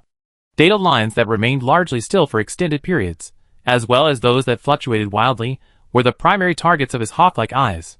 While there might be a point of entry for deciphering this, actually finding the person using it was still incredibly difficult. Behind the shield and spear, Ying Lin noticed that Lan Wenli's face was several shades paler than before, and couldn't help but sigh inwardly. This kind of almost superhuman operation was extremely taxing on his mental energy, especially since he had to constantly change his positional information fluctuations. That's why Lan Wenli was ashen-faced. Moreover, theoretically, to cover or counter the enemy mech search, one's own mental energy and energy output should be equal to the enemy's output. However, the overwhelming disparity of 10 against 1 quickly exhausted Lan Wenli, who was desperately maintaining his mental energy output. If there had been an opening, there might have been a chance to turn the tide, but both the Zhiga and Ziyu's teams knew that the Divine Gunners were at their limit, and neither would leave an opportunity for them. 15 minutes later, the Divine Gunners team could only leave the field in defeat. Boom boom boom. Bang. Ding. Thump thump thump. Before the announcement of the Divine Gunners team's elimination could even be heard, 2 earth-shattering tremors shot out instantly, as if rushing to their deaths. Without any warning or cries, everyone, one by one, with deadly precision, simultaneously attacked the still unfinished enemy team in that crucial second. The Zhiga team. Fu Yao, unbeknownst to many, had already switched the arms of his flame mech to an all-around turret mode. Raising his arms, all the turrets on his arms unleashed a torrent of firepower, bombarding the free agents' cats, snakes, and saplings without warning, instantly shattering their feigned cooperation. On the other side, the free agents.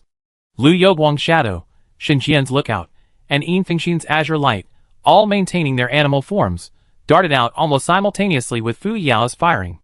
Their 3 forms, azure snake, cheetah, and flying bird, each occupied land, water, and air paths, launching surprise attacks. Unfortunately, they were met with a barrage of shells halfway through, forcing them to dodge the shells before launching their own attacks. The sounds of ding, dong dong dong marked the official start of the clash. Fu Yisui's blade clashed head-on with Lu Youguang's iron claws. The initial contact sparked blinding sparks, and the resounding, rhythmic clang of metal echoed through the air. Amidst the flashing blades and swirling claws, both seemed to become invisible shadows. Yin Fengxin's azure light slithered serpentinely across the ground. Its 2 king serpent eyes, like pomegranate seeds, blazed crimson, and its jade-green scales were as hard as rock.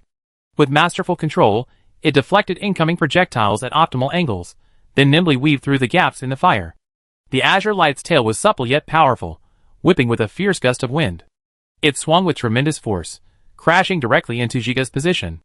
Dust and rubble exploded as it swung.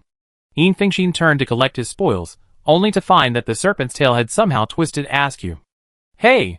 Before Yin Fengxian could even wonder what was going on, he turned his head and saw Xie Shuangbai's dark purple Pu Shuo standing lazily before him. It even waved elegantly in the direction of his snake-like eyes, a gesture full of mockery beneath its friendliness. Xie Shuangbai. Yin Fengxian realized he was being misled by an illusion and roared angrily inside the cockpit. Because the mech was thickly soundproofed and the team's internal communication was still running, the piercing roar that reached the peak of his anger only affected his own teammates. A serious friendly fire incident. However, unexpectedly, the tragic event seemed to continue. In a fit of rage, its supple snake body suddenly tightened, and its flat, triangular head was almost slammed into the ground by a sudden, overwhelming force. A running start, a rocket-like leap, and an elegant flash of silver and gray-blue light streaked across its body. With a slight bend in her left knee, a silver-gray mecha foot slammed firmly onto the slightly raised triangular snake head. Using the snake head's superior height, she leaped upwards, the fluid movements of 2 consecutive jumps making her appear as light as a feather. Just as Lookout was about to swoop down to attack, she deftly twisted her body in midair, grabbing the wing feathers of Lookout's mimicry form without hesitation. With a force that wouldn't have waned from pulling them off, she used this last, artificially created force to successfully climb onto the mecha's back.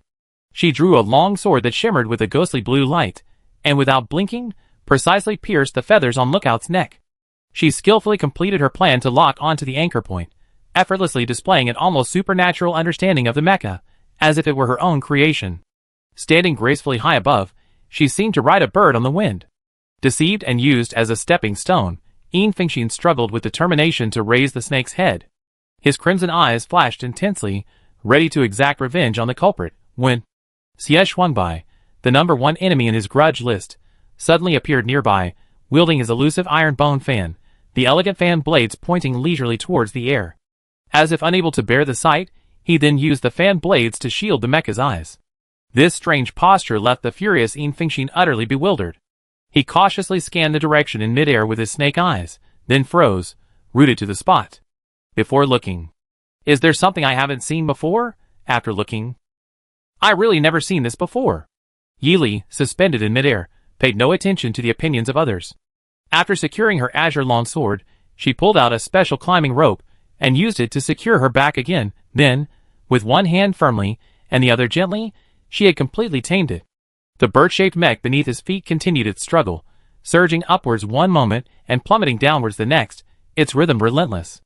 Lin Sun had to urge Unicorn to flap its transparent insect wings. The beetle-like unicorn possessed a degree of low-altitude flight capability, and he wanted to use the observer's descent to try and replicate Yi Li's success. He wanted to hitch a ride on this helpful wind to rescue his poor teammates, who had become his mounts. Unfortunately, every second counts on the battlefield, and even if he wanted to rescue them, he was bound by countless ropes. He could only act earlier because the situation was unclear. A preemptive strike could build momentum. But now it was clearly 3 1v1s and 1 2v2. If Lin Sun showed any inclination to approach any of those sides, the focus would immediately shift to attacking the lone unicorn providing support or the isolated Sun Luo. Moreover, Sun Luo wasn't a solo assault type mech, so Lin Sun himself was the most likely to suffer a heavy blow. But they still had to save him. Lin Sun endured countless hardships to move his body closer to the crime scene. This was all thanks to Chung Yu Sun Luo, a tree-based mimicry. Unlike mechs whose physical form is simply a tree, this type uses a plant crystal core to unleash specific abilities. It's a type of mech geared towards targeting groups. As Chung Yu activated Sun Luo with his mental energy, waves of emerald green energy began to radiate outwards from him. Under the wash of this energy, a series of illusory tree shadows began to emerge. The emerald green slowly outlined countless illusory yet exquisitely beautiful tree silhouettes, blurring the lines between reality and illusion while undeniably conveying the profound presence of a forest. In an instant, the land beneath their feet seemed to be firmly occupied by an endless sea of trees. At this moment, standing within this green sea, one even felt a genuine sense of danger, as if they had stumbled into enemy territory. The illusory tree shadows swayed, seemingly offering a silent threat. You're already surrounded. You can't go anywhere. All things in the universe. Begin. The verdant trees grew taller and taller, their shadows stretching longer and longer, connecting in vast expanses with only slivers of oval light peeking through the gaps. Beneath this beautiful natural scene lurked a murderous intent. Whoosh! The spreading shadows instantly shed their docile exterior, bursting forth from the ground without hesitation. The dark tree shadows transformed into countless swaying, twisting tentacles, bearing their fangs and claws as they charged towards the enemy camp. The spectators, witnessing the menacing swarm of thick, black tubes surrounding them, felt a wave of nausea. At this moment, Meng Hung was closest to the free agent's original position. Everyone else was engaged in one-on-one combat, while Fu Yao was responsible for supporting his teammates' actions. With little to defend against, Meng Hung was forced to accept this situation with amusement, although he genuinely had a physiological aversion to those strange, sticky tentacles. He still raised his shield to meet them. Meng Hung neither dodged nor evaded, taking a few steps forward and forcefully swinging his large shield, slamming it down hard on the writhing tentacle with all his might. Almost simultaneously, he didn't hesitate to press down with his shield, unceremoniously pressing his entire mech onto the shield. Meng Hung's golden spear, as a traditional defensive mech, was easily heavier than any other mech. It was like 1,000 pounds crushing a small iron wheel. The first few tentacles seemed to attack without much force, and before they knew it, they were firmly pressed under the large shield. A swarm of tree shadow tentacles rushed in, seemingly launching a shadow sea tactic, aiming to use their pervasive power to completely bind and restrain their opponent within a shadow cage until they were forced out of the arena.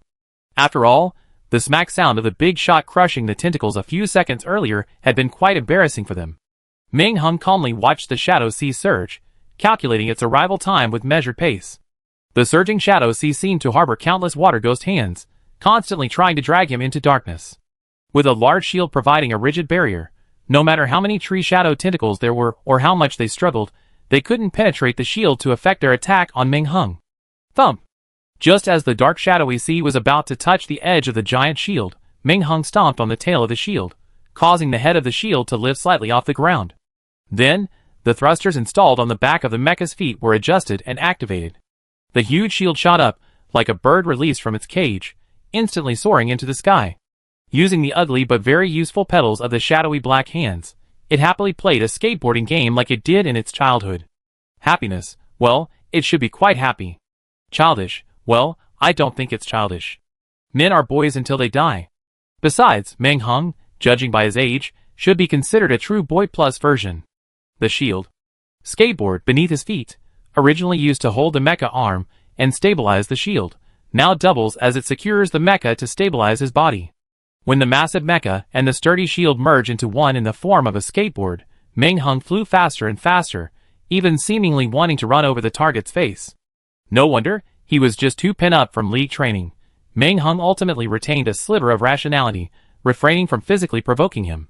However, he cleverly greeted Yi Li, who was flying in midair, with a slightly cheeky wave of his mecha arm, nimbly dodging the attack with a tail sweep. This series of combos wasn't particularly damaging to the free agents team, but the insults were explosive. In less than 10 minutes, the battlefield situation had changed dramatically.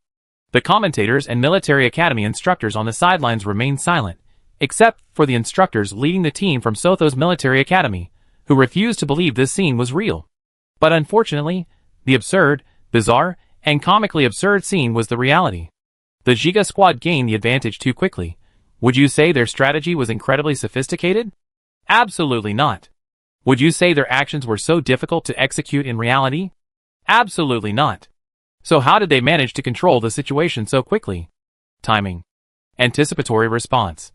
Firm execution. Qin Shi, the gun god instructor from Sotho's military academy, broke the silence.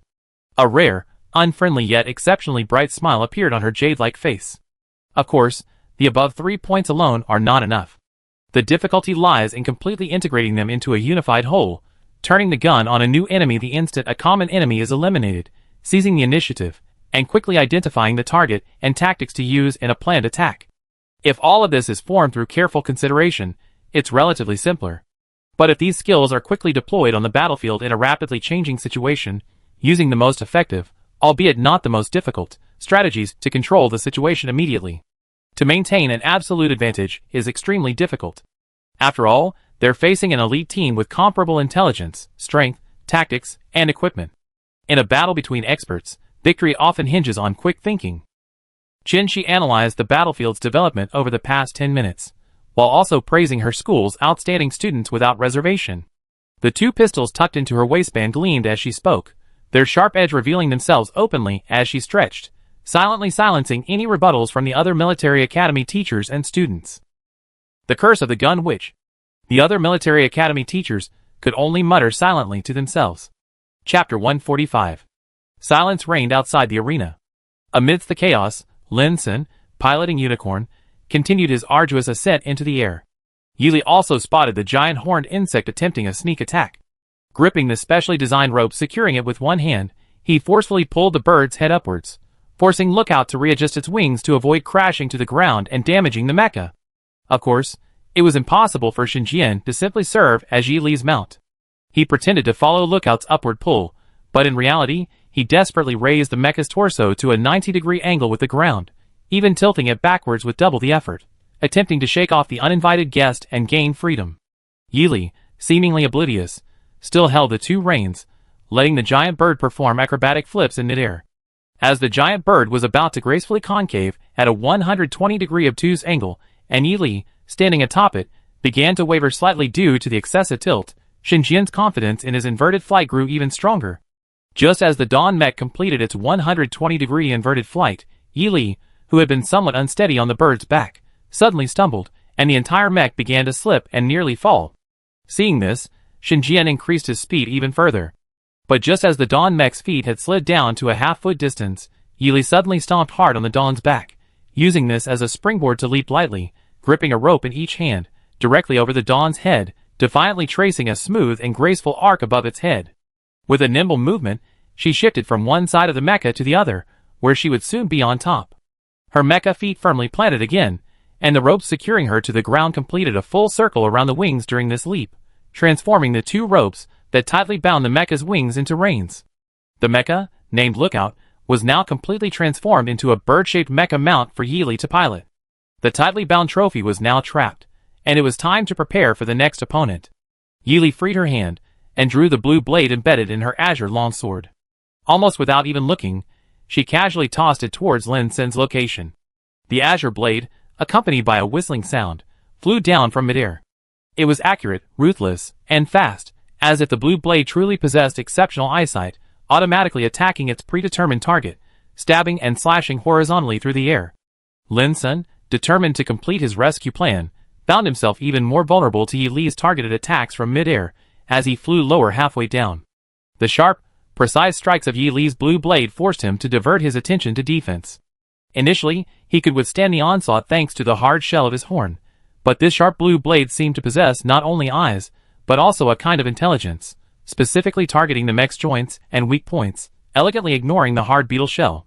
This forced Lin Sun to divert his attention to evasion, as his height made him extremely conspicuous. He reluctantly tucked his thin wings and descended, only to find himself immediately caught in the crossfire of Fu Yao's artillery. Scorched and suffering terribly, Lin Sun struggled to survive, flapping his wings from both sides. At this moment, the only two relatively relaxed individuals on the battlefield were frequently speaking up within the team. Fu Yao, hee, Li Li, you're awesome. You controlled the mount and scared away the little bugs. Your azure longsword is indeed very cool. The new function was totally worth developing. Yi Li, yeah. I kick Lin Sun down as much as possible. You hurry up and eliminate him. There's still Xinjian to deal with later. You can go support Captain Fu afterwards. The abandoned Xie Shuangbai and Meng Hung, hey! Where's our presents? Fu Yisue didn't care. I'm fine with Liu Yoguang. You don't need to rush. Hearing their captain's righteous words, Xie Shuangbai and Meng Hung couldn't help but burst into tears. Yi Li, Fu Yao, Actually, when the situation on the battlefield was initially settled, Yi Li's plan was to control Xinjian's mech and find a way to destroy it, eliminating him from the competition. In this way, this would weaken the enemy squad's ability to gather intelligence from above and cripple their air combat capabilities, completely shattering any hope of a comeback. But after her newly developed Azure Firefly Blade Twin Edition successfully repelled Lin Sun, a more comprehensive and advantageous plan took shape. Riding on the giant bird, she was positioned above, while Fu Yao, at close range below, was positioned below. Lin Sun, with his insect wings flapping, was positioned between them. If attacked simultaneously from above and below, Lin Sun, caught between two pieces of bread, would be like meat on two loaves of bread, completely at their mercy. Killing two birds with one stone, eliminating two at once, even better, of course, the key to the plan's success was her ability to attack Lin Sin. This is all thanks to the new Azure Blade mode she painstakingly developed during breaks in the competition. Twin Star Mode. That's the name Yili gave it. Her initial goal was to diversify the ways to use the long sword. For example, when switching from a single sword to dual swords, she chose a structure where the swords were embedded within each other. To expand the attack area, she arranged for the hilts of the two swords to be joined together to lengthen the blades. To further extend the battle line, she had to consider a hands-free, range control mode. The anchor point for ranged operation was precisely on the other sword. The two swords, separated yet mutually supportive, were also easy to control with mental power. This twin star mode for the Azure Blade was only just created, and it was unexpectedly put to use so quickly after its completion. The saying training an army for 1,000 days, to use it for one perfectly describes this. The sharp edge of the Azure Blade spun, and the roar of burning cannons echoed. Caught in the middle, Lin Sin was caught in the middle, his tough exterior quickly covered in mottled knife marks, blackened cannon ash, and dents from a dozen shells. Bang! Unable to dodge any longer, the giant worm was clumsily slammed to the ground. Fu Yao, not letting her guard down, quickly stepped forward and delivered the final, fatal blow with pinpoint accuracy. Lin Sin eliminated. Although the announcement of Lin Sin's elimination was accompanied by a cold tone, it couldn't dampen the intense atmosphere of the battle. No one even had time to mourn him. From Yi Li's perspective, every second counted as she continued her plan. She tied the two reins she was holding to the buckles on the outside of the mecha, pulled them tight, and plopped down on the mecha, seemingly resting. In reality, she was holding the remaining long sword, her head bowed, intently studying the structure of the mecha beneath her. Great mech. It must look even better dissected, she thought with great interest. Having achieved her objective, Fu Yao quickly turned the cannon around. Her cousin was out of the question. It was too risky to accidentally injure him and incur his wrath. Xie Xuanbai's opponent, the Long Worm, had a large enough attack area, and Meng Heng's opponent's illusion-based skills were also a good fit. Hey! The cannon attached to her mech's upper arm instantly spun and slid down, smoothly completing a 360-degree rotation before landing steadily on the flame mech's hand. Fu Yao weighed it in her hand, finding it considerably heavier than a hand cannon, and nodded with great satisfaction. Not only did she feel no discomfort in her hand, but her beautiful almond-shaped eyes widened with excitement, eagerly pulling back the cannon, ready to unleash her power at any moment. Bang bang bang. Boom boom boom. The fierce barrage of fire erupted again without warning, as if everything had changed with a single, impulsive press of the button. She stomped one foot hard, the other tracing a perfect arc across the ground. Countless cannonballs, like red-hot iron balls being pulled and tugged, or like ominous sparks of gunpowder hurled by a war goddess, hurtled accurately towards their targets. The sheer density of the shells obscured the undulating lines of fire that should have appeared in the air, making them virtually invisible. Cheng Yu, who was manipulating the myriad forms of the forest, using the shadows of trees to entangle, chase, bind, and suppress, was suddenly confronted by a barrage of artillery fire. The once thick, agile shadows were distorted by the blinding light of the artillery fire. The shadows, weakened and deformed by the swirling light, forced Cheng Yu to expend even more mental energy. This sudden turn of events offered Meng Heng, who was surviving on a sea of tree shadows, a glimmer of hope to break the deadlock. He increased the pressure on his feet, carefully controlling his shield to descend. The shift in power often happens in the blink of an eye during battle, and Meng Heng desperately held on. The next lucky one to be hit was Yin Fengxin. The intimidating aura of the Azure Serpent King and the enigmatic allure of its illusions worked together, one creating the illusion, the other breaking it. One side only realized after breaking the illusion that it was merely a realm within a realm, while the next round saw the illusion, seemingly broken only to discover that they had actually been lured into a preordained trap. Meanwhile, the Serpent King's eyes, imbued with animalistic intuition, helped him escape the trap, making the battle lengthy but with zero actual progress. However, Fu Yao's barrage of attacks suddenly shattered the offensive power and lethality of Xie Xuanbai's traps, unexpectedly disrupting the previously maintained balance. The shift in the battle's momentum gave the cunning Xie Xuanbai a taste of victory, and he unhesitatingly took advantage of the situation to its extreme. He swiftly switched to his favorite heavy-hitting sniper rifle, cunningly aiming at the struggling giant worm. Several bursts of his secretly enhanced sniper compressed ammunition were used to feast on his opponent. The weak points visible through the scope were magnified infinitely, ensuring every precious bullet hit its mark. Xie Xuanbai, unusually generous, sincerely thanked her teammates for their long-range assistance in the team chat. If time weren't limited, she might have even written a eulogy. The battlefield is now ablaze. Fu Yao, who eliminated Lin Sun, skillfully switched modes to set up her sniper rifle and support her teammates' actions. Currently, Meng Hong and Cheng Yu, and Xie Shuangbai and Yin Fengxin are her special targets, ready to finish them off at any time. In two other separate battlefields, Yili sat cross-legged on the back of the lookout. She rested her chin on one hand with interest, while her other hand groped the texture of the mecha's outer shell. A feather-shaped carving knife was tucked between her right fingers. The angled, diamond-shaped tip was gently pressed against her fingertips, creating soft, graceful arcs as she worked, clearly deep in thought. Her amber eyes moved inch by inch from the bird's back, the carving knife between her fingers growing increasingly dangerous, its dark silver blade gleaming. After a pause or two, the blade began its brutal skinning of its prey, tearing and ripping several pieces of steel wingtip connected by locks. Through the live stream, the various viewers outside could clearly see the innocent girl staring at the pitiful victim, Yili, whose feathers had been plucked. Although Yili didn't display any bullying demeanor, what she was doing was even more egregious than forcibly snatching an entire wig from a bald man's head. Just imagining it is tragic. Snap! Clang! The delicate carving knife was almost magically transformed in Yili's hands. The blade precisely sliced into the gaps, skillfully prying open the internal mechanisms, and then forcefully slashed horizontally. This time, the approach was even more audacious, directly tearing away the body covered in large steel wings. If plucking a feather was merely a minor act of keeping a souvenir, this was a genuine disassembly, separation, and dissection of the mecha. Splitting the mecha's body was like cutting chickens and ducks on a chopping board. Each clean, smooth cut carried a piece of sliced meat. The chickens and ducks at the mercy of their prey, and the mecha at their mercy shared a tragic fate. Alarm! Warning! The mech you are piloting has suffered multiple instances of damage, with a loss of 75%. More than a dozen ruptured mental energy channels embedded in the mech have caused energy outages. Please complete the mech's systemic self-check as soon as possible and review the damage diagram. Data analysis indicates that the mech's energy is insufficient. Backup hidden energy has been activated.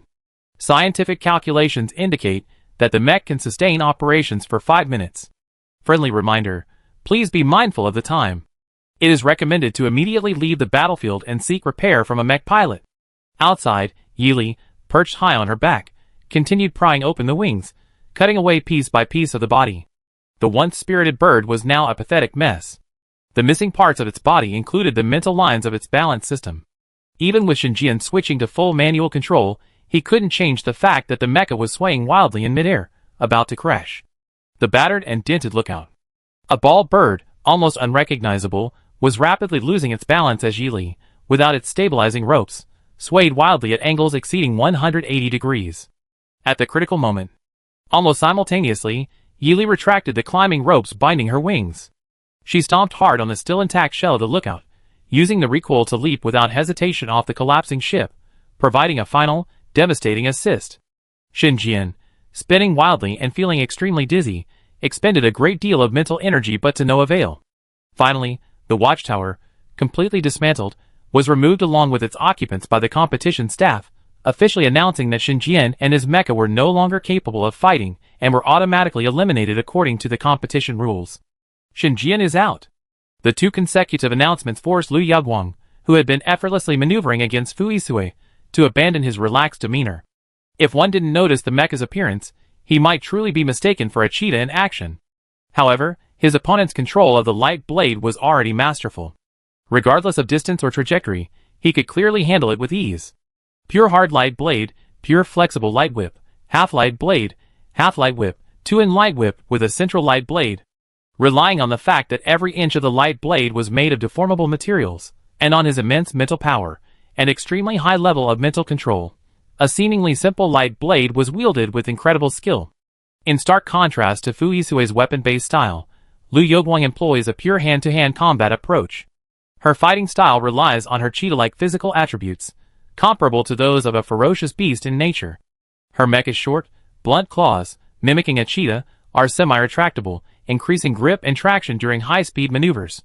Her slender arms and legs are designed for occasional four-legged landings, exhibiting agility and dexterity.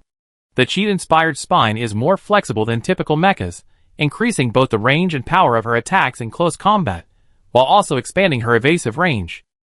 Most surprisingly effective is her elusive cheetah tail. While a cheetah's tail serves as a balancer and rudder, on a mecha it becomes a deadly weapon.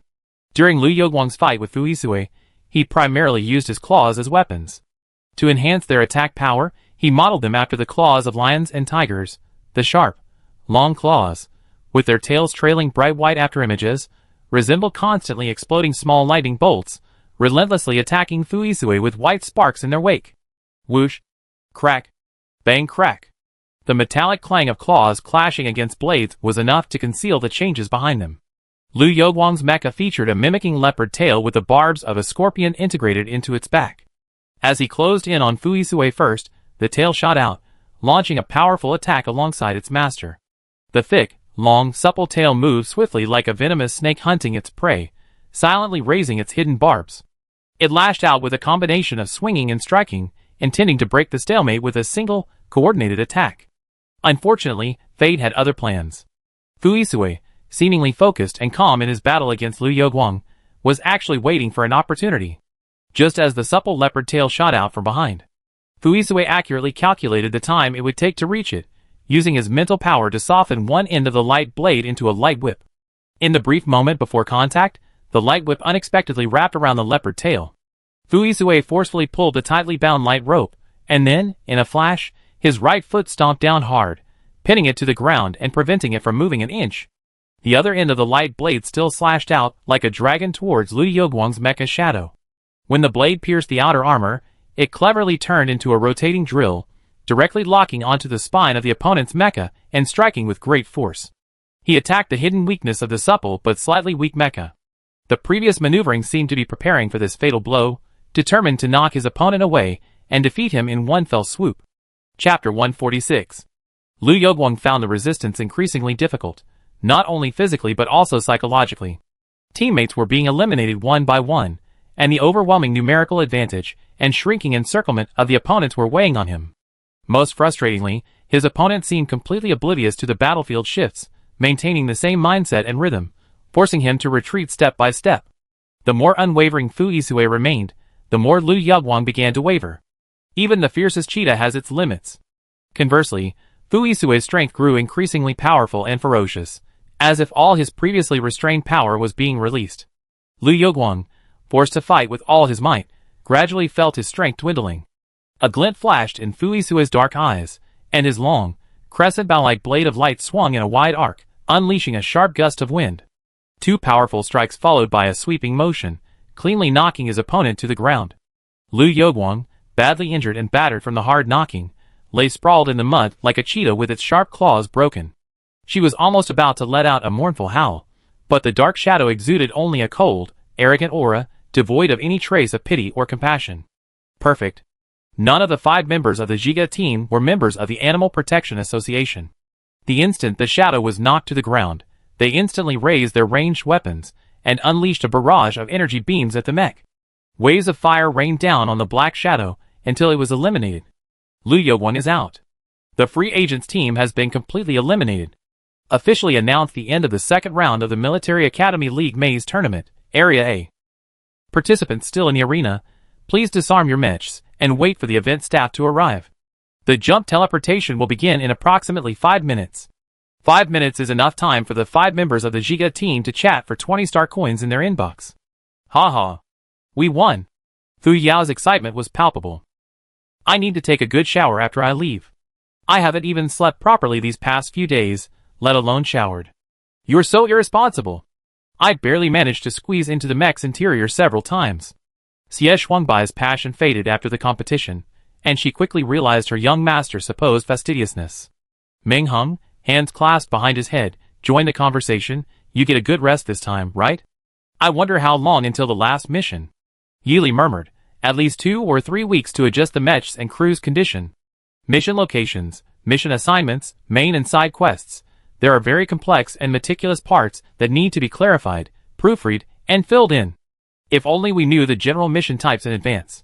I could design and customize multiple weapons to address the possible scenarios, making those 2 or 3 weeks more than enough to ensure a smooth and productive experience, instead of being bored out of my mind. Fuisue was thinking about the winner of Area B, beginning to consider how to deal with the upcoming new opponents. Knowing yourself and your enemy is the key to victory. That's always been his principle. Never mind. I'm going back to get some sleep. Hee hee. I didn't expect we'd finish earlier than the next area again.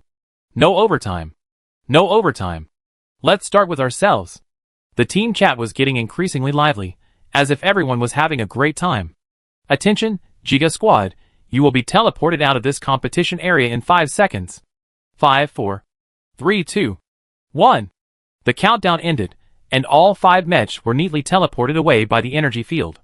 The familiar preparation room, the familiar rest chairs.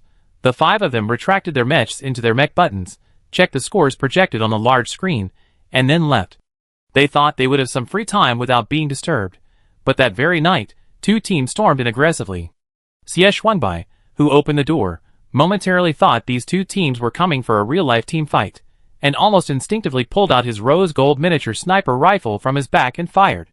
Luckily, the tall and burly Xiao Ming appeared right behind him, providing the self-proclaimed elegant gentleman with a strong sense of security.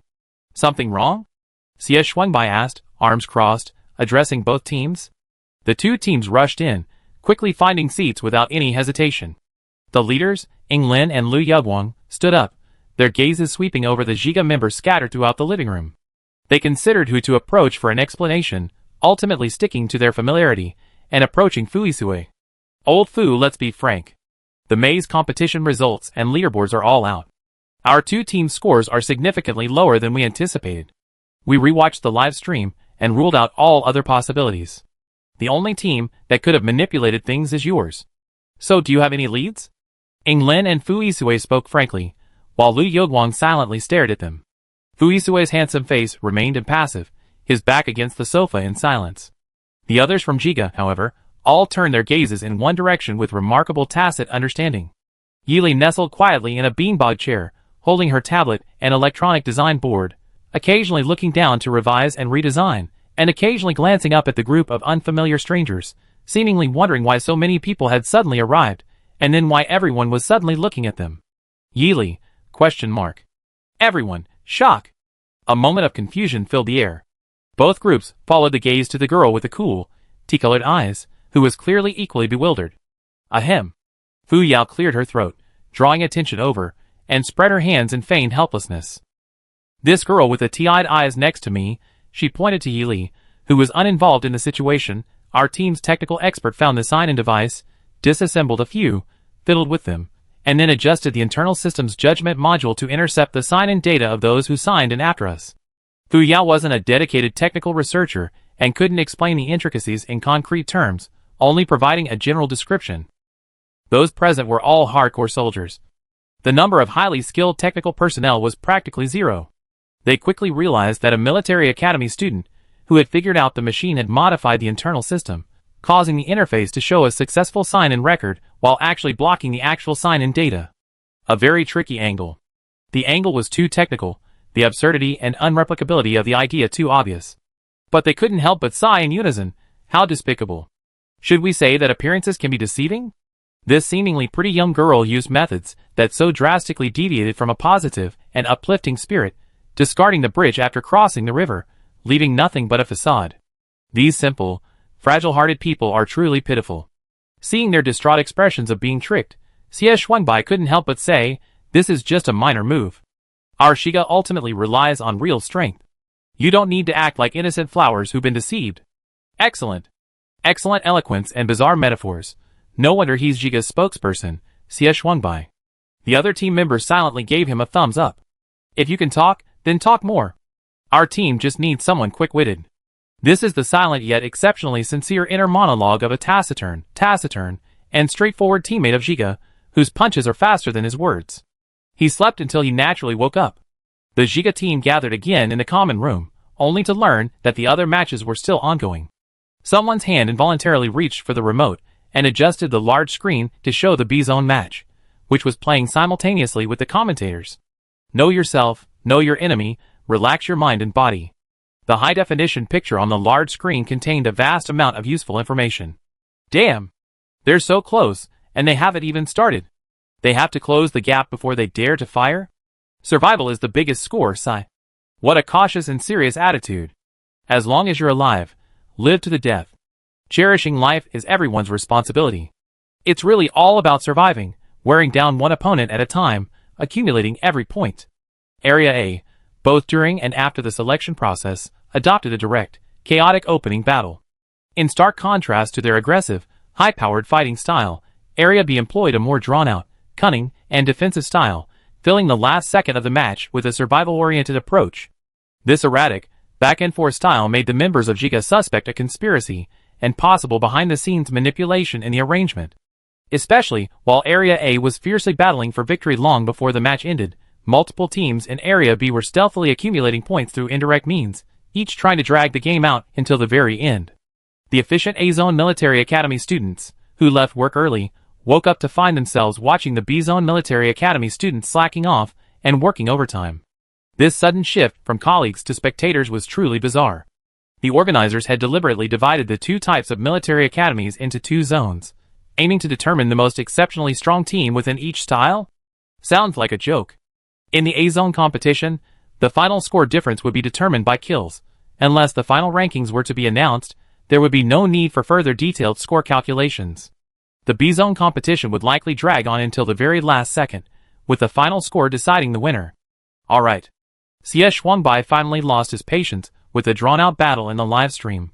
He clasped his hands behind his head and leaned back comfortably on the soft sofa. He couldn't help but mutter, playing a maze game is as slow as a marathon. Lin is hopeless. If you ask me, why not just cut through the chaos and take them all out? Instead, he keeps setting up traps and devising tactics for flanking maneuvers. How much is he trying to hide it? Just because he has a trump card doesn't mean he's any better. Having a trump card is certainly impressive, okay? Fu Yao couldn't help but roll her eyes. The teams in Area B are all evenly matched. The two senior sisters, Crimson Soul and Dynasty's ever-changing, are teams primarily characterized by agility-based attacks and team-based combos. In the already unpredictable maze arena, Lin cleverly set a trap, causing their team to lose connection and thus being eliminated with a bitter pill to swallow. Darian's Black Gloves team, the Hinterland Blood Rose team, and the Dan Iron team all encountered love around the corner. After suffering a frustrating loss, they shifted their focus to Tavia's Strong Bamboo team. Strong Bamboo and our area's Yongxing are both equipped with strange, wave-patterned attack weapons. Black Gloves almost capsized in the gutter. Go ahead and wipe them out. Absolutely. Collins and Short of Black Gloves looked really grim. In the end, they really did use the ripple force to exchange blows, sending the entire opposing team flying and leaving them all heavily damaged. Ha ha ha, then, in their weakened state, they successfully encountered the Dan Tai women's team, who were raiding for resources, and sent them all back to their base. After Black Gloves was eliminated, the remaining teams all adopted a conservative fighting style, instantly unifying the entire B area.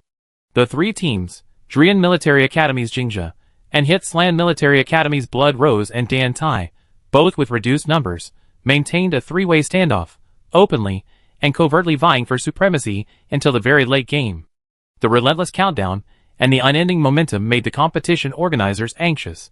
The competition's technical department worked overtime to add a real-time team score leaderboard to the live stream, using the rapid rise in scores to attract viewers whose interest had waned, successfully increasing the entertainment value. Of course, for the schools and teachers leading the teams that are still in operation, this is a completely stupid and heart-wrenching move. However, the real reason is that the score difference between the teams isn't that big. Everyone knows that the only thing that can cause a significant fluctuation in a team's score is kill points. And the three teams still competing right now have basically evenly distributed all the kill points in the arena. With such similar base scores, accumulating sign-in points or exchanging them for other points to try and close the small gap, or even to come from behind, has become something that all the teams in the arena have to believe in. Then it's just a matter of everyone playing it safe, stalling for time and accumulating more points. Fu Yao analyzed calmly, watching the single-digit fluctuations in the data on the big screen. Yili had given up watching and got up, turning towards her private laboratory towards her target. Her slender wrist was adorned with the entire team's mecha necklaces.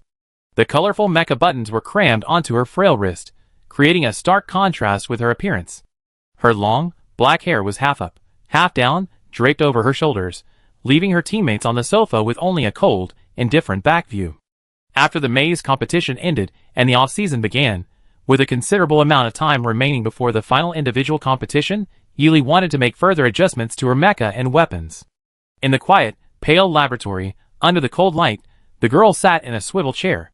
Her slender fingers traced and slid across the curved light screen. Countless samples of varying sizes and shapes, meticulously annotated, were swept aside without her looking back. All the finished products she successfully created were marked with a large green checkmark in the lower right corner as approval. Only when the progress bar moved to the unmade category did she gradually slow her finger movements.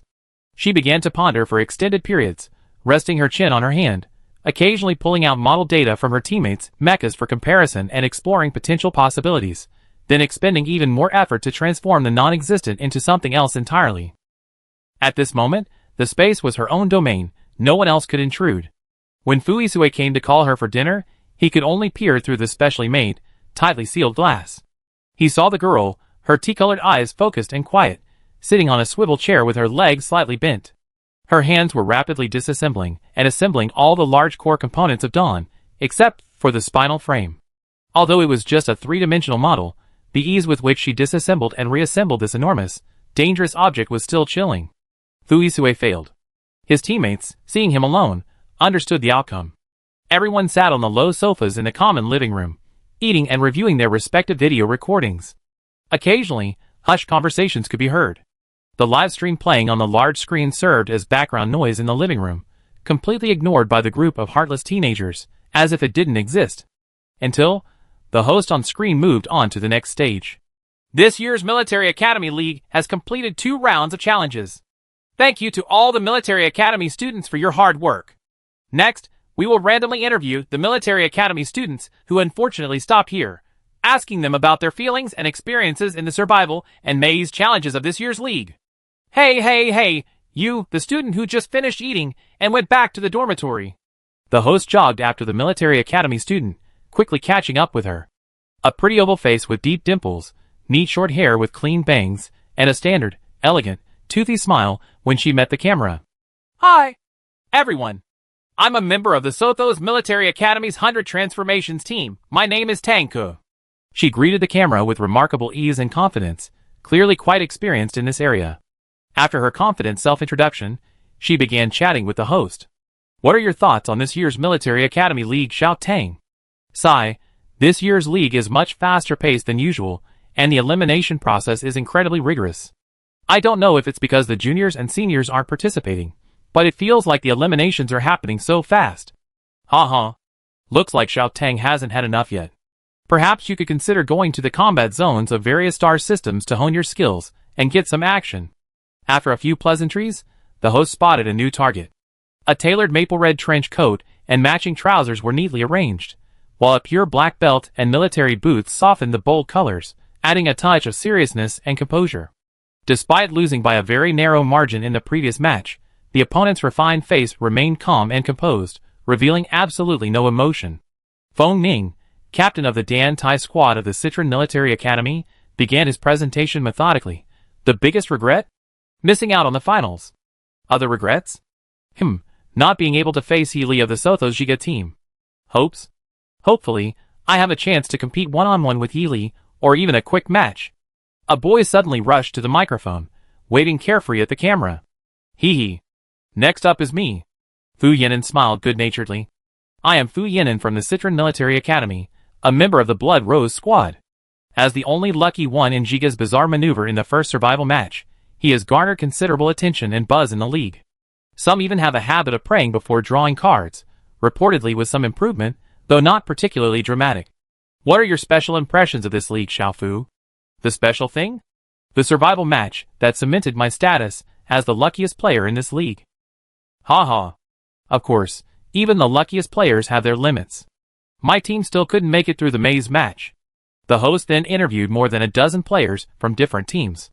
The last one interviewed was Feng Yunyan, the tactical specialist of the Jingzha team from the Delian Military Academy, one of the teams that made it to the finals.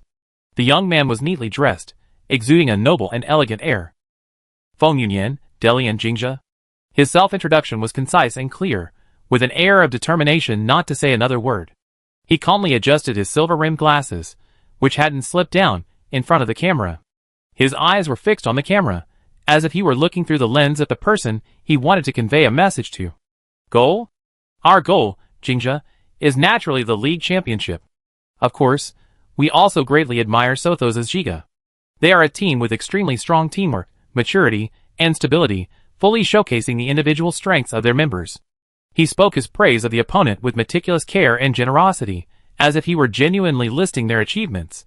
But all good words usually have a twist. Even the seemingly upright Feng Yunian was no exception. What we admire even more is that all the mechs and weapons in the Giga team undergo significant changes and innovations in every match. They are able to handle such a massive workload in a tight schedule, modifying and adapting them accordingly. There must be an exceptionally outstanding mech pilot within Giga. Our team, especially our wealthy and capable captain, would be very happy to make such a capable friend. We hope that after the match, they can set aside past grievances and make a deal with us. See you at the competition. The Giga team, having left work early after winning the maze competition and refusing overtime to participate in the competition's interviews, gloriously missed this subtle declaration of war. Ignoring everything else, the team members, focused solely on resting and modifying their mechs, enjoyed a blissful rest in their manually created isolated environment. The next day, as the Giga members crawled out of their warm beds and checked their personal computers for the time and training schedule, a pop-up window suddenly appeared prominently at the top. Ding! The Military Academy League Forum Finals subforum that you are particularly following has exploded with 99,999 plus messages. 35 friends on your list have all posted several times in the forum and its subforums. The Giga members, who had disconnected from the internet and left the world and only recently reconnected to the world network, tilted their heads in confusion. After everyone finished reading the thread and understood the situation, they all menacingly sharpened their knives, ready to strike at Feng Yunian. Before anyone could figure out how to respond, a slip of the hand refreshed the page, and everyone discovered a reply from the verified account of Wei Guyi Li in the latest post of the most popular thread. It clearly stated, just a quick advertisement. Unlimited mecha construction and parts polishing, weapon blueprint research and weapon adjustment and upgrades, mecha weapon embedded system defense and attack upgrades, sensor manual switching, and other related issues can all be resolved at our shop. Welcome to place your orders. Book now, first come, first served. P.S. Thanks to our teammates for their trust and recommendation. May you be accompanied by wealth on the road to success. Everyone who read it burst out laughing, shamelessly liking it with their main accounts. Chapter 147. The forum was filled with carefree laughter, but Yili actually started thinking about her post-graduation employment. She figured she most likely follow in Old Man Chui's footsteps, as she also loved the free and natural environment of mecha research. But that would probably mean being separated from her friends. Speaking of which, since the competition started, her personal computer had been blocked from communicating with the outside world by the organizers. She hadn't been able to let Old Man Chui know she was safe for a long time. And her best friend Chi-Ro was also counting down the days. Were all the people with the numbered stars doing all right? Yili rested her chin on her hand, lost in thought, leaning against the large, cushioned bay window. She only indulged in her thoughts for a quarter of an hour before gracefully leaping down from the bay window. She quickly buried herself again in modifying and adjusting the mecha and its weapons. When she got busy, she worked day and night. Not long after nightfall, Fuisue brought her dinner, watching her eat it all before reluctantly allowing her to continue her work. He had just left and closed the door when Fu Yao, standing against the wall, raised an eyebrow teasingly. What a gentle and dutiful butler. My dear cousin, Captain Fu. Fuisue met her gaze calmly, not denying the title she had given him. Unlike her older cousin, Fu Yao couldn't hold back any longer and blurted out, "Oh my. Seriously? You didn't deny it. I really gotten my fill of this gossip. But you can only dream about it now. Women like me and Yili, so career-driven, don't have the brains to think about irrelevant things during competitions. Even after the league ends, given Yili's personality and future plans, you're probably in trouble. But you are, after all, my brother, and for the sake of our blood ties, I'm still willing to reluctantly offer you my blessings." Fuisue's eyes were sharp as swords, his ruthlessness seeming as if he were tearing her flesh. He didn't argue or mock her, turning away from the doorway as if he lost interest. Fu Yao, dissatisfied with her cousin's reaction, also turned and left with her hands behind her back. The evergreen indicator light on the electronic lock of the door suddenly flashed a very short orange red. It seemed as if a pair of eyes had replaced the light without anyone noticing, but the owner of those eyes only slightly shifted his attention after hearing the conversation before returning to his work. A week passed. The skillful and adept Gong solemnly launched the new version of the weapon. The members of Giga hugged their long-lost treasures, the mecha buttons, with a joy akin to a reunion after a short separation, and rushed towards the team's mecha simulation practice room, eager to practice and adapt to them. While things were heating up on one side, the other side was also ablaze with excitement. The individual awards specifically introduced for the first half of the league were already posted on the league's official website. Although the awards from such a high-level competition as the Military Academy League were precious and impressive, the rather morbidly humorous names of the awards ruined what should have been a joyous occasion, turning it into the most undesirable award for any military academy student. Frankly, those names were simply unacceptable. Yili was quite relaxed when she received the congratulatory email from the competition organizers. However, when the innocent Yili opened the email and read the official award names, she was immediately speechless. If it weren't nighttime, she would have wanted to scream and demand an explanation from the seemingly indifferent organizers, who was behind these names. She would love to ask Mortal Kombat for advice. Award citation: you are the soul and pillar of the team.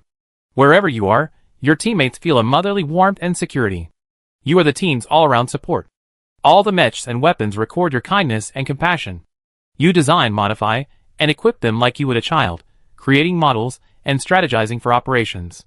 Your gentle, spring-like care and meticulous attention are like a soft, continuous rain. This is your unique role within the team. Yi Li's lips twitched wildly. Her native language was almost non-existent.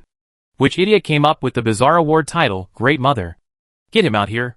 I promise I won't kill him, but I make him run 39 meters before I unleash my 40-meter-long sword. This is absolutely slander, the kind that can be appealed. Yi Li's stance on this was unwavering. Ha ha ha. Gaga gaga gaga. I laughed until tears streamed down my face. My abs grew to 8 in 6 seconds from laughing. The competition organizer's aloof and meticulous style always collapses completely at this individual award. I wonder which genius came up with this bizarre idea. They still haven't revealed their real name. The laughter of his unscrupulous, plastic teammates disturbed Yi Li's eyes and ears. He clenched his fists, ready to strike hard for justice and his innocence. A soft but clear chuckle joined the chorus of Gaga Gaga. Yi Li immediately turned his head, his face stern, and locked onto the source. His tea-colored eyes were filled with the thought, you, with your thick eyebrows and big eyes, have betrayed us too. As he stared at Fuisue, who couldn't help but laugh. Even the usually stern captain was laughing. Her lips were slightly pursed, her cheeks puffed out, revealing a rare youthful charm. She kept thinking to herself, does this team still have any genuine, pure teammates left? Of course. She wasn't the only one hurt by the competition. The rest areas of other teams were filled with light-hearted laughter, turning the entire area into a sea of joy, occasionally punctuated by a sharp cry of pain. One of the cries came from the base of the free agent squad at the Hinterland Military Academy. A refined young man, wearing silver-rimmed glasses, sat calmly on the sofa. A tall, handsome boy beside him couldn't hold back any longer and laughed, revealing his sharp canine teeth. But before the laughter could even finish, it was abruptly cut off by a calm yet threatening gaze. Shinjian's features were striking. Even with his extremely rigorous and restrained demeanor, he always maintained a calm and gentle demeanor. But when his emotions subtly surfaced, a displeased glance swept across the room. His authority and commanding presence, built up through his role as the team strategist and decision-maker, allowed him to maintain temporary control, if not completely silencing the rest area. But this couldn't last. Yin Fengxian continued his probing advance towards the border. Excellent Mount Award. He laughed coldly, devoid of any warmth towards his teammates. This award actually exists. Ha ha ha, I can't stop laughing, I'm dying of laughter. Liu Youguang lay lazily on the soft, round mat, wrapped in a fluffy blanket, fast asleep, like a kitten taking a regular afternoon nap. Lu Miao, engrossed in a blissful afternoon nap, demonstrated her disinterest with her actions. Lin Sun, as stubborn as his mecha, recited the award citation with great emotion. Your mecha mimics the movements of a giant steel bird soaring freely through the sky, playing a crucial role in long-distance travel for your team on numerous occasions. The team's aerial mount has tirelessly carried its teammates everywhere. Of course, as an excellent mount, it doesn't discriminate based on who sits in the pilot's seat, friend or foe. Even when controlled by enemy members, it still dutifully fulfills its duty as an aerial vehicle. Doesn't someone like you perfectly represent the best mount award? The words had barely left his lips. The members, unable to suppress their laughter, strangely found their strategist's icy, hook-like gaze sweeping over them again. Instinctively, they straightened their backs and chests, their upturned lips quickly curving into straight lines, their minds replaying all the sad stories of their short lives. Their survival instinct was at its peak. Great Mother Award, Best Mount Award, Undercover Teammate Award, Extremely Cautious Award, Hardcore Brave Award. A barrage of bizarre names ultimately dominated the trial star before the Military Academy League finals. Nobody really wanted these awards, which from their inception were accompanied by a sarcastic tone and an overwhelming sense of cheapness. Yet, the cameras brazenly zoomed in on the winners' faces during the offline certificate and honor presentation. The cameras diligently worked, locking onto the winners from every angle in ultra-high definition. The esteemed award presenters, like respected elders, gazed at each winner with gentle kindness. The forced winners had to pretend they knew nothing, hypnotizing themselves into believing they were merely skeletons dragging their bodies, numbing themselves by erasing and formatting this dark, socially dead memory.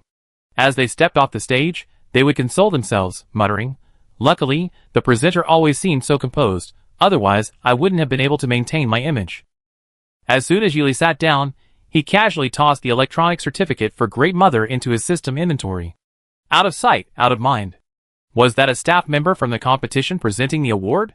His composure is reassuring. Of course he's composed. Someone beside him casually remarked.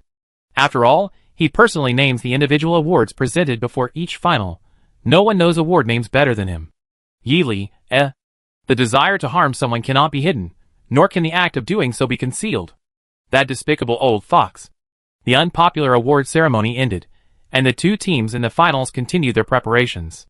It had been said earlier that the final competition would be a one-on-one tournament, but the one-on-one tournament included head-to-head challenges, one-on-one gauntlet battles, and ring challenges.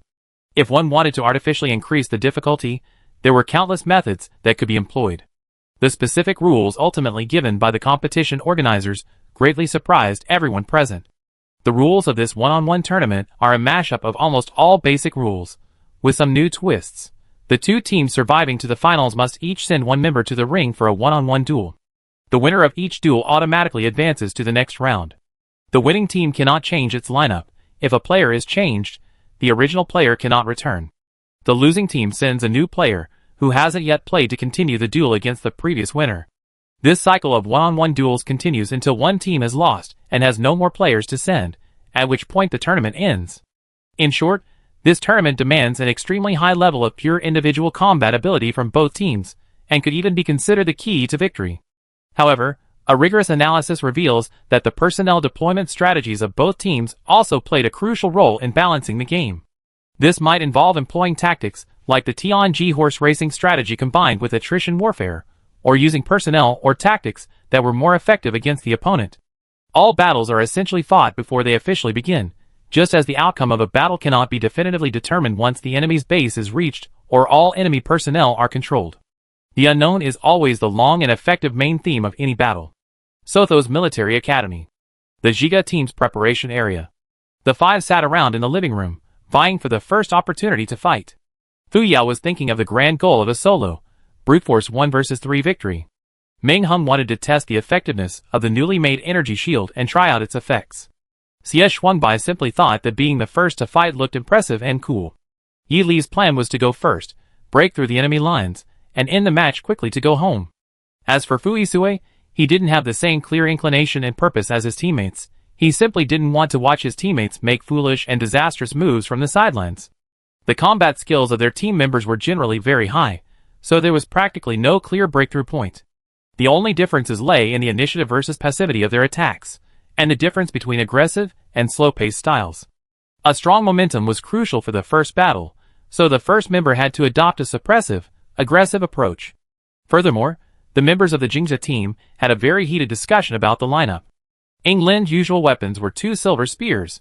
Even though the barrel length could be adjusted depending on the situation, it had to be admitted that he was at best a mid to long range attacker. Among the other team members, Feng Yunyan's binding net is a restrictive weapon.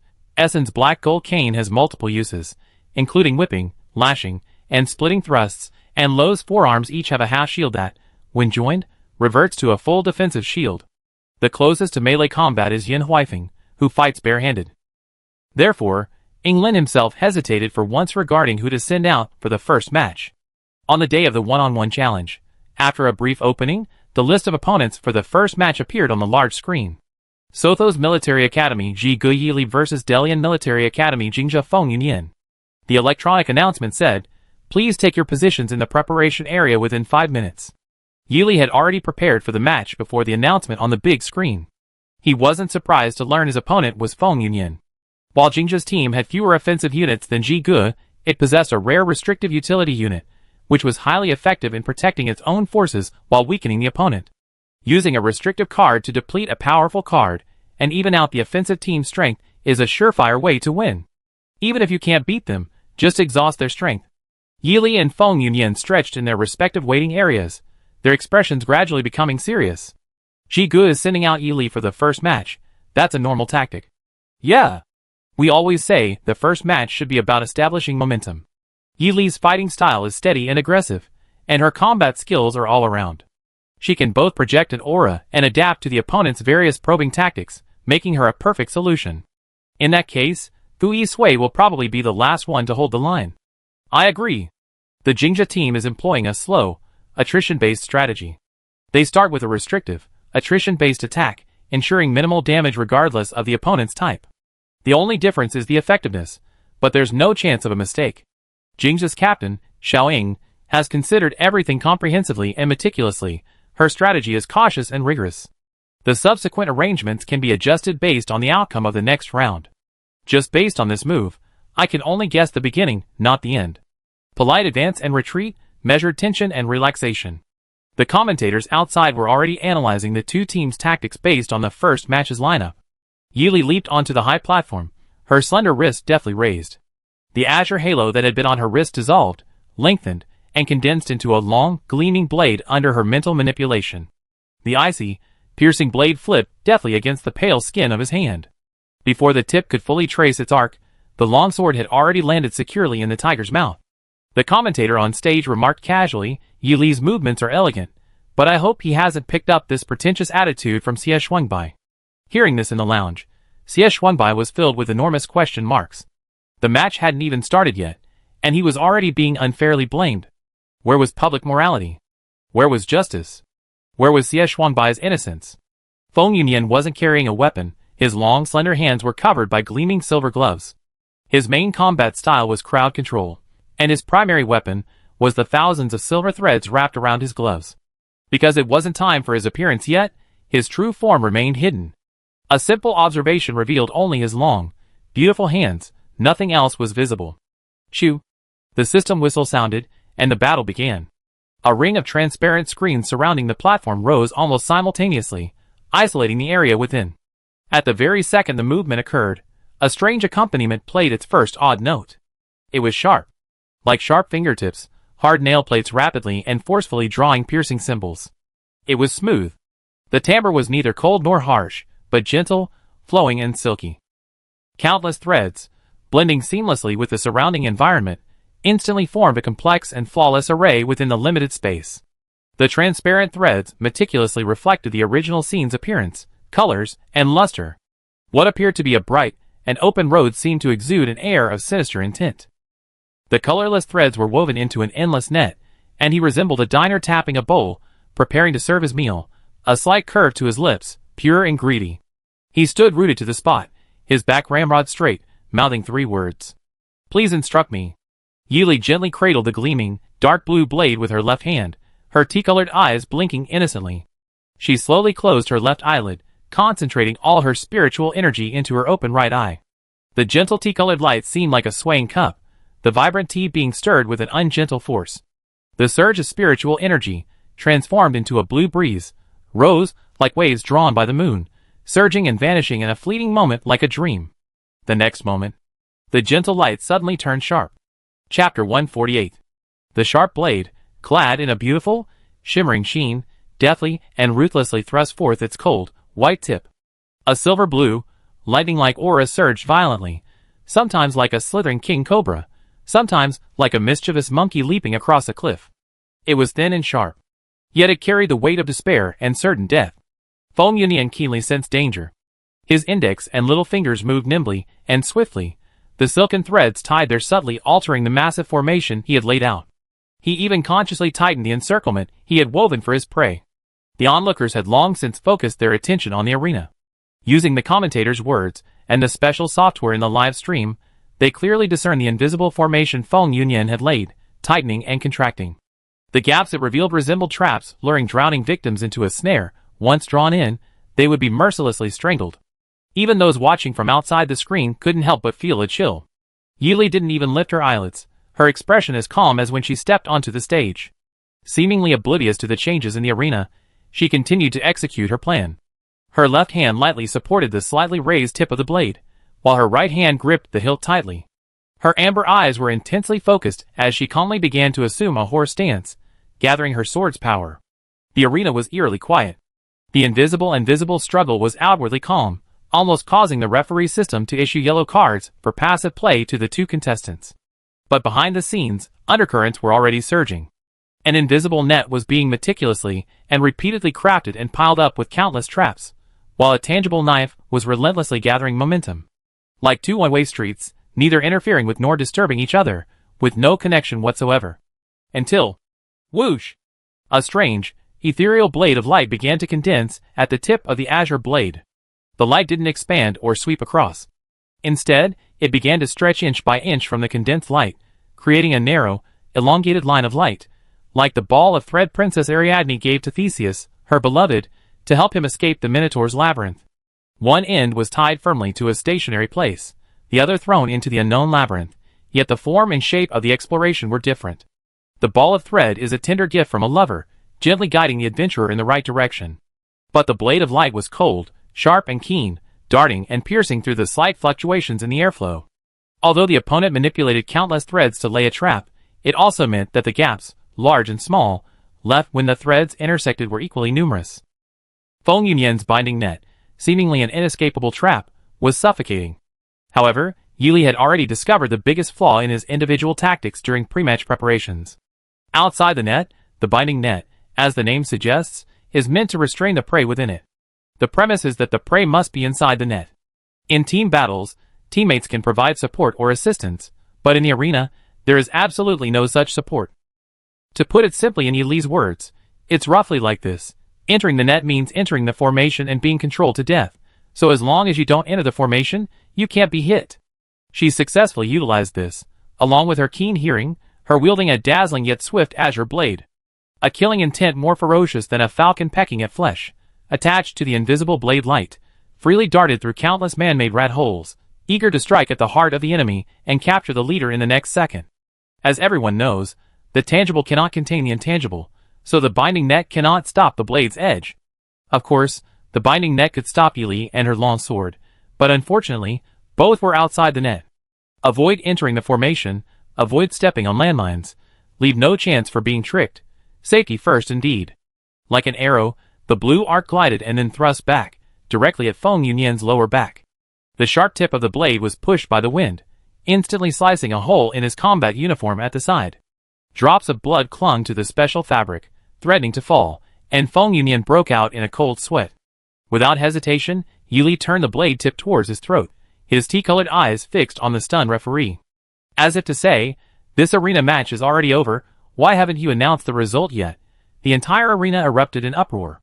A match of attack versus control, originally expected to be a back-and-forth struggle of offense and defense, had unexpectedly turned into a swift battle where a single strike broke through the seal. While Yili's blade was undeniably sharp and deadly, the unpredictable and agile nature of its light was not to be underestimated.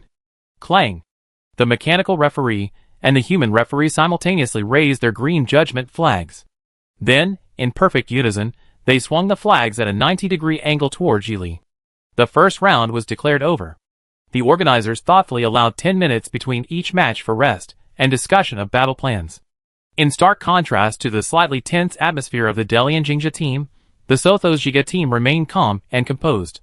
The rules stipulated that the winner automatically advanced to the next match, so they had no worries about sending players. Fu Yao sat on the sofa in the team area, the large screen in front of her showing Yili's strike that had been like the dawn, breaking through the sky. Its destructive power, skill level, and aesthetic beauty struck a chord deep within her. She thoroughly enjoyed the visual feast, even instinctively reaching into her coat pocket. Her hand, repeatedly reaching but finding nothing, finally realized, with a silly grin that because she was wearing a combat jacket this year, her usual stash of sweets and snacks was gone. Her dream of watching the show while snacking on sunflower seeds was shattered. "Who's next?" she asked, nudging Xie Shuangbai to the left with her elbow, then nudging Meng Hung to the right with her right. "Can't you think for yourself first?" Xie Shuangbai muttered under his breath. To avoid further harassment, he offered a name as a perfunctory response. "Essen." "Why?" Xie Shuangbai replied mysteriously, "A man's seventh sense." Fu Yao rolled her eyes. "A gender-swapped version of a woman's sixth sense?" She asked Meng Hung the same question. Meng Hung, Essen. He couldn't help but add an explanation. Old Xia's opinion was probably just something he made up, but my answer was something I really thought about seriously. Especially considering Xiao Li's swordsmanship and combat strategy in the last match where he defeated Feng Yunyan. If Essen were to go on stage, it would probably turn into a crazy speedrun battle. After all, his black and gold cane is just too suitable. A sword or knife duel. Should I put on my protective sunglasses beforehand? Damn it! The organizers confiscated my precious sunglasses. Poor guy, his handsome peach blossom eyes are about to be hurt. "Can't you just not watch?" Fu Yao chimed in. Xie Shuangbai shook her head vigorously. "It's soulless if you don't watch live. Gossip should be enjoyed while it's hot." Meng Hung, afraid the two would start arguing, quickly interjected, "Wouldn't it be meaningless if everyone guessed the same person?" Humph. Both of them turned their heads and scoffed softly. Next up is the second round of the arena match.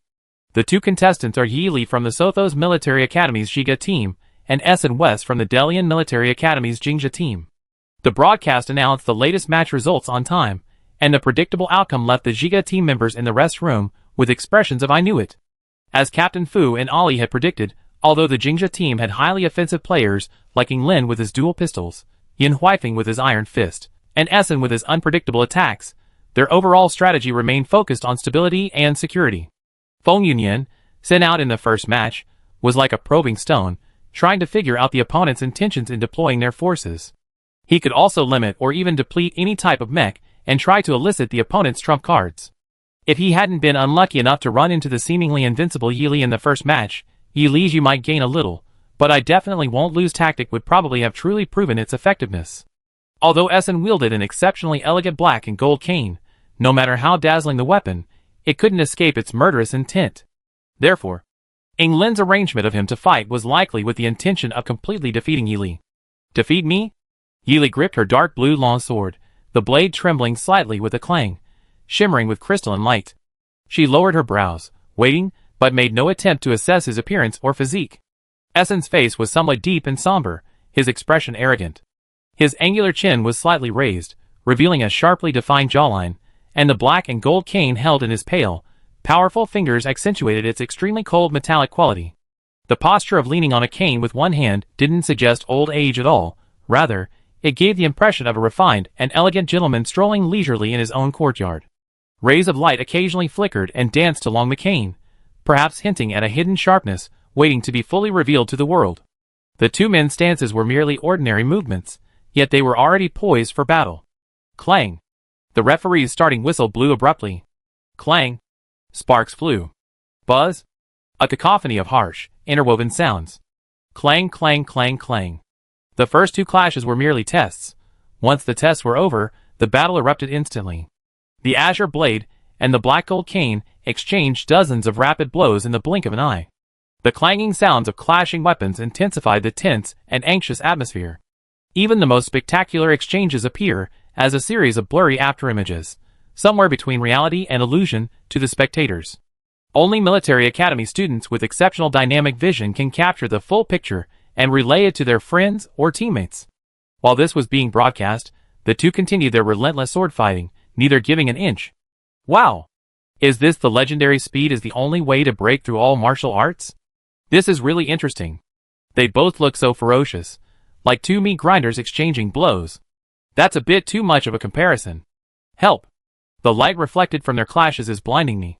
Despite the excitement outside, the two inside remained calm, a stark contrast to the frenzied Li Meng. Essen was increasingly astonished as the fight progressed. At first, when the two were evenly matched, he was extremely surprised and secretly pleased to have found a formidable opponent. A few minutes, then a few more minutes, and then a few more minutes. Time seemed to have no effect on her. The more fiercely she fought, The more meticulous and precise the blade wind and sharp blades seemed to be generated by precise calculations, which made him, who was usually quite confident in close combat with explosive thrusts, feel nervous. Seeing that a simple thrusting attack was ineffective, he tilted his black and gold cane slightly, causing the dark, sinister gleam of the metal to flow elegantly across its surface. Whoosh! A crisp sound of it being drawn from its sheath. A rapier with a star-silver hilt, concealed within the cane, slid smoothly out of its sheath. The cold glint was unmistakable. A blinding, cold white blade appeared simultaneously with Essen's horizontal slash, instantly drawing the attention of everyone present. His long, slender hand controlled the ends of both weapons with 2 fingers each, transforming the somber, reserved count into a remarkably elegant court swordsman wielding a court rapier. The intertwined blades, one white and one black, were brought together. The bright, cold white blade was deliberately exposed to display its dazzling brilliance, while the dark, understated black blade lurked in the dim or even dark ground, crawling in wait for its chance to strike. Essen was extremely pleased with this move. He told his teammates that this layered attack, the extreme contrast between light and darkness for concealment and cover, was a clever and unexpected strategy that pleased him. Essen even named this move from his black and gold cane twin swords of light and darkness. Lin had reservations, only leaving the comet a feint attack while a covert maneuver, leaving someone clueless about this area to cram for 2 days. But that's a story for later. At this moment, the arena was filled with sharp, white flashes of light flying everywhere. The swirling, tumbling light and shadow reflected blinding light in the confined space. Those outside the arena could barely see the stage, completely unable to distinguish which side the various flashes belonged to. It was like watching a torrential downpour of steel-forged pear blossoms. The spectators in the closest stands had red eyes, some even with bloodshot veins, clearly a consequence of overuse. Even so, no one was willing to close their eyes and give up watching the fight. Instead, they rubbed their temples to relax their tense nerves. For these battle fanatics, such a thrilling duel was not to be missed. Time ticked by. Essen, who had initially been slightly agitated, was now uneasy. The sharp spikes embedded in the base of his black and gold cane were now sharp, and the rapier hidden within was long since drawn. The once elegant and courteous weapon had completely shed its luxurious and useless veneer, revealing its same chilling aura as any other weapon. He repeatedly played his trump card, trying to completely turn the tide in his favor, but his opponent remained unmoved, parrying with his sword. Essen, as the one taking the initiative, was increasingly exhausted by Yi Li's repeated offenses, and ultimately, Yi Li managed to wear him down until he was defeated from exhaustion. Essen's striking, mixed-race features, for the first time defying his usual appearance, revealed a look of astonishment. The disbelief stood out even amidst the overwhelming fatigue that was impossible to conceal. Many cadets from the Delian Military Academy, as well as those from other military academies, instinctively pulled out their personal computers at the end of the arena fight, activated their cameras, and zoomed in on Essen's meme-worthy image. Some of his own Delian Academy members even chuckled to themselves. Who would have thought? Essen! The Delian Military Academy's #1 strongman, madness and ruthlessness should have been his defining characteristics. Now, his appearance resembled a large, fierce Tibetan mastiff suddenly revealing a goofy, silly grin. Posted on the Military Academy forum, it would instantly become a top-ranked image and a meme sensation. On the Delian forum, it would become an insurmountable landmark in inter-school posts, of course. The astonished man on the field had no idea that his teammate would pull him off the field. Clang! The mechanical referee and the human referee simultaneously raised their green judgment flags. Then, in unison, they waved the flags at a 90-degree angle towards Yi Li. The second match. Yi Li of Sothos Military Academy wins. A double victory in the final round of the Military Academy League's arena. The entire arena erupted in cheers. Meanwhile, on another note, Sothos Military Academy's internal forum was now awash with joyous celebrations. First-year students, second-year students, third-year students, and fourth and fifth-year students were all appearing in various forum posts simultaneously. The upperclassmen, caught up in their excitement, began recounting Sothos's glorious achievements and the outrageous, embarrassing plays of its students, successfully introducing the freshmen to Sothos's unique style. Lost in their conversation, they almost forgot that it was only Yi Li defeating 2 opponents at once, not 5. On the arena, Yi Li, his expression calm, deftly flicked his wrist, retracting the long sword he had been pointing at Essen, its blade sheathed behind him in an instant, leaving him as silent as if the sword were already sheathed. She's not going to fight again, is she? Shi Ge has already taken on 2 Jingzhe, and there are still 4 more waiting to fight. Isn't that enough? That's probably the difference between geniuses and us. Geniuses only consider victory certain when they're absolutely certain, while we can't help but project ourselves onto even the slightest possibility and uncontrollably let our imaginations run wild. The difference between people is sometimes greater than the distance between a person and a wild beast. The audience murmured amongst themselves. At the Giga preparation area, Yili returned to Giga's preparation room to rest, and her teammates swarmed around her. Lily, are you still going to fight?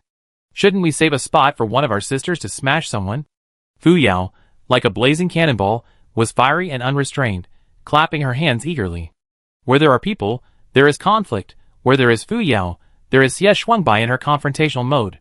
Fu Yao, you're trying to sneak away again.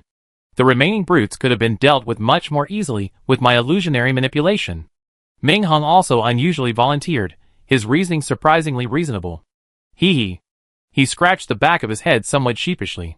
It's not that I'm desperate for a spot on the field, but didn't you just give my shield weapon 2 new modes? Shield Umbrella and Shield Hammer? Whether the new weapon is handy or not, how to use it, I think it'd be good to put it to the test in the arena.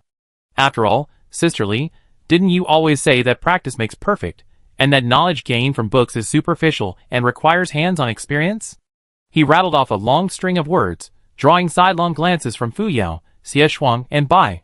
Good heavens. Hengzi, who used to be the most honest and simple-minded member of the team, has now been tainted by the polluted air and learned this roundabout green tea language. Is the atmosphere within our Giga team really green, healthy, and pollution-free? Is it really okay? Chapter 149. Many wanted to fight, but their rambling remarks were blatantly ignored by the captain, who was in charge of making the decisions. Fu Yi, as if nothing had happened, asked Yi Li for her opinion. If she wanted to continue fighting, then so be it. If not, there were plenty of battle maniacs eager to stretch their mindless muscles on the stage. Yi Li counted the 3 remaining members of the opposing team on her fingers. Ing Lin's dual gun technique could test her dual sword style, Luo Wei's arm shield could test her current strength, and Yin Huifeng's unarmed fighting style emphasized directness and explosiveness, so she could lead him to the equally direct Ming Hung. Her amber eyes swept over Yin Huifeng, who was already resting with his eyes closed on the stage before the fight even started. Reluctantly, she gave up on continuing, leaving the best opportunity for a brutal, hand-to-hand combat to Hengzi. Yi Li helplessly shouldered her long sword, the blade turning to point at the eager Ming Hung. It's you. Da Hengzi. Receiving her signal, Ming Hung pointed incredulously at his nose, then leaped from his seat, donned his weapon-equipped spatial key, and sprinted towards the arena without looking back. Nonsense. Everything is uncertain before he even steps onto the stage. He must crush any rivals vying for the top spot. Once he's on stage, they're all relegated to the sidelines. Ming Hung strode onto the arena, pulling out the modified shield 4.0 that Yi Li had given him. The massive shield was about half a person's height, its gleaming armor engraved with intricate, ancient patterns. Within the hollowed-out grooves connecting the patterns were 6 rhomboid, heterochromatic crystals. He easily slammed the shield down in front of him with one hand, then pressed it down with a deafening roar, using it as a mobile barrier on the arena. With his thick, well-defined eyebrows, frank and unrestrained demeanor, and a massive, imposing shield, he commanded attention even before unleashing his full power. His opponent was equally formidable. Crimson, blood-dripping boxing bandages were tightly bound to his dark-skinned hands. His tall, imposing figure resembled a lithe tiger in the forest, his long arms and legs revealing bulging muscles that made him appear both fierce and wild, yet not excessive. Yin Huifeng. A soldier whose name contained the word blade, yet he preferred unarmed combat, each punch landing with raw force. Both had clearly heard of each other's reputations, and had some prior contact. At the sound of the starting whistle, neither of them immediately launched an attack, a rare occurrence. Instead, they tacitly gathered their strength, building up their aura. The spiritual energy stored within them was continuously drawn out like a cascading waterfall, gradually making their outward aura terrifying, even manifesting corresponding characteristics on their skin and within their bodies. Yin Huifeng's outward manifestation of spiritual power was striking. His iron fists gradually turned a leaden gray, not from thin steel plates, but more like a new leathery structure extending from the inside out. Ming Heng's changes, however, were not as obvious as Yin Huifeng's. They were almost imperceptible without close inspection. This was understandable. After all, he didn't use weapons, relying solely on his fists. Naturally, he could focus solely on upgrading his most advantageous weapon. He already possessed his beloved hexagonal ray pattern shield. Besides his weapon, he naturally needed to focus on his own physical constitution. After all, one should only take on tasks as difficult as one's abilities allow, and wield shields only as strong as one's skills. This made perfect sense. Out of sight of the crowd, Meng Hung created a sturdy membrane around all his joints. His 10 fingers, in direct contact with the large shield, transformed into pure gold, a dazzling effect that blinded onlookers. Thump!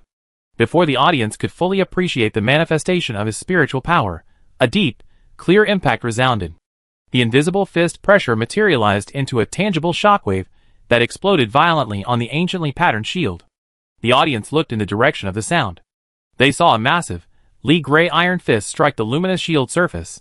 The dark gray fist and the gleaming shield, at such close range, created a striking contrast of gray and gold, a remarkably vivid composition. Yin Huifeng's fighting style relied on explosive attacks with his fists. Meng Hung, honed by his experience dealing with unpredictable events at Jiga, possessed remarkable instincts in danger perception and responding to sudden attacks. This allowed him to immediately raise his large shield, firmly holding it against his chest, and accurately time his attack to deflect the fierce punch. Seeing his first strike fail, Yin Huifeng had no further ideas and continued to hurl punches at the sturdy shield. If one wasn't enough, he tried two, and if two weren't enough, three. Initially, he intended to use his ferocious offensive to force Meng Hung to passively break free of his turtle shell. However, the more he attacked, the more he realized how sturdy the shield was. Aside from the somewhat uncomfortable crystals embedded in it, it actually met his criteria for a punching bag.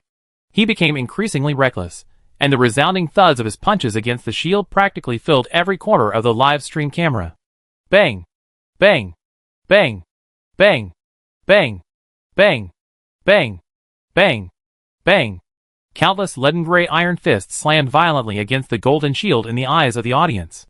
10 minutes later, the familiar leaden-gray iron fists continued their rapid, torrential downpour, creating a grand symphony. 20 minutes later, the audience was exhausted. The brutal, bone-crunching battle continued. The initial stable situation of offense and defense had subtly shifted. The large shield, which had previously served as the front line and was responsible for withstanding the blows, was no longer fixed in front of him. His golden knuckles gripped the shield tightly, his broad, thick hands wielding the shield, its light-flowing surface dancing with effortless ease. He transformed it into a shield hammer, sometimes striking with powerful, forceful blows, sometimes holding it horizontally in front of him to block attacks, and sometimes switching to a shield umbrella, its clean lines tracing sharp arcs in the azure air as he switched between offense and defense. Indeed, both the shield hammer and shield umbrella forms were primarily offensive. In Master Yi Li's words, the original shield already had maxed out its defensive attributes. Why waste the new form's defense? Attack! Bang! Another direct, head-on clash, the resulting explosion once again shaking the arena. The dull, deep, yet piercing sound caused an unbearable pain. The Jiga rest area. Finally, Fu Yao couldn't stand the ear-splitting noise any longer. He covered his ears with both hands, rescuing his fragile, sensitive ears from the bully's grasp. Her bright almond-shaped eyes were fixed on the screen, her teeth clenched as she picked up the inevitable starting point of every round. Guess. Who has the best chance this round? Xie Shuangbai was used to this routine every round. He casually pushed the melon seeds from the fruit plate towards Meng Heng's direction, showing his support through his gesture. I'm betting on Hengzi. Hengzi and Lao Yin both have extremely aggressive fighting styles. Given that neither side has a clear physical advantage, the possibility of both sides expending a lot of energy and even becoming completely exhausted is very high. But Hengzi is a bit smarter. He brought a weapon onto the field. Imagine, when two equally exhausted military academy students are lying on the ground unable to move, yet still want to win the match, and the rule that the first to get up usually means victory is established. Who is more likely to win now? Is it possible to be the first to win? Answer: the person with a weapon. Analysis: having an extra weapon to use as a crutch is half the battle won. Look at Yin Huifeng, beating her barehanded. Is he going to stand up by stepping on his own feet? Yi Li? What the hell? Her painstakingly crafted hexagonal shield turned into a disguised version of Essen's crutch. Aside from this unspeakable annoyance, Yi Li was learning for the first time about her teammates' amusing observations, and she joined the somewhat absurd conversation with great interest. I suggest directly pressing the shield onto the opponent, then sitting on it, and slowly getting up. Xie Shuangbai was briefly stunned. Good heavens, there's an even more proactive plan here. Fu Yao sighed inwardly. A perfectly well-behaved girl had been corrupted. But after carefully considering it with a clear conscience, the two realized that this tactic would ensure their teammate remained undefeated no matter how long it took to stand up. Of course, this also puts them in a highly conspicuous position of stealing the bamboo shoot. However, everyone is a military academy student with strong martial spirit. The honor of the school and the victory of the team are paramount. As long as victory is achieved, all underhanded tactics are legitimate strategies, and all bizarre methods are ingenious and innovative solutions. Everyone, with their flexible and adaptable thinking, maintains a reasonable boundary. Finally, unable to resist the common practice, and perhaps even surpassing it, the two combine their palms in a strike, giving it high praise. What a brilliant tactic! But the two changed the subject. Regretfully, I don't think our old Meng has the brains to think of that. Exhausted and collapsed on the stage, Meng Hung suddenly felt the floor of the ring beneath him was a little cold. Unable to resist, his body jolted, and unexpectedly, he used the momentum to straighten up with a somersault. Fu Yurui commented, "Fools have their luck." Xie Shuangbai commented, "If you don't have the brains, make up for it with luck." Meng Hung, who had been criticized on stage, quickly steadied himself, swaying slightly, afraid of falling again. Clinging tightly to the inner handle of the large shield, Meng Hung did something unusually ingenious. He didn't touch the shield at all, so the shield remained fulcrumed on his arm. This caused the shield, already resting across his elbow, to shift its angle, making it accidentally press against a corner of Yan Huifeng's clothing, while he used his cane for support, increasing the difficulty of his ascent. Although it differed from the plan devised by the three on the sidelines, it miraculously fulfilled his teammates' two expectations, prompting the usually sharp-tongued Xie Shuangbai and Fu Yao to utter a bittersweet remark. Heaven loves the simpleton. Meng Hung, the simpleton, actually won the match thanks to the support of his beloved new shield and his suppression of Yan Huifeng. The only regret was that the price of victory was his exhaustion. He wouldn't be able to play in the next match. Now, the remaining members of the Jingjia team are Ing Lin and Luo Wei, while the members of the Zhiga team who have not yet played are Fu Yao, Xie Shuangbai, and Fu Yisui. Anyone with a discerning eye can predict the outcome of the arena match, and many people are analyzing why the situation is so one-sided. First, Feng Yunyan's binding net attack was ineffective against Yili, killing him instantly without depleting his stamina. Then, Mad Dog Essen's stabbing and whipping attacks were all parried by Yili, dragging him into defeat. Crucially, this freak even seemed to be planning to participate in the next round with ease. If it weren't for giving his teammates a chance to showcase their skills, he probably would have stubbornly stayed on the field exchanging punches with Yan Huifeng. Next was a closely contested battle of offense and defense between Meng Hung and Yan Huifeng. From punches raining down while the shield defended, to shield strikes attacking while fist energy defended, the back-and-forth tug-of-war turned into a full-on fistfight. The final result was simply who could stand up first. In terms of pure strength, the two were indeed evenly matched. After all, the special soft metal gauntlets Yan Huifeng used to bind his fists had completely shattered into fragments, rendering them useless. Meanwhile, Meng Hang's newly acquired hexagonal crystal shield, with its 6 bright and abundant prismatic energy crystals, had all run out of energy and had to be replaced with new crystals for recharging. Although the battles had their ups and downs, in the realm of money, everyone was a loser. Meng Hung slumped into a chair in the lounge, clutching his beloved shield tightly. He silently mourned the loss of the prismatic crystal and the money he was about to lose. Yili blinked and explained, "The crystals I implanted in you are rechargeable. You can use them again once you fully charge them." The implication was that he didn't need to replace them with new crystals. Meng Hung breathed a slight sigh of relief. Simply charging them would save him some money compared to replacing the crystals. He was only relieved for a few seconds when his personal terminal beeped with a notification sound. He eagerly checked the status, then logged out with a black line on his face. "Who is it?" only Yili asked. The two quick-witted ones, and the one who wasn't talkative to begin with, went to warm up early. Meng Hung looked utterly speechless. "Yan Huifeng. He's looking for you." "Now?" Yili frowned slightly. Even someone lacking social experience like her knew this wasn't a good time to talk. "I told him it's not convenient now, and he should know to avoid suspicion." As if recalling the other person's words, his usually dignified and rugged face darkened even more. "What did he say?" Yili had a feeling it would be a famous quote. Meng Hung didn't repeat the exact words, but instead reopened his personal terminal and opened the other person's latest voice message, turning his head away as he did so. A determined look, as if he didn't want his ears to be contaminated again. Yili. Question mark. The result didn't disappoint Yili. Ming Heng's personal terminal clearly played the other person's original words. What? Avoid suspicion? I came to you to ask your team's mecha pilot to make a new gauntlet or gauntlet. My gauntlets and I are a perfect match. Why would I need to avoid suspicion? TSK. I have absolutely no interest in you. The lounge was filled with silence and speechlessness, leaving the three who entered completely bewildered. In the end, Yili got Ming Heng to agree to the request. Just a new gauntlet. Why not take a job that comes knocking on your door? Why not earn the star coins that are handed to you? Don't be fooled by her current abundance of high-grade materials and cutting-edge machinery. It's all from selling herself during university. Once she graduates, she'd be back to being penniless, like a skilled cook without ingredients. Not seizing the opportunity to save money would be disrespectful to herself and her profession. He'd get a good beating from Master Cui on a balance bike, wielding his shoe. Thinking of Master Cui, Yili missed him a little, and also a little of life on Dawn Star. Suddenly, a tall, silent, and aloof figure flashed through his racing mind. Before Yili could think any further, he realized the next arena match had officially begun. Tall and slender, his all-black combat uniform accentuated his broad shoulders and long legs. His face was perpetually cold and stern.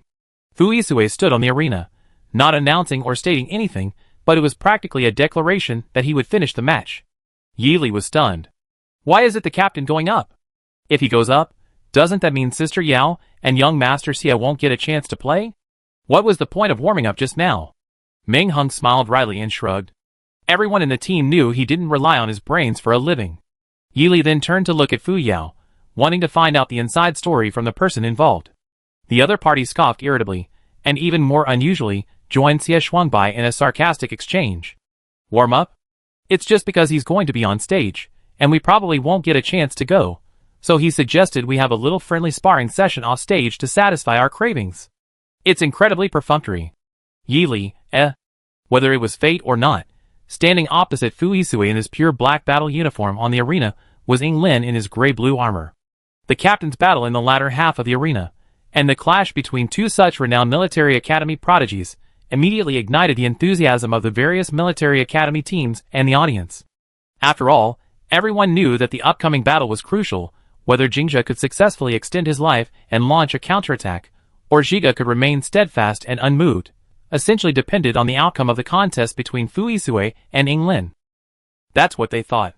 But when two blurry figures, one black and one blue, flashed past in a blur of color, attacking and defending, the onlookers, including teammates from both sides, couldn't help but tense up, their tightly pursed lips and focused eyes all converging. They even forgot the common sense that spectators are allowed to breathe freely. Ying Lin inherited the Ying family's dual gun technique. His fluid firing motions, using both hands, were seamless, as if each half of his brain precisely controlled one half of his body. Two specially made, retractable ink guns were firmly held at his knuckles, their offensive and defensive cooperation perfectly coordinated. He slightly bent his index finger, hooking the trigger on the gun handle to prevent it from falling due to gravity. The ink guns, originally of medium length, began to shrink in size under the influence of his mental power. The gun in his left hand silently transformed into a miniature ink gun, hidden in his broad, warm palm. His other right hand, deliberately ostentatiously holding the massive ink-black spear in front of his chest, diverted most of the attention. The streaks of fire that shot out resembled meticulously calculated, beautiful parabolas, only this parabola was incredibly dense, its inherent firepower exceptionally scorching and explosive, creating an exceptionally ferocious commotion. The azure-colored light blade held in Fu Isue's hand also underwent a change during the confrontation. The blade core embedded in its center began to vibrate violently. Touched by mental energy, the hexagonal, starry-colored core continuously emitted eerie light mist, the deep black mist instantly enveloping the translucent, slender blade. A soft hum, the entire process was completely silent, displaying the boundless power of profound silence. Chapter 150. Holy crap! Damn it! Crisp exclamations rose and fell, the words crude yet straightforward. Fu Yao, Xie Shuangbai, and Ming Heng, three distinctly different faces, turned to stare at the girl with unusual uniformity. Yili, a beat slow, suddenly realized what was happening. His clear, tea-colored eyes swept over them, clearly scanning the unified subtext on their faces. Well, it was supposed to be for all the mecha pilots in the team, but you secretly gave old Fugo/Captain special treatment/backdoors. What about the weapon upgrade? What's with that light blade you got? Did you cheat because you didn't have enough time? All the unspoken words could be summed up in 2 words. Traitor. Yili, bearing the title of traitor, ignored the resentful look in her eyes, both physically and mentally. Indeed, the design for the light blade was her suggestion, but the top-quality star prismatic crystal that served as the blade's core was something Captain Fu pulled from his personal pocket. Star prismatic crystals are rare and expensive treasures from the very beginning. They mostly appear in sparsely populated areas. Planets and asteroid belts surrounding these crystals have had their energy drained, forcibly turning nearby areas into desolate wastelands, making them stand out from the crowd. Besides their rarity, this precious gem possesses an extremely unique devouring property from birth, a rare attribute even among rare star prismatic crystal ores. Furthermore, utilizing, developing, forging, and even embedding it into weapons as an energy core is incredibly difficult, almost like venturing alone into a black hole. But now, what have we all witnessed? A star prismatic crystal with devouring properties, becoming the new energy core carrier for Fu Yisue's light blade. Xie Wenbai's face contorted with soreness, completely abandoning any pretense of decorum. Fu Yao involuntarily let out a sharp, explosive cry, excitedly throwing herself at Yili. Ming Hong was the most level-headed among them. After all, his main focus was defensive single-target combat. However, if he could embed the star prism crystal into his shield, creating a small safe zone shouldn't be a problem. Well, if there were one. Jingja's preparation room. Aside from the members' strong basic strength, this is Jiga's biggest trump card in this league. Feng Yunyan rubbed his temples, talking to Luo Wei sitting to his right. Actually, the closest to him were Yin Huifeng and Essen sitting on the sofa to his left, but these two, one simple-minded and the other gloomy, formed a unique combination within the Jingja team known as the Clueless and the Grumpy. Feng Yunyan, who considered himself a normal human being, didn't want to discuss serious topics like match analysis with these two. It was a waste of his emotions and time. As a rare agile defensive unit, Lo's thinking leans more towards that of an agile offensive unit. He shares similar thought processes and feelings with support units, who also rely on intelligence and strategy, both in and out of the game. Therefore, they often discuss problems or topics together. Lo, hearing this seemingly random remark, understood its deeper meaning. He too sighed deeply. Everyone else is fighting tooth and nail, yet their team brings their own mech pilot. Being able to repair mechs on the field is already enviable, but their off-field maneuvers are even more impressive than their on-field ones.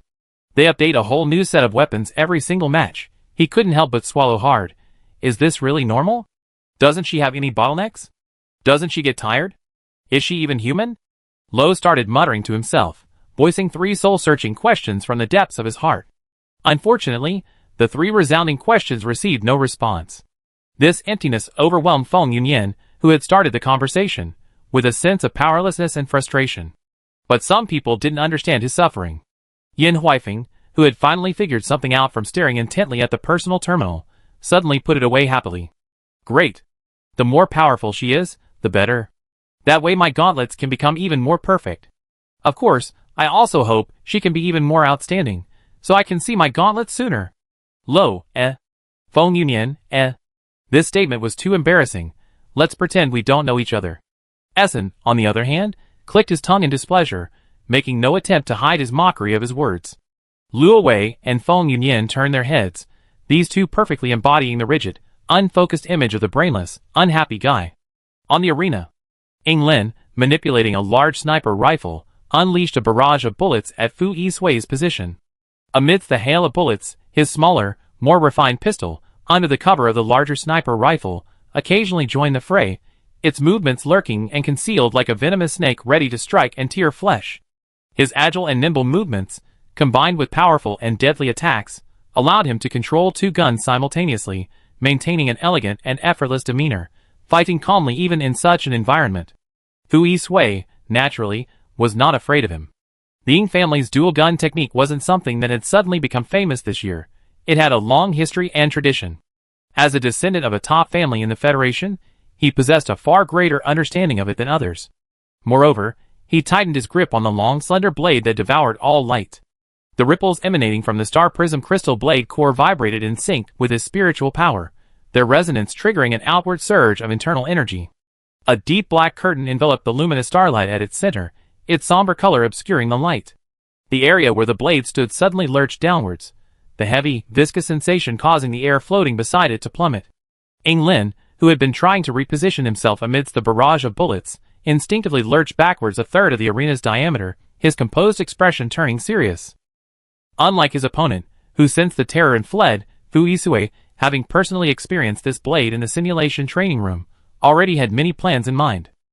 He knew clearly, when the blade core was activated, a circular area with a radius of 2.5 blades centered on the blade's location would become as still as a vast expanse of water, devoid of wind.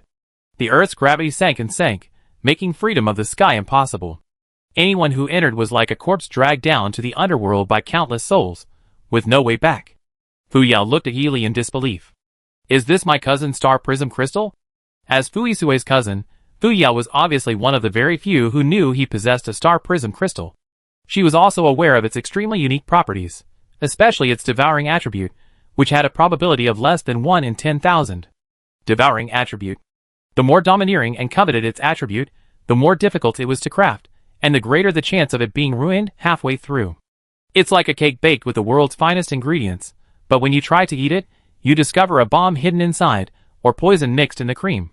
The deliciousness then becomes nothing more than a chicken bone stuck in your throat. To eat it is dangerous, to discard it is painful. But now, right before her eyes, pressed against her own, is a long blade, its star prism crystal fully polished and fused. A weapon whose mere contact with her spiritual energy lines instantly causes a shift in gravity. All this testifies to its unattainable value and unapproachable status. Fu Yao couldn't help but feel envious. As Yili nodded, she gripped her shoulders tightly with both hands. Excitedly shaking Yili back and forth repeatedly to confirm, she finally received Yili's explanation. I did forge the longsword that's forged. However, I started conceiving and considering it before the League, and it took me a lot of time and effort to finally complete it. It's finally presentable. She still seemed somewhat dissatisfied. The original attribute of this star prism crystal is devouring, but simply developing the devouring attribute is too monotonous. Moreover, using the pure devouring attribute doesn't guarantee safety, either internally or externally. I made several development plans and discussed them with the captain several times before finalizing this plan. Utilizing the secondary attribute effects brought by the devouring attribute, devouring. Devour can target opponents directly, or it can devour other things, such as matter within a certain area, or even air and gravity, especially gravity. As long as the devoured portion can be stored and released at the appropriate time, then the originally singular devour attribute has infinite possibilities for utilization. Yili said, already envisioning a bright future. Not only could gravitational fields be artificially constructed, but emptying the space would also create a floating area with no force. The devoured portion could then be released to form a repulsive force area. This would be much more convenient, economical, and useful than consuming large amounts of rare energy to maintain flight. Although these are currently only conceptual parts, the arena battles are the best platform to showcase its initial application.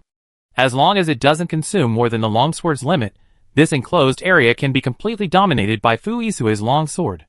Therefore, when naming it, Yili excitedly named this long sword, shrouded in darkness by light, Monarch.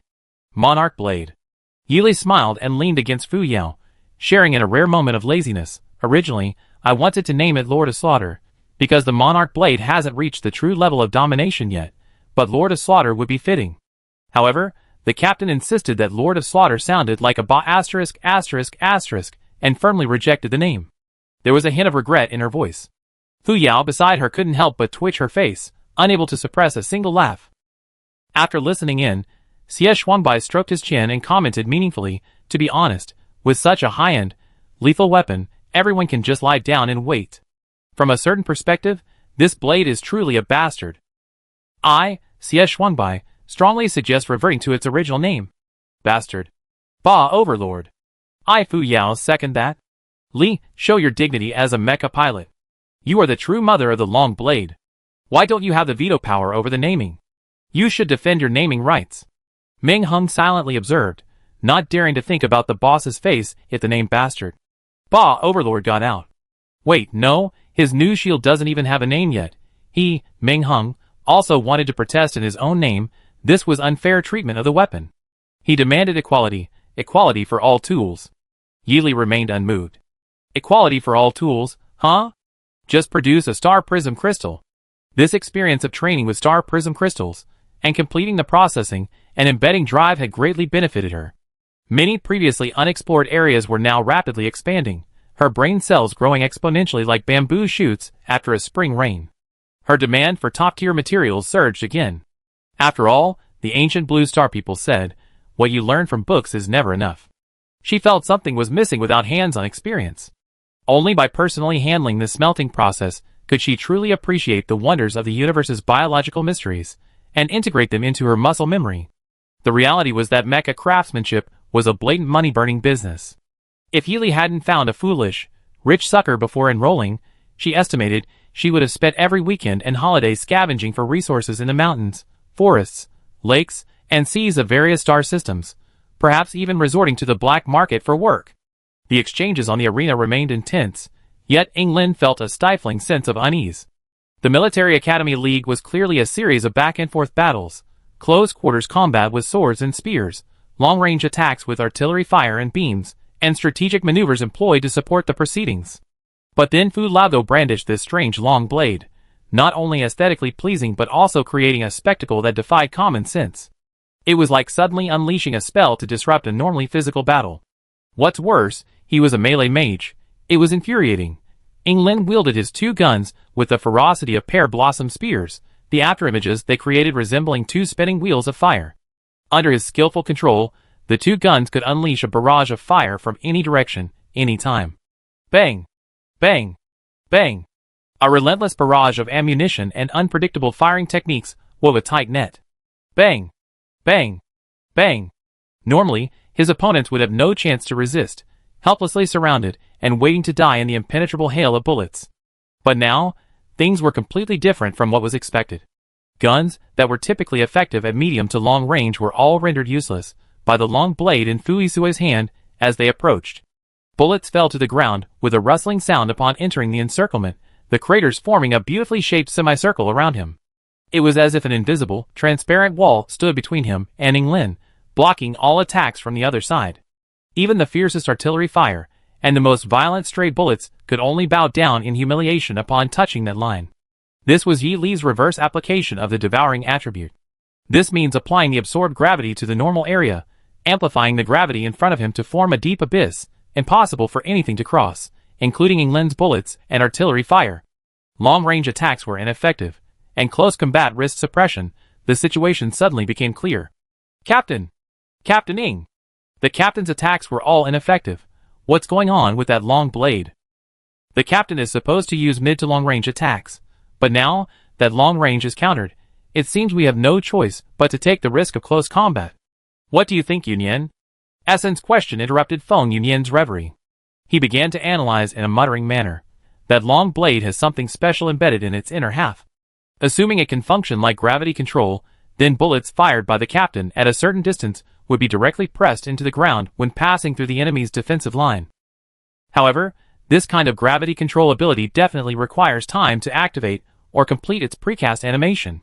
Therefore, the captain's attack must be as close and as fast as possible, striking Old Fu before the gravity shifts. This is the only way to break through Old Fu's current perfect defense, and once a gap appears in the battle rhythm, the subsequent attacks can continue more easily. Essen listened and pondered, proposing a hypothesis, or, if we find a breakthrough and engage Old Fu in close quarters combat, we might be able to interrupt the strange effect of the long sword's continuous release. Once interrupted, England's abilities will ensure that Old Fu has no opening to reconnect, thus giving us a chance to win. England on the field clearly shared this plan. Even mages need time to cast spells, let alone unleash such powerful field control. Based on the changes in the weapons and match of the Giga team, it can be inferred that the various new weapons were likely completely modified during the breaks in the competition. This means that Fu Isue's long blade with its gravity-based sinking ability was probably only recently created. The new weapon also reveals that Fu Isue has had limited time to integrate with it, making instantaneous activation virtually impossible. As long as there is an opening, a breakthrough, there is a chance to turn the tide. England didn't want to give up, and he absolutely wouldn't allow himself to give up. He wanted victory. He shrunk both guns in his hands, hiding them between his fingers, abandoning almost all offensive and defensive maneuvers, focusing solely on increasing his movement speed. His gray-blue armor seemed to transform into a dark blue lightning bolt, suddenly flashing and disappearing within the arena.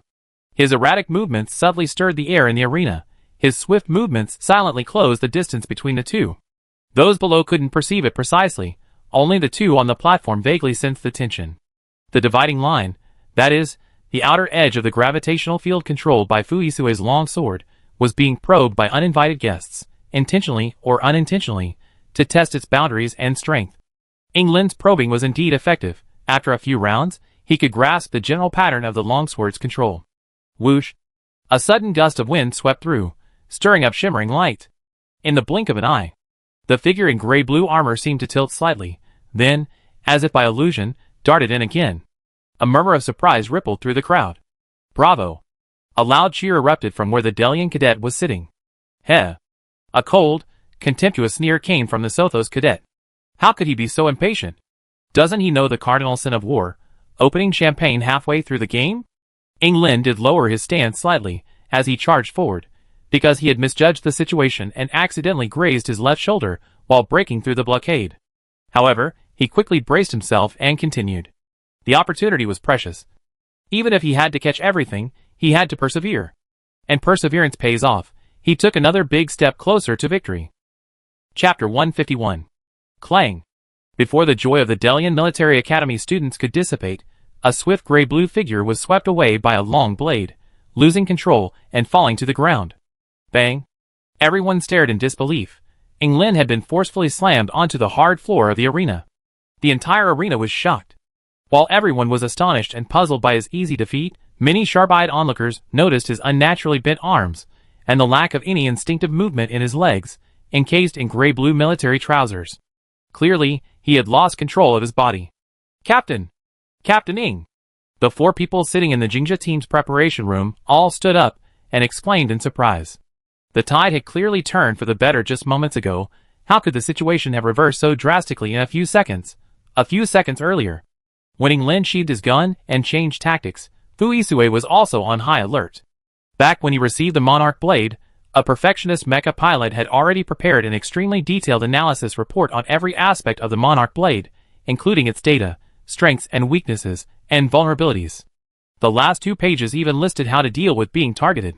These 2 full pages of scenario hypotheses and coping methods left Fuisue in awe. Such meticulous after-sales service was truly luxurious. Now, England's probing of the Monarch Blade's gravity control area on the field was naturally included in this report, and Fuisue had already anticipated the change. So, when England flashed through the gap to attack him, Fuisue pretended not to notice and continued to maintain the gravity band, allowing England to test him.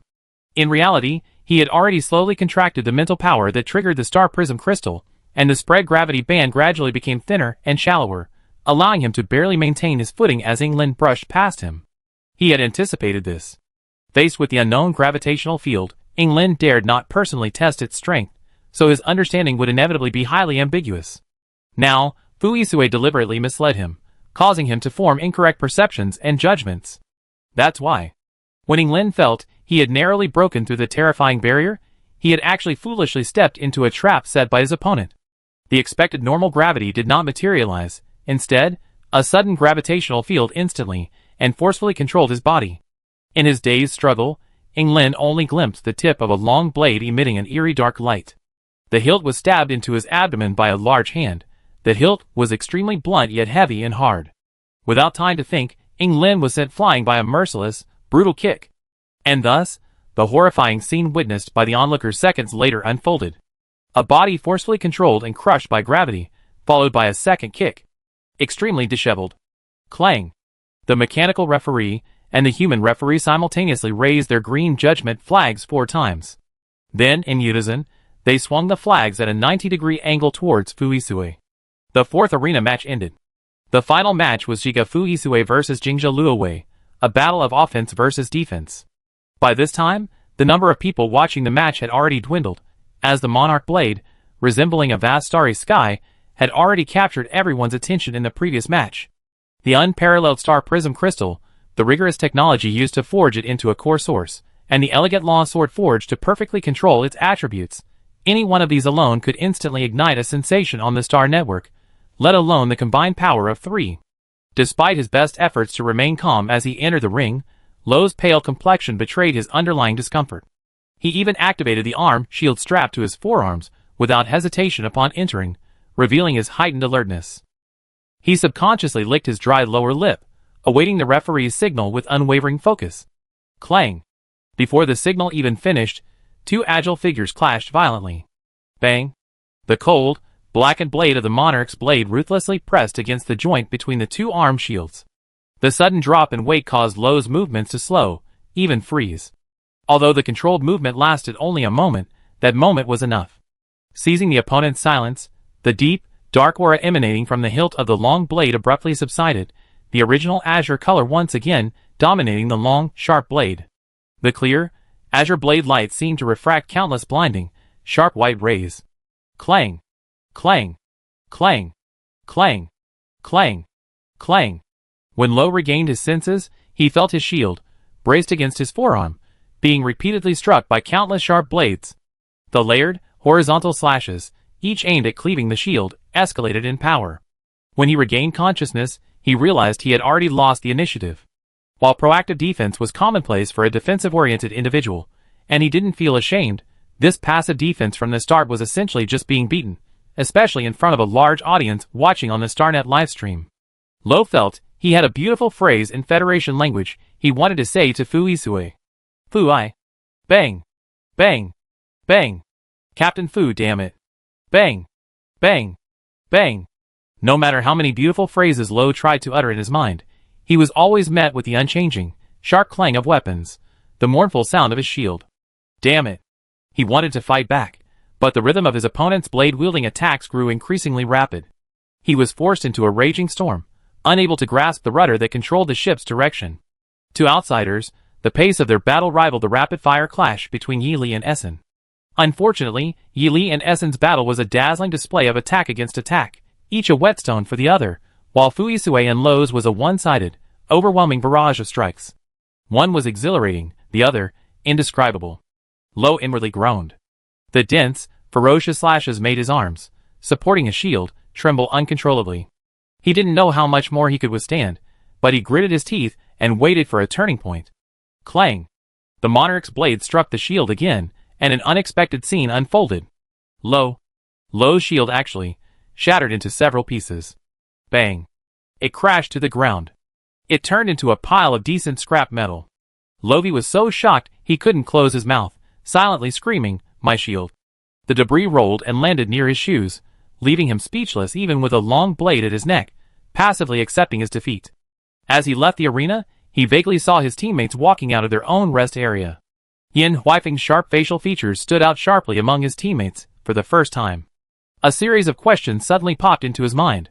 Wait, could Jiga's mecha pilot sister forge a new armor shield? Old Yin could do it, so he should be able to too, right? He wanted one with a special core, or energy core like Fu Isue. Ideally, one that could transform like Ming Hung? Wait, he should be able to, right? He should agree, right? His shield. A resounding groan, Lo's heart ached. Fu Isue glanced at the wreckage on the ground, calmly turned and left. The arena match officially ended. Shiga from Sotho's military academy had almost completely defeated Jingja from Delian Military Academy. This explosive result instantly made Trial Star as lively as boiling water. After the match, a new section was even created on the forum, with countless military academy students and teachers analyzing why Shiga had won with such a crushing victory. Strong and comprehensive basic skills were absolutely fundamental, but what attracted more attention was clearly the new weapons that Jiga's entire team had wielded with incredible power, and even the changes in weapons and mechs in the first two rounds. These were thoroughly analyzed by the idol experts in the section. Combined with Yi Li's seemingly genuine, but ultimately misleading advertisement post before the arena match, wealthy and daring adventurers had already taken the lead, enthusiastically bringing their money to pay him a visit. Outside, the wind and rain raged, but inside the Jiga rest area, a serene tranquility prevailed. Everyone was methodically working on their tasks, especially Yi Li, the center of attention. He practically locked himself in his workroom the moment the arena match ended, continuing to tackle unfinished projects. Fu Yao, who hadn't played, was seething with resentment. She dragged Ming Hung, who had luckily gotten a chance to play, into the simulation battle room, ostensibly to test her new weapons and moves. Xie Shuangbai, as always, had a wide circle of friends. Even sitting in his room, news kept pouring in. Everyone's Captain Fu seemed to have vanished from sight again, half the time to discuss matters related to the League Championship Award ceremony, a task he couldn't escape. Just as everyone was anticipating the award ceremony, a sudden transfer order arrived.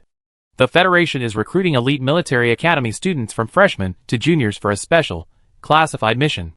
This document, once released, was like a bombshell dropped into a calm sea, instantly unleashing a new wave that swept across the land, engulfing the old. Discussion exploded. Have you heard? The Federation has issued its first military academy cadet transfer order in recent years. I already knew. The order was issued a while ago, and the seniors have already been called up for missions. Otherwise, why do you think this year's Military Academy League doesn't exclude seniors and fifth-year students? Wait a minute, since the seniors have all gone on missions, why are they still recruiting freshmen to juniors? Did they all fail? No way. If the seniors failed, are we sure we have a chance? Let's wait for the school to send out a message. What can we understand from this meager information? That's true. We might not even be selected. Dude, that hits home. Sigh. The Military Academy cadets participating in the Military Academy League clearly fit the definition of elites in the document. They knew far more than the current students, some even reading an electronic copy and hesitating about whether to sign up. This recruitment is based on voluntary participation.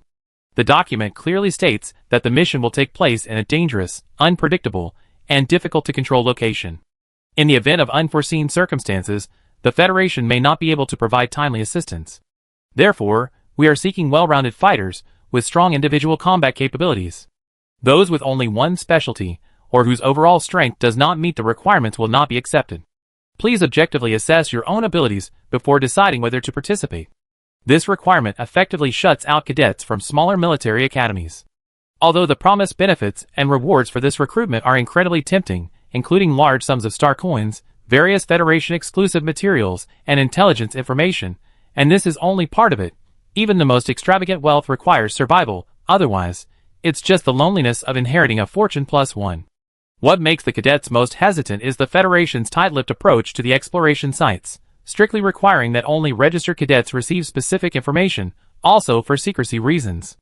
Danger coupled with an unknown partner requires even the most confident person to think carefully. Sotho's Military Academy's General Lounge. Members of the 4 participating teams were called to a meeting. The first 2 teams to arrive, Crimson Soul and 100 Transformations, had been eliminated early, had rested well, and were quick to deploy. Crimson Soul's captain, Fu Yinglan, and Ever-Changing's captain, Tang Ku, walked along, exchanging quiet conversation. The strikingly beautiful woman with a high ponytail and the gentle, short-haired young lady were a sight to behold. As the brains of their respective teams, the 2 naturally analyzed the situation more thoroughly. They couldn't rely on the rest of their team's idiots.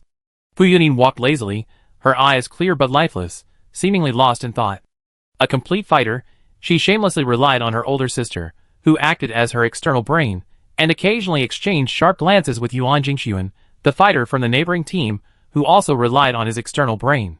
Responsible for turning provocations from physical confrontation to verbal sparring were Crimson Soul's Feng He and ever-changing Song Ling. Both were rare individuals with meticulous and considerate personalities, not prone to rash actions, making them easygoing lone wolves. Despite her delicate name, she could be remarkably serious and dignified when necessary, wielding more authority over the 2 huskies in her team than even the captain himself. Students from other teams and classes at Sotho's Military Academy jokingly called her the Military Academy Dog Breeder. The 2 huskies' reaction to the title was, "Thank you for the compliment, but we firmly refuse." The ever-changing Ming Yishu was purely a spectator, her primary hobby besides training being watching the comedic situations unfolding within and outside the team.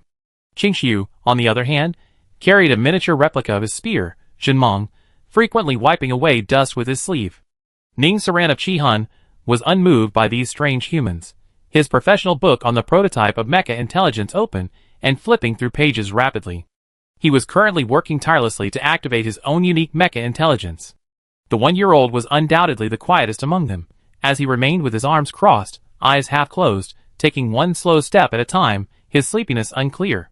The sight of the 2 teams taking their seats made their leader, Teacher Chen Shi, feel a wave of dizziness. What a childish scene, like elementary school students returning from morning exercises. They have to practice all over again. The group seemed to keenly sense the teacher's unfriendly gaze. A chill ran down their spines, and they instinctively formed a neat line and took their seats in turn. She finally managed to look away with a hint of satisfaction, taking the long spear from her waist. Oh, why so quiet? That's not like you guys. Even senior sister Fu and senior brother Yuan aren't bickering. Could it be that senior sister Feng and senior sister Song's skills in managing people have reached a whole new level? Her voice was utterly irritating. The long string of words smoothly referenced 4 names in an instant, immediately making the 5 of them itch. That's right. 5 people. The 4 involved parties, along with the organizer, Teacher Chen Shi, were all eager to get started. The Chasing Wind team and the Ceasefire team made their entrance together. As the most senior team among the 4, the Chasing Wind team consciously maintained an orderly queue as they entered. The Ceasefire team followed suit. As the saying goes, he who listens to advice will eat his fill. He who listens to teaching will not get beaten. However, while their bodies were polite, their mouths were unrestrained. A certain military academy student surnamed Xie, uncomfortable with the unusually quiet atmosphere, couldn't help but start teasing. His voice preceded his arrival, and when the person arrived, he preferred to remain silent. Xie Shuangbai gave an awkward smile, his whole demeanor radiating obedience. Teacher Chen, it's been so long. These past few days have been either competitions or on my way to competitions. I've been so busy my brain hasn't been working properly. Seeing you again today, I feel instantly refreshed. Shi looked up and smiled. I think it's more like a chill down my spine than refreshed. Xie Shuangbai, danger. Teacher, I was wrong. He sincerely admitted his mistake. Shi clearly wasn't buying it. Her smile grew even warmer, like a gentle breeze. It's all right. Once you return to school, you have plenty of time to see me. I'm sure you'll be refreshed every day. I hope you won't let me down. Xie Shuangbai, what could he say? He could only wryly agree. After Zhu Feng and Ji Gu took their seats, Shi finally got to the main topic of the meeting. You're all probably aware of this Federation recruitment. I have 2 main points to add. Listen to them, and then consider whether you want to go. First, regarding the location of this operation, the school has received accurate information from the Federation. It's in a semi-spiritual void. A void is a special space created in the gaps of space, requiring massive amounts of energy and mental power.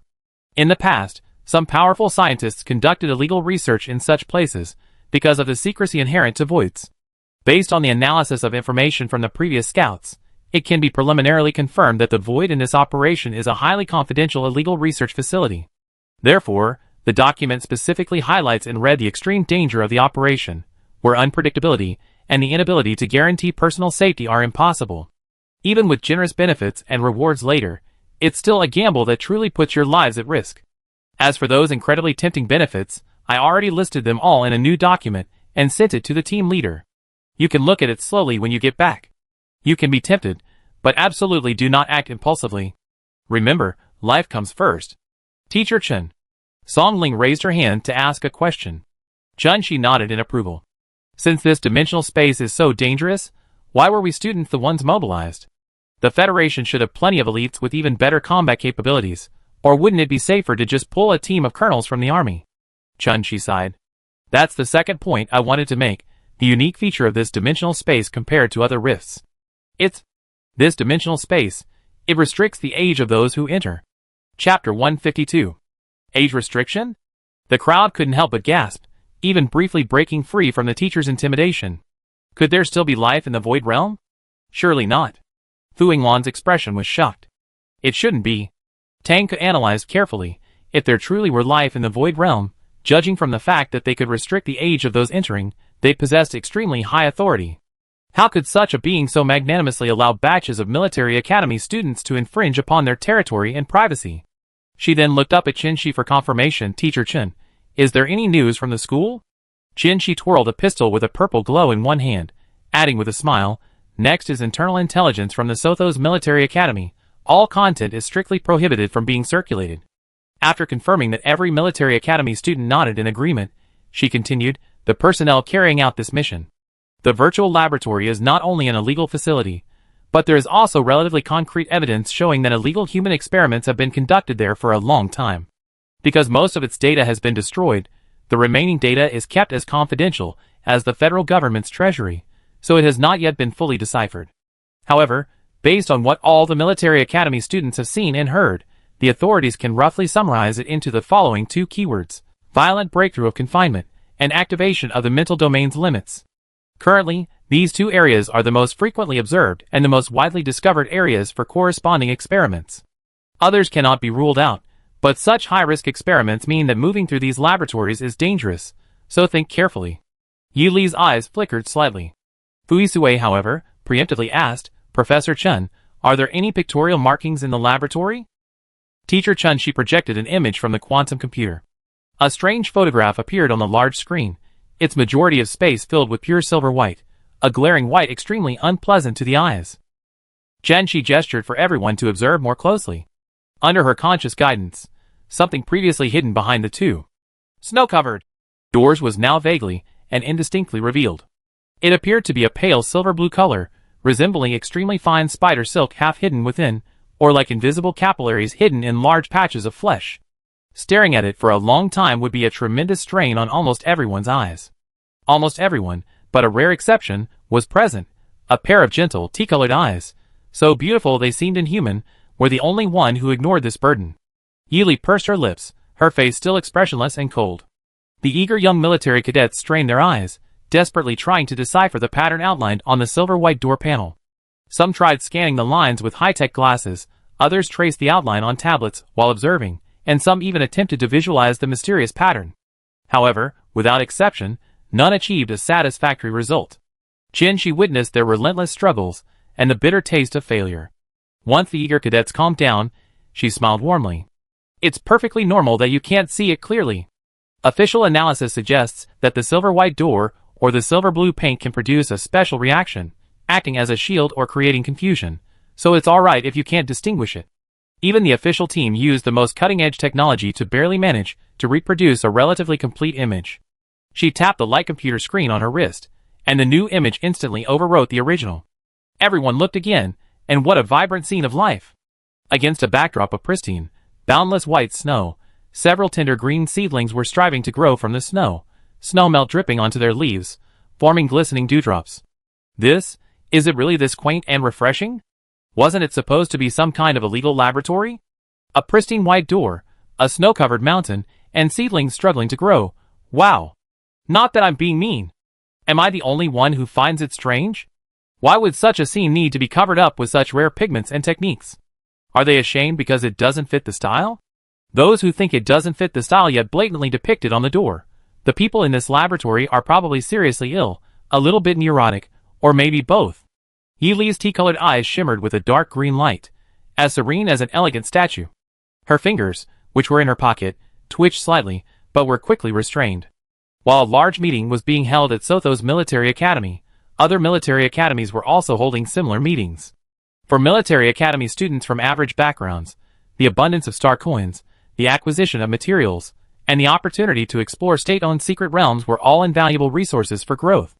For military academy students from wealthy or noble families, the most unmissable opportunity was the priority recruitment by the military and government units for outstanding candidates. Because of these irresistible temptations, instructors at various military academies repeatedly emphasized the need for caution when applying, and there were even instances of instructors dissuading students from applying. Fortunately, the registration period was ample, allowing students sufficient time to think things through. Personal rest room. She scrolled through the list of applicants for her military academy, and at the very top was the name Yi Li. She had registered earliest, almost immediately after the announcement. Based on Yi Li's performance both on campus and in the military academy league, she certainly met the requirements. However, she opened the school's communication system, and the screen was filled with two unyielding old faces. They were two very familiar faces, the dean of the mecha department and the dean of the individual combat department, two elderly people who supposedly would never appear together in their lives. Even more worrying was that they were also the vice principals of the military academy. Thank goodness that Principal Hang, the school's biggest boss, could firmly suppress these two industry giants. She sighed. Just as she was struggling with her decision, two large hands with long, slender fingers and strong, powerful bones reached in from between the two large heads. The hands then moved from left to right, symmetrically shoving the two large faces blocking the camera's view away from the screen. Principal Hang Chenlu forcefully subdued the two precocious children, temporarily removing them from the room. With a solemn expression and deep gaze, she spoke kindly to the two opposite her. I already know your results in this military academy competition. The children did very well. Especially Yili. Once you finish your business there, hurry up and send him back. A student who can forge star prism crystals and has such talent and ability in mecha equipment and weapons is a golden nugget. She smiled gently and kindly. There might be some shameless people trying to steal our best students. Come back to school as soon as possible. We arranged for more professional teachers to teach him. The children are still young.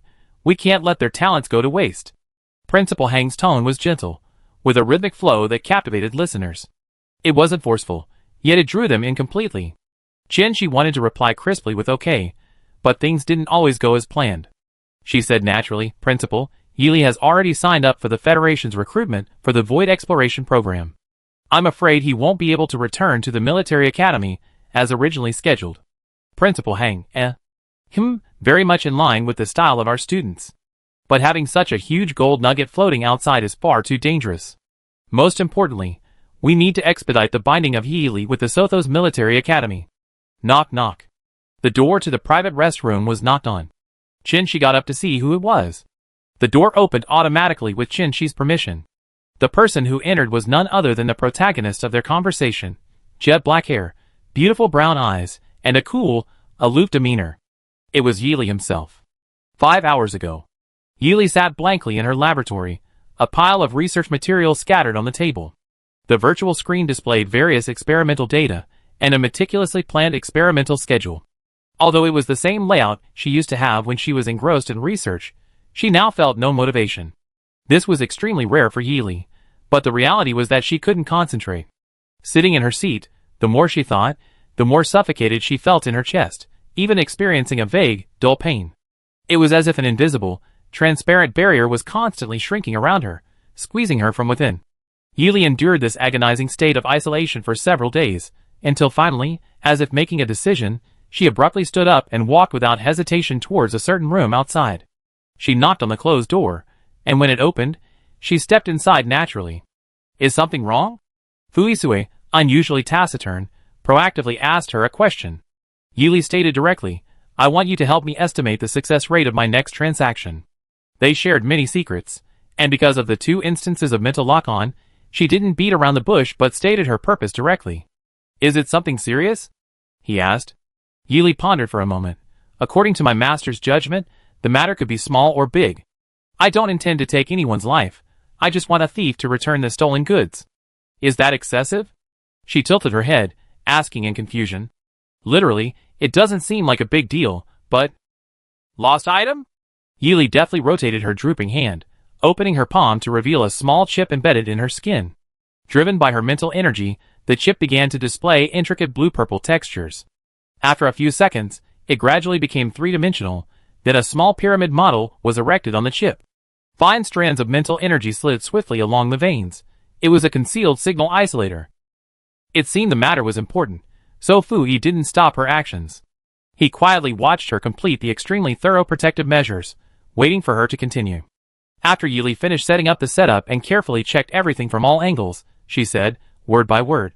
A thief has obtained mental energy that doesn't belong to them, so I want to ask them for it back. But if I act rashly, I'm worried about being bitten back. I wanted to ask you how I can use the influence of the Sothos Military Academy to my advantage, without wanting to kill the other party, just to retrieve the stolen mental energy. It should be simple, right? Fuisue, While returning something to its rightful owner is a matter of course, the meaning changes drastically when it's equated with spiritual power. Loss of spiritual power, while not equivalent to taking a life, is very close. How could she speak of it so casually, as if she were stealing candy from the neighbor's naughty child? That person is in the league. Recalling the fragments of their time in the cold laboratory group, he didn't immediately give a decisive answer. Yili's eyes lit up. Yes. Her beautiful tea-colored eyes curved into crescents, her appearance pleasing and endearing. But deep within those tea-colored eyes emanated a dark green that seemed to be coated with poison, a bottomless black pool within its deep vortex, an uncontrollable killing intent. Could you tell me the reason? Yili signed a spiritual contract with him again. There's nothing I can't say. You should know that the laboratory where we met, officially designated by the Federation as the Green Seed Experiment, wasn't originally part of their organization. Its earliest marker was the 3 chicken claw-like pattern we saw during the entrance competition, meaning its predecessor and later reorganization. That place that pursued various limits, innovatively combining new gene fragments, and other experimental goals can be simply divided into its early and later stages. I was the only experimental subject in the brief first half that could be considered successful. Due to the unreplicable nature of the experimental results, the complete rejection of external intervention, and the greater debuff from disrupting the balance, I let go and passed the data to the later stage.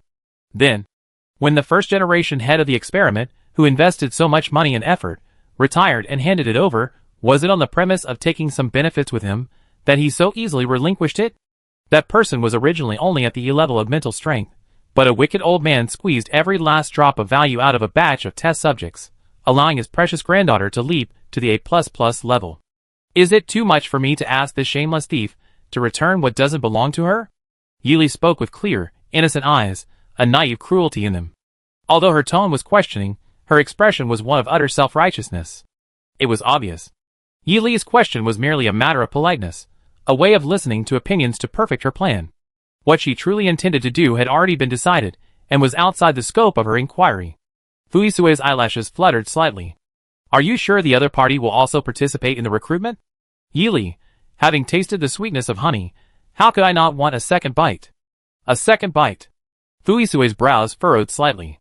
He quickly realized the familiar flow of spiritual energy on those two seemingly sacred doors. Although he had been captured, he hadn't been submerged like Yili's first few experimental subjects, becoming like pigs and sheep on a chopping board. He wasn't as perceptive as she was about certain things. He asked Yili, about the deal you mentioned earlier? Yili was remarkably frank. I want the remaining escapees to receive their due punishment. In exchange, I can offer a semi-leapfrog mecha solution. Currently, the use of mecha places extremely strict requirements on the mental strength matching of military academy students. Fully controlling a mecha that leaps a large level will damage the student's mental strength. But what if we only leap a small level within the same level? For example, having a soldier with an A- mental strength level control an A+ level mecha, or simply replacing or adjusting some weapons, or even parts in the mecha to improve the control level, increasing combat power and versatility. Her pause was perfectly timed. Though she didn't elaborate, Fuisue knew she had already succeeded to some extent, given the iconic Monarch blade on display. He couldn't help but chuckle. The dean of the mecha department will probably go completely mad. The dean of the individual combat department will probably be camped out outside your dorm every day, demanding custom orders. Yili said seriously, so they be tempted? A deal can be struck? Fuisue narrowed his eyes. Your value is far greater than you think. Leaving aside any new technologies or inventions, just my ability to forge and create star prism crystals in the Monarch blade forging alone is enough to make Sotho's military academy surrender. You still don't have a clear understanding of the value of star prism crystals, little Yili. His rare teasing tone made Yili feel slightly annoyed. A gentle smile softened her serious face as she proactively reached out and grasped his hand. As a token of my gratitude for your help in arranging this connection, I'd like to share a valuable experience with you as a commission. Fuisue, He naturally sensed the chill beneath her smile, but before he could react, a powerful, viscous force pulled him onto a fragment of someone else's memory. Drip. Like the ethereal sound of water droplets gently falling on a calm lake. He felt the sound of water cease, and then the fog before his eyes slowly lifted. What appeared before him was a blurry yet strangely familiar scene. Indeed, less than a week had passed. How could such a bizarre experience not be unforgettable, leaving him with an indescribable unease? A sacred gate, sprouting seedlings, a reaping sickle, and the merciful forest dweller laughed. In the blink of an eye, the pure, holy veil was gradually stained and spread by tea green. Paper by paper, it was dyed. Then, a dark, inky green was painted over this eerie canvas. Gradually, the scene that had fallen into Yili's eyes was mirrored in Fuisue's dark eyes.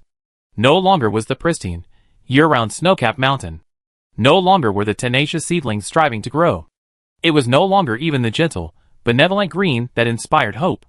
The year-round snow had become a dead mountain built of flesh and blood. The striving seedlings had become reddish-green weeds with tattered leaves, and the hopeful, peaceful green had been completely plundered by the overwhelming crimson. Red. Crimson. The blinding red stung the eyes. But Fuisue did not give up, and Yili continued to unfold the hidden truth. Thump. Thump. It was as if a heart was beating steadily, as if a pulse was pounding powerfully. Accompanied by a rhythmic beat, like the striking of a drumhead, the vast network of veins hidden beneath the skin no longer concealed its presence, appearing before his eyes. Long, dense lines, enough to trigger trypophobia, crawled across the two doorways.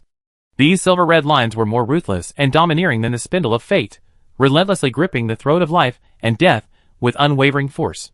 They were red lines. They were lines of blood. They were the lifelines of a broken seedling, its leaves torn apart by a torrential downpour, its veins corroded, its life force extinguished. Bleaching away the disguise of the snow-capped mountain grass, the truth within was a bloody, willing sacrifice. Chapter 153. Thump! The violently pounding heartbeat that had been pounding in his ears had somehow shifted to his own chest. The excessively intense throbbing seemed about to burst forth from his chest, the crimson lines, drawing nourishment from roots and veins, unabashedly hooking onto his sleeves, eagerly seeking to cling to the strong joints, the well-proportioned flesh, and the vibrant flow of blood. Those unpleasant, shameless lines clearly lacked restraint. Their insatiable desires soon caused them to maliciously extend insidious roots, finer than capillaries, intending to take hold of the young, vigorous body. Ding! Ring! Swish! Swish! A clear sound rang out. Ding! Ring! Swish! Swish! A gentle breeze blew. The crimson expanse suddenly experienced a highly suspicious and strange pause. Throughout the blood-soaked vision, the pure red world flashed with an unusual color. A jet-black sphere rested atop it, supported by a long white strip. The previously melodious, clear sound seemed to slowly emanate from within the black strip. What an amazing white strip! Hee hee! After receiving the empathic vision shared by Yili, Fuisue opened his eyes, and met a pair of beautiful heterochromatic eyes not far away. She seemed to have discovered something interesting, or perhaps gained some intriguing information from the empathy, as she smiled at him, her smile uncontrollable. Fuisue reviewed his memories, recalling his earlier comment about the amazing white strip. Now, with a clear mind, he considered it further. The black sphere was ahead, the white strip was likely the white dress commonly worn in the lab, and the source of the ringing sound was probably young Yili. His own comment, "What an amazing white strip," was directed at the very person before him. No wonder Yili couldn't help but laugh at him. He really lost face. He didn't seem to care. His handsome, cold face remained calm as he asked, unmoved, "Is this the true appearance of the pattern on the door? Is it a cover-up of the engraving, or is a special method necessary to see its true form?" Yili affirmed, "Both. Others rely on specially developed instruments, but I..." She pointed to her unusually colored eyes. "My eyes are special, they can see the truth directly." Fui looked at her slightly open eyes, gentle tea-colored eyes with a cool gaze. It was a color unlike most people's. While many people from other star systems possessed various colored eyes, for a black-haired Asian race from Blue Star, such a light turquoise color, resembling fragrant tea leaves, was extremely rare and almost impossible to replicate. Now he understood that while being born with certain traits was indeed difficult, acquiring them later in life was not. This unique eye color was likely a side effect of the laboratory research. It was a gift, a price, and perhaps even a brand. Fuisue avoided delving deeper, and returned to the original topic. To accuse someone, you not only need the support of the military academy, but also sufficient evidence to file a report. Do you have any decisive evidence at hand? Yili pursed her lips, thinking carefully, and answered seriously, "There is decisive evidence in that person's mental brain."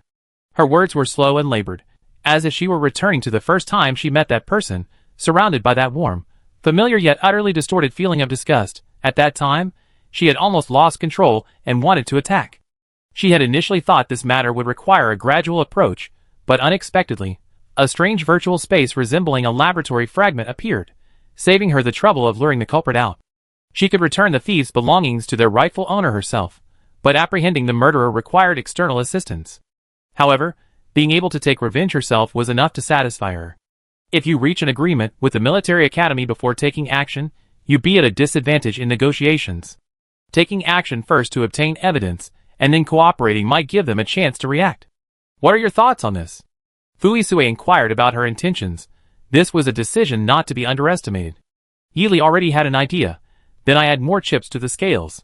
A semi-transcendent new type of mecha. Starbeast core-driven attribute weapon. Extremely low-cost source core extraction method. Forging method of low-grade star prism crystals. She rattled off one new name after another without blinking, many of them projects that the Federal Research Institute had been struggling with for a long time, as well as currently popular technologies that had yielded little result. Judging from her nonchalant manner, she clearly didn't care about them, or rather, they were as insignificant as a feather compared to that matter. Fuisue sighed again. The bargaining chips in negotiations need to be laid out little by little. If you give away too much at once, aren't you afraid Sotho's military academy will rob you? Of course I know. Although Yili didn't understand social etiquette, she was very familiar with the exchange of benefits through her upbringing. She sought out Fuisue partly for his advice, but more importantly, she needed a sufficiently powerful and trustworthy person to act as an intermediary and bridge between her and the military academy. Even if we take a step back, Captain Fu is, after all, her wealthy, well-connected, and resourceful patron from her 5 years of university. If she wanted to pull off something truly earth-shattering, she had to inform him first, otherwise, it would be physically, emotionally, and financially damaging. Fortunately, this incredibly wealthy man perfectly fulfilled her requirements as a middleman, so she simply entrusted everything to him. Once this matter was resolved, she was confident that making his mecha 2 versions ahead of the elite SS mecha wouldn't be a problem. 5 hours later, Qinshi opened the door to find Yili, the school's newly crowned campus darling, standing ramrod straight outside. Just as she was about to let her in, she turned her head and saw a familiar, chillingly handsome face, with Fuisue following behind her. Qinshi's smile, which was about to blossom like a gentle breeze, froze, stuck in an awkward, indescribable limbo, making her expression slightly. Only after letting the two inside and sitting down did Fuisue, acting as the intermediary and spokesperson, activate the dusty negotiation language system. Something unusual was bound to happen. Qianshi skillfully handed over the speaking rights to Principal Hangchenlu, who was waiting backstage for the school's darling to return in triumph. She effortlessly passed the buck, leaving the two cunning individuals to discuss and reach a conclusion. Although Yili took over the role of speaking for Fuisue, many details and even minor choices still required her own judgment. This included ensuring the clarity and completeness of the motives, and many other aspects were beyond Fuisue's control as an outsider. The duration of the conversation was impossible to pinpoint, but what was certain was that both parties appeared quite pleased afterward, and a certain famous instructor from Sotho's military academy seemed to have a fleeting illusion of a fox's tail swaying slightly. Hangchenlu hung up the call, her steps quickening, a sharp glint appearing in her wise and composed eyes. These kids nowadays are so capable and intelligent, it really makes this old lady happy. Hey! These kids are from our military academy, aren't you angry? Aren't you angry? But her side helped report the culprit, bringing the real culprit to justice and leaving the blame hanging on Yili's head. She immediately appeared with a special resource, a step-by-step solution to turn the tables on her. It could be said that the two sides are now in a very delicate conjugate relationship of scapegoat and fisherman. Sigh. It's time for her old bones to loosen up. At this moment, a gentle and kind-looking long-haired beautiful principal was happily stretching her muscles. Afterwards, Yili slept soundly for 2 whole days on her soft bed. On the afternoon of the 3rd day, nestled in her soft blankets, Yili pretended to be an elegant cat who loved to stay in bed, lazily stretching her liquid-like, supple body. It was rare for her to stay in bed until she was called for breakfast before slowly leaving her haven. Lili, Fu Yao called out, running over. So late. Just relaxing a bit, I accidentally overslept. She replied casually. Fu Yao smiled with the relief of a loving mother. Sleeping more is good? She kindly ruffled her soft hair. Sleeping more will help you grow taller and prevent hair loss. Yili tilted her head, puzzled. She felt that while the blessing was nice, it didn't sound like a compliment. Xie Shuangbai, who had overheard the whole conversation, quickly stepped forward, pretending to compare their height difference, her face clearly showing she didn't want to miss out. With a little effort, you can still grow taller. Yili glanced at him coldly, then suddenly unleashed a powerful whip kick. Caught completely off guard, Xie Shuangbai was struck squarely. The moment he felt the pain, he instinctively bent his knee and crouched down, clutching his knee as if his height had been physically reduced. Yili deliberately met his gaze from a superior angle, his murderous tea-colored eyes flashing. The usually cheeky and impulsive Xie Shuangbai instantly suppressed his reckless instincts. Serves you right. Fu Yao scoffed at Xie Shuangbai, who was unwilling to admit it publicly. The preliminary list of those accepting the conscription had been finalized, essentially a preliminary draft. The current list was mainly based on voluntary applications. The military academy hadn't yet intervened, and the government hadn't provided detailed testing for the applicants. Of course, there would be further screening and final testing before the final list was formed. Subsequently, all the military academy students who had registered for the Military Academy League remained on the trial planet to begin a new training program. Before the assessment rules were released, every minute and second was precious, and no one wanted to fall behind or miss an opportunity. Many military academy students whose overall strength was in the lower middle range of the preliminary selection list were working exceptionally hard, while those with above average or even top-tier skills seized this rare opportunity, inviting elites from various schools to hone their skills through friendly matches.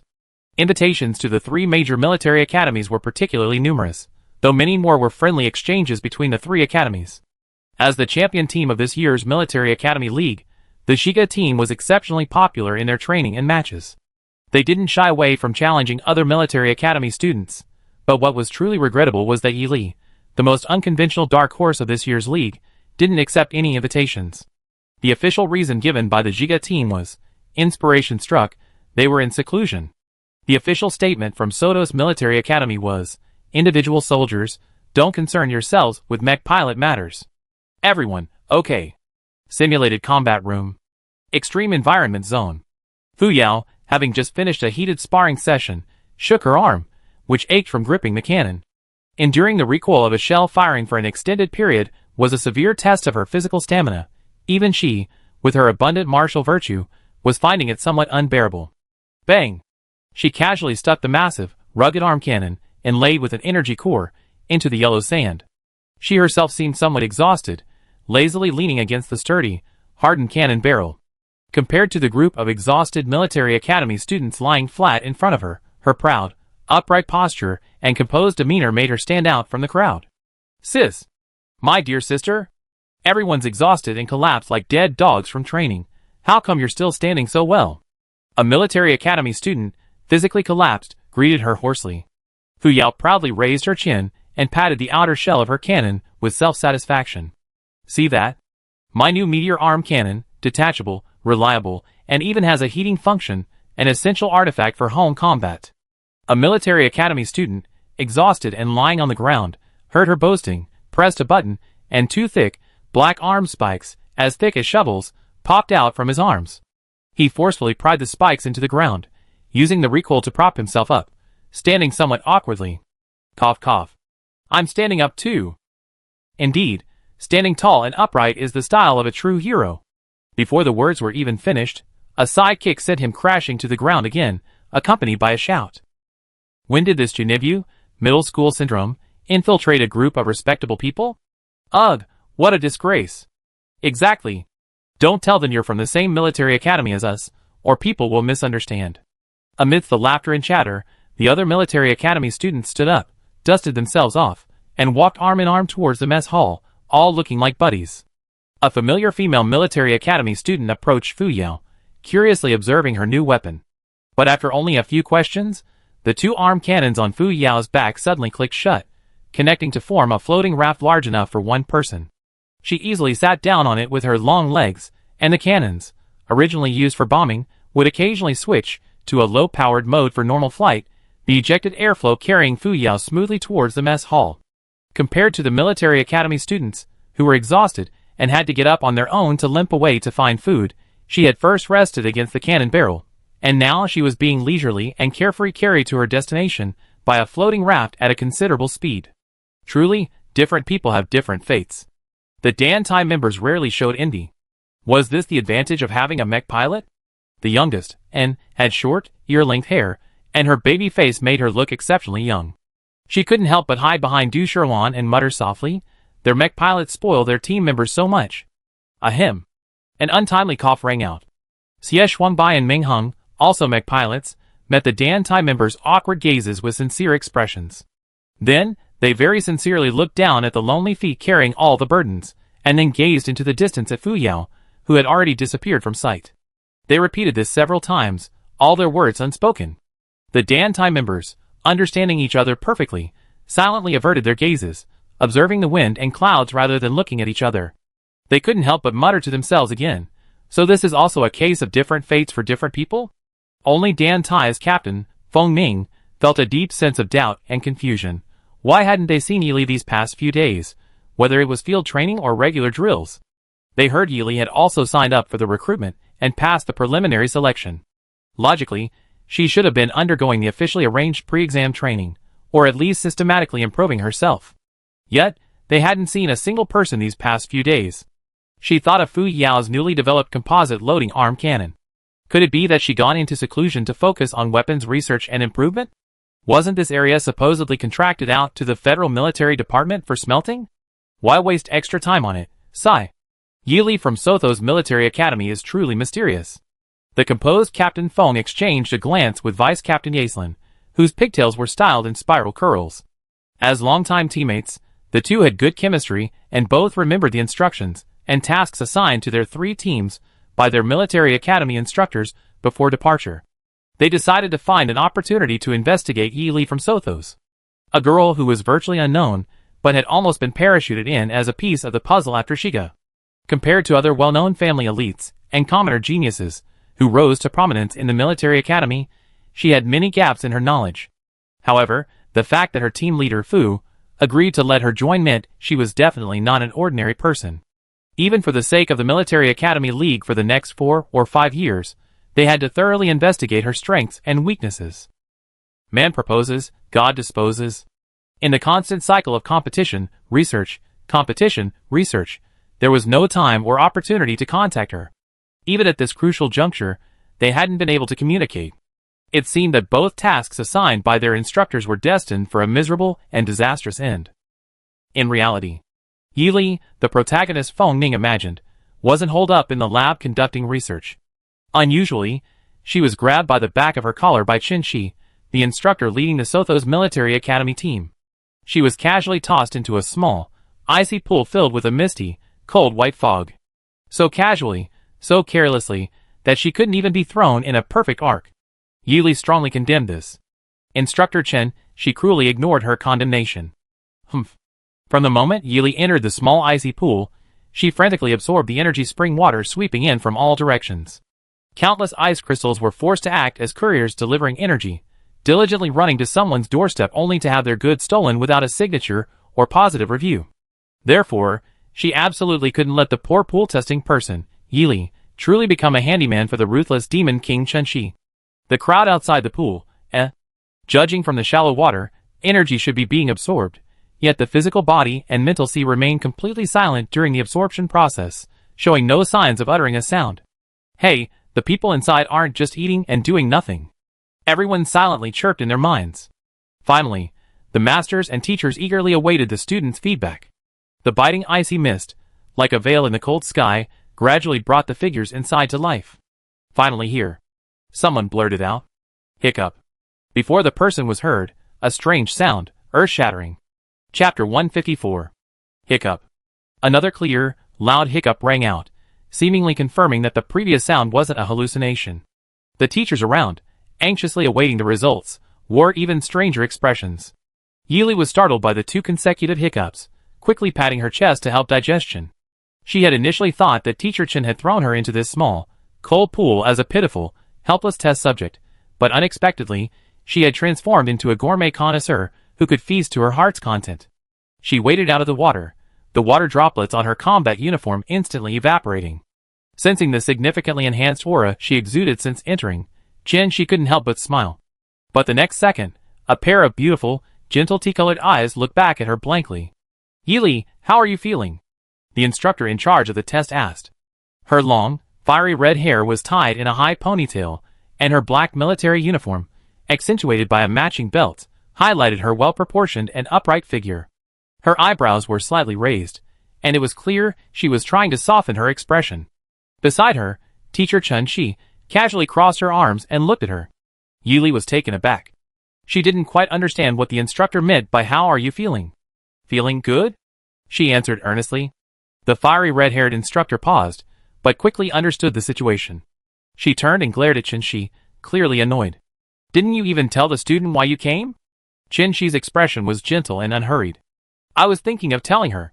She's always holed up in the lab doing research. Where would she find the time? Chen Shi stepped forward.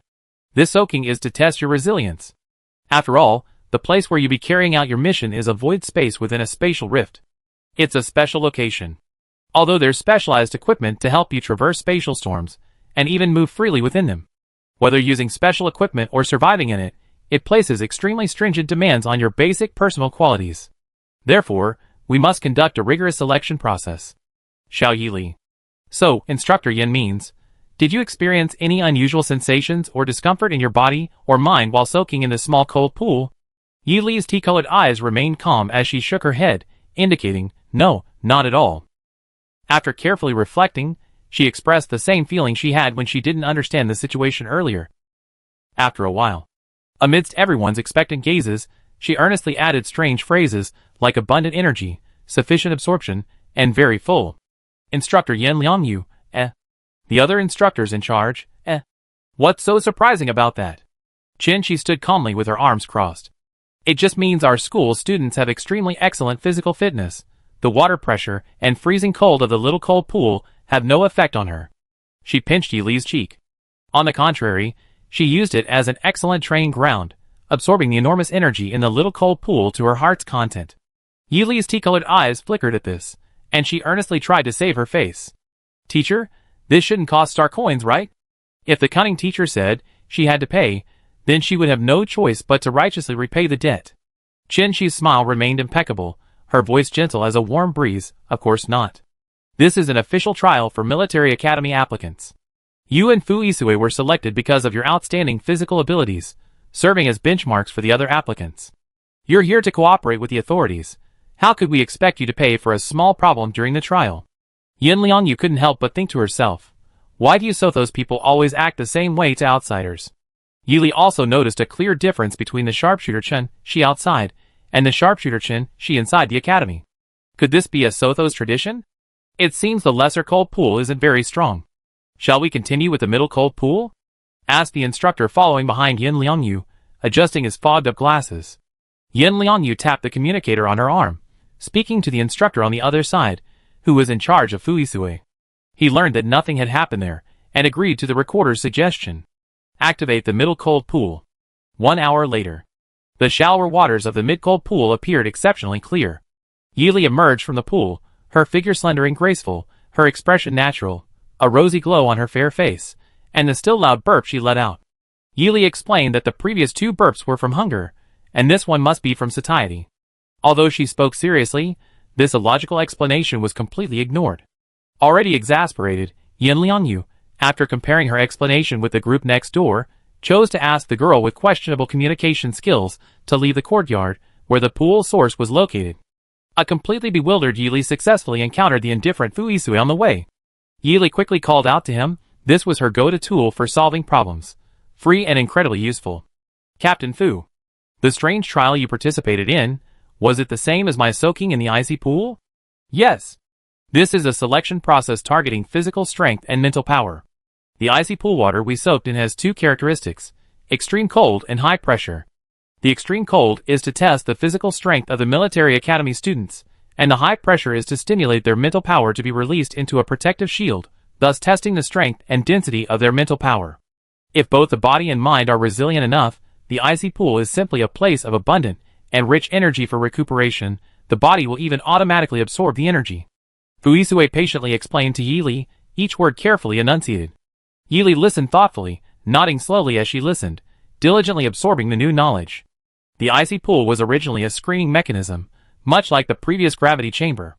However, the icy pool relied on natural energy to form a training ground, while the gravity field was a special area created purely by human intervention, simulating various harsh environments. Having trained for a long time in the gravity field, her physical and mental qualities far surpassed those of ordinary military academy students. In this icy pool, she was completely absorbed, devouring the water, without any hindrance to enhance herself. It could be said that this time, the only one who suffered from her proficiency was the authorities. Especially when the recorder reported the depth and concentration of the water in the 4 icy pools to Yin Liangyu. Seeing the lost water and energy, she couldn't help but clench her hands tightly around her chest, her heart aching as if being stabbed. She glared at Shinshi again, annoyed. Damn it! So much energy. That's all real star coins. Yili, oblivious to the treacherous world of adults, after leaving the icy pool and having dinner with Fu Isue, strolled back to the laboratory in her room. Sitting upright in her ergonomic chair, she suddenly felt refreshed. Although she was usually very clear-headed, now she felt an uncontrollable surge of inspiration, a frenzied urge to be consumed. Her limbs seemed to be being washed by the surging energy. Before, she had steadfastly maintained her direction, but now some unseen force was pushing her to accelerate and run wildly, making it difficult to stop. In an instant, only a slender yet extremely busy figure remained in the laboratory, moving back and forth among various instruments and materials. Pages of experimental reports, like free sheets of paper, fluttered through the air, only to be carefully collected and bound into volumes by the logistics assistant robots. This frenzied work mode continued for 3 hours before finally stopping. Perhaps due to the prolonged and immense exertion, or perhaps because the enormous energy within her body had been successfully mobilized, Yili fell asleep several hours earlier than usual today. She didn't even have time to leave the lab. She simply grabbed a blanket and collapsed onto a chair. That evening, when Fu Yao, Xie Shuangbai, and the others came to find her, their assistant robot told them that their master was asleep, and they all looked on incredulously. No way. Am I deaf? Who goes to sleep early? Little Ion goes to sleep early? Indeed rare. Lily is the type who, once she starts researching, can't stop. But this is good too. Such high-intensity research every day isn't good for your health. Finally, I can get some sleep early today, so I can be well rested. The group didn't disturb the sleeping Yili, only instructing the assistant robot to take care of her. They also suggested that Yili place a recliner in the lab for easy rest, which the robot readily added to its notes. The three walked away muttering, Yili works so hard every day. Little did they know that a mysterious and unknown misfortune was about to befall them. The next day, Yili didn't get up late. While eating at the cafeteria, she ran into several acquaintances from the league. The boys and girls didn't have any major barriers, and their personalities were generally friendly. They became familiar with each other very quickly. Even though she had been holed up in the lab doing research for days, and hadn't come out for training, she could still greet them when they met. Listening to everyone's cheerful laughter, she leisurely scooped up a spoonful of perfectly thick, slightly sweet sesame milk porridge and put it in her mouth, then took a big bite of a large meat bun. The plate piled high in front of her was laden with a dazzling array of dishes. The buns alone included meat buns, vegetable buns, vermicelli buns, crab roe buns, barbecued pork buns, and more. It seemed she was determined to eat her fill of all the nutrient solutions she missed while researching in the lab these past few days. Full and satisfied, Yili took out her personal terminal and carefully checked today's itinerary once more. Teacher Chen she had already informed her that today's trial location was the Black Cold Pool. It is also the coldest pool in the entire Black Cold Pool. The extremely low temperature causes the Black Cold Pool to be covered with thick fog that never dissipates. Every drop of water in the fog is like a hardened silver needle, countless in number, and extremely heavy. As soon as you step into the area covered by them, it shows that the torment of the extreme cold hell has already bared its ferocious and terrifying fangs at the person who comes. As Yili entered the Black Pool courtyard guided by Chen Shi, even before stepping inside, he could feel the stark temperature and pressure differences, like a precipice precipitously splitting apart. The description of each step being like falling into a different layer of hell was no exaggeration. His pure black combat uniform, clinging to the ground, was stained with glistening ice crystals, and even gradually expanded as he moved forward, attempting to drape a snow-white veil over the black earth. Yili's tea-colored eyes flashed, instantly transforming into a deep, almost ink-like green. In that flash, the dormant spiritual power hidden within his body seemed to be activated and released. A touch of light green spiritual power within him, like the springtime of all things, dispelled the shameless harsh winter, allowing the vibrant green to sweep across and cover the white snow. At the same time, the heat slowly escaping from within his pure black combat uniform silently melted and evaporated the snow and ice crystals clinging to his outer garment. He instantly warmed up. Who? Yili let out a soft breath. Beside her, Qin Shi, observing her, and Yin Liangyu, the recorder, were both satisfied with her reaction speed and the subtlety of her mental control. Only when the composed girl naturally stepped into the pool did they both snap out of their reverie and continue recording. Yili entered with extreme caution, diligently expelling the chilling energy attempting to penetrate her body. She groped her way to a spot not far from the center of the pool, preparing to slowly sit cross-legged. Not far away, a roar, like a platoon of Tarzans collectively howling at the jungle, shook the heavens and earth. Ah! Save the child. Yili's movements were startled by this piercing scream, and she staggered before regaining her balance. The bottom of the pool was covered by a single, perfectly formed, massive black ice crystal. This black ice crystal was a mutated ice particle crystal, extremely dense and jet black, possessing an incredibly powerful ability to absorb and gather cold energy. Because of the highly condensed cold energy, countless tiny ice crystal vortices drilled out from the flawless black crystal, appearing from above like countless tiny, sparkling black eyes, possessing an eerie and beautiful aesthetic. Yili sat in a central open space surrounded by 4 vortexes. The more abundant and rapidly circulating the energy in an area, the better it was for training oneself. The high-pressure grinding of the extreme cold vortex caused her body to slowly crack under the pressure. Then, through internal and external repair using mental and physical strength, it was reshaped, becoming even more resilient and hard, all provided she could withstand it. Soon, she calmly and steadily regulated her breathing, allowing her internal energy to flow normally through her meridians. Beneath his drooping eyelids, his brown eyes had completely turned a near black, dark green. In almost an instant, Yili had completely grasped the laws governing the energy flow here, and began to systematically utilize and gradually apply them to his training. The instructors not far away couldn't help but reveal their admiration. Such good prospects, always snatched up by Sothos, damn it. I suspect they have special talent scouting channels. I suggest the Central Committee conduct a thorough investigation.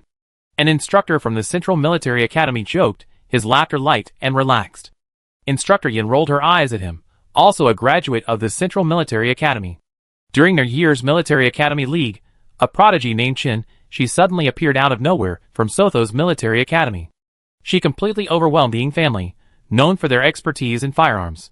She was practically born for guns, and was later given the title Gun God. Of course, students from other schools, like them, were more enthusiastic about the title Gun Witch.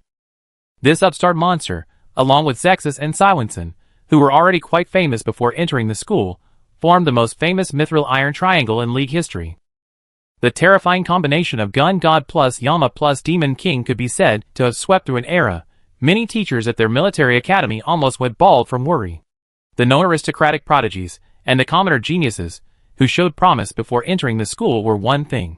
How did Sothos manage to accurately target someone like Gun God, who was previously unknown? The professors were all going crazy, the department heads were all baffled, and the principal was going bald.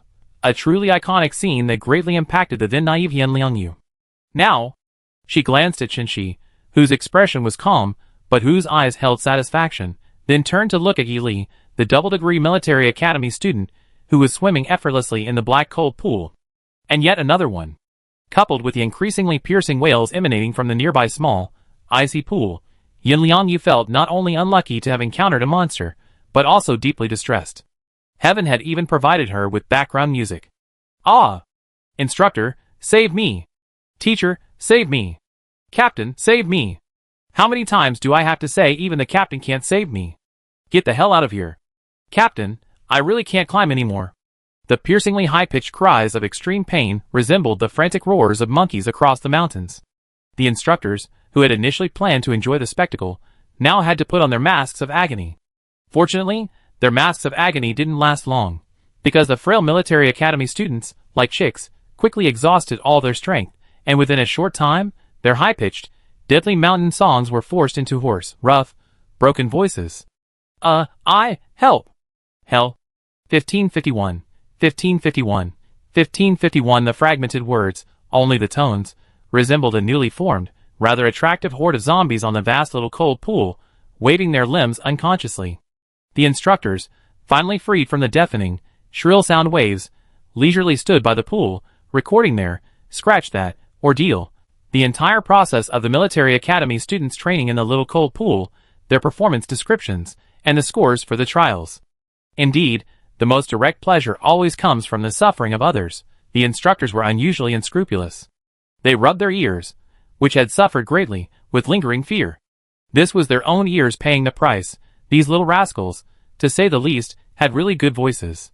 If the military academy or army parties ever run out of material, they could always get them on stage for a lively, collective chorus.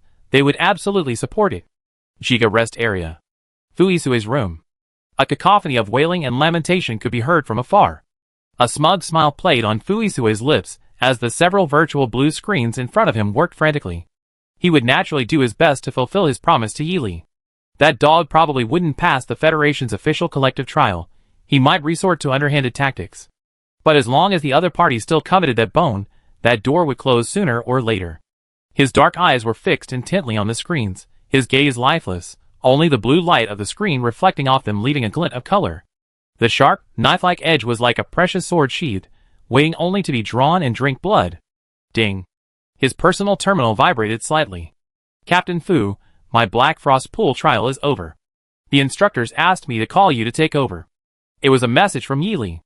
Fuisue's slender fingers lightly pressed send, replying, okay, coming right now. He shut off all the power, stood up briskly, and strode out the door.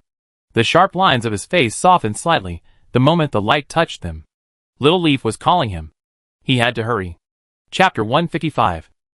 When Fuisue arrived at the black coal pool, Yili was already gone. After training in the pool, she needed to use a warm, specially prepared medicinal solution to soothe her body's meridians and relieve the stress on her mind.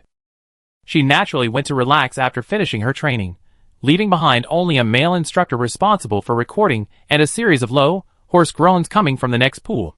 Combined with the dark, inky atmosphere of the black coal pool, it was a perfect scene from a ghost movie. Fuisue, what kind of ghost is in the next pool? Can it make any human-like sounds? The instructor responsible for recording his groans kindly answered for his colleague watching the show next door. No. Fuisue didn't dwell on it. He sat cross-legged in the black coal pool and began his physical and mental training. If it weren't for his exceptionally sharp hearing, which allowed him to accurately distinguish the voices of his three useless teammates from the groans, and his disdainful pause, he felt he could have entered a state of deep concentration much faster. It was just a meal, and the superficial camaraderie could only last a short while. However, given the rigorous selection process, the number of military academy students ultimately approved by the authorities would likely be no more than a handful. It seems the Federation has other methods to subtly boost two physical attributes before entering the Void Realm. Otherwise, with only a handful of people, they probably wouldn't even know where they are. The Coal Pool Monitoring Room. On a long black stone table, 6 highly technologically advanced hover chairs held instructors in pure black military uniforms with matching belts. Their collars were adorned with 6-pointed star mithril badges. They were currently watching 6 virtual screens projected onto the table, rapidly playing footage of the Military Academy students' performance within the cold pool. Occasionally, fingers would casually swipe out unsuitable students from the screen, indicating their immediate elimination from the selection process. Yen Liangyu frowned, disdainfully scrolling through the small split screen, quickly swiping away those clueless idiots, afraid of polluting their eyes. The other instructors were clearly doing the same, 1 or 2 of them practically creating afterimages as they swiped away. Having transcended base desires, they had absolutely no interest in gloating over a bunch of immature, greenhorn-like students. Watching geniuses was far more entertaining than watching mediocrity. Unfortunately, this year's geniuses clearly weren't going to give them a chance to see a good show. What a pity. Anyone who can't last 10 hours in the little coal pond is eliminated. Don't they have any self-awareness? Heh, are all military academy students these days obsessed with suicide? What a bizarre hobby. A handsome, slightly sinister instructor, with narrow, squinting eyes, lazily mocked as he scrolled. Oh my great universe, are these stunted military academy students, whose physiques are worse than a tadpole chicken? Disgusting. This is an insult to my alma mater. Shut up, right? I don't want to hear your pretentious arias anymore in this terrible mood. Even the sullen banter between these idiots provided a little bit of lightheartedness during the tedious work hours. 2 hours later, only a handful of screens remained on the long table of the Black Kirito Issei Academy. After everyone finished, the clerk collected the materials, and the instructors sent out the results. When the list was announced, most people were completely dejected. Many recalled their shameless screams and groans in the icy pond, and felt a strong urge to dig a hole in the ground and end their lives. Those who were rejected turned around, grabbed their bags, and prepared to return to school. Back at school, they would be fearless, heroic university dogs again. The vast ocean of assignments and the boundless desert of make-up exams awaited their return. Ah, what else could they do? Unable to hold it in any longer, sobs, I'd better hurry up and read on the starship. The remaining 30 or so people went back to pack their luggage, preparing to be taken by the instructors to the next training ground. The military academy students, who had shared so much hardship and forged revolutionary friendships over the past few days, embraced each other goodbye, regardless of their academy affiliation. Yuli had already taken her luggage and reserved a room on the starship. Through the transparent wall separating the hall, she curiously observed the bizarre behavior of the military academy students, adding new information to her database, but she had no intention of joining them herself. Fuisue boarded the warship with her and was currently sitting next to her, scrolling through the preliminary admission list. Those who were expected were naturally there, and those who should have been unexpected no longer seemed so for some reason. He glanced at the girl kneeling intently on the chair, her once mid-length hair reaching just to her collarbone now freely extending to her lower back. Her once calm, mirror-like tea-colored eyes now shone brightly.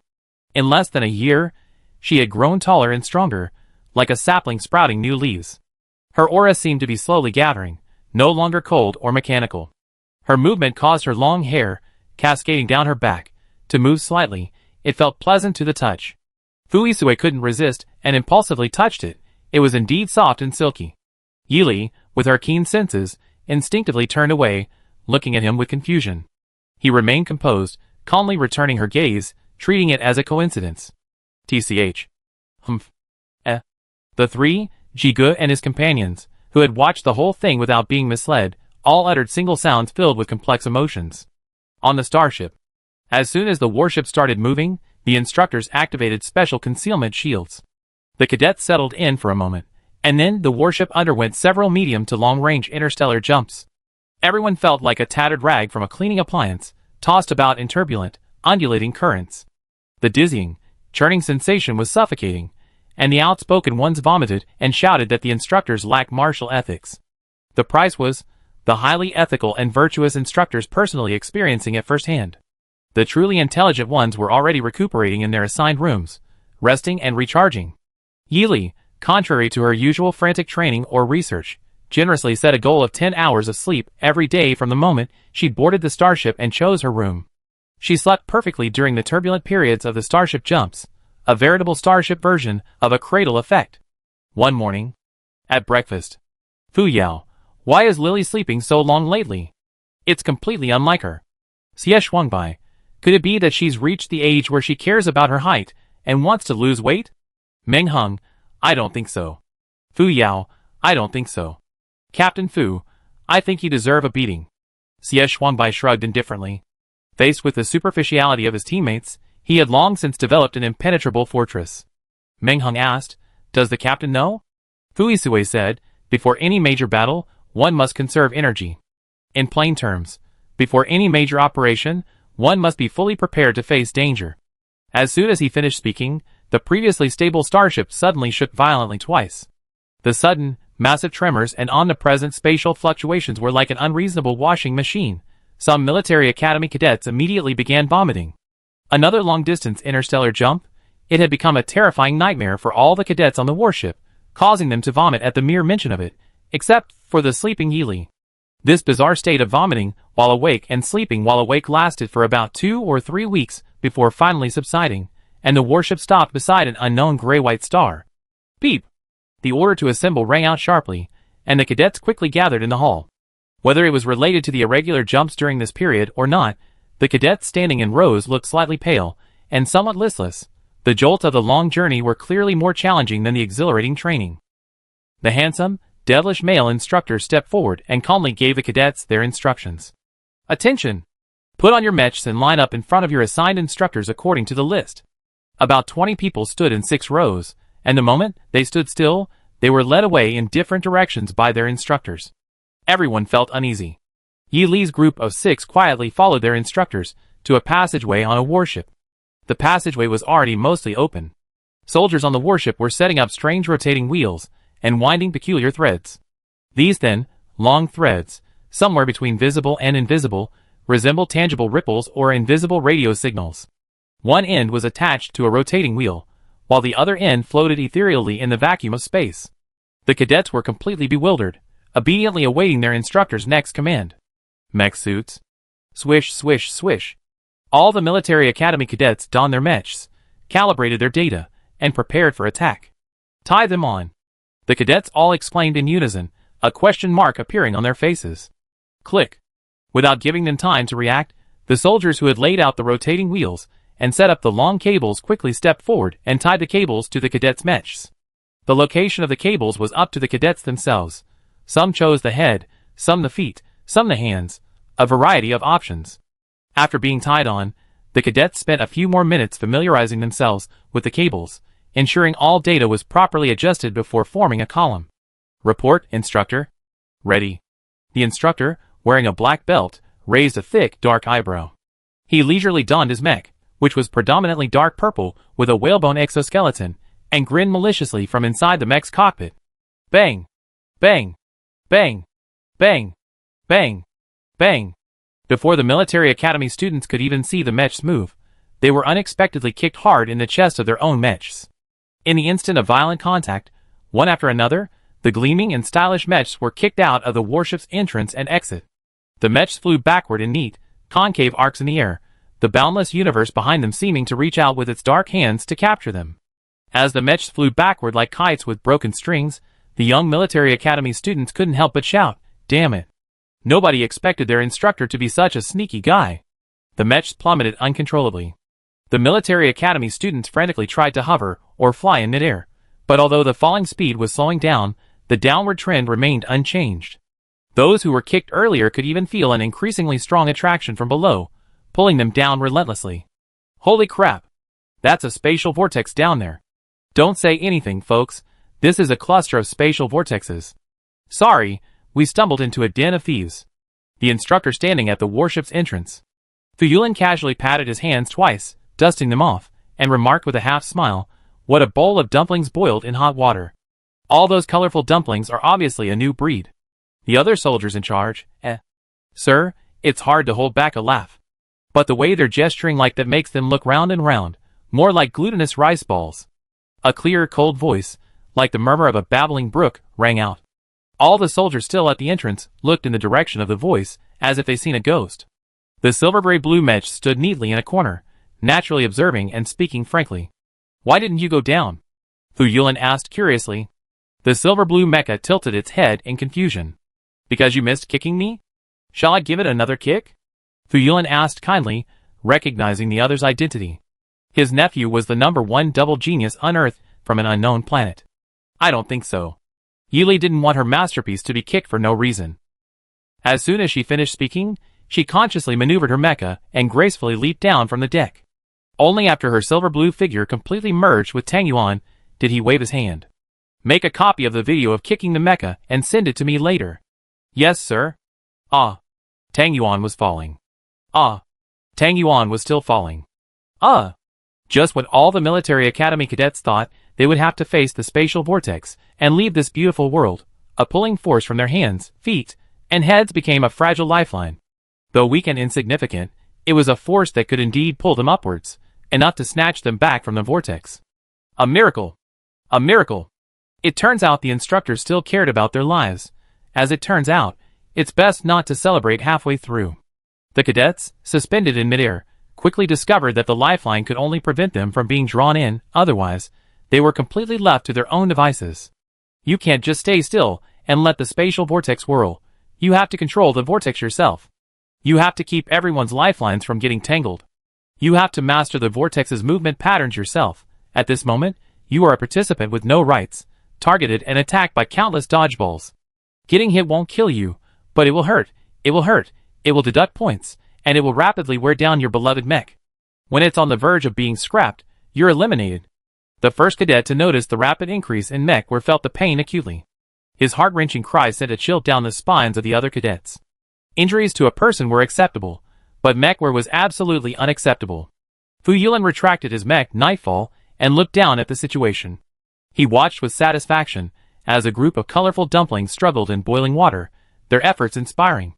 Next step, he instructed the soldier guarding the rotating wheel to slightly tighten the long cable suspending the mech. The space below seemed to ripple slightly with the movement of the cable. The space was disturbed, and the spatial vortex began to subtly change. The greater the movement of the suspended mech, the larger the disturbed spatial flow became.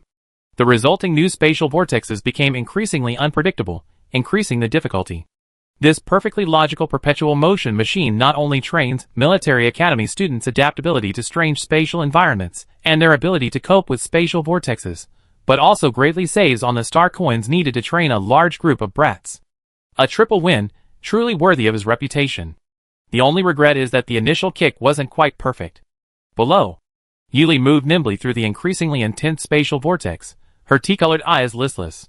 Feeling the long line tightening, she realized the instructor's plan. She cooperated indifferently, but as the line attached to the mecha tightened further, and the spatial vortex below began to float upwards with the fluctuations and move increasingly erratically, she had a strange feeling. The mecha was like bait. The spatial vortex was like a big fish. Was this like fishing? Chapter 156. Having grasped the core of this fishing mechanism, Yili had a complex feeling. The spatial vortex had been completely outmaneuvered, its reputation for power and terror instantly plummeting. However, this feeling didn't last long. Since dodging the spatial vortex wasn't difficult for her, why not take the opportunity to study it more thoroughly? Yili had already sampled and collected basic data from the vortex's edge multiple times while dodging. The spatial flow velocity and air pressure generated by the outer ring of this vortex were at a relatively low level compared to other spatial vortices. Frankly speaking, with the strength and toughness of the skeleton and shell she equipped on, she wouldn't be afraid of being damaged even if directly grazed by it. The long lines firmly secured the area where they could truly move freely, giving the military academy students no opportunity for unrestrained activity. There were only 6 military academy students present, and any strange action she took would be extremely noticeable. Sigh. The environment restricted her performance. However, the environment also prevented her from courting death. Yili was confident she could handle it calmly, but that didn't mean everyone could. However, she huddled inside the mecha, analyzing various collected data while pondering the problem. Avoiding the spatial vortex was one aspect, but if she were truly caught in its path, was there a way to counter it? A spatial vortex typically refers to a peculiar phenomenon caused by disrupted airflow, resulting in a regional air imbalance and a concave, converging vortex-like appearance. Its appearance brings immense suction and gravitational imbalance, making it a frequently encountered high-risk event during interstellar travel. How to deal with something like this? There are generally 2 ways to subdue an opponent: complete defeat or complete obstruction. Without fully understanding the core structure of the spatial vortex, the only viable path is the second, focusing on defense. But what can provide defense? Extremely hard ore. Special metals smelted and fused together? Or something intangible yet exceptionally resilient, like a product of projected mental energy? It feels like with a little more effort, I could grow a new brain. Projected mental energy shields work, but the coverage area is far from large enough, and I need to adjust them as I move, which is inconvenient. If only there were a way to use mental energy that could freely follow and automatically clear monsters as I move. She maneuvered her mech a few meters higher, and the surrounding spatial vortex shifted again. Yili quickly focused all her mental energy, intently watching the shifting trend, silently tracing its trajectory with her gaze. Countless subtle arcs of wind, like slender threads, simulated a structure in her mind. The swirling air currents outside flowed, and the fine threads in his brain rapidly followed suit. Initially, there were slight conflicts between the two, but their trajectories gradually aligned until they became completely unified, at which point Yili understood. What appeared to be separate, cooperating spatial vortices were, strictly speaking, a large, interconnected whole. While seemingly independent, they were actually a complex system where a change in one part affected the entire structure. To sustain a prolonged confrontation, a single protective shield would be insufficient. In fact, their interconnectedness could lead to weaknesses in the shield, causing it to be breached. To counter a large group, there must also be a large group. If a small protective shield isn't enough, then we must strive to expand the defensive range. Hiss. Yili felt a sharp pain in her head. It was as if something was about to burst forth from the ground, something even larger than the barrier was. A domain! A mental domain so powerful it had expanded. She was suddenly jolted awake as if her meridians had been opened. Upon realizing this, the speed of her blood circulation surged dramatically, her heart pounded clearly, and her previously restrained mental energy instantly erupted like a startled cat, rapidly sweeping across and covering a corner. Reporting, sir? Anomaly on line 6. Fu Yulin raised his chin, signaling the soldier in charge of monitoring to zoom in and increase the clarity of the line 6 footage. The square screen was slid to the center. The silver-blue mech moved effortlessly in midair, without the slightest hesitation or clumsiness. If not for prior knowledge, no one would notice the strange, spiderweb-like tethering thread on its body. The monitoring soldier reported, 10.45 seconds ago, the mech experienced a violent mental fluctuation, with its data surging exponentially and reaching several minor peaks. Fu Yulin asked calmly, "How is it now?" The monitoring soldier replied, "The average mental energy fluctuation level remains higher than the surrounding fluctuations, but the range of mental energy expansion continues to expand." Fu Yulin's sharp eyes were fixed on the screen. To what extent has the expansion range broken through? The monitoring soldier replied, "It has already broken through the range of the shield, but it is still expanding." It has broken through the range of the screen, and is about to reach the lowest range of the barrier. Before Fu Yulin could shift from initial interest to appreciative optimism, the soldier's eyes widened suddenly, his voice trembling with shock. Sir! The concentration of mental energy at Line 6 has suddenly surged, with significant fluctuations. The range of mental energy expansion has exceeded the interstellar standard data requirements for a domain. The military academy student at Line 6, she's expanding her mental domain. The soldier's voice trailed off, his throat feeling constricted. He only realized his voice was cracking when reporting the words mental domain. Silence filled Fu Yulin. A deathly stillness enveloped the scene. The strength of mental energy is judged by an extremely strict set of standards, encompassing a vast array of requirements including intensity, precision, control, breadth, and depth. It's typically categorized into levels from weakest to strongest. The lowest level is the concentration and projection of mental energy. Beyond that are the control of mental energy into a shield, the extension of mental energy into a screen, the gathering of mental energy into a barrier, and the most crucial step, the breaking free of the cocoon to form a domain. Whether or not one's mental energy forms a domain is worlds apart, proving that her mental energy has undergone a qualitative transformation. As vast as the sky and as deep as the sea, a domain is a domain. Having one's own domain is equivalent to having one's own fiefdom, within which one is fearless.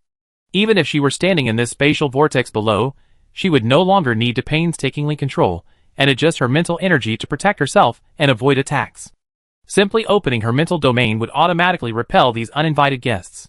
Fu Yulin's hawk-like eyes were fixed on the screen, watching the entire process without missing a beat. At this moment, the screen had been updated with a real-time mental energy data graph alongside the live monitoring. The area centered on the silver-blue mecha in the video also displayed the real-time changes in mental energy ripples. Everyone present could clearly see the mental energy shape outlined by black lines rapidly evolving from an arc to a net, then to a wall, then to peaks, and finally to a domain. What an amazing girl! Even he showed admiration. A mental domain at this age was unheard of. Fu Yulin hadn't expected his taciturn nephew to actually be able to find such talent on such a vast-numbered planet. Could it be that his luck was quite good? The moment Yili completed her mental domain, she felt as if some kind of bottleneck had been broken. Deep, dark green eyes, their color settled, a wisp of dark light gathering within them. Bang! The newly unfolded mental domain was stimulated, its originally pale color gradually deepening. Yili, having opened her mental domain, could be said to have completely broken free from the vortex's pull. She no longer needed to meticulously calculate her position or avoid the whirlpools. Instead, she strolled freely among them, waiting only for the opportune moment to coordinate with the soldiers pulling up the lines above her to ascend. The soldier pulling line number 6 clearly found reeling in the long line increasingly easier, appearing slightly out of place compared to his sweating colleagues at the 5 machines beside him. The ascent could be slow, or it could be fast. Yili patiently cooperated until she was pulled back to the warship, and in the process, she conceived a new weapon inside the mecha, the inspiration for which came from today's trial.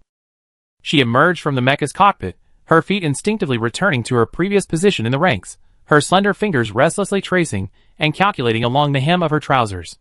So much so that she didn't even notice that no one was standing beside her. She appeared effortlessly abrupt. Bang! Bang! Bang! Bang! Bang! One after another, battered mechs lay half-crushed, half-smashed on the deck. The other military academy students, who had struggled to crawl back from hell, were pulled back to the warship, too exhausted to even remove their mechs. They collapsed inside their mech bays, gasping for breath, their brains completely churned. Waves of dizziness left them, only able to slump against the cockpit seats, half dead, trying to regain their senses. Their limbs were as weak as dough, unable to move. The extreme distortion and compression from the spatial vortex had destroyed all their senses. Not to mention the tattered mech shells, the badly worn weapons, and the protective shields. Soldiers in charge of various lines began disassembling the military academy students' mech equipment from the outside. 5 puddles of mud immediately appeared on the cold, hard deck floor. Eyes dull and lifeless, faces pale and ashen, clearly, they were crippled, their mental energy exhausted. Soldiers quickly carried them to the medical area on military stretchers. After finishing a calculation, Yili finally had a moment to quickly turn and scan her surroundings. She discovered that her comrades were no longer on deck. Only serious-looking soldiers and the instructor? His pure black uniform and 6-pointed star mithril insignia, his efficient and neat figure, and his long dark eyes. Oh, It really was that instructor with the sharp tongue, his eyes clearly held ill intent. Having been unilaterally judged as having ill intentions by Fu Yulin, Yili felt a pang of heartache for the military academy student who had just emerged from her reverie, and had her adjutant inform him of the reason for the other students' absence and their current whereabouts. What a perfectly good practical trial turned out to be physically and emotionally damaging, and even financially draining. She instinctively reached for the mecha button hanging around her neck, gently stroking its patterns with a sense of comfort, thankful that she had activated her mental domain in time to protect herself, allowing her beloved mecha to survive unscathed. Medical area. Now the busiest place on the warship, a glance around revealed medical bays of varying sizes and models, all unusually packed. Yili and Fuisue met at the entrance of the medical area. After being informed of her successful trial, she excitedly ran back to her bedroom to calculate the final data. She had just put down her pen when she coincidentally received a call from Fuisue. They exchanged a few words, and she learned that the fishing trial in the spatial vortex had almost wiped out all the conscripted military academy students. Even those who had broken through to the next round were now pitifully soaking in medical bays, dazed and muttering daydreams. She came with Fuisue to visit several familiar patients. Of her 3 dear teammates, Meng Hung, focused on body training, had only minor injuries, mostly sustained during previous attempts. When the two arrived, their wounds had healed so well that the scars were barely visible. Meng Hung, quite honestly, pointed out the exact locations to them, almost sketching out the general outlines with a pen. "You two are here." Meng Hung scratched the back of his head, offering to act as their guide. Meng Hung swore he only wanted to take the shortest route, but unexpectedly, he ran into a series of old acquaintances, some with deep-seated connections, others with a sense of déjà vu. The first one he saw was Fu Yinan, the lucky one who had found the only intact logout device to advance in the Military Academy League survival battle. Although he was completely submerged in a tank of repair fluid and could only blink, Fu Yinan's incessant chatter predictably came through the communicator connected to the medical pod. "Fu Shen Yishen. I, Fu Yinan, despite being unable to move and suffering from the constant itching and pain of repair, I still passed this trial. Ha! Ha! Ha! My suffering in the spatial vortex wasn't for nothing, Although I only grasped the subtleties of controlling my mental energy near the end, I finally managed to create the rudimentary structure of my mental shield before it was over. King of lucky breaks, king of close calls, king of fortune, ha. Staying in the spatial vortex really hurt, Putting down the mic, the world fell silent. Picking it up again, ha. Yili asked Wei Linyao, who was sitting beside the medical pod taking care of her half-crippled teammate, with a rather inquisitive attitude. "Senior Wei, did senior brother go crazy in the spatial vortex?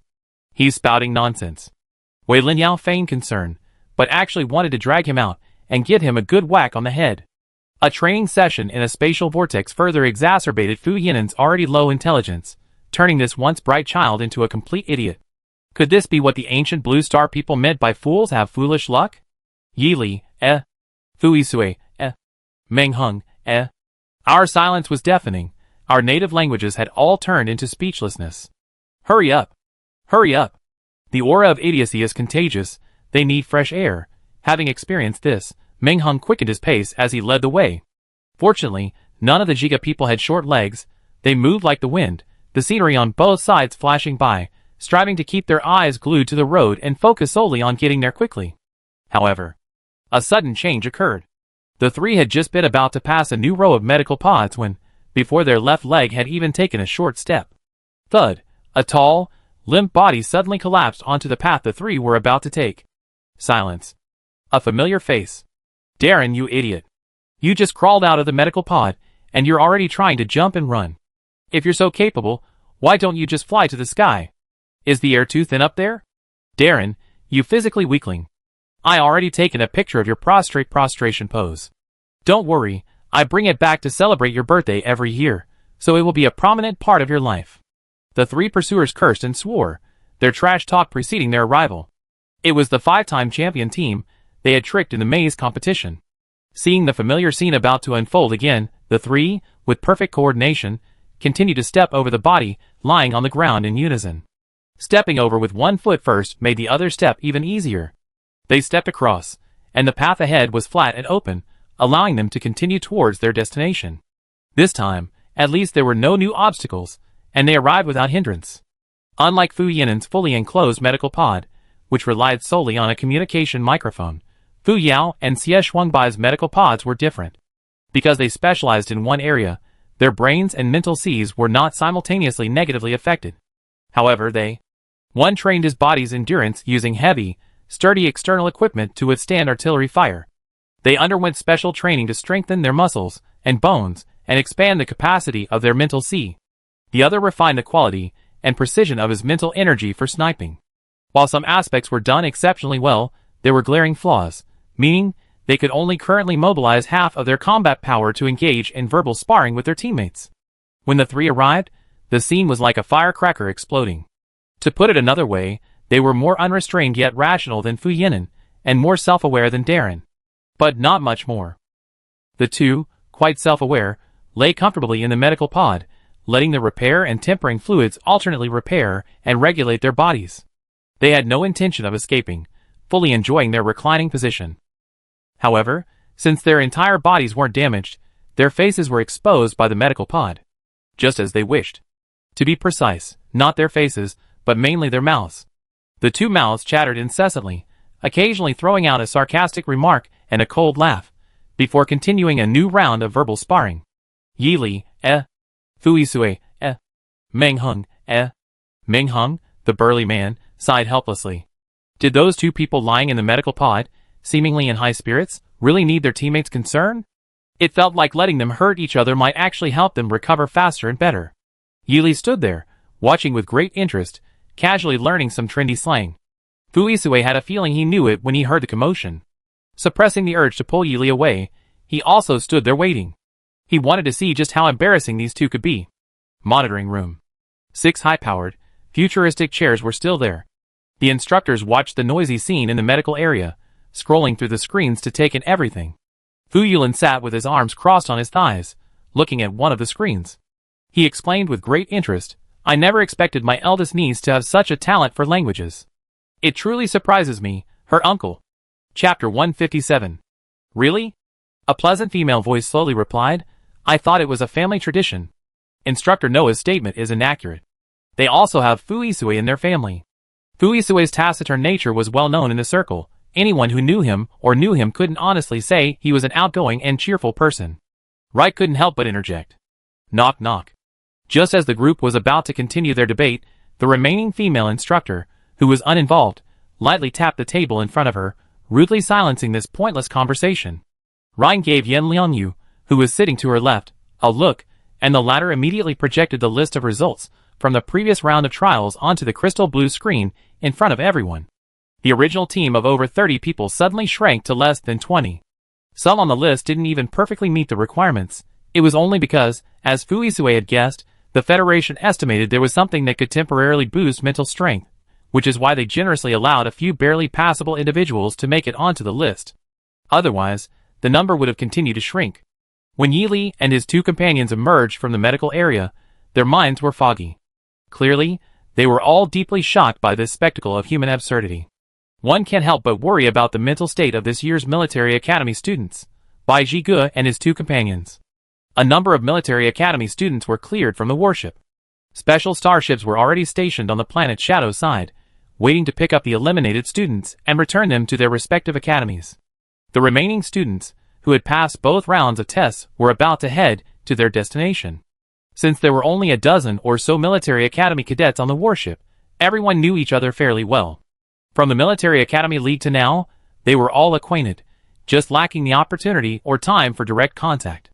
The starship slowly sailed through space, seemingly at a slow pace, but actually traversing several highly dangerous zones known as forbidden areas. These included, but were not limited to, irregularly drifting and colliding meteorite belts, aurora-shrouded cosmic curtains with chaotic magnetic fields, and vividly beautiful yet terrifying nebulae and mists.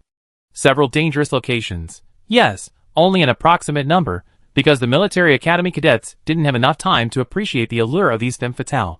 They were currently being relentlessly submerged in a special energy liquid by their instructors, undergoing a painful yet pleasurable process, unable to concentrate. "This is Sulan original liquid," Fu Yao said, soaking in the emerald green liquid. The boys and girls were submerged separately, and the task of explaining it to Yi Li was successfully handed over to her. Sulfur elixir is an extremely rare medicinal liquid, said to be made from the sap extracted from a certain extinct cosmic tree. Its greatest effect is a short-term, side effect-free, and subtle enhancement of physical and mental abilities. While other substances may have similar effects, this is unique in that it's side effect-free, gentle, and capable of nurturing and enhancing. Previously, it was strictly controlled. I didn't expect such generosity this time. You know, only those who have achieved top-class merit in the military and received the Joseph Gold Badge can obtain this. The mission we're undertaking in the Void Realm this time is probably extraordinary and extremely important. Yili reached out and scooped up a handful of emerald green liquid. As soon as she lifted it from the pool, the green faded to a transparent light green. Based on her extensive experience soaking medicinal liquids, she judged that this was probably not the original solution, but definitely a diluted one. Moreover, it had likely been diluted quite a few times. But it didn't matter. She'd take whatever benefit she could get. As a military academy student, she wouldn't be so naive as to actually covet the original solution, would she? The Federation wasn't stupid.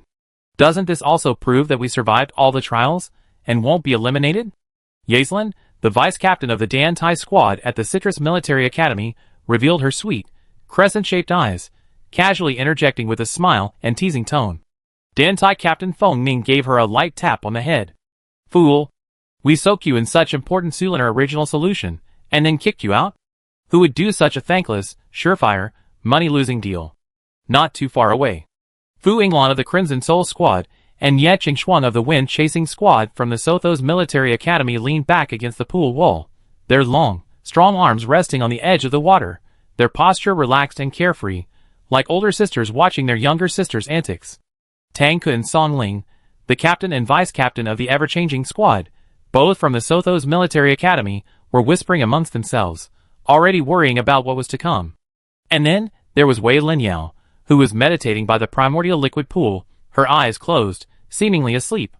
The atmosphere among the girls was harmonious and friendly, but the atmosphere in the boys' pool was quite subtle. The pool, not large, rippled with a clear blue water, its fragrance lingering. After several men entered, the pool wasn't exactly crowded, but it wasn't particularly spacious either. After entering the pool, Fu Yisui immediately chose a less crowded spot to soak, his actions clearly demonstrating his intention to reject any outsiders. Xie Shuangbai and Meng Heng were the closest to him, but they maintained a slight distance. Xie Shuangbai, in a friendly manner, put his arm around Meng Heng's strong arm. Hengzi, we need to stay away from this old dog Fu. Otherwise, if he absorbs too much, the surrounding Sulinar essence will become lighter, and we won't have much left.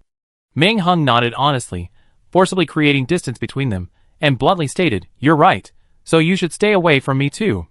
Xie Shuangbai, Yin Huifeng, TCH. Yin Huifeng continued to tell Meng Heng, Hengzi, don't listen to his nonsense. The amount of Sulinar essence that everyone can absorb is limited, and the amount of improvement they can achieve is also limited. Master, if it's absorbed according to one's own needs, it's not something that can be infinitely improved. Even if old Fu is fierce, he wouldn't break the limit of the ability points increased by the Sulinar original liquid. The instructors calculate and arrange in advance how much original liquid to put in the pool. Meng Heng naturally spread his hands. Of course I'm not worried, because I know. Then you. He revealed a simple smile. I just want to stay away from this guy, so I don't get infected. Xin Jian of the Free Agent Squad of the Hitterland Military Academy, Vincent, the captain of the Five Crown Squad, and Lu Jianchu of the Sharpshooter Squad of the Delian Military Academy all had expressions of utter bewilderment. Good heavens. Even someone as straightforward and down-to-earth as Hengzi has been dyed a colorful black in the big melting pot of Sothos, becoming both sarcastic and witty. Ceasefire, terrifying indeed. Lu Yoguang lazily yawned, occupying one corner of the pool without moving. The remaining two corners undoubtedly fell into the hands of the Ying brothers. In this way, each of the four corners of the medicinal pool was occupied. To those in the central area, these four resembled the four heavenly kings, each guarding their own territory, or perhaps, the four Vajras. They exchanged knowing glances, instantly understanding the subtle meaning in each other's eyes, and then chuckled in unison. Soaking in and absorbing the Sulinar medicinal liquid was a gradual and lengthy process. Initially, the group was quite energetic, chatting and joking, occasionally comparing their physiques and discussing skincare, quite relaxed as they soaked in the liquid, allowing it to slowly seep into their skin and be gradually absorbed by their bodies. In the middle stage, the medicinal liquid naturally seeped into the body's surface reached saturation. The military academy students needed to circulate their internal mental energy in a meditative state, circulating it through their meridians to help digest the medicinal liquid that had formed on the skin surface, drawing it back into the body, and initiating a new round of absorption and transformation. This stage required immense patience. The body's effort to absorb the medicinal liquid and the mental guidance of digestion had to proceed simultaneously, requiring a high level of concentration. If either aspect broke down, the digestion process would be interrupted, necessitating a restart from the beginning. The military academy students in the two pools were now sitting cross-legged in meditation. At this point, everyone was spaced a reasonable distance from each other in the medicinal liquid pools, ensuring a relatively even distribution. This wasn't due to Xie Shuangbai's earlier joking suggestion, but rather to avoid being influenced by the mental energy of others while circulating their own, preventing unnecessary interference. In a state of high concentration, a clash of mental energy is highly likely to be perceived as provocation, often resulting in an unconscious defensive counterattack. Such a clash can easily interrupt other military academy students, potentially creating enmity. The absorption process of the medicinal liquid is not slow, but for the military academy students involved, each second feels like an eternity. Especially in the later stages, everyone completes the basic enhancements, but depending on individual constitution and mental strength, the time it takes to exit the pool varies. Some military academy students, after completing the absorption of the medicinal liquid throughout their bodies, continue to circulate their mental energy to guide digestion, quickly reaching the absorption saturation point. Continuing to absorb further would cause excessive energy accumulation within the body, leading to a collapse, requiring them to leave the medicinal liquid pool prematurely. Some military academy students, after completing the basic enhancement of the medicinal liquid, could continue to guide their mental energy to compress, extract, and store it in their bodies. Of course, this required a sufficiently strong physique to withstand repeated purification of the medicinal essence. If they became too greedy and overextended themselves, the consequences would be far more dangerous than the former, potentially even causing them to burst, resulting in irreversible and permanent damage to both their mental energy and body. Before they went in, the instructor unusually dredged up a few words. 2 words for you: restraint. Always remember to restrain your greed and fully utilize your self-awareness. 30 minutes later, everyone continued to refine the medicinal liquid with complete concentration. Some absorbed it easily, while others showed signs of pain. Some, after reaching saturation, compressed and stored the medicinal power, enduring the strain thanks to their strong physiques. Others, although still able to guide it with their mental energy, were already showing fine cracks in their bodies from the strain. 50 minutes later, people began leaving both pools, without much time for sighs or lamentations, returning to their rooms on the warship to recuperate. They focused on digesting the medicinal liquid, postponing everything else. An hour and a half later, in the girls' pool, Fu Yao, finally reaching her limit, stepped out. Yi Li, who had been half asleep, opened his eyes and looked around. After confirming he was alone in the pool, he accelerated the flow of his spiritual energy, instantly switching from a leisurely absorption pace to a voracious, gulping mode. The previously concentrated green liquid visibly faded, rapidly becoming lighter and lighter, turning completely colorless and transparent within 10 minutes, without a trace of green remaining. Yi Li stepped calmly out of the medicinal pool, as if he had simply soaked in a hot spring, and was leaving without a second thought, his movements casual and natural. Leaving the logistics instructor facing a pool completely drained of the sulfuric acid solution, he forced a bitter smile, more like a grimace, at the neatly arranged bags of top-of-the-line equipment for collecting and storing the solution behind him. Logistics instructor, Coincidentally, the logistics instructor next door also witnessed this bizarre scene as if he'd seen a ghost. He even went in and out repeatedly, checking if he'd gone to the wrong place. Or perhaps some shameless spy had infiltrated the warship and stolen the remaining sulfuric acid solution, turning the once vibrant green pool into a handful of pure water. After the initial shock, 2 logistics instructors, who had clearly done nothing but were extremely exhausted, stumbled together in the corridor. They glanced at each other's empty containers, and noticed each other's very poor expressions. Both women gave a bitter smile, everything unspoken. Sister, your medicine pool is empty? Brother, yours too? Sister, not a single drop? Brother, not even a single drop? Brother/sister, sigh. The continuous trials and tribulations led everyone to prioritize ample sleep, high spirits, and a relaxed state of mind during the final days of the voyage. The instructors in black military uniforms, wearing six-pointed star badges, began explaining the internal information of the mission center. Of course, before the explanation, they had confiscated all the tools everyone could use for recording and transmission, including their beloved personal computers. The leader of the 6 black uniformed instructors responsible for the selection was a tall and strong female officer. Her crisp military cap seemed to be perpetually on her head. Her face was dignified but not rigid, her tone steady but not without its dryness. She stepped forward, gave a standard salute, and quickly informed the cadets of the planned information. "Hello everyone, my name is Qiao Shun, the person in charge of this Void Realm selection. Next, I give you some general information about this Void Realm." She bowed to the unseen screen, then put it down before continuing. "The Void Realm, the location of this mission, has been confirmed as a product that broke off from a cosmic rift. The original body has been confirmed to be one of the fragments and remnants of the Sideland Laboratory, which conducted numerous taboo researches, including the most heinous human experiments, more than 10 years ago. Although this organization was liberated and destroyed a few years ago, due to certain reasons at the time, the information we have is incomplete. Therefore, you need to be highly vigilant when entering. Data shows that the Sideland Laboratory claimed tens of thousands of lives, and the experimental subjects were extremely dangerous." At this point, Fu Yisui glanced casually at Yili. She pulled out several model mecha parts from her spatial key and was intently assembling them, brainstorming new ideas. Her tea-colored eyes were focused, as if she were in another world. "High danger level? It probably depends on the person. The virtual space is shielded from all electromagnetic signals, meaning our communicators are unusable. The Federation will provide each of you with a communication key driven by a special wave. This local communication key emits a short wave, but it can connect to the nearest communication key. We recommend that everyone cooperate as much as possible in the virtual space and reduce lone wolf actions. The explored maps will be stored in advance on your local communication keys. Green indicates exploration has been completed, yellow indicates exploration has been stopped, and red indicates high risk and uncontrollable. We hope all students will act within their capabilities and not gamble with their lives. Your future is bright. Don't add to the casualties." She finished speaking.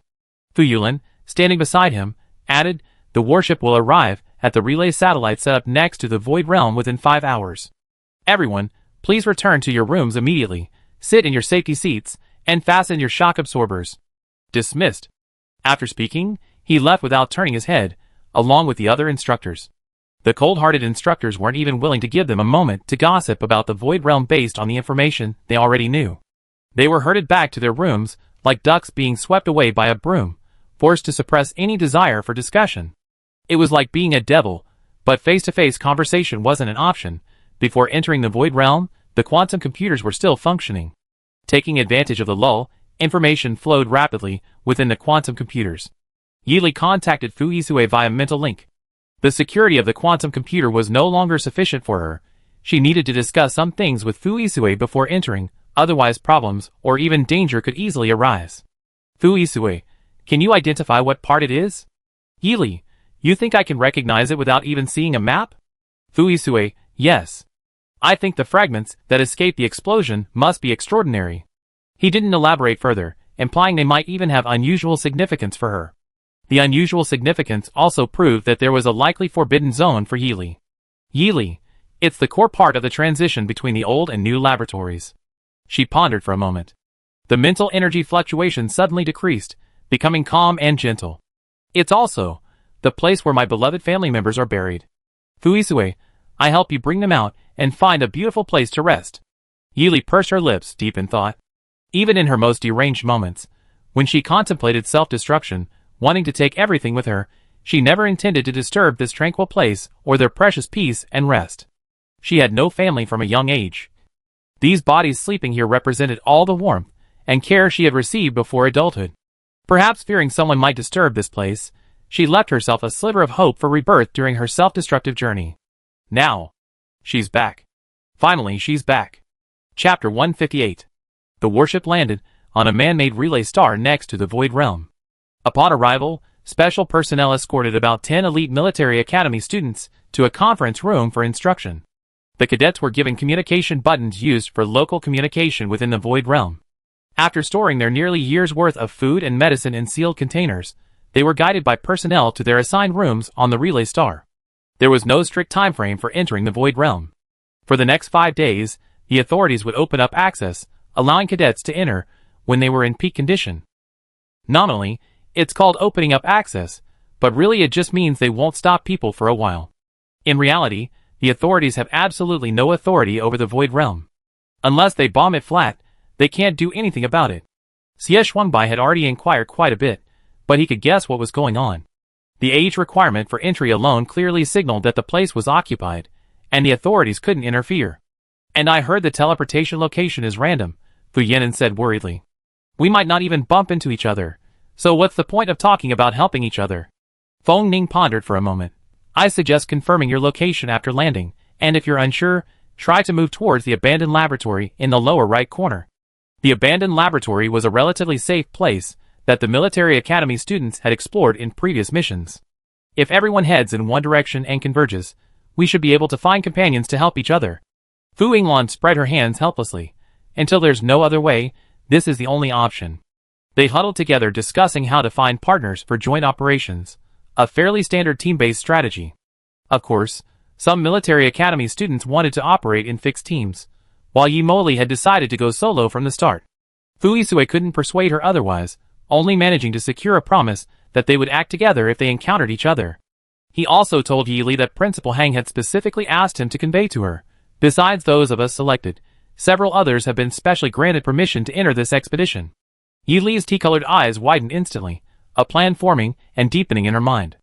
Within 5 days, the military academy students donned their armor one after another, their mechs traversing the temporary spatial archway erected by the authorities. The massive, intricate spatial vortex, like a swirling north wind, was blocked at one end. However, the moment your mech touched a patch of air in that space, the sudden surge in pressure immediately began to stretch and knead your body and soul like clay. Only by enduring this incredibly grueling trial could the military academy students glimpse the gates that resembled the entrance to a sacred divine kingdom. They hadn't grasped this from the projection, but now, piloting their massive mechs and stopping before the snow-white doors, they realized these two gates were almost towering, reaching to the heavens. Like ordinary ants gazing up at an unseen, towering tree, they uttered feeble exclamations of wonder, bewildered. Is this truly the technological power of the scientific side, or some mysterious force of theology?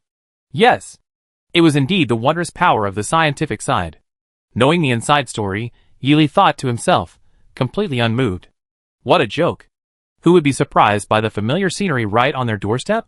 Military cadets piloted their mechs closer, the seemingly short distance surprisingly vast. On the two massive doors, a pale blue-silver hue gleamed softly. The frozen image on the doors came alive, saplings sprouting and growing wildly. Bang!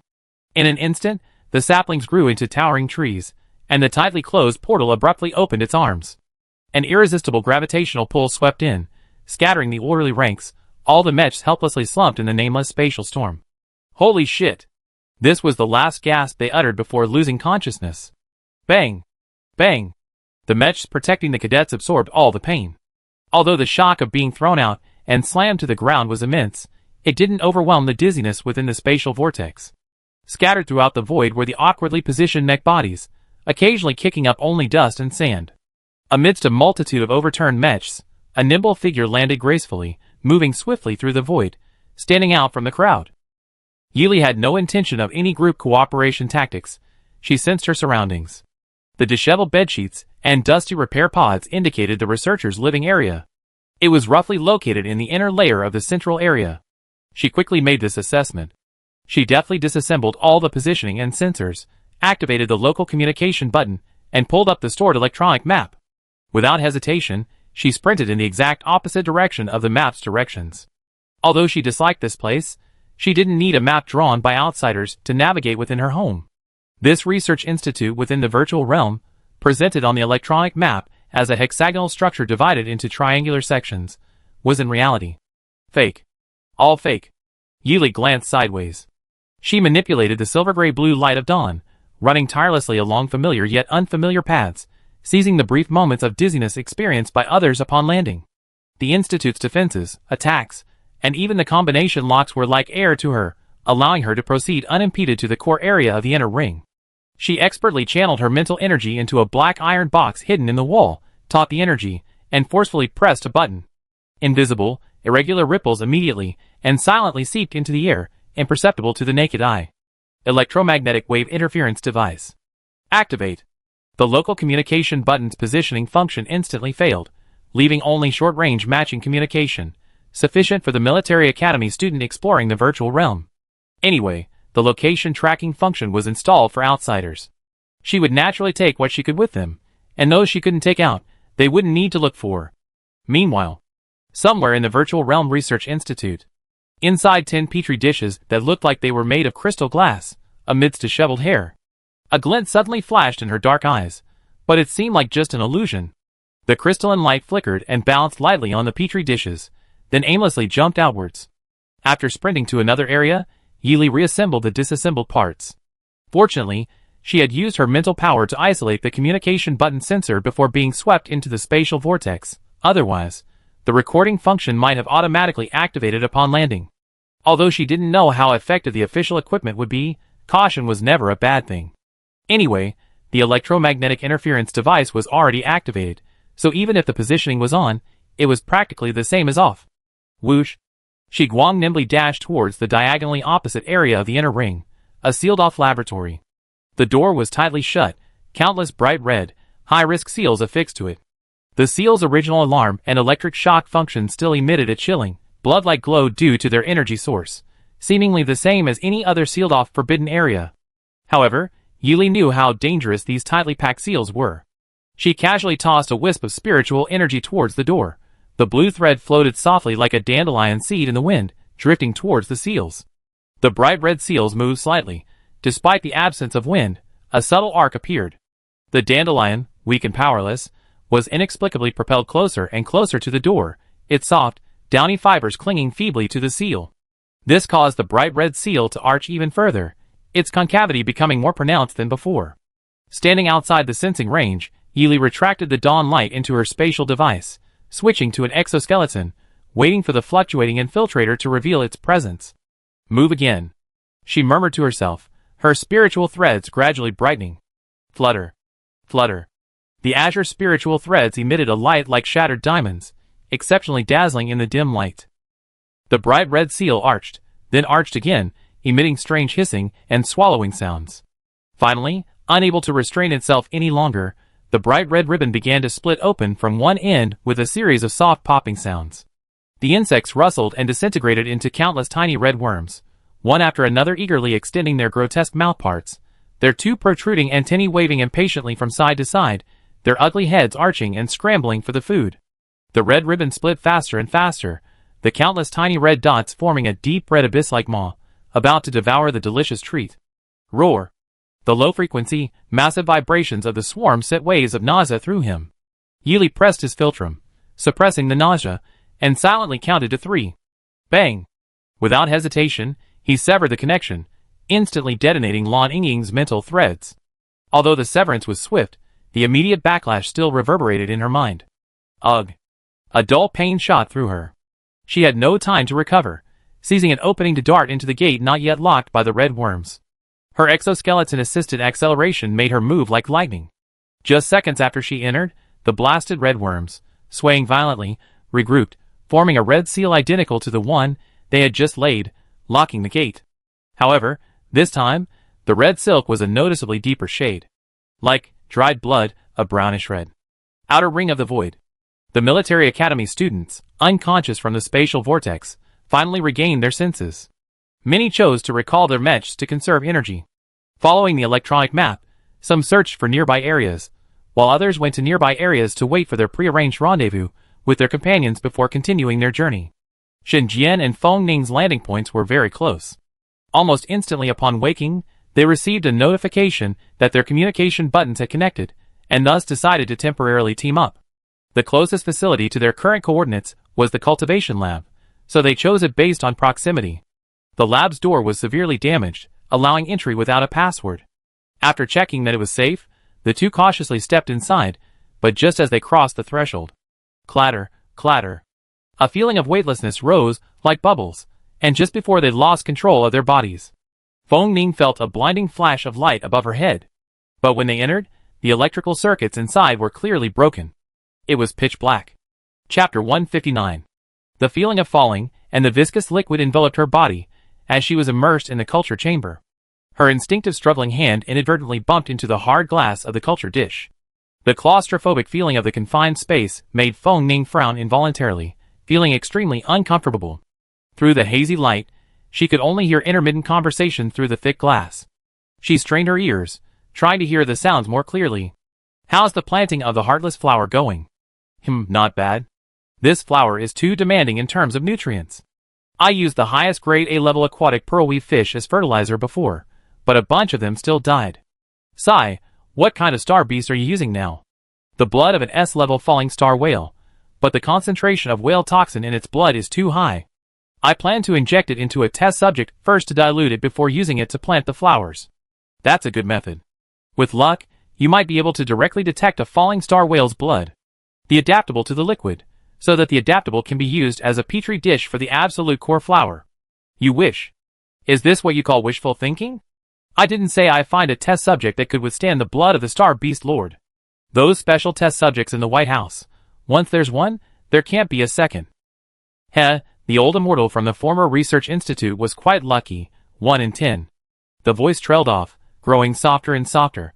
Feng Ning had to struggle to open his drooping eyelids, trying to use his sight to replace his increasingly useless hearing.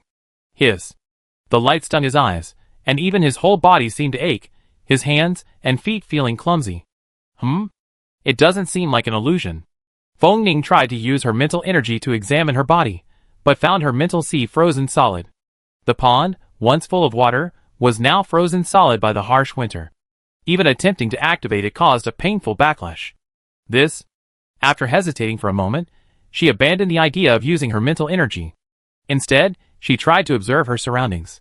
The iron lead-colored walls sealed off the laboratory, bringing with them an overwhelming sense of oppression and stagnation. The obstacle she had just touched was the incredibly hard glass of the culture chamber. She was actually trapped inside a culture chamber? Could someone be lying in wait in the cultivation lab? She looked around at the other culture chambers, and suddenly her eyes met those of the person next to her. A completely unfamiliar face, not on the list of those granted permission this time. His body was emaciated, with not a shred of flesh, his hair was dry and brittle, soaked in nutrient solution, his lips were parched, his expression was dejected, and his eyes were dull and lifeless. Yet, his reflection was clearly visible in the mirror, a figure just as bad as his. Wait, this face isn't hers. The researcher in the white coat pressed a button, causing the culture chamber to gradually tilt from a vertical position to a semi-tilted angle. Her face, completely submerged in the nutrient solution, surfaced, allowing her to breathe fresh air, but this was far from benevolent. Feng Ning, fearing she would give herself away, had feigned sleep the moment the chamber began to move. With her eyes closed, she could only rely on her still-functioning ears. Click! An opening appeared in the culture chamber, and the researcher ruthlessly pulled Feng Ning's hand out, swiftly inserting a syringe filled with falling star whale blood into her arm, injecting all the liquid into her needle-filled skin. Sizzle! A similar sound seemed to come from the adjacent incubation chamber, and Feng Ning dared not open her eyes to look. She heard only soft thump and bang sounds, as if something was being poured inside. Soon, the two left as if they had completed their mission. Only then did Feng Ning have the mood to introduce her comrade. "Shenjian?" she asked, slightly puzzled. "It's me, Feng Ning." Shenjian proactively introduced her, and the two successfully connected. The body that carried Shenjian's consciousness could only be described as dilapidated. Even speaking required a violent cough, and even Feng Ning, who wasn't a medical student, could sense his imminent death. "Let's exchange information quickly. I'm worried you might die at any moment," Feng Ning suggested. Although she could sense his life force was fading, she herself was in a similarly dire state. Worse still, the subcutaneous temperature spiked, and every inch of skin in contact with the nutrient solution felt like it was being scalded by molten lava. The fine veins felt as if boiling water was flowing through them, constantly on the verge of collapse. Ugh! Even the experienced Feng Ning couldn't help but cry out in pain the first second of the onset. The feeling of being engulfed in flames yet unable to move, the senses heightened to an exceptionally sharp level in the face of impending death, made every frame of pain crystal clear. Shenjian, also an experimental subject, naturally didn't escape this either, and his condition was even worse. As a military academy student who relied on intellect rather than physical strength, Shenjian's physical condition was arguably the worst among all the military academy students on missions. Unlike the one next door, The researchers injected a drug made from star beast blood into his culture chamber. The nutrient solution, originally intended for repair, gradually turned reddish and turbid, eagerly trying to seep into his skin and take over his body. The frenzied forces surged relentlessly through his meridians, while the body it inhabited was riddled with wounds, clinging to life. With each impact, old injuries were aggravated, and the brittle body seemed to groan in unbearable agony. Shen Jianlong's clear mind was reeling from the pain, his eyes dimming as if extinguished. Cough. A mouthful of blood gushed out, the experimental subject Shen Jiangang possessed turning ashen-faced. Feng Ning, suppressing the surging sensation within his own blood, tried to gauge the situation with his eyes. But Shen Jiangang only managed a slight twitch of his lips before a torrent of blood gushed from his throat, staining the clear culture chamber crimson. His life force vanished with the blood. Useless. The researcher responsible for the injection scornfully rebuked, kicking the culture chamber in frustration. Hey! What's there to be angry about? These are just trial and error samples anyway. You can't expect miracles from them, can you? We still have whale blood, so we can try again. The thin-faced researcher completely disregarded it, treating it like a piece of dirty paper to be carelessly thrown away, utterly worthless. Heh, I'm just worried about the higher-ups pushing for progress. The angry researcher explained, suppressing his dissatisfaction. Look, isn't one of them successful? The thin-faced researcher raised his chin. An extremely thick needle ruthlessly pierced Feng Ning's body, diverting part of the source of the explosions within her. Ignoring the experimental subject's increasing pain due to the loss of internal balance, the thin-faced researcher enthusiastically took out testing equipment to conduct tests. Soon, he held the test tube, pleased. This blood sample is acceptable. However, a hint of regret still lingered in his cloudy eyes. Unfortunately, this blood is only for one use. The subject's body is about to disintegrate, so the blood can only be drawn once. A stable supply chain cannot be established to ensure long-term use. Excruciating pain coursed through his body. The red needle had extracted all the usable blood from Feng Ning's body, leaving not a single drop. The discarded experimental subject, stripped of all its value, was ruthlessly abandoned by the two researchers, who left the two men sealed in the culture chamber to die a miserable death, before they themselves walked away, leaving the two men to personally experience the agonizing near-death experience. Aside from the cultivation lab here, other military academy students also successively searched various laboratories. Lacking clear guidance, most could only wander back and forth among the lab clusters on the outer ring. And anyone who stepped into one almost instantly became a part of the lab, the kind of part who was given a share of the profits. To put it bluntly, everyone was on an experimental tour. The number of experimental subjects and the number of experimental projects within this virtual research institute were outrageous. All military academy students could enjoy these experiences for months or even years without repeating any. Observing coldly. In this grand dream, identity is false, pain is real. The injuries received are false. The physical and mental torment endured is real. Illusion and reality are intertwined, indistinguishable. So, what will people think after they come out? After Yili escaped the trap of the red silk bugs and entered, he saw a dilapidated and abandoned courtyard hidden meaninglessly behind a wall. This place had been abandoned for a very long time. Because it hadn't been cared for, its general layout had been relatively well preserved. The small houses, though seemingly beautiful, were actually enlarged house-shaped cultivation pods. The remaining withered branches and leaves were left unattended. These weren't the green plants used for landscaping, they were planted with highly dangerous aberrant plants. They served to defend against enemies, monitor experimental subjects, but more importantly, they were deliberately planted here to stimulate the potential of the experimental subjects through life-or-death crisis. Those experimental subjects that could unleash sufficient power would survive. Those that failed would become high-quality nutrients for the aberrant plants, ensuring nothing was wasted. Now, all the arrogant and domineering aberrant species left behind in the courtyard were reduced to a desolate, withered landscape. At first, she cautiously approached, less out of shy reluctance to enter a new home, and more out of a deep sense of nostalgia for the lingering spirit within. But soon, she took a deep breath. Suppressing a hint of longing in her eyes, she forced herself to walk quickly inside. Her movements were swift and agile, only the stray hairs around her ears seemed to linger, brushing against the shadows of several doors. Around all the buildings, Yili reached the most dangerous area in the abnormal plant cultivation zone. Her tea-colored eyes turned dark green, and a dark green spiritual tentacle, like a sprout breaking through the soil and growing rapidly, shot out from her slender fingertips. The slender, Dark green tentacle rushed straight in one direction, burrowing into the thick layer of soil covered with withered leaves without hesitation, skillfully stirring and searching within. Yili quietly pursed her lips and waited. Bang! The tentacle pried open a large clump of soil, and the dark green tip hooked onto a grayish seed. It obediently placed the unremarkable seed in her eagerly outstretched palm. Then, the tentacle tip curled up, instantly transforming into specks of green starlight that scattered into the air. A genuine smile appeared in Yili's dark green eyes, the first such smile in days. His thin lips curved slightly. Old friend, long time no see. Chapter 160. Yili condensed her spiritual power into the shape of a verdant, glassy petri dish. The grayish seed was gently enveloped in powerful spiritual ripples.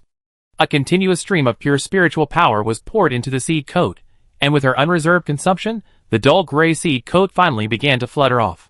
A glimmer of light slowly shone from her dark green eyes, and the release of spiritual power became increasingly surging. 5 minutes later, the gray shell was gone, and the ugly seed had become a dazzling jade bead of green jade. Plop! The green jade bead seed wiggled playfully, and suddenly a bulge appeared on its jade-colored shell. Plop! It quickly stretched and grew into a supple and powerful stem, its swaying posture resembling the powerfully thrashing body of a snake. Though not short, it possessed an extraordinary presence. The only flaw was that this strong and vigorous stem only had 2 green leaves at the top. 2 green leaves twirled from side to side, then suddenly stopped, as if meeting Yili's dark green gaze. The leaves trembled slightly, the tip of the left leaf curling halfway, then suddenly stretching out, transforming the once tender leaf into a gigantic form. Along with it appeared an old, small box. Yili's dark green eyes widened in surprise, unusually refraining from immediately reaching for the box. The seedling was clearly impatient, its right leaf flapping dramatically, gesturing for her to take it away. Yili hurriedly cradled the old box in her hands, wishing she could stuff it into her body. As she took it, the seedling instantly shrank back to its original small leaves, but because it had expended so much energy, its tender green color had dulled, making it appear wilted. Yili fed it some more spiritual energy, and only then did the drooping leaves begin to sway slightly. The seedling, having recovered somewhat, ate its fill, and with a flash of emerald light, gracefully transformed into a slender bracelet, obediently encircling its wrist as it feigned death. Yili lowered his head, then tenderly touched the tightly locked old gray box, fastening it firmly to his front, securing it securely between his exoskeleton and inner armor before feeling at ease. He glanced back, bidding farewell to this place. In the outer ring laboratory, the military academy students continued their unique experimental experience. A dilapidated body, a stifled and controlled mental domain, shackled hands and feet, indifferent and contemptuous researchers, stringent and demanding defense and monitoring facilities, a strange and interfering magnetic field, a special cultivation chamber where leaving meant certain death. The indomitable military academy students repeatedly tried to find various ways to break free, but the more they tried, the more they realized they were trapped in a cocoon woven into a cage, with no gaps to breathe, let alone escape. The most bizarre case was Yin Huifeng, who chose to feign death, and was immediately thrown into the SS-class Star Beast pool to be fed to the fish by the frugal researcher's orders to the armed assistant robot. The bizarre methods of using experimental subjects revealed countless types of torture a single subject could endure. The vicious methods, where anything you possess could be destroyed, and even things you don't have could be ruined, almost drove those with weaker minds to the brink of utter collapse. Only Fuisue emerged from this hell of bones, as he had some experience. Strictly speaking, it was tiny. Yes, but very little. The inspiration for this method came from the kind big shot who appeared during that experience. The big shot's surname was Yi, given namely, at the time, he didn't have a name, only a string of random numbers. Upon waking, Fuisue didn't explore the outer ring of the experimental group. He headed directly towards the middle ring, with a clear purpose. Unfortunately, he was still drawn in. As someone pulled in while fully conscious, he could feel the ripple-like shockwave that spread upon entry, as if a hand silently turned the beads of fate, instantly overriding and rewriting the original situation. Not real. More like real. To maintain such a massive new realm rising from the ground, an extremely vast and powerful spiritual star sea was necessary. The sheer scale of this expenditure of core matter was terrifying. If outsiders knew, it would cause a huge uproar. Yet, no one on their side mentioned it. It seemed this was a unique occurrence unique to this instance. Yili left the area, lightly tapping the back of her right hand with her left. The chip, previously embedded in her palm, was temporarily moved to the back of her hand. With the tapping motion, spiritual light flowed from her fingertips, causing sharp, matching luster to dance within the blue-purple chip's texture. A three-dimensional electronic map slowly unfolded above her hand, a map of the interior of the Void Realm. Back in the control room, with the electromagnetic shield activated, she had already seized partial access to the Void Realm. Not all of it, because she hadn't yet obtained the core energy substance supporting its operation. With only her spiritual power, she could at most monitor the general environment, but not truly control it. But that was enough.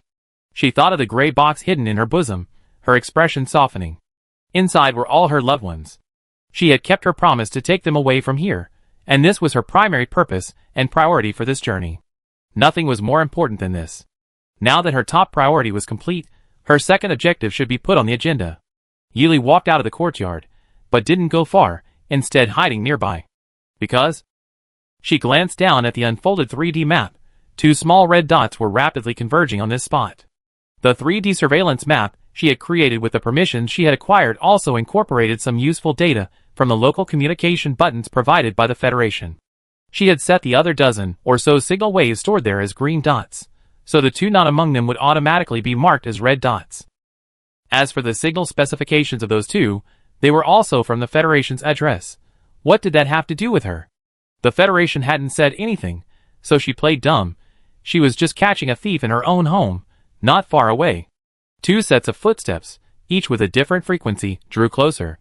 Two people, dressed in combat uniforms similar to those of military academy students, and wearing thick old combat boots, came running.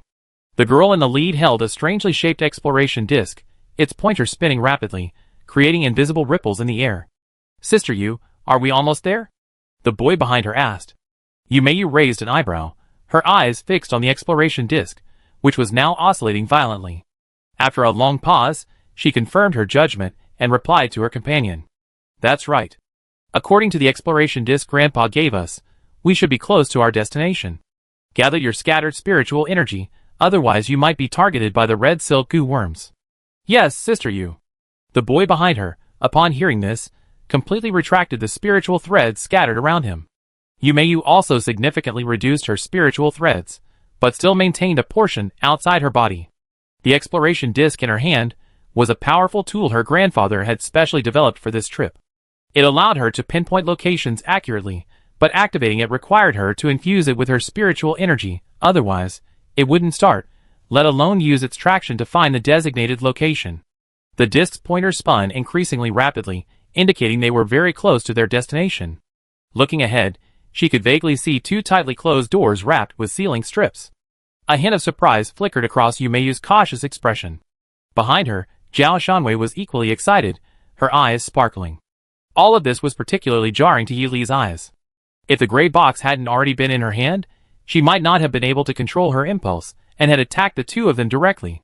She coldly observed the exploration disc, her dark green eyes clearly revealing the outline of the spiritual energy pathways. Yumeyu continuously channeled condensed spiritual energy into it, and the pointer at the center of the disc resonated and drew in the remaining spiritual energy within the courtyard. Oh! Since the spiritual energy within the gray box was stronger than that within the courtyard, the exploration disc should now prioritize pointing to her hiding place. Yi Li's lips curled into a mocking smile as he crouched down in the shadows, approaching the area behind the door. The pointer on the exploration disc was also drawn firmly to the door, which was sealed with a red strip. "It's at the door? That person actually dared to put it in such a place?" Yumeyu asked doubtfully. "The direction the exploration disc is pointing to shouldn't be wrong." Zhao Shanwei didn't doubt the disc's accuracy. He turned his gaze to the red seal. "Since it's placed here, there must be something here that will reassure the other party." He picked up a stone and hurled it at the red seal. The stone was instantly devoured by the crimson bloodworms beneath the seal, turning to dust as if weathered away. From beginning to end, it was less than a blink of an eye, a truly terrifying story. "I see." Zhao Shanwei and Yumeyu sighed. Being guarded by insects with strong devouring attributes was indeed difficult. These bloodworms weren't actually violent creatures, but having been provoked and tricked by Yi Li earlier, the swarm was now intolerant of even the slightest probing. Their vengeful nature had kicked in, making them indiscriminate attackers. They kick even a passing dog before letting it go. Yi Li had been waiting for this. She scratched the green stem that perfectly mimicked a bracelet encircling her wrist. The lazy little green reluctantly moved, but ultimately followed its master's instructions. After all, It was just a little green seedling that had been starving for a long time. Its mother was the one who fed it. And what was wrong with listening to its mother? The little green seedling thought the logic made sense. The two, still wandering around outside, were searching for a way. The red seal wrapped around the gate was of unknown species, but its danger was known to be extremely high. Abandoning the gate and choosing other directions, they discovered that the seemingly harmless walls were actually constructed entirely of white shells mimicking red worms, with an even higher worm content. Their target was within reach, but an insurmountable barrier blocked their way. All their initial good mood turned to ashes in their anxiety. They had only been able to get here first thanks to their exploration discs. If others found this place in the short time they had, it would be extremely difficult to take their belongings away unnoticed under everyone's noses. In their hesitation, no one noticed. The ground beneath their feet undulated with a tiny arc, the unknown lurking within. Bang! A small, gracefully curved mound of earth appeared beside Yumeyu, who was spinning in place. Completely preoccupied, she didn't notice the flat ground suddenly bulging. Before she knew it, her combat boot foot struck the mound, causing her to stumble and lose her balance instantly. She cried out, trying to grab something to regain her balance, but in that moment of panic, her steadily flowing mental energy halted and contracted. The mental energy detached from her body was deflected by the subsequent change in direction, causing the familiar mental energy of the red worms to instantly dissipate in front of the door, arousing the irritable and easily angered red worms, who collectively stirred and became active due to their appetite and fighting spirit. Roar! Hiss hiss hiss. Neither Yumeyu nor Zhao Shanwei knew what was happening. A massive swarm of red worms, led by the door, created a tremendous resonance that crashed towards them like a tsunami. Low-frequency vibrations, barely audible to the human ear, lurked beneath the unpleasant worm noises, assaulting their mental ripples. The nausea, affecting both their physical and psychological well-being, caused them to almost simultaneously hunch over gagging. What? Things? The nausea churned in their stomachs, and the next second, an even more physically unpleasant scene unfolded. Chapter 161. The smooth, crimson seal, resembling silk, instantly disintegrated, transforming into a dense, nauseating swarm of red worms that undulated in large, wave-like arcs. The red worms, their bodies outstretched, swayed their antennae, extending their ugly mouthparts and emitting greedy, resonant sounds. Even more so, due to the sweet scent of spiritual energy emanating from them, the red worms spread wildly, covering the sky, their crimson dots instantly enveloping all vision, the encirclement rapidly closing in. Ah! How disgusting! Get away, all of you get away! Yumeyu cried out in uncontrollable fear at the sight of this red worm catastrophe. Her hand, which had barely managed to catch the exploration disc, went limp again in the face of the impending danger. Clang! The exploration disc, which she had been holding securely, slipped from her grasp and fell to the ground, rolling inelegantly in a semicircular arc along its rim. Master didn't mention anything disgusting in the information he gave us. Could it be that Joseph created this later? What kind of insect is this? His tastes are so strange. Yumeyu hurriedly activated the energy shield she carried, keeping the red worms outside. However, she didn't notice that the released spiritual energy made the red worms even more excited, surging forward relentlessly, disregarding their own lives. Crimson shell, changes color depending on the environment, short tentacles that transmit signals by shaking, terrifying devouring properties, gregarious lifestyle, and Zhao Shanwei, seeing the swarm of insects approaching, felt the pairs of slowly unfolding crimson membranes, more dazzling than pigeon blood gems, so bright they were blinding even in dim light. He held his breath, spitting out the words with difficulty. Gem rose firebees. He struggled to catch his breath. An entire swarm. That madman Joseph. Those are supersized star beasts capable of destroying a country, even a planet. Has he gone mad, keeping these devils as guards in his research institute? Yumeyu, hearing Zhao Shanwei's near-collapse murmurs, also realized how terrifying their opponent was. Both were trapped within the terrifying high walls, completely unaware that the entire swarm of gem rose firebees had already swarmed onto the outer membrane of the protective shield. With no room to stand, the bees huddled together on top of their companions, making the shield appear from the outside like a ruby sphere. The shield's energy was dwindling, and the area it could protect was shrinking repeatedly. The two hidden within the shield could now clearly see the distinct compound eyes within those pairs of crimson insect eyes. In each fragment of their small field of vision, two pale, distorted faces were clearly recorded. It's over. This time, They were most likely doomed. Despair overwhelmed them. Snap. A crisp snap of fingers, amidst the low, chaotic chirping of insects, sounded like serene melody. Swept away by the tide of despair and terror, about to plunge them into the abyss, the two snapped back to reality, frantically grasping at this last straw. They even shouted at the top of their lungs, completely forgetting the secrecy surrounding their mission. Help! We're cadets from the Felina Military Academy, on a special mission, and we've been swarmed by these insects. Please, you must save us. My grandfather is a professor at Felina. He give you a satisfactory reward. Please help us. We repay you. Clap, clap. Two crisp claps rang out. Hiss, hiss, hiss. E. Hiss, hiss, hiss. E. The originally low-frequency, complex swarm resonance abandoned its gentle rhythm, interspersed with irregular, sharp, high-pitched insect chirps, as if feebly trying to embolden and intimidate. The swarm resonant sound waves grew louder and louder, even becoming ear-piercing. Entomologists familiar with this species would know that it was like a person deliberately raising their voice to appear more imposing when feeling guilty. It was actually like an infinitely expanding bubble, its bursting uncertain. Whoosh! The green seedling bracelet encircling the slender wrist switched from power-saving mode to power-consuming mode. What began as a tender green shoot, fueled by immense spiritual power, instantly grew at an astonishing speed into a robust ancient tree. Surrounded by the shimmering green light of spiritual energy, it unfurled its folded branches. The longer they climbed, the more they resembled a dreamlike, starry crown. It didn't grow indefinitely. The ancient tree only reached about 5 stories high before halting its growth. It condescendingly extended a slender branch towards the crimson protective shield. The green shoot was exquisitely beautiful yet extremely arrogant and haughty. Even before it approached, some of the red insects were frightened and tried to flee. Yi Li's dark green eyes flashed. A delicate white flower bloomed atop the green branch. The berry-shaped petals were lively and lovely, their pure white color fresh and elegant.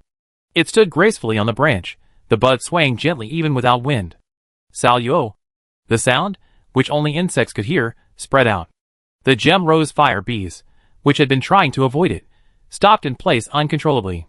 A second later, as if being inspected, they followed the instructions of the flower bell, and once again surrounded the protective shield tightly, leaving only a small gap. Wearing an exoskeleton, Yi Li approached the ruby-shaped protective shield unhurriedly. Those inside the shield noticed the swarm of insects clinging to the shield's wall stop moving, and their chirping cease, and they shouted even louder, urging those outside to come to their rescue. Yi Li, he! Shaluo! The flower bell vibrated softly again. The narrow gap seemed to be torn open wider by an invisible hand. Just the right size, allowing the two inside to clearly see the person outside. Yi Li made no attempt to conceal herself. Conceal? She hadn't done anything wrong, so why should she? When that cold, snow-white face appeared, Yu Meiyu and Zhao Shanwei breathed a sigh of relief. Because they recognized the person. Yi Li from the Sothos Military Academy's champion team in this year's Military Academy League, the Jiga Squad. A martial god unmatched in individual combat, a prodigy skilled in both military and strategic combat. It was hard not to be wary of such strength. Junior sister Yi Li, please save us. These gem rose fire bees are too dangerous. Please help us. Their expressions were extremely anxious, and their requests were made with the utmost respect and politeness. But the girl outside seemed deaf, simply standing quietly watching their performance. She was thinking. When they were struggling to survive, helping each other, did the researchers outside see them as equally wretched and pathetic? No. She categorically denied it. These two must look far uglier. She wouldn't accept any rebuttal. The two inside, seeing her hesitation, also became suspicious, especially since she had appeared so quickly near their destination, which only fueled their uneasy thoughts. However, escaping their predicament was their top priority. Yi Li had no intention of wasting words with them. Between victims and beneficiaries, aside from the act of returning the items to their rightful owners, there was practically nothing to say. She flicked her fingertips. A nimble green branch shot out in front of her, like a sharp, emerald arrow piercing the protective barrier without hesitation, tearing through Yu Meiyu's limbs with the force of a gust of wind, pinning her to the ground, face up. Ah! Yu Meiyu was pinned to death without any resistance, a painful scream escaping her lips. Zhao Shanwei hurriedly drew his weapon to cut the branch, but the moment the weapon's outer shell touched the green branch, the originally hard, cold metal was instantly melted by the sap seeping from it. A few drops of sap even splashed onto the back of his hand, directly burning a sizable area of skin into a state of decay. Hiss! He couldn't help but take several steps back. He skillfully took out his short knife and cut off a larger piece of flesh to prevent the corrosion from spreading. Junior sister Yi Li Yu. Yi Li's ears were never tolerable to barking. As soon as the flower bell rang, a swarm of crimson insects rushed in through the gap in the protective shield. The fire bees, as dazzling as rubies, obediently drained Zhao Shanwei's scattered fighting spirit until it was completely depleted. When he collapsed weakly to the ground, the youngest fire bee at the end of the retreating swarm gave a disdainful buzz. Yi Li skillfully recognized it as the chirping of the gem rose fire bee, a sound that seemed to express extreme disapproval of the quality of Zhao Shanwei's spirit, like a gourmand criticizing their meal. TCH. A smile crept across her lips. Yi Li was quite satisfied with the fire bee's compliance and obedience, and she was indeed in a good mood at the moment. She casually tossed a wisp of spiritual energy, a performance bonus from the boss to the temporary employee. Smelling the intoxicating scent of spiritual energy, the greedy fire bee, after tasting it, turned its head with longing. However, the terrifying and profound aura emanating from the girl made it difficult for the bee to breathe, its survival crisis escalating rapidly. Life was already difficult for the bee. Losing its life for a bite of food wasn't worth it. Yi Li watched helplessly, as the two uninvited guests were powerless to rise and resist. With a sweep of her dark green eyes, her vast and pure spiritual energy sealed all their storage devices, froze their spiritual energy meridians, and even completely blocked their ability to speak. Perfect. She slowly crouched down, a wisp of spiritual energy extending and silently entering Yumei's spiritual domain. The uncomfortable intrusion caused the latter to tremble involuntarily, while Zhao Shanwei beside her looked as if she were looking at a demon. Her spiritual power flowed unabashedly through Yumei's spiritual domain. Her keen spiritual tendrils, following the familiar, alluring scent, swiftly reached the core of the domain. Sensing the spiritual mass imprisoned within, being absorbed and refined, the tendrils, inheriting their master's emotions, erupted in fury. They ruthlessly charged into the core, mercilessly severing the binding spiritual threads that bound the mass. Carefully, they slowly extracted the gentle spiritual mass, enveloping it within their tendrils with the gentlest of spiritual power before withdrawing. One rampaging tendril forcefully swept away any obstacles in its path, utterly disregarding the fact that it was someone else's spiritual domain. When Yi Li gently cradled the multicolored spiritual mass in her hands, the green branches, still shimmering with the illusory image of an ancient tree, helped open the ash box. Yi Li guided the spiritual mass into the iridescent fragments within the ash box with the finest of her spiritual threads, then gently tapped the vines, and the ash box was retracted back into its body. Having done all this, Yi Li finally raised her head.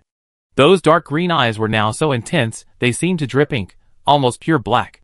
Below her eyes, a smile of pleasure and satisfaction spread across the faces of two people, one writhing in pain and the other drenched in cold sweat.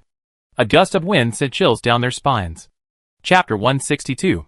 Returning it to its rightful owner is perfectly reasonable. Her voice was soft, yet it sounded like a demon chanting a forbidden incantation in their ears. Yumei, her mental domain core severely damaged, was ashen-faced. She dared not utter a single word of her usual threats and intimidation. She clearly felt her mental domain reduced to rubble, worse than before her surgery.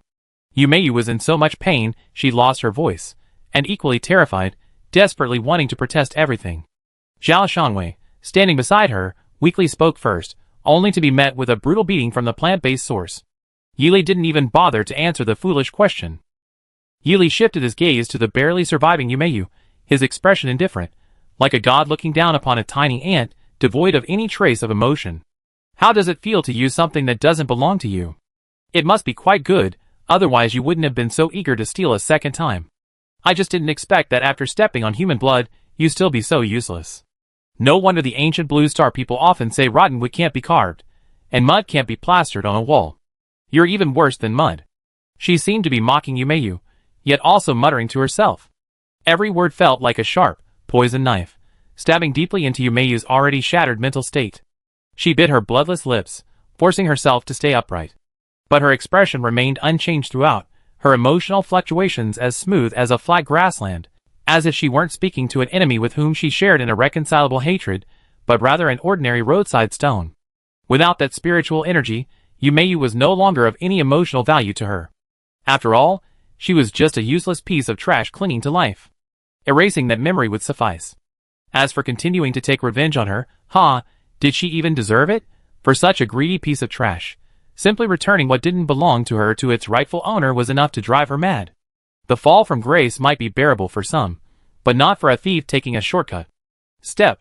She took another step forward. The two men instantly cowered, unable to move, like two silkworms unable to shed a muscle. The girl stood tall and graceful, her not-so-broad back as proudly upright as a sturdy pine tree. On her face, as cold and aloof as a mountain snow, a pair of deep black eyes resembled two unpolished obsidian stones. Behind her stood a colossal tree exuding a magnificent and imposing aura, a magnificent and dazzling starry river flowing and swirling like a shawl around its crown. The rose-red gem fire bees, known as the crimson demons, obediently waited not far from the shawl, like pigeon-blood rubies adorning the edges. The clash between coldness and beauty created a dazzling spark, a scene breathtakingly beautiful, yet simultaneously breathtakingly dangerous. Nature holds a universally acknowledged principle: the more beautiful, the more dangerous. And Yili at this moment perfectly embodied this unwritten truth. Her dangerously beautiful appearance had thoroughly ignited their instincts for survival. The invisible shock and tangible indifference nearly shattered their sanity. I didn't use that mental cluster. You could enter my mental domain to check. I only came in with Yumeyu at the professor's request. I really was just an unsuspecting outsider. Please spare my life. Zhao Shanwei was already incoherent, desperately trying to distance herself to save herself. Yumeyu wanted to beg for mercy, but when she opened her mouth, she realized she couldn't even come up with a decent excuse. In the end, she could only open her mouth and then close it again. Extreme fear left her mind blank, with only the thought, "She's come for revenge," filling the entire screen. She knew what happened back then, of course. Most of it concerned her grandfather and Joseph, who later took over, but there were things she could never overcome. For example, her grandfather's most prized and successful work, the experimental subject numbered Y510L462, was left to Joseph, who took over his experiments. Then, Joseph's research institute was destroyed in a cataclysmic explosion, leaving no trace. Joseph himself died a particularly gruesome death. For example, the things in her mental domain were her grandfather's greatest achievement in that experiment. For example, the experiment hadn't achieved its initial goal, and had to be shut down. And the girl before her, thinner than her peers, was probably an avenger who had crawled back from hell. Grandpa's relief and ease upon hearing of the complete explosion and annihilation of the Joseph Research Institute were undisguised. She overheard him muttering to himself, that most uncontrollable experimental subject finally chose self-destruction. That's good. Destruction is a liberation for her, and a removal of shackles for me. Isn't that a win-win situation? Mayu can now hold her head high and continue on the path she wants to walk. So good, so good. Who could have guessed that the self-destructor on the verge of collapse could actually rise from the ashes? Yumeyu struggled to close her eyes, only to see a flash of white light before she did. Unseen by her, the small white flower perched gracefully on the branch had gradually lost its pure white color, transforming from snow white to completely transparent, even revealing the delicate patterns on its petals. This unique flower was named by Yi Li and her siblings. It's called the skeleton flower. Its flower language is family affection. When Fuisue found Yi Li, she was heading towards the core area of the inner ring. Fuisue's mental domain had a mental energy lock mark. As long as the mark's owner opened it, he could use it to contact her and determine her location. When he saw her, her tea-colored eyes were gone, her dark green eyes were gone, leaving only two black pupils. Your eyes? Just a manifestation of using mental energy, nothing serious. That's good. Not used to it? A little? The conversation quickly stopped. Even though Fuisue had said quite a bit to Yi Li, it wasn't much more. The two seemed to share a subtle understanding, walking together naturally towards their next destination without uttering a word. However, the further they walked, the more strange a feeling arose in Fuisue's spiritual domain. After countless attempts to visualize his spiritual sea, he finally discovered that a flower the size of a bowl had suddenly sprouted on a black rock cliff within his previously dormant, cosmic abyss-like spiritual domain. Fuisue, whose spiritual domain had instantly transformed into a flower bed, couldn't help but slowly type a question mark. Fuisue, question mark. Seeing him stop, Yi Li also tilted her head and typed a question mark. Fuisue organized his thoughts. Can things grow in your spiritual domain? Yi Li replied confidently, of course. Fuisue said calmly, so it's normal for flowers to grow in my spiritual domain? Yi Li typed a question mark. Flowers? What nonsense! My spiritual domain only grows trees. The green ring on her wrist flashed playfully at her words, clearly in a good mood. Fuisue remained silent. Your spiritual domain is even more outrageous than mine. Yili retorted, I think we're evenly matched, so let's not laugh at each other. By the way, what does your flower look like? She asked curiously again. Fuisue visualized the unfamiliar spiritual domain, sketching its outline as he described it. The leaves are sword-shaped, the petals are large, and the outline is elegantly curved. The outer flower unfolds, the petals are horizontally curved with rounded lobes, the central petals are vertically curved, the edges are painted with a gradient of deep purple and light purple, the inner side of the petals is a large expanse of pure white, and the anthers are red with gold undertones. Towards the end, Fuisue directly materialized the flower of his spiritual domain. A flower exactly, as he described, slowly stretched out and bloomed from his palm. Yili curiously peered over, and the green branch on her wrist made a similar movement. The seemingly identical movements of the two, one large and one small, made Fuisue raise an eyebrow. A little cute. The green branch twitched slightly, its tip enveloped in a magnificent nebula-colored light. The starlight twinkled, like a tiny nebula, gracefully floating to the vicinity of his palm. It looked left and right, then, as if understanding, swayed its starlight back and forth before contentedly flying back to Yi Li's wrist. In the brief moment, it communicated with Yi Li in his mind. The petals of the flower in Fuisue's palm suddenly changed to a deep blue purple. Then, intricate and delicate floral patterns slowly emerged on the soft, snow-white petals. The patterns outlined by fine pure gold lines added a touch of mystery and nobility to the cold, elegant flower. The flower's complete form also revealed some information about it. After speaking with Green Branch, Yili clicked her tongue in amazement and turned to tell Fuisue the answer. Captain, this is the supposedly extinct abyss poison flower. Iris said Irene. Her face was full of indescribable expression. Xiaoyu said its flower is also called the longevity-stealing flower. Upon hearing this, Yili couldn't help but sigh inwardly. What a cosmic-level malevolent flower. What could Fuisue do? Of course he accepted it. He frowned his thick, dark brows, but as the information about the malevolent flower was transmitted through his mental domain, his expression gradually relaxed. His dark eyes focused on Yili's slender wrist, where the green was earnestly pretending to be a jade bracelet. He said in a deep voice, the flower in my mental domain was passively awakened during the adaptation testing at the Research Institute, but perhaps something went wrong back then. So it was only now that it was truly awakened. This one on your wrist doesn't look like a sapling. He was practically asking with concern, is this okay? After hearing about the adaptive experiments at the Research Institute, Yili made no attempt to conceal anything. Xiaoyu, she shook her fair, jade-like wrist. It awakened shortly after I became a test subject. At that time, the researchers thought it was an awakening of adaptability, not a full awakening of this kind of spiritual entity. Later, I secretly discovered that they initially thought my adaptability level was extremely high, capable of handling SSS-level blood, digesting and diluting it, and surviving.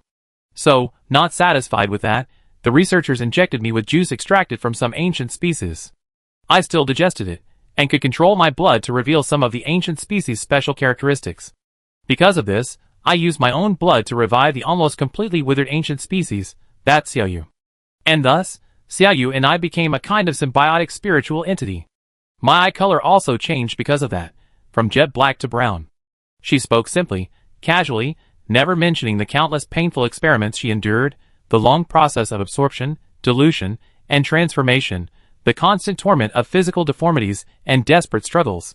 Yili simply wanted to tell him, to tell herself, and to tell the countless restless souls slumbering here that she had persevered to the very end. She won. Chapter 163. She is the winner. This statement is both true and false. She successfully destroyed hell, surviving to the point where she could take revenge, but her siblings are buried in the graveyard of the past, their only remaining traces for her to remember. A large, bony hand waved before her eyes, shadows obscuring her vision. She looked up at the familiar yet unfamiliar dark blue laboratory partitions, then at Fuisue, whose dark eyebrows and palm bore a bewitching, fierce flower. Suddenly, she felt a jolt, as if she had been pulled back to reality. Awake?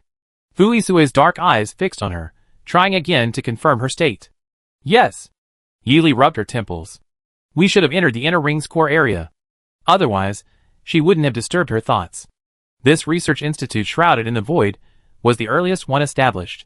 The director at the time, the professor at the Flinner Military Academy, who was said to be highly accomplished in human potential research, Yu Changwen, valued his reputation immensely. To ensure the secrecy of the experiments and prevent information leaks, a great deal of effort was put into designing the layout of the institute. Of course, the subsequent second director was even more meticulous, altering what was originally a perfectly good institute into this kind of spatially fragmented maze. It's truly speechless. She shrugged, indicating her utter speechlessness. Rarely able to express it in words, Yili directly sent Fuisue the actual three-dimensional map she had obtained from the central system. Upon opening, the seemingly square-shaped research institute, as displayed on the 3D map, actually resembled a piece of Baumkuchen, a type of Baumkuchen. The interlocking layout made the structure exceptionally tight. However, beneath the simple outer, middle, and inner rings, there were several hidden paths that led directly to each ring. What surprised Fuisue the most was that the core area of the research institute, the cabin forest area, was actually located at the transportation hub of the inner ring. Of course, it wasn't placed openly in the center, but rather stored in a secluded space. Fuisue found this operation novel. He hadn't expected such an idea. The spatial isolation technology in this cabin forest area is very rare. The Federation probably can't do it for now. I didn't expect it to be possible a few years ago. That? It wasn't there before. It must have appeared after the Void Realm devoured the Research Institute, for some reason. Fuisue, my surprise is back. How could idiots like Yu Changwen and Joseph Ko possibly have developed spatial isolation technology? Yili was full of incomprehension. I think the Federation's top researchers would feel insulted if they heard such a bold idea. Fuisue, since it's a spatial isolation that formed naturally later, what about your map? Yili raised an eyebrow and mysteriously said, I have someone inside. Very good. No matter where you are, having connections makes things easier, even in the Void Realm. Fuisue stopped focusing on the fact that someone could still be in the Void Realm after it had been closed for years. He stopped focusing on the fact that someone could still maintain contact with the Void Realm after it had been closed for so many years. Since he was already here, he might as well investigate. Although they had reached the core area, the surrounding environment remained filled with towering, dark green experimental walls, exuding an atmosphere of rigor and calm. After a long stroll, a green branch suddenly sprouted from Yi Li's bracelet. It playfully poked something in front of it with a pop, as if something had been broken open. Sensing subtle spatial ripples brewing, Yi Li grabbed Fuisue's large hand and leaped forward. The 2 or 3 meters appeared to the naked eye, but after crossing, it felt as if they had entered a new spacetime. When they looked back, the original path was long gone. The moment their feet touched the ground, a vast forest of cultivation chambers came into view. Pure white diamond-patterned bricks covered the entire space.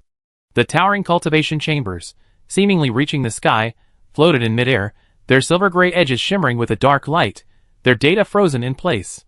Countless bodies lay in the pure, bluish nutrient solution. Some floated upright in the liquid, some lay broken and slumped against the walls, some had lifeless eyes submerged in the liquid. Most had their eyes closed, their lips bloodless, making it impossible to tell from the outside whether they were alive or dead. The 2 maintained their initial posture, and walked into the forest of chambers. This forest of cultivation chambers was actually quite sparse. Due to the sheer size of the chambers, and the complexity of their facilities, the distance between them was extremely large, often requiring a considerable walk to reach the next chamber. In the spacious area of cultivation chambers, Yi Li grabbed Fuisue's arm, and they walked together. Because the ripples in the surrounding space hadn't subsided, Yi Li didn't let go of the other person's hand. Fuisue, the person being held, obediently followed behind her, watching her long, black hair, past her collarbone, cascade over her exoskeleton. Her hands, much smaller than those of someone her age, grasped 3 of his fingers. Her gaze softened, and the flower of her spiritual domain seemed to instantly transfer, blooming within his chest cavity, firmly protected by the exoskeleton. Looking for your informant? His gaze fell on Yi Li, his peripheral vision scanning the incubation pods on either side. Throughout the incubation pods they seen, not a single person with a complete body could be found inside. These shouldn't be the informants Yi Li spoke of. Fuisue's curiosity about informants grew even stronger. Yi Li hesitated, unusually. I'm still looking. Searching? No reliable means of communication? Indeed, this place's signal isolation made communication impossible through ordinary means. The 2 seemed to be searching aimlessly, pacing in this boundless space. Finally, Yi Li felt the efficiency was far too low. Her tea-colored eyes darkened as she forcefully activated the portion of her spiritual power containing sealed memories within her mental domain. Ugh! The pain of forcibly breaking free from the shackles felt like sharp needles and thorns. The backlash from this self-imposed break was entirely her own doing. However, to find her informant in the cabin forest area, using the pull of shared spiritual power was the fastest method. It was just a little painful. She should feel better after resting properly. The girl staggered back half a step in pain, her partially disassembled exoskeleton back coincidentally resting against a broad, thick chest. She bent slightly to recover for a moment, and two long, strong hands gentlemanly supported her shoulders from behind. Although there was still considerable space between them, Yili, despite her throbbing headache, felt as if she were trapped within a protective circle of iron and stone walls. Even through the friction of her heavily armored combat suit, she could still vaguely sense the smooth, shapely contours of her figure, and even smell an unfamiliar scent. Stimulated by the unfamiliar atmosphere, Yili instinctively straightened up quickly. She moved away from the half-embracing position, revealing the familiar scent of disinfectant. After the pain subsided, Yili no longer hesitated. Once she made a decision, there was no going back. Her sealed mental energy, like the threads of a silver spindle, was gently drawn out strand by strand. She diligently spread out the twisted mental threads, combed them neatly, and wove them into an invisible mental net, allowing information to be captured as quickly as fish. Of course, the increased speed was accompanied by an increasingly painful head and a more agitated mental state. Pain. It was excruciating. The pain felt like tearing away rotting, dead skin from a festering sore. Fuisue couldn't use his mental power for her. He simply stood firmly behind her slender frame, his black combat suit highlighting his strong, masculine lines. He used his robust body as a cushion for the young woman, so he could easily pull the weakened and exhausted Yili into his arms to soothe her. Unfortunately, Yili didn't give him the chance to play the gentle, considerate character. Her face was as pale as paper, but she was quick to get replies from her informant. Upon reaching the designated area, Yili found that the test subjects in this area all had disheveled hair and were in a wretched state. Many retained the distorted expressions of their final moments before death, silent screams and pleas. The strange stillness was like a master craftsman painstakingly sculpting a work of art. But only sorrow and excruciating pain ever emanated from within the sculpture. Yili stopped in his tracks, right between two cultivation pods marked A104 and A106. It seems your target is pod A105. Fuisue observed the two cultivation pods that resembled guardian pillars on either side, then his gaze fell upon the empty space between them. He flicked his finger, and a wisp of blue-purple spiritual energy drifted into the gap, lightly merging into it before quickly reappearing, drooping. He raised an eyebrow in surprise. Not between the two pods? Yili flicked out another wisp of spiritual energy, this time directed in the opposite direction. The instant of contact. Ripples spread through space. Clearly, this was a trap. A sinister design. The more you search for something, the less likely you are to find it. The more you try to grasp something, the more it slips away like sand. Snap! Yili casually tossed aside his mental blade, and the wiped-away colors were reapplied. A space woven from the colors appeared before them.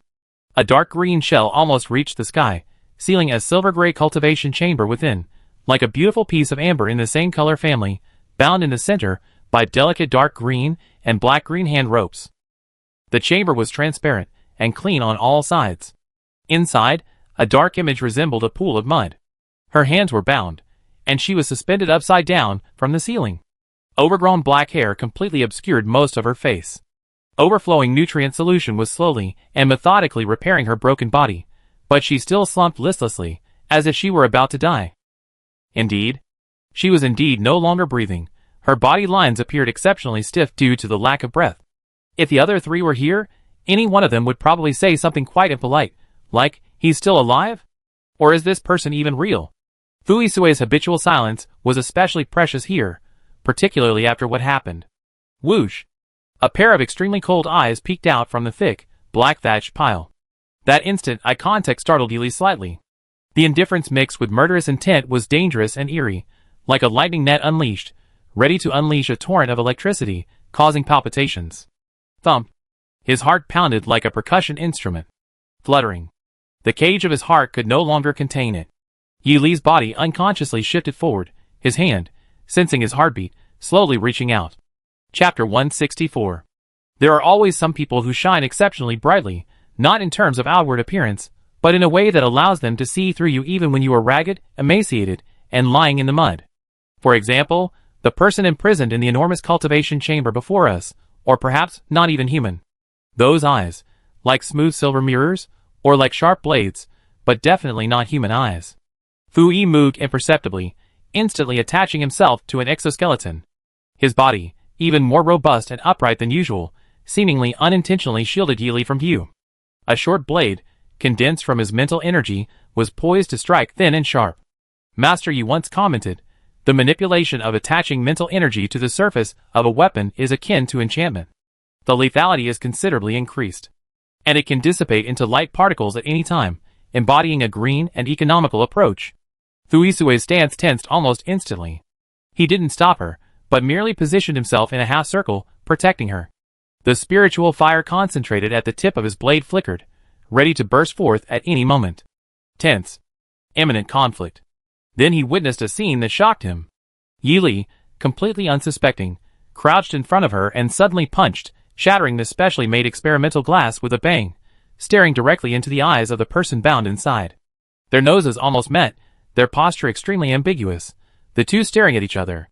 At this moment, only then did Captain Fu, watching from the sidelines, realize with astonishment that a pair of mysterious dark green eyes had met. Another pair of mysterious dark green eyes, both eyes a deep, almost blackish green. They were exactly the same, at least, his conclusion was identical. Even leaves from the same tree can't be identical, let alone two pairs of green eyes in a vast sea of people. Fu Yisui, recalling Yi Li's revealed background, even entertained the absurd thought that both of their eyes were clones, each a pair of identical replicas. Until Yi Li's hand gripped the collar of the person in the experimental pod tightly. Her hands were smaller than average, her fair skin as translucent as glass, with several delicate blue veins faintly outlining her veins. However, her finger bones protruded from the force of her grip, and her not-so-slender fingers, through the tight clench, exuded a fierce and savage air. Fu Yisui couldn't help but be astonished. Of course, what surprised him wasn't the ferocity of her actions, but rather the intense, almost explosive emotion Yi Li exuded. It wasn't an undisguised outburst of emotion, but a blatant, reckless abandon, a defiant display of wanting to be seen. Just as Fu Yisui was thinking this, an even more unexpected scene unfolded. He could clearly see the astonishing similarity in the contours of their eyes and eyebrows, almost like a copy-paste. He couldn't help but frown. Considering the various results within the experimental group, it was easy to suspect something unpleasant, but he overheard their conversation. "Yi Li, long time no see." The person in the cabin narrowed their eyes. "You actually remember me?" "Humph, indeed, it's been a long time." "Yi Li, my memories were merely sealed and fragmented, not destroyed." The person in the cabin clicked their tongue. "I'm so serious and unlovable after losing all my memories." Yi Li retorted unhappily, "Why do I, before losing my memories, exude such a repulsive, annoying aura? Are you really a serious person, or just experimental waste?" Their verbal sparring grew increasingly fierce. Even the usually cold-faced Fu Yisui consciously took a few steps back, leaving ample space for the two girls, who were ready to fight at any moment. Of course, a fight was out of the question. Beat the soul with the body, slice through the air with a sword? Searching for an enemy in the void? That's insane. Besides, even if they could fight, it wouldn't matter which version of themselves they were fighting, before or after the amnesia. The ultimate pain would be shared by both, and not in a 1-in-2 fashion, but a double torment, more than double the original pain. Only after they had their fill of arguing did they call it a day. Yi Li slightly raised her chin, indicating that it was time to get down to business. Yi Li pursed his lips, his tea-colored eyes gleaming with an eerie light, meeting the dim black eyes of the Yi Li in the cabin. It was as if an invisible bridge connected their nerves and mental energy, allowing them to share their thoughts without words. Even the fragments of their memories, severed from their previous relationship, seemed to be gradually transferred back. Some things don't need to be said, but they must be spoken by the person in question. The Yi Li in the cabin had a somber look in his eyes, his voice hoarse. "Back then, we orchestrated that fire that nearly annihilated the laboratory, intending to perish together with it. But there was one person who didn't pay the price. That's the person we should hate the most, the one we should torment the most. His blood may have been less than that of the fools who followed, but it flowed from the body of someone we considered family. The mental state monitor detects that our mental state is hovering on the edge. To avoid affecting our future plans, and to acquire the resources and background to act in the outside world, appropriate amnesia is absolutely necessary. See? Didn't we successfully gamble?" Yi Li's expression in the cabin began to relax, even showing signs of relief. Of course, you also need the memories that were originally separated me. Oh, please don't feel guilty about the painful memories I endured here for years. To be honest, I'm quite happy here. After all, I live with the spiritual energy of my older brothers and sisters, so you don't have to suffer through relearning, taking exams, and undergoing trials. And after we merge, I essentially have the same things you worked so hard to learn. No matter how you look at it, I'm winning, aren't I? Yili rolled her eyes. Yes, after we merge, you receive the fruits of your labor, while I receive spiritual power. The pain of reattaching is doubled. She transmitted her voice through the threads of her mental energy. Is the core that keeps this little world existing in the spatial rift right in your eyes? I still have to suffer the pain of gouging out my eyes, and then reattaching them. Heh, as expected of me, I'm ruthless enough to not even spare myself. Yili in the cabin laughed gleefully. My main body, there's nothing I can do about it. If I want to return to you, then our mental energy must be properly connected. Only when we are in sync can we better integrate. In this way, the initiative and the main body are in your hands. All the senses are based on your standards, so you will personally experience both the good and the bad. Otherwise, how can we better synchronize our memories? You said it right? Heh, right. Yili's tone was calm with a hint of mockery, and one could even detect a touch of resigned speechlessness. Without the slightest hesitation, without any preamble, her slender hand suddenly rose to her right chest, swiftly extending, her fingers like claws, and viciously gouged downwards. The soft fingertips gently touched the thin eyelids, not even having time to feel the firmness of the eyeball. Her taut fingers, like eagle claws, ripped the nameless object from the right eye socket of Yili in the cabin. The slender, powerful fingers pressed down, and in that instant, the veins in her brain bulged and throbbed, beads of sweat forming dense lines on her smooth forehead like a marching army, her once pale pink lips turning deathly white. And Yili's right eye seemed to sense the excruciating pain of being gouged out, instinctively closing its eye as well. The gouged out right eye didn't bleed thick, crimson blood, indicating that the Yili inside the cabin was indeed, as previously stated, a virtual spiritual entity constructed from fragments of her memories attached to her mental power, powered by the energy of the object in her right eye. Though not a physical body, the pain was no less intense. Throughout the process, the hand gouging out the eye remained perfectly still. The excruciating pain, almost bone-crushing, was like a gloomy, terrifying sea during a storm, where towering waves relentlessly surged, one after another, threatening to destroy one's mind. The torrential rain seemed to be working in concert with the sea, attempting to utterly crush those trapped in the chasm. The storm finally subsided for a moment. Soon, the hand, taut yet unshaking, pulled back the gouged-out spherical object. When the object was forcefully shoved back into the eye socket, the pain, far exceeding the agony of its removal, once again gnawed at her veins. Pain. Pain. Yili's mind was completely blank. She could think of nothing but excruciating pain. It felt like boiling water was exploding in her eyeballs, tearing her flesh apart. She gritted her teeth, controlling her trembling hands, to complete the transfer of the crucial object. Afterward, Yili was drenched in sweat, her body limp and powerless. During the pain, the disheveled yet lively figure of Yili faded, transforming into countless fluorescent data particles, disappearing one by one in an orderly fashion within the incubation chamber. No words were left behind, only an empty incubation chamber standing in place. If the retrieved object hadn't been tangible, anyone would have thought it was a dream. After a long while, her irregular breathing finally returned to normal. She raised a hand to wipe the sweat from her forehead, secretly examining the VIP in her right eye socket that had just completed its relocation. It really was this thing. The core.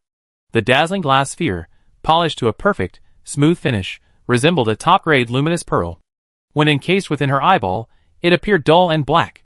However, when Yili used her spiritual power to examine her internal body, she discovered that the radiance it emitted through the spiritual power tendrils almost blinded those tendrils, which lacked sight. Damn it! These days, even precious items learn to conceal their true nature, even the core of a realm. This shows how fragile trust is between people and things, and between things themselves. She slowly refined the core into her body. The thin layer of sweat on her forehead finally stopped. Fortunately, she was wearing a specially made, close-fitting combat suit under her external skeleton. Even though she was now covered in sticky sweat and felt uncomfortable, she could comfort herself that it was due to the suit being too tight.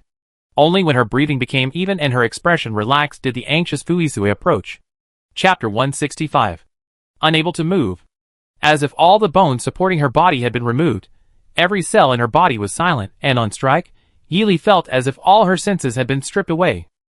She seemed like a drifting cloud, about to be blown away at any moment, her breath instantly swallowed and exhaled. The complete numbness made her remaining sensations feel abrupt.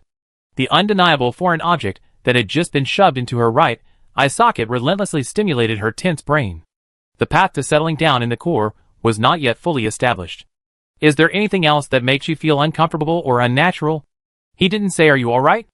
After all, given Yili's current state, anyone with even a shred of vision could see her terrible condition. Yili didn't speak, only slightly shaking her head.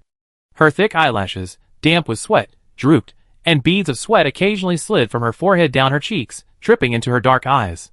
The instant, salty sensation made her uncomfortable, but she was too weak to wipe them away, so she could only tightly close her eyelids to prevent the sweat from seeping in. Her pale appearance with her eyes closed led Fuisue, who was watching with concern, to mistakenly believe that she was still pushing herself to her limits, her mental energy exhausted, causing her to collapse and completely lose consciousness. Taking a step forward in his pure black combat boots, Fuisue, whose long, muscular legs were encased in his combat suit, unconsciously increased his stride as he approached Yili. Without hesitation, he scooped up the girl who was sleeping beside the experimental pod. Her feet quickly left the ground, and she was airborne, yet still as light as a nimble fledgling bird. Birds can fly high because all their bones are hollow. At this moment, Yili felt as if all the impurities within her body had been drained away. She felt frighteningly light. Equipped with her specially designed exoskeleton, her strong, deer-like legs pressed down, gathering strength. Fuisue, like an arrow shot from a bow, instantly moved away from the petri dish containing the other her. He considerately nestled her head against his neck for support, allowing Yili to laboriously lift her head at the moment of parting, silently bidding farewell to the place where nothing remained. All fairy tales begin with once upon a time. All fairy tales end with they lived happily ever after. Hopefully, her story with them could end like that, so that every drop of blood sacrificed, every life given, would not have been in vain. Thinking of this, exhausted, she finally drifted off to sleep in Fuisue's cold embrace, enveloped by his exoskeleton. Seeing her sound asleep, Fuisue casually brushed away the damp strands of hair clinging to her forehead and temples. 3 words escaped his thin lips: you worked hard. With Yili's top priority completed, countless troubles would soon unfold, like a 9-linked ring. First, there was the cabin forest space, then, the virtual environment of the other replicated laboratory complex, and then, the mental chaos and fleeting moments of clarity in the merged and simulated researchers due to spatial instability. As named and ranked researchers within the illegal laboratory complex, their moments of clarity often represented the greatest chaos and malevolence. Imagine, researchers who thought they were still alive, upon realizing they were merely projections of their remaining spiritual energy, and that their energy cores had been extracted and they were about to dissipate. Could this group of highly intelligent individuals, who considered themselves superior in life, calmly accept death? Could they allow a bunch of immature children to take their lives? Could they willingly abandon their research into this rare form of existence and give up on transforming it into a truly living state? Countless possibilities exist, but no one dares to gamble. The human heart cannot withstand the test, let alone a remnant soul devoid of even a human heart. In other words, from the moment Yili personally dug out the core embedded in Yili's eye socket, the most dangerous gears began to spin rapidly and frantically, pulling the chains. Of course. Ultimately, these lingering life forms are nothing more than fragments of a dream woven from remnant spiritual threads, using Yili's immense spiritual power, and the unique ability of the core to materialize the illusory. The force dream-like effect is extremely powerful, but it lacks the ability to bestow upon them autonomous spiritual light. Therefore, given that the core of the realm cannot intervene to suppress it, the most appropriate method is to rely on Yili's immense spiritual power to restrain and control it. However, Yili is currently in the digestive stage of his realm, and cannot awaken to directly issue commands to the people or objects in the virtual space. Fuisue immediately made a decision, and used the communicator to contact his team members first. Buzz? After all, the only people he could contact quickly were his teammates. He instructed them to evacuate this space as soon as possible, and the prelude to collapse seemed to be heard from within the space. Upon receiving the evacuation signal, the other 3 turned and sped off without hesitation, rapidly converging towards the outer ring of the laboratory complex. Their movements were fluid and coordinated, without exchanging a single glance, a classic example of perfectly synchronized evacuation. Only after they reached the outer ring area could they vaguely perceive the tense atmosphere of the air being torn apart and the ground splitting open. Holy crap. This dog-like temper is ready to break up and go solo at any moment. Could it be that the ancestor in charge of this space has completely died? If it's the ancestor status. Could it be that the space's energy core is gone? But something's not right. Captain Fu, logically speaking, when the power core stops working, shouldn't the area closest to it collapse the fastest? Why is it that this time, the outer ring is the most noticeable area before the collapse of this space? That doesn't make sense. Xie Shuangbai couldn't hold back any longer. On his way out, aside from casually reminding the military academy trainees he encountered, his mouth was practically emptying out the wind the whole time. Even now, his voice still carried the sound of whistling wind. Fu Yisue, carrying Yi Li, moved even faster than Xie Shuangbai. Open reply. His calm and powerful voice replied, in the conventional way, the energy supply to various regions of space follows a multi-frequency, single-line model. Each line corresponds to a region, so once the supply is cut off, the energy on the farther lines is still being transmitted through the pipes, while the energy on the closer lines is more easily cut off directly. Fu Yao surfaced from his underwater state and interjected. In other words, the large amount of energy required to construct and maintain this space is not purely transmitted via a single line. Could it be a radial structure radiating outwards? No, that's not right. Fu Yao quickly dismissed the idea after his first guess. If the energy supply pattern were a radial structure, then this space should become more real the further inwards and more illusory the further outwards. However, the thought of the ancient, imposing gate at the entrance, resembling a natural barrier supporting the heavens, made him quickly reject the idea again. Finally, a simple, honest voice echoed through the channel. It's a designated radial structure.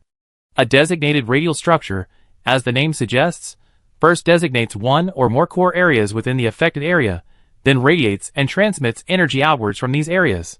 Of course, the setup is extremely difficult. Upon hearing designated radial mode, Fu Yao couldn't help but shake his head repeatedly. Maintaining such a vast spatial area, plus the designated radial structure, requires an enormous amount of energy. It sounds incredibly wasteful. Xie Shuangbai narrowed her fox-like eyes mischievously. Isn't Hengzi usually the one who hates these profound theories? How come he seems so familiar with this structure? Could it be that you're secretly competing with us behind our backs? Ahem, my idol, General Meng He, mentioned it in his autobiography. He encountered a spatial magnetic field formed by this structure during a campaign. I read his book several times, so I remember it. Fu Yao, this is the power of idols. It can even transform a battle maniac into a successful fighter? I just don't like theory. I always get high scores on exams, okay? If it weren't for the screen, you couldn't even see his face. Ming Hung really wanted to act like a tough guy feeling wronged. I don't seek an outlet for my grievances. I just want to perish with this disgust. Xie Shuangbai, what? Big sister, you also want to find an idol to draw strength from. What do you call this, discussing the importance of idols? Fu Yao scoffed. Completely wrong. The important thing isn't how to draw strength from an idol, or the importance of an idol, but how to choose someone who can be a good role model. Set a good goal, 10. Set a correct goal, checkmark. So, who is your idol, miss? Fu Yao coughed lightly. I'm still carefully selecting one. Enough with the nonsense. At the end of the casual conversation, Fu Yisue sternly cut off the increasingly off-topic topic. Meng Hung quickly spoke up. Captain, shouldn't we notify the other teams? We already did. When? I didn't see it in the group chat. Meng Hung asked, puzzled. Said privately to the captain. A consistently concise and efficient reply. Fu Yao kindly explained, the group chat is in complete chaos. Sending such explosive news is like a firework explosion. By the time this mess is over, most people will be dead, ready to join hands, and continue their journey to the underworld. It's better to just tell the team leader. They use the most appropriate method to pass on the information to the team members. Remember, in such critical moments, panic is the worst thing you can do. Treat it as a normal early evacuation. That's how you maximize the efficiency of your operation. Just as Fu Yao predicted, upon receiving Fu Yisue's message, the captains of the remaining military academies immediately contacted their teams to prepare for evacuation. Although they were usually rivals in the league, their loyalty was still very reliable in life or death situations. There are countless paths to explore, but only one life. Try it and you die. Your loved ones will never be able to recover your body. Chapter 166. When Yi Li awoke, she felt her body, suspended in midair, undergoing a rhythmic series of jolts. She struggled to sort through her old memories and the new ones. Her already small head was unfortunately reduced to a small pot of a chaotic stew of memories, requiring her to constantly unravel this vast tapestry of memories, and then weave it into a more organized whole. Bearing a weight that shouldn't be on her head at her age, it felt like an unfriendly weight. Her slender neck supporting it felt like the Titan Atlas fulfilling his duty of supporting the heavens and earth, a kind of indescribable misery. This caused Yili, who tried to lift her eyes to look around, to repeatedly stumble at the first step. Finally, she could only resignedly rest her head on Fu Isue's strong shoulder. Her decision to lie flat after several struggles seemed to alert him to something. A large, free hand considerately lifted and gently patted her heavy head. The group had clearly moved to the area outside the outer ring, but no smiles graced their faces. Beep beep beep. Ding! A familiar, piercing crackling sound erupted from the exoskeleton's generation system like boiling water. Warning! Warning! An unknown vibration of the destruction type has been detected. It will arrive in 39 minutes. The serious faces instantly turned exceptionally grim and unpleasant. The destruction type's fluctuation signified something. All the military academy students present could scan areas showing signs of collapse, and according to their previous deductions, the collapse was most likely in the outer ring they had just passed. TCH. As if confirming everyone's suspicions, the previously endless cluster of laboratories behind them instantly dissipated like a burst bubble, vanishing into colorless vapor. The mirage-like stillness vanished, and instead of utter silence, a mournful cry, like the ethereal call of a whale, echoed in everyone's minds. TCH. Without time to hesitate, before the whale's cry reverberated, everyone leaped away without hesitation. When they opened their eyes again, their faces were filled with desolation. The only bright spot was the multicolored black backdrop of the universe above and around them. Holy crap. What the hell? Wait a minute, where did those two high-end, classy doors go? Suddenly, the mysterious castle has turned into a mass grave for gods and demons. Are even the illusory realms of the universe learning to use the gap mode style these days? Heh, a joke can be followed by dark humor, but never by a black hole. Anyway, the fact that the group had entered through that path was now an undeniable reality. Several observant military academy students had turned on their cameras, wanting to record the path they had taken. Furthermore, it was hoped that this would be helpful for the subsequent exploration and evacuation. But now, the door and the path are gone. The filming near the virtual space was ruined by an abnormal magnetic field disturbance, resulting in a screen full of black and blue images. Only a single, fragmented video remains, having lost its greatest strategic and tactical value due to the absence of the door and path. It retains only the video clip's sole remaining aesthetic value, in short, just for entertainment.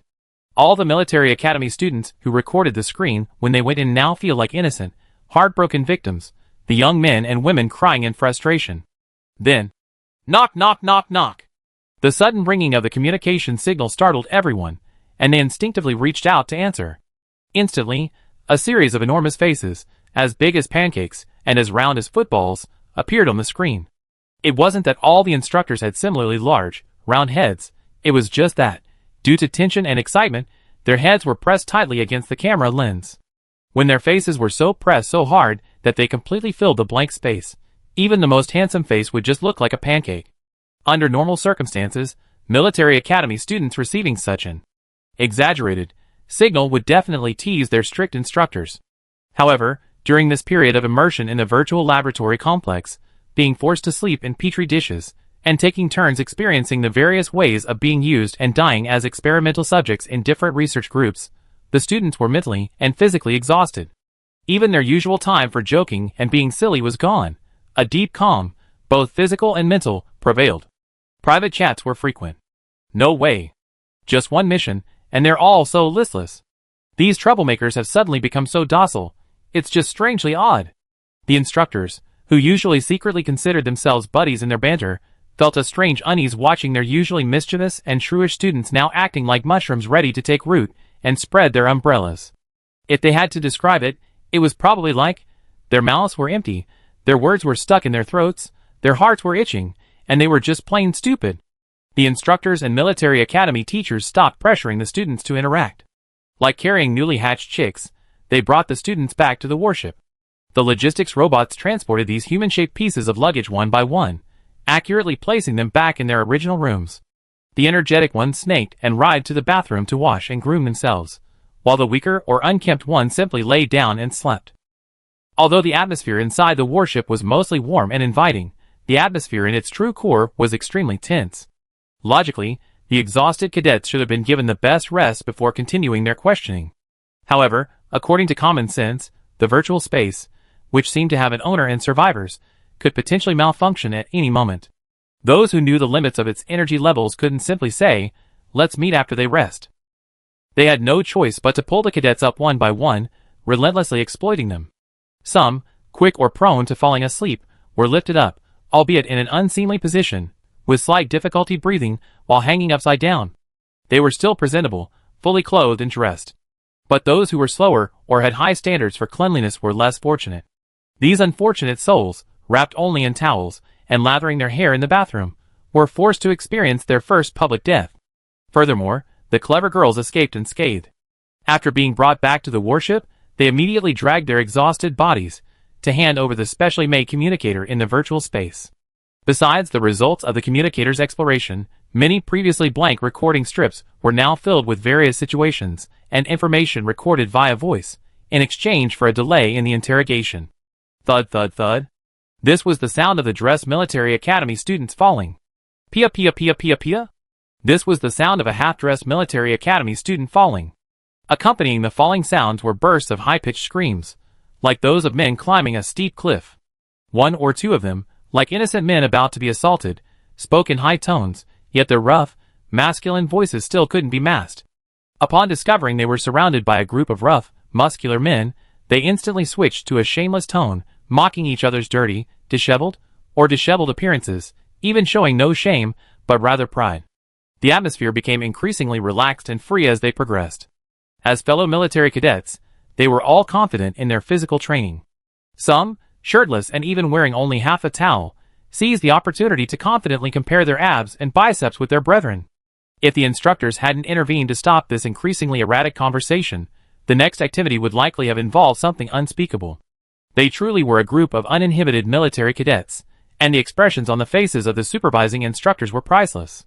And incredibly varied, a uniform, multicolored patchwork of black. Because of this harmless yet somewhat embarrassing incident, these people were successively taken to the interrogation room to explain the situation inside. Most of the military academy students were trapped in the laboratory complex within the inner and outer rings, experiencing one inhumane human experiment after another: human potential development, mental domain expansion, extraction, and fusion of multiple people's mental energy, each more inhuman than the last. These countless garbage projects were no secret to the 6 officers in charge of this virtual space exploration. Back then, this matter caused a huge uproar, and the resulting star field explosion completely shocked the Federation. The exploding Mars even scattering evidence across the sky. Swift, accurate, ruthless, and cold-blooded, they didn't even give them a chance to embellish or cover up their crimes. Unfortunately, the whistleblower who reported it was never investigated, which is truly a pity. This is one of the reasons why the Federation attaches such importance to this exploration of the Void Realm. Admittedly, it's a rubbish experiment, but perhaps there are some usable parts that can be absorbed and utilized. After all, it costs nearly an entire star system's worth of funds to maintain its operation. Even a pig, if butchered, could fetch a large sum of money. At the long table of Haidong Shire, all 6 people were seated in their floating chairs. They were watching the live feed of the interrogation room, while chatting idly. It seems this exploration didn't yield much. Yin Liangyu shook her head slightly, feeling disappointed. She had a dislike for stupidity, and really didn't want to waste her energy on the interrogation room behind the monitor. Although their tragic experiences were so rich they were almost comical, she really didn't want to acknowledge the alumni status of some of these idiots. The shameful wind ultimately outweighed the comedic wind. She subtly tugged at her black military cap, pinned to her hair, trying to conceal her thin face. In stark contrast to her, Fu Yulin, a purely eccentric entertainer, found the sound incredibly satisfying. He was adept at finding pleasure in the suffering of others. Commander Fu, dressed in a long, pure black military uniform, sat leisurely in a hover chair, legs crossed. His fingertips idly scrolled through the surveillance footage, occasionally clicking his tongue in a cryptic manner. They're all just wandering around the simulated lab area, not even reaching the central area. The map doesn't even mark those areas. How much can first-time military academy students possibly figure out? Have you been overthinking things lately? They should be grateful to have survived wave after wave of inhumane experiments, experiencing continuous first-hand exposure. Didn't many students in the previous batches succumb to the strain, their mental domains faltering? Several are still bedridden. Noya retorted bluntly, her opinion being the most conservative and cautious among the 6. Rai tried to break up the fight. Oh, my old buddies, stop arguing. Aren't there still some little ones we haven't questioned yet? Maybe we can get the information we need from them. He had barely finished speaking when Fu Yulin and Noah, unusually in sync, shouted in unison, "Shut up, Arya." Ryan remained calm, observing the entire process with equanimity, thinking, the quickest way to break the ice and reconcile between two people is indeed to find a common enemy. The ancients were right indeed. And now, the moderns are putting on a show for me to watch, even better. The questioning continued, and in the next batch, 3 particularly striking faces appeared one after another. Yin Liangyu and Noah, who had initially been pessimistic, and Fu Yulin, who had confidence in his juniors, all felt things were going well again. They forced themselves to listen more carefully, their postures eerily similar, 3 little turtles stretching their necks in perfect unison, not exactly cute, but undeniably amusing. However, an unexpected event occurred. Chapter 167. 5 minutes ago. The queue had now extended to the 3 male members of Sathosage. Fuisue, still wearing the same old combat uniform he wore before the competition, walked at the front with a composed expression, looking disheveled yet still exuding a refined air. Meng Hung, still confused about the situation but obedient, simply followed closely behind. In contrast, Xie Shuangbai, who had showered and changed into new clothes at lightning speed, appeared elegant and refined, without a single flaw. Next door, another queue was waiting to enter another interrogation room. The military academy students in the queue couldn't help but show admiration, facing individual questioning from high-ranking military officials. None of them seemed nervous at all. How envious of that state, though I don't know if it's genuine confidence or just a facade. Xie Shuangbai hadn't personally witnessed the events unfolding inside, but he and Meng Hung truthfully recounted everything. When asked why Yi and Fu left so quickly when they sensed something was amiss, he bluntly stated, "Of course, we listen to the captain when there's a problem." Fu Isue stepped in. Fu Yulin very consciously gave up his seat as the presiding officer and proactively sat down beside him. The other 5 instructors exchanged glances and finally reached a consensus. Ryan would be the presiding officer. Of all the officers present, only Ryan, neither from a top-tier military academy nor from a prominent family, her surname Chen, had risen through the ranks entirely through her own abilities and remarkable learning capacity. She was arguably the least entangled in any conflicts of interest or emotional connection with any of the military academy students present. Ryan glanced at the information on the work panel and first briefly confirmed it with Fuisue. The conversation then became slightly more specific, with Ryan speaking a little faster. When did you meet up with your teammates after entering the Void Realm? Why did you choose that moment to leave the Void Realm? Was there anything special about it? What role did you experience in the laboratory complex within the Void Realm? What did you experience elsewhere? What were your thoughts on those experimental subjects and researchers? Fuisue calmly omitted the parts that couldn't be revealed, pretending to answer Ryan's seemingly endless series of questions with feigned seriousness. Behind the monitor, Fu Yulin spun his hover chair, looking thoughtful. His callous fingers tapped lightly on the technologically advanced tabletop. He came to a conclusion, honest but not entirely truthful. A rebellious child, huh? Fu Yulin hesitated, considering whether to help Ryan create a rift in the interrogation. Unfortunately, man proposes, God disposes. Just as they were about to inquire, a deep, resonant sound, like a great bell, resounded from outside. It was a terrifying, overwhelming force that no amount of suppression could diminish. Boom. Buzz. The earth seemed to be stomping its feet. Boom. Buzz. The sky seemed to be roaring. It was as if the glass walls supporting the sky had been shattered into countless cracked fragments by an invisible, silent earthquake. Large amounts of dust were scattered in the crushing destruction. The previously hidden, impenetrable rift in the void revealed its mysterious form, simultaneously announcing its complete demise. Eek! Almost all the external monitoring instruments emitted a sharp, high-pitched siren, almost imperceptible to the human ear. In unison the instant the void was exposed. On the warship, fleet members performing their duties, officers in charge of their respective departments, military academy students struggling to stay in bed, and another group of academy students relaxing to the point of indulgence, everyone, including all of them, clearly heard the detection equipment emitting explosive sounds from all sides of the warship. Their excessive coordination even allowed one to anticipate a chorus of explosions. Among the military academy students, whose mental states were the most shallow and unstable, prolonged immersion in the high-pitched sonic booms had already caused several to experience physical abnormalities. The already exhausted boys and girls were forced to languish in bed, experiencing the role of a rare interstellar race in a vegetative state. Inside the warship, red warning lights flashed frantically throughout the various areas. Except for the military academy students being questioned, who remained in the interrogation room, all other cabin doors automatically locked, activating their independent protection systems according to protocol. Only one cabin remained empty, locked in solitude. Only the pulled-back blankets and wrinkled sheets proved that someone had once rested there. Yili raised her hand to touch her still aching eyes. The core within them vibrated slightly. This resonance allowed her to quickly detect the cause of the impending collapse of the dimensional space. She enveloped herself in a barrier of mental energy and moved swiftly to the warship's communication hall.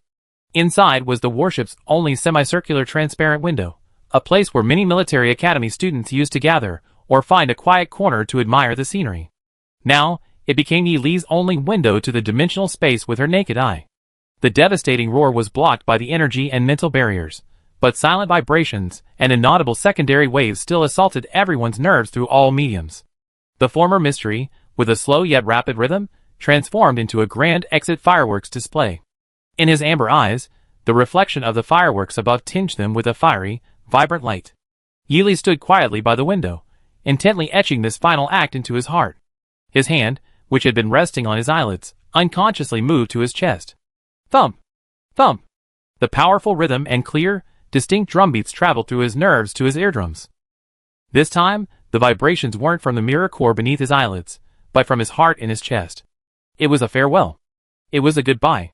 This closing ceremony lasted a long time, so long that by the time the fragments had completely dissipated, the entire warship was delayed by 3 or 4 days before reaching the central star system.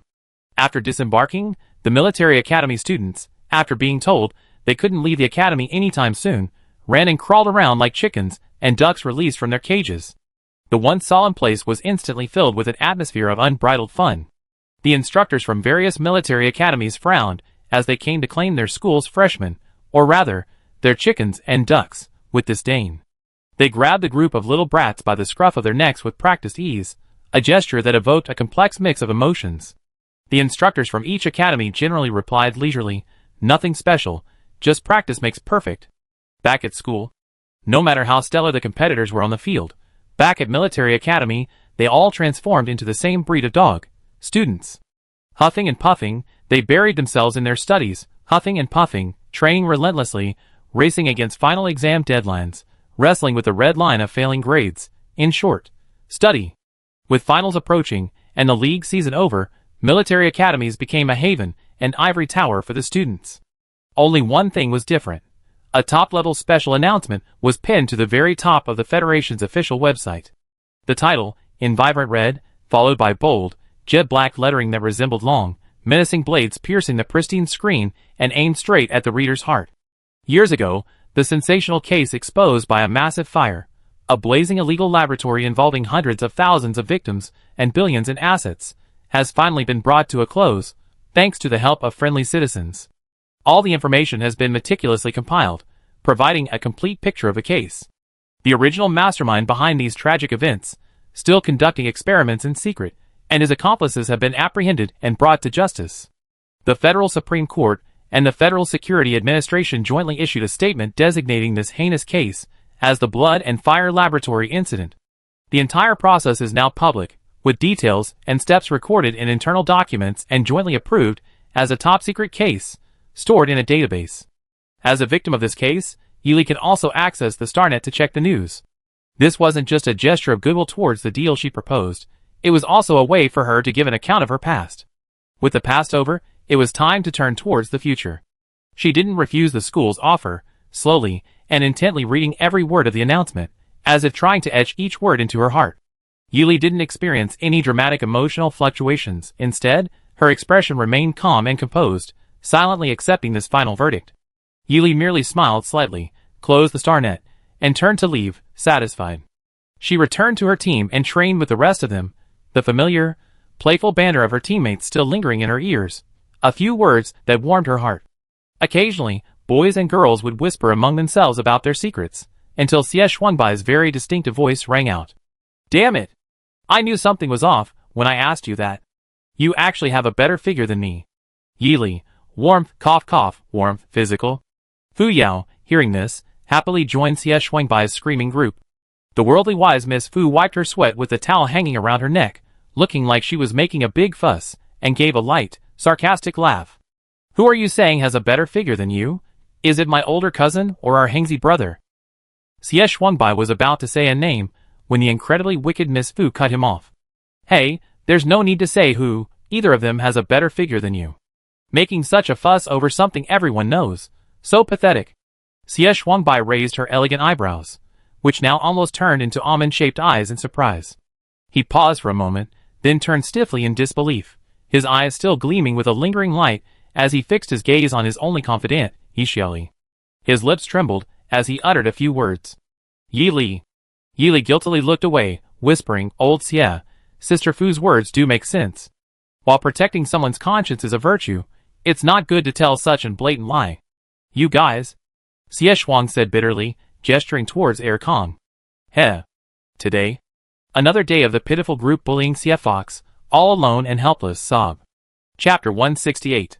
After winning the league championship, the 5 students, now in their second year, continued their rapid and unbridled growth. Yili began a perpetual motion machine-like life of intense competition and relentless pursuit of victory at the new academy.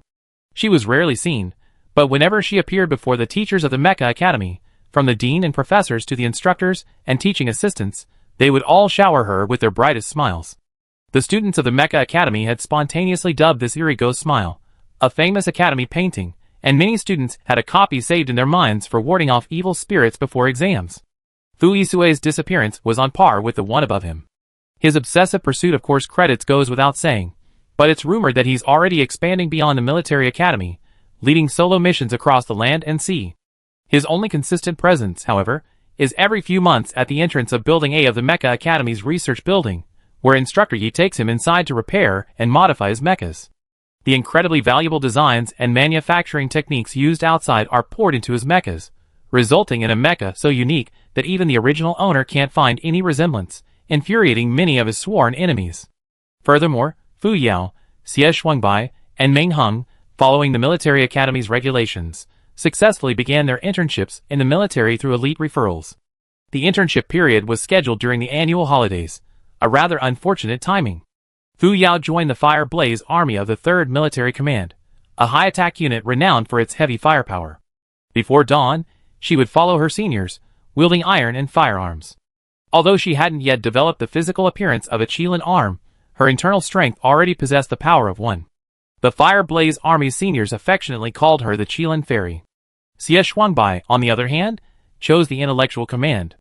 As a versatile commander, skilled in both verbal and physical combat, he quickly established himself in the command headquarters. A capable and outstanding new commander, he was constantly criticized and gossiped about behind his back by other departments. Who could tolerate that?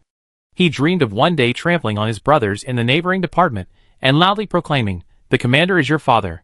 At this moment, the dream seems to be on the verge of blossoming. Who wouldn't be excited, family? Meng Heng belongs to the 4th Army Shield Force, a specialized unit characterized by its defensive system. The moment his shield appeared within the army, its dazzling transformations and countless effects quickly attracted attention. It resembled a burly man with immense strength wielding a delicate, poisoned parasol, training with a clanging sound and swiftly manipulating the shield, a somewhat incongruous sight. Consequently, Yi Li's orders increased daily. With fame comes a swarm of sycophants trying to poach him. Yi Li, who had already escaped poverty and started accumulating a small warehouse by his sophomore year, ignored them completely, at most posting a strange statement like university has been bought out, almost prompting the old professors of the Mecha Academy to pool their money to assassinate Fu Yisui. Finally, it was Yi Li who took the initiative to go to the office area to explain, which calmed the group of elderly ladies and gentlemen down.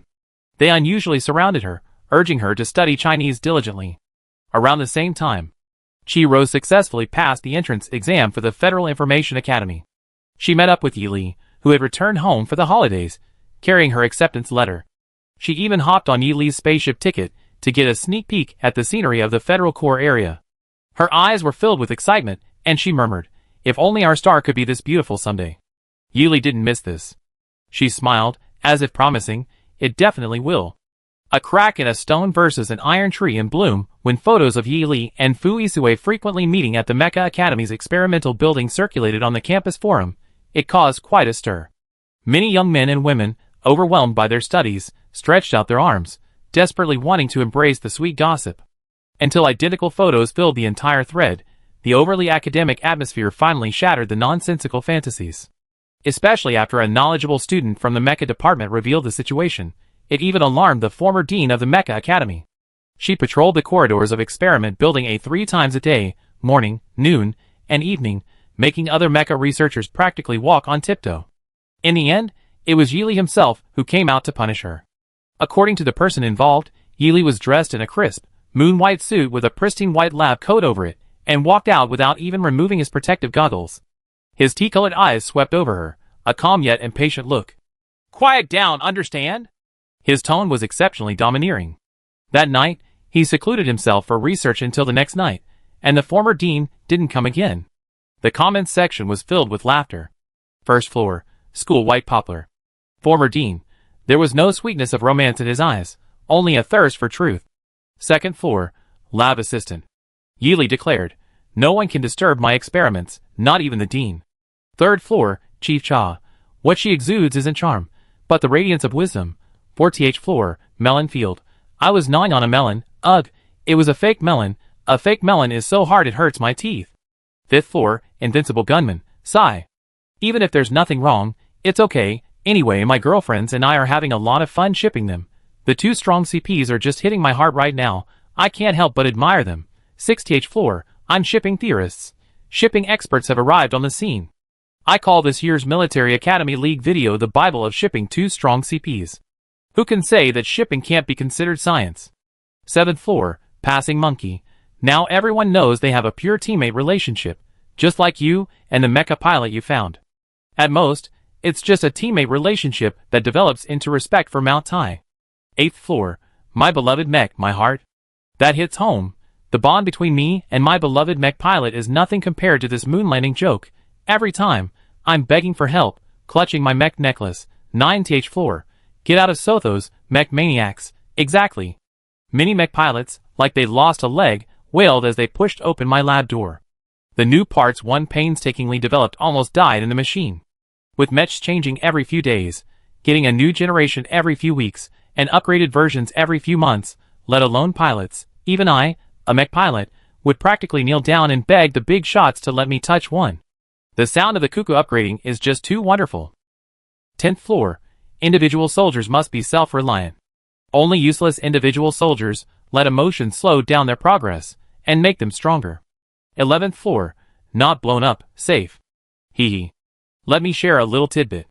Every time a certain elite soldier pilot goes out on a mission in a newly built mech by a certain mech master, he always brings back an enormous amount of materials. Once, I happened to be helping my advisor collect some documents and happened to pass by. It was just a sea of glittering money everywhere. How wealthy? I'm a third-year mech student, and at a glance, I couldn't recognize about a third of the materials.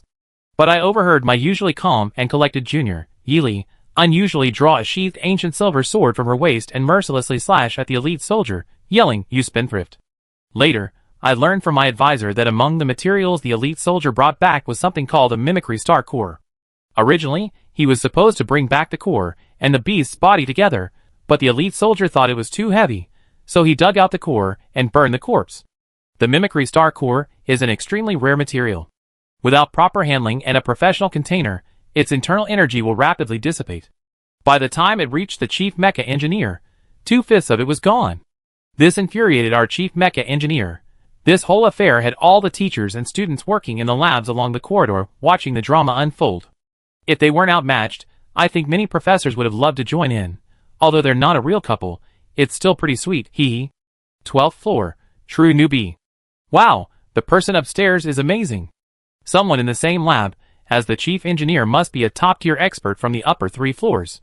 I'm in awe, and in awe again. This is practically insider gossip, right? 13th floor, pretending to be a scholar. The person upstairs is pretending to be a newbie again. Junior students passing by, beware. 14th floor. What? Thanks, kind person. 15th floor. Perfume isn't poisonous.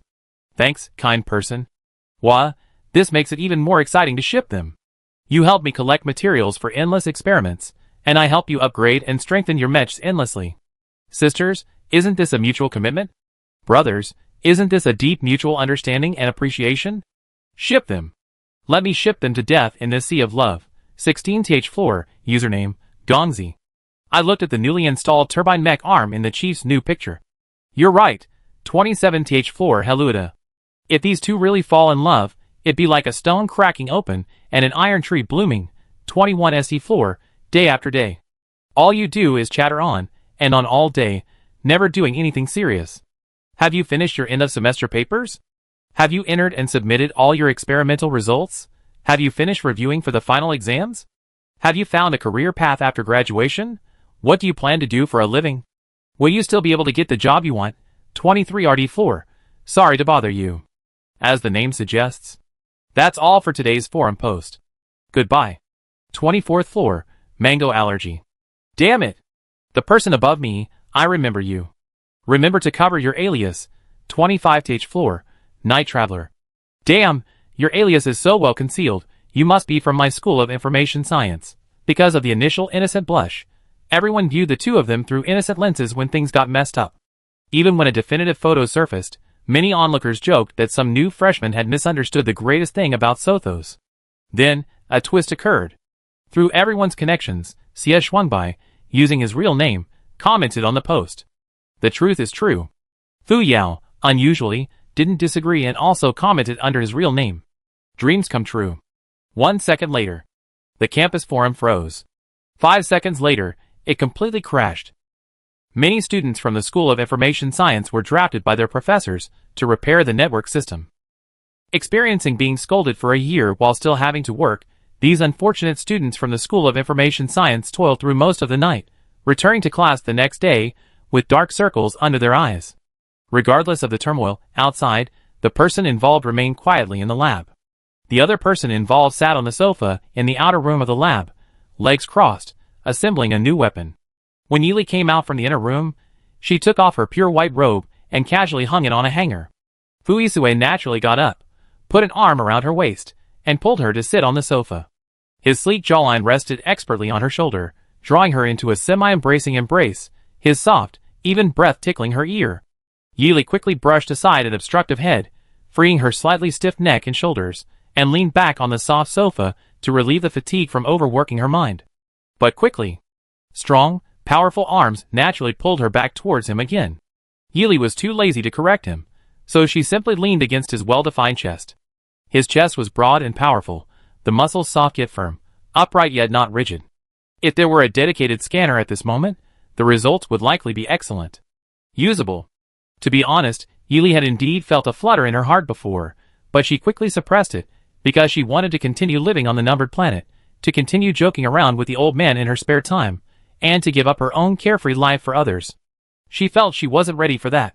Therefore, she had always treated Fu Yisue as a teammate and employer, collaborating and trading with him, just like what others wrote on the campus forum, a truly pure and innocent friendship, wholeheartedly devoted to her passion. But she didn't want to cross the line, yet someone had been deliberately trying to do so for a long time. What a long-term strategy of slowly boiling a frog, what a small tactic of occasionally creating a suspension bridge effect, suddenly blurting out a few words from the heart amidst their close teamwork. By the time even the oblivious Healy realized the other was about to make their feelings clear, he had already made thorough preparations for his confession, catching her completely off guard. The expression on his perpetually cold face at that moment. She still remembers it vividly. What touched her most was that sentence. I will never tie you to one place, but I also want to be with you for a long, long time. Whether it's the capital planet or a numbered planet, I will find a way to go with you. Now I only need your permission for the final step. I will wait for your reply. Afterwards, Yili, through careful consideration with Fu Yisue, realized that by meticulously sorting things out like a kitten untangling yarn, all problems seemed to be easily solved through decomposition. Especially since neither of them were ordinary individuals, and her master and his elders were also of extraordinary status, and they would be separated for periods of time during research or missions anyway, all this made her realize that she had indeed been worrying unnecessarily. However, Fu Yao told her that it was better to worry more before being together, so as to avoid suffering losses. The reaction of both sets of parents after they found out. After confirming their relationship, Yili naturally sent this to Master Cui. After all, she always treated him as a father, and she didn't feel it was anything shameful.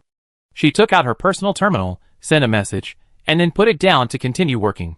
The old master, left tens of thousands of light years away, went mad upon receiving the message but received no reply. Enraged, he threw a razor blade at the pig who had stolen the cabbage, shouting hoarsely, "I agreed to let you take the talented sapling, not the whole thing, pot and all." After confirming their relationship, Fu Yisue carefully considered his words, spending half a day typing the message, but ultimately decided to personally inform his mother. As for his busy father, he sent a concise report, which served as notification. His mother, the gentle and refined Ms. Lin Weiwan, upon learning of this, reacted as if she had discovered a new, incomprehensible error in the most complex program. She showed surprise and curiosity, repeatedly confirming before barely accepting the fact. Overjoyed, she patted her son's broad shoulder, swallowing her worries about him ending up alone, and simply nodded repeatedly in approval. She even winked playfully, "Your dad and I always thought it would take you a long time to find someone you liked, but we didn't expect you to be faster than him in this regard." Fu Yisue, unusually, cracked a dry joke, "Then this is my first step in surpassing him." Fu's father, who had just opened the door after receiving the news and was planning to ask him about it in person, heard this. Fu's father, The outwardly cold and stern Fu Jun couldn't help but inwardly complain. Winning over Ms. Lin Weilan 2 years after graduating from university was supposed to be his proudest achievement, but unexpectedly, this clueless brat had overtaken him. No wonder she's his son, just like him. He just wondered if the young lady had bad taste. She actually liked him. Chapter 169. A particularly absurd post once appeared on the academically rigorous, yet somewhat eccentric forum of the Mecha department. So boring was it initially thought to be an anonymous post from a hacker from the Information Science Department, who blatantly refused to believe such words could come from the supposedly refined Mecha department. The post's title was, Hair. The content was as follows, Poll, A. I have no time to manage my hair because of research, so it just keeps growing longer. B. Long hair is too much trouble, so I often cut it as short as possible for peace and quiet. Comments, first floor. No Mecha department students in this comment section. Didn't the poster feel any pain when posting this? Let me add some hidden details to the two options. A. I have a partner who helps with hair care, so I'm too lazy to manage it, and it just keeps growing longer. B. I don't have a partner, so I simply cut it as short as possible. Second floor, red bean paste. Yes, Reed, good night. Third floor, shut up, okay? B. Okay. I know why Senior Ye's hair keeps getting longer. Floor 4, Trivia Guru. I heard that during Senior Ye's military training, there was a surprise evening drill, which meant she had to stop washing her hair halfway through, leaving it stuck to her scalp before leaving. So, she later cut her hair short for convenience. Floor 5, FFF. Okay, I know why she's willing to grow her hair long now. She's been employing a hairdresser surnamed Fu for free, right? By the way, I choose B. The two individuals mentioned were only informed by their friends some time later. Yili sat fully equipped in a specially made construction chair. The upright silver-gray safety railing firmly supported the retractable backrest. One leg was half-crossed in front of her, the other hanging naturally. Her hands moved with lightning speed, switching between tools held between her fingers and those in the machine case. Her longer hair was neatly tucked into her hat, revealing only her clean-cut face. She maintained this posture for a long time, so long that Fu Yi felt her limbs had stiffened. But, the next second, the instant she completed part of her task, her entire body smoothly retracted her outstretched limbs. Without the slightest hesitation, she darted out of her seat with the agility of a monkey. This was Master Ye's daily life, still as a statue, nimble as a hamster. As for Master Ye's partner, Mr. Fu, he ultimately chose the military. However, it was said that he also concurrently managed and held a position in the military's internal supervisory and management department. From then on, iron and blood would always surround him, and his once icy and frosty face now seemed stained with a dark crimson light during bloody interrogations. His aura, cold and terrifying, was now tinged with a great deal of bloodshed called terror and fear.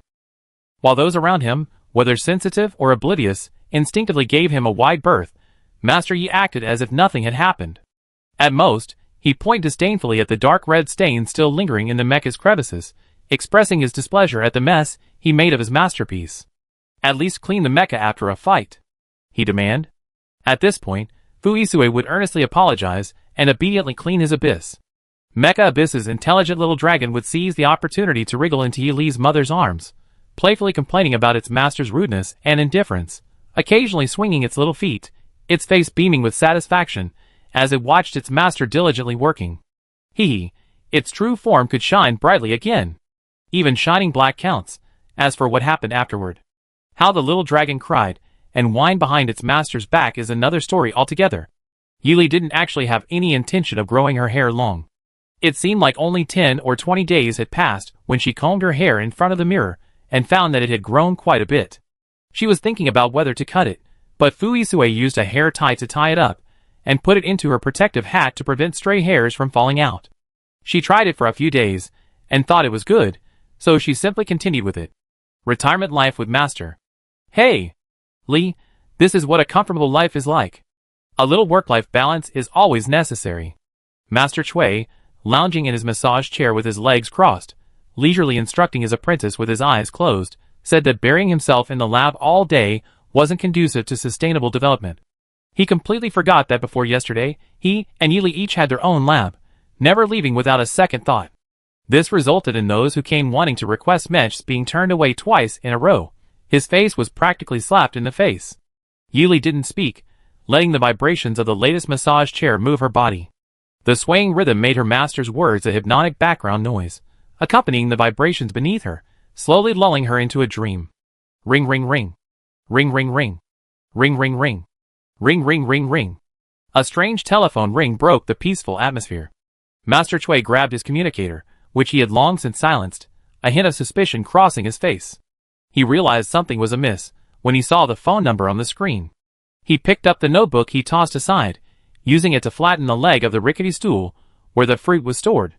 His calloused, rough hands expertly flipped through the familiar pages, finding them blank. He breathed a sigh of relief. Good heavens. He thought he owed him some goods. That old devil was calling to chase him. Ha! Why would he call if he didn't owe anything? Aside from money, they weren't even acquainted.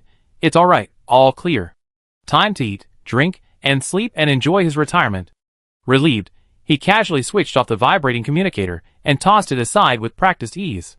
After throwing it away, he glanced at his apprentice, who was still fast asleep, eyes closed. Clearly, the sudden noise hadn't disturbed her sound sleep. He nodded with satisfaction. Looks like my apprentice has quite a talent for slacking off. Central Star Army Headquarters. How is it? The imposing commander-in-chief asked steadily, his hands resting on the conference table. No. The officers beside him, their hands practically burning from typing on the keyboard, dared not meet their superior's gaze. When questioned, they could only shake their heads dryly, while still intently continuing to try and push the process forward, as if using this to avoid their superior's sharp eyes. I think we shouldn't make things difficult for the information department. That old fox settled in that godforsaken place precisely to evade headquarters force connection, using the local poor information network and unique biological interference signals, right? The old fox's premeditated plan can't be easily thwarted by a junior. A high-ranking military officer chimed in, trying to smooth things over for the young man. Maintain contact when there are transactions, and pretend to be a homeless alien when there's no money. Isn't that his favorite role-playing? It's common for the old fox to be unreachable. There's still someone else, isn't there? The equipment has probably been disposed of like the old foxes, unless there's another way. At this point, some bolder officers turned their gazes to the handsome, upright young man at the top. Most officers, intimidated by his cold aura, dared not look him in the eye, but a very few senior leaders dared to openly scrutinize the newly promoted official, finding his subtle emotional fluctuations quite amusing. Commander Fu, Yi Shik is your partner. You must have each other's contact information, right? Fuisue's brows were stern, his expression indifferent, and his straight back accentuated his calm demeanor. But the prominent veins on his large hand beneath the conference table, and the unconscious clenching of his fist, were a flaw in his otherwise perfect performance. Her master is just taking her to relax for a while. Who wants to be disturbed on vacation? He said slowly, unable to process his emotions, so he transferred them to his anxiety. The officers, The leaders, He certainly wouldn't reveal the embarrassing fact that he couldn't contact Yili either. Heaven knows he finally had a short break, rushed home wanting to be intimate with his wife, only to find the house filled with the loneliness of a voicemail recorder.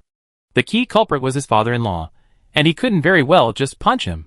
The other man still held a grudge against him for his robbery behavior of taking away the potted plants and flowers. That old bastard. The deputy commander, clearly quite familiar with Cui Sheng, couldn't help but mutter a light rebuke. It's one thing for him to be lazy all year, but he's even corrupted our excellent Xiao Yi. The main topic of this meeting revolved around the latest achievement submitted by Cui Sheng and Yi Li recently, a free mech that can adjust its level. Simply put, it allows the mech to switch between C and SS levels. The energy consumption of different levels of mechs varies drastically. For mechs that unfortunately break down during operations, conserving energy to ensure the survival of the carrying capacity is paramount, and such a mech would undoubtedly be effective. It also has a unique use in a specific environment. During military exploration or research, they often encounter many damaged or semi-damaged storage spaces. These spaces often contain supplies and treasures, requiring a very high level of alert. However, the inherent flaws and damage to the spaces themselves force mechs capable of traversing these spaces to be suppressed to a low to medium level. If such a flexible mech could be available, it would greatly facilitate the military's exploration and mining operations. This highly practical functional mech, after being submitted, went directly to the Commander-in-Chief's desk. The commander, recognizing its advantages and hidden value, planned to discuss it in detail with various units at the next military meeting. However, it just so happened that Cui Sheng was taking his apprentice on a relaxing vacation. Ahem. How about we let the Military Research Institute take a look and see if they can make a similar one? What a load of rubbish. Everyone knows the Military Research Institute and your first military department are in cahoots. You say you're researching and making another one, haven't you been researching these past few days? If you can't make it, you can't make it. Don't use such childish rhetoric to embarrass yourself. The main purpose of this discussion was actually to allocate the new functional mech to various departments, but a problem arose. The headquarters mech engineers were unable to replicate the mech, resulting in a situation where one mech was sought after by many others. The meeting hall was now noisy and chaotic, with everyone refusing to back down, gradually turning into a mess. On a certain planet, Cui Sheng jolted awake from his rocking chair, seemingly dreaming of some noisy scene. But as he opened his eyes, he saw a bunch of clear, green grapes on the table. The thirst in his mouth instantly overwhelmed his drowsy senses. He reached out and naturally grabbed a handful, slurping it down in an instant. The plump juice and sweet fruity flavor exploded on his lips and teeth.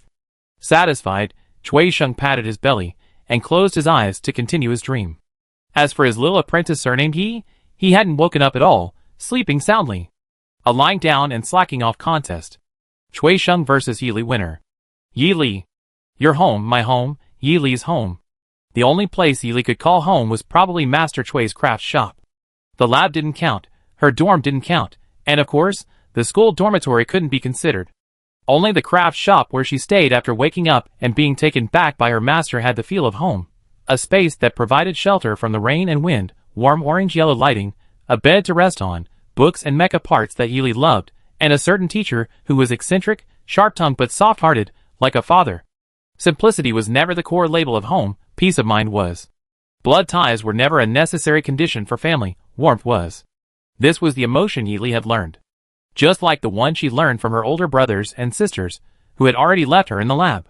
A child confined to a laboratory before she even had memories or the ability to distinguish right from wrong, she didn't even have time to learn to cry out in pain or feel lonely. If she had remained alone, perhaps she would never have truly entered human society. But her older brothers and sisters, who were among the first experimental subjects, taught her how to learn and how to feel in their short lives. If you don't understand pain, you can learn to experience it. If you don't understand loneliness, you can try to feel it. Give a man a fish and you feed him for a day, teach a man to fish and you feed him for a lifetime. The night wind rustled Yi Li's stray hairs as she sat quietly against the grave, speechless.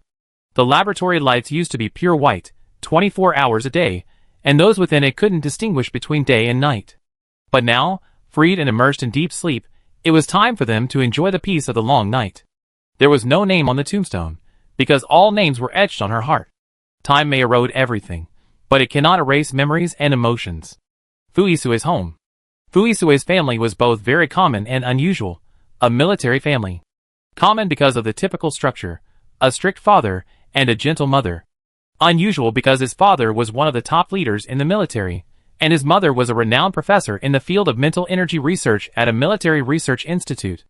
Such a family configuration would easily surpass 99.9999% of families in interstellar space. If it weren't for the incident at the research institute, where a mole led to his capture and experimentation in the lab, he might never have had the chance to meet, get to know, or even fall in love with Yili again. Don't meet too many stunning people when you're young. This saying is cliché, yet it holds true. That earth-shattering explosion seemed to be a lock that sealed his silence, until he once again met those dark green eyes up close, and the lock automatically opened. Regardless, he had to thank Cui Shichue for her matchmaking. A separate main table had to be set up for him at the formal wedding, even if Cui sure beat him to death. Our family's Fu Isue returned from his mission, skillfully swiping his keypad to unlock the door. The moment he stepped inside, he heard a soft, melodious humming drifting from the living room. Casually hanging up his coat, he strode over the beautiful obstacles and, as he pleased, saw Yili, her long hair flowing, leaning against a cushion, basking in the sun, clutching her sketchbook. A gentle breeze. The sunlight was beautiful. The singing was ethereal. He strode forward and embraced the beautiful Yili, who seemed bathed in soft light. Home is where the heart is.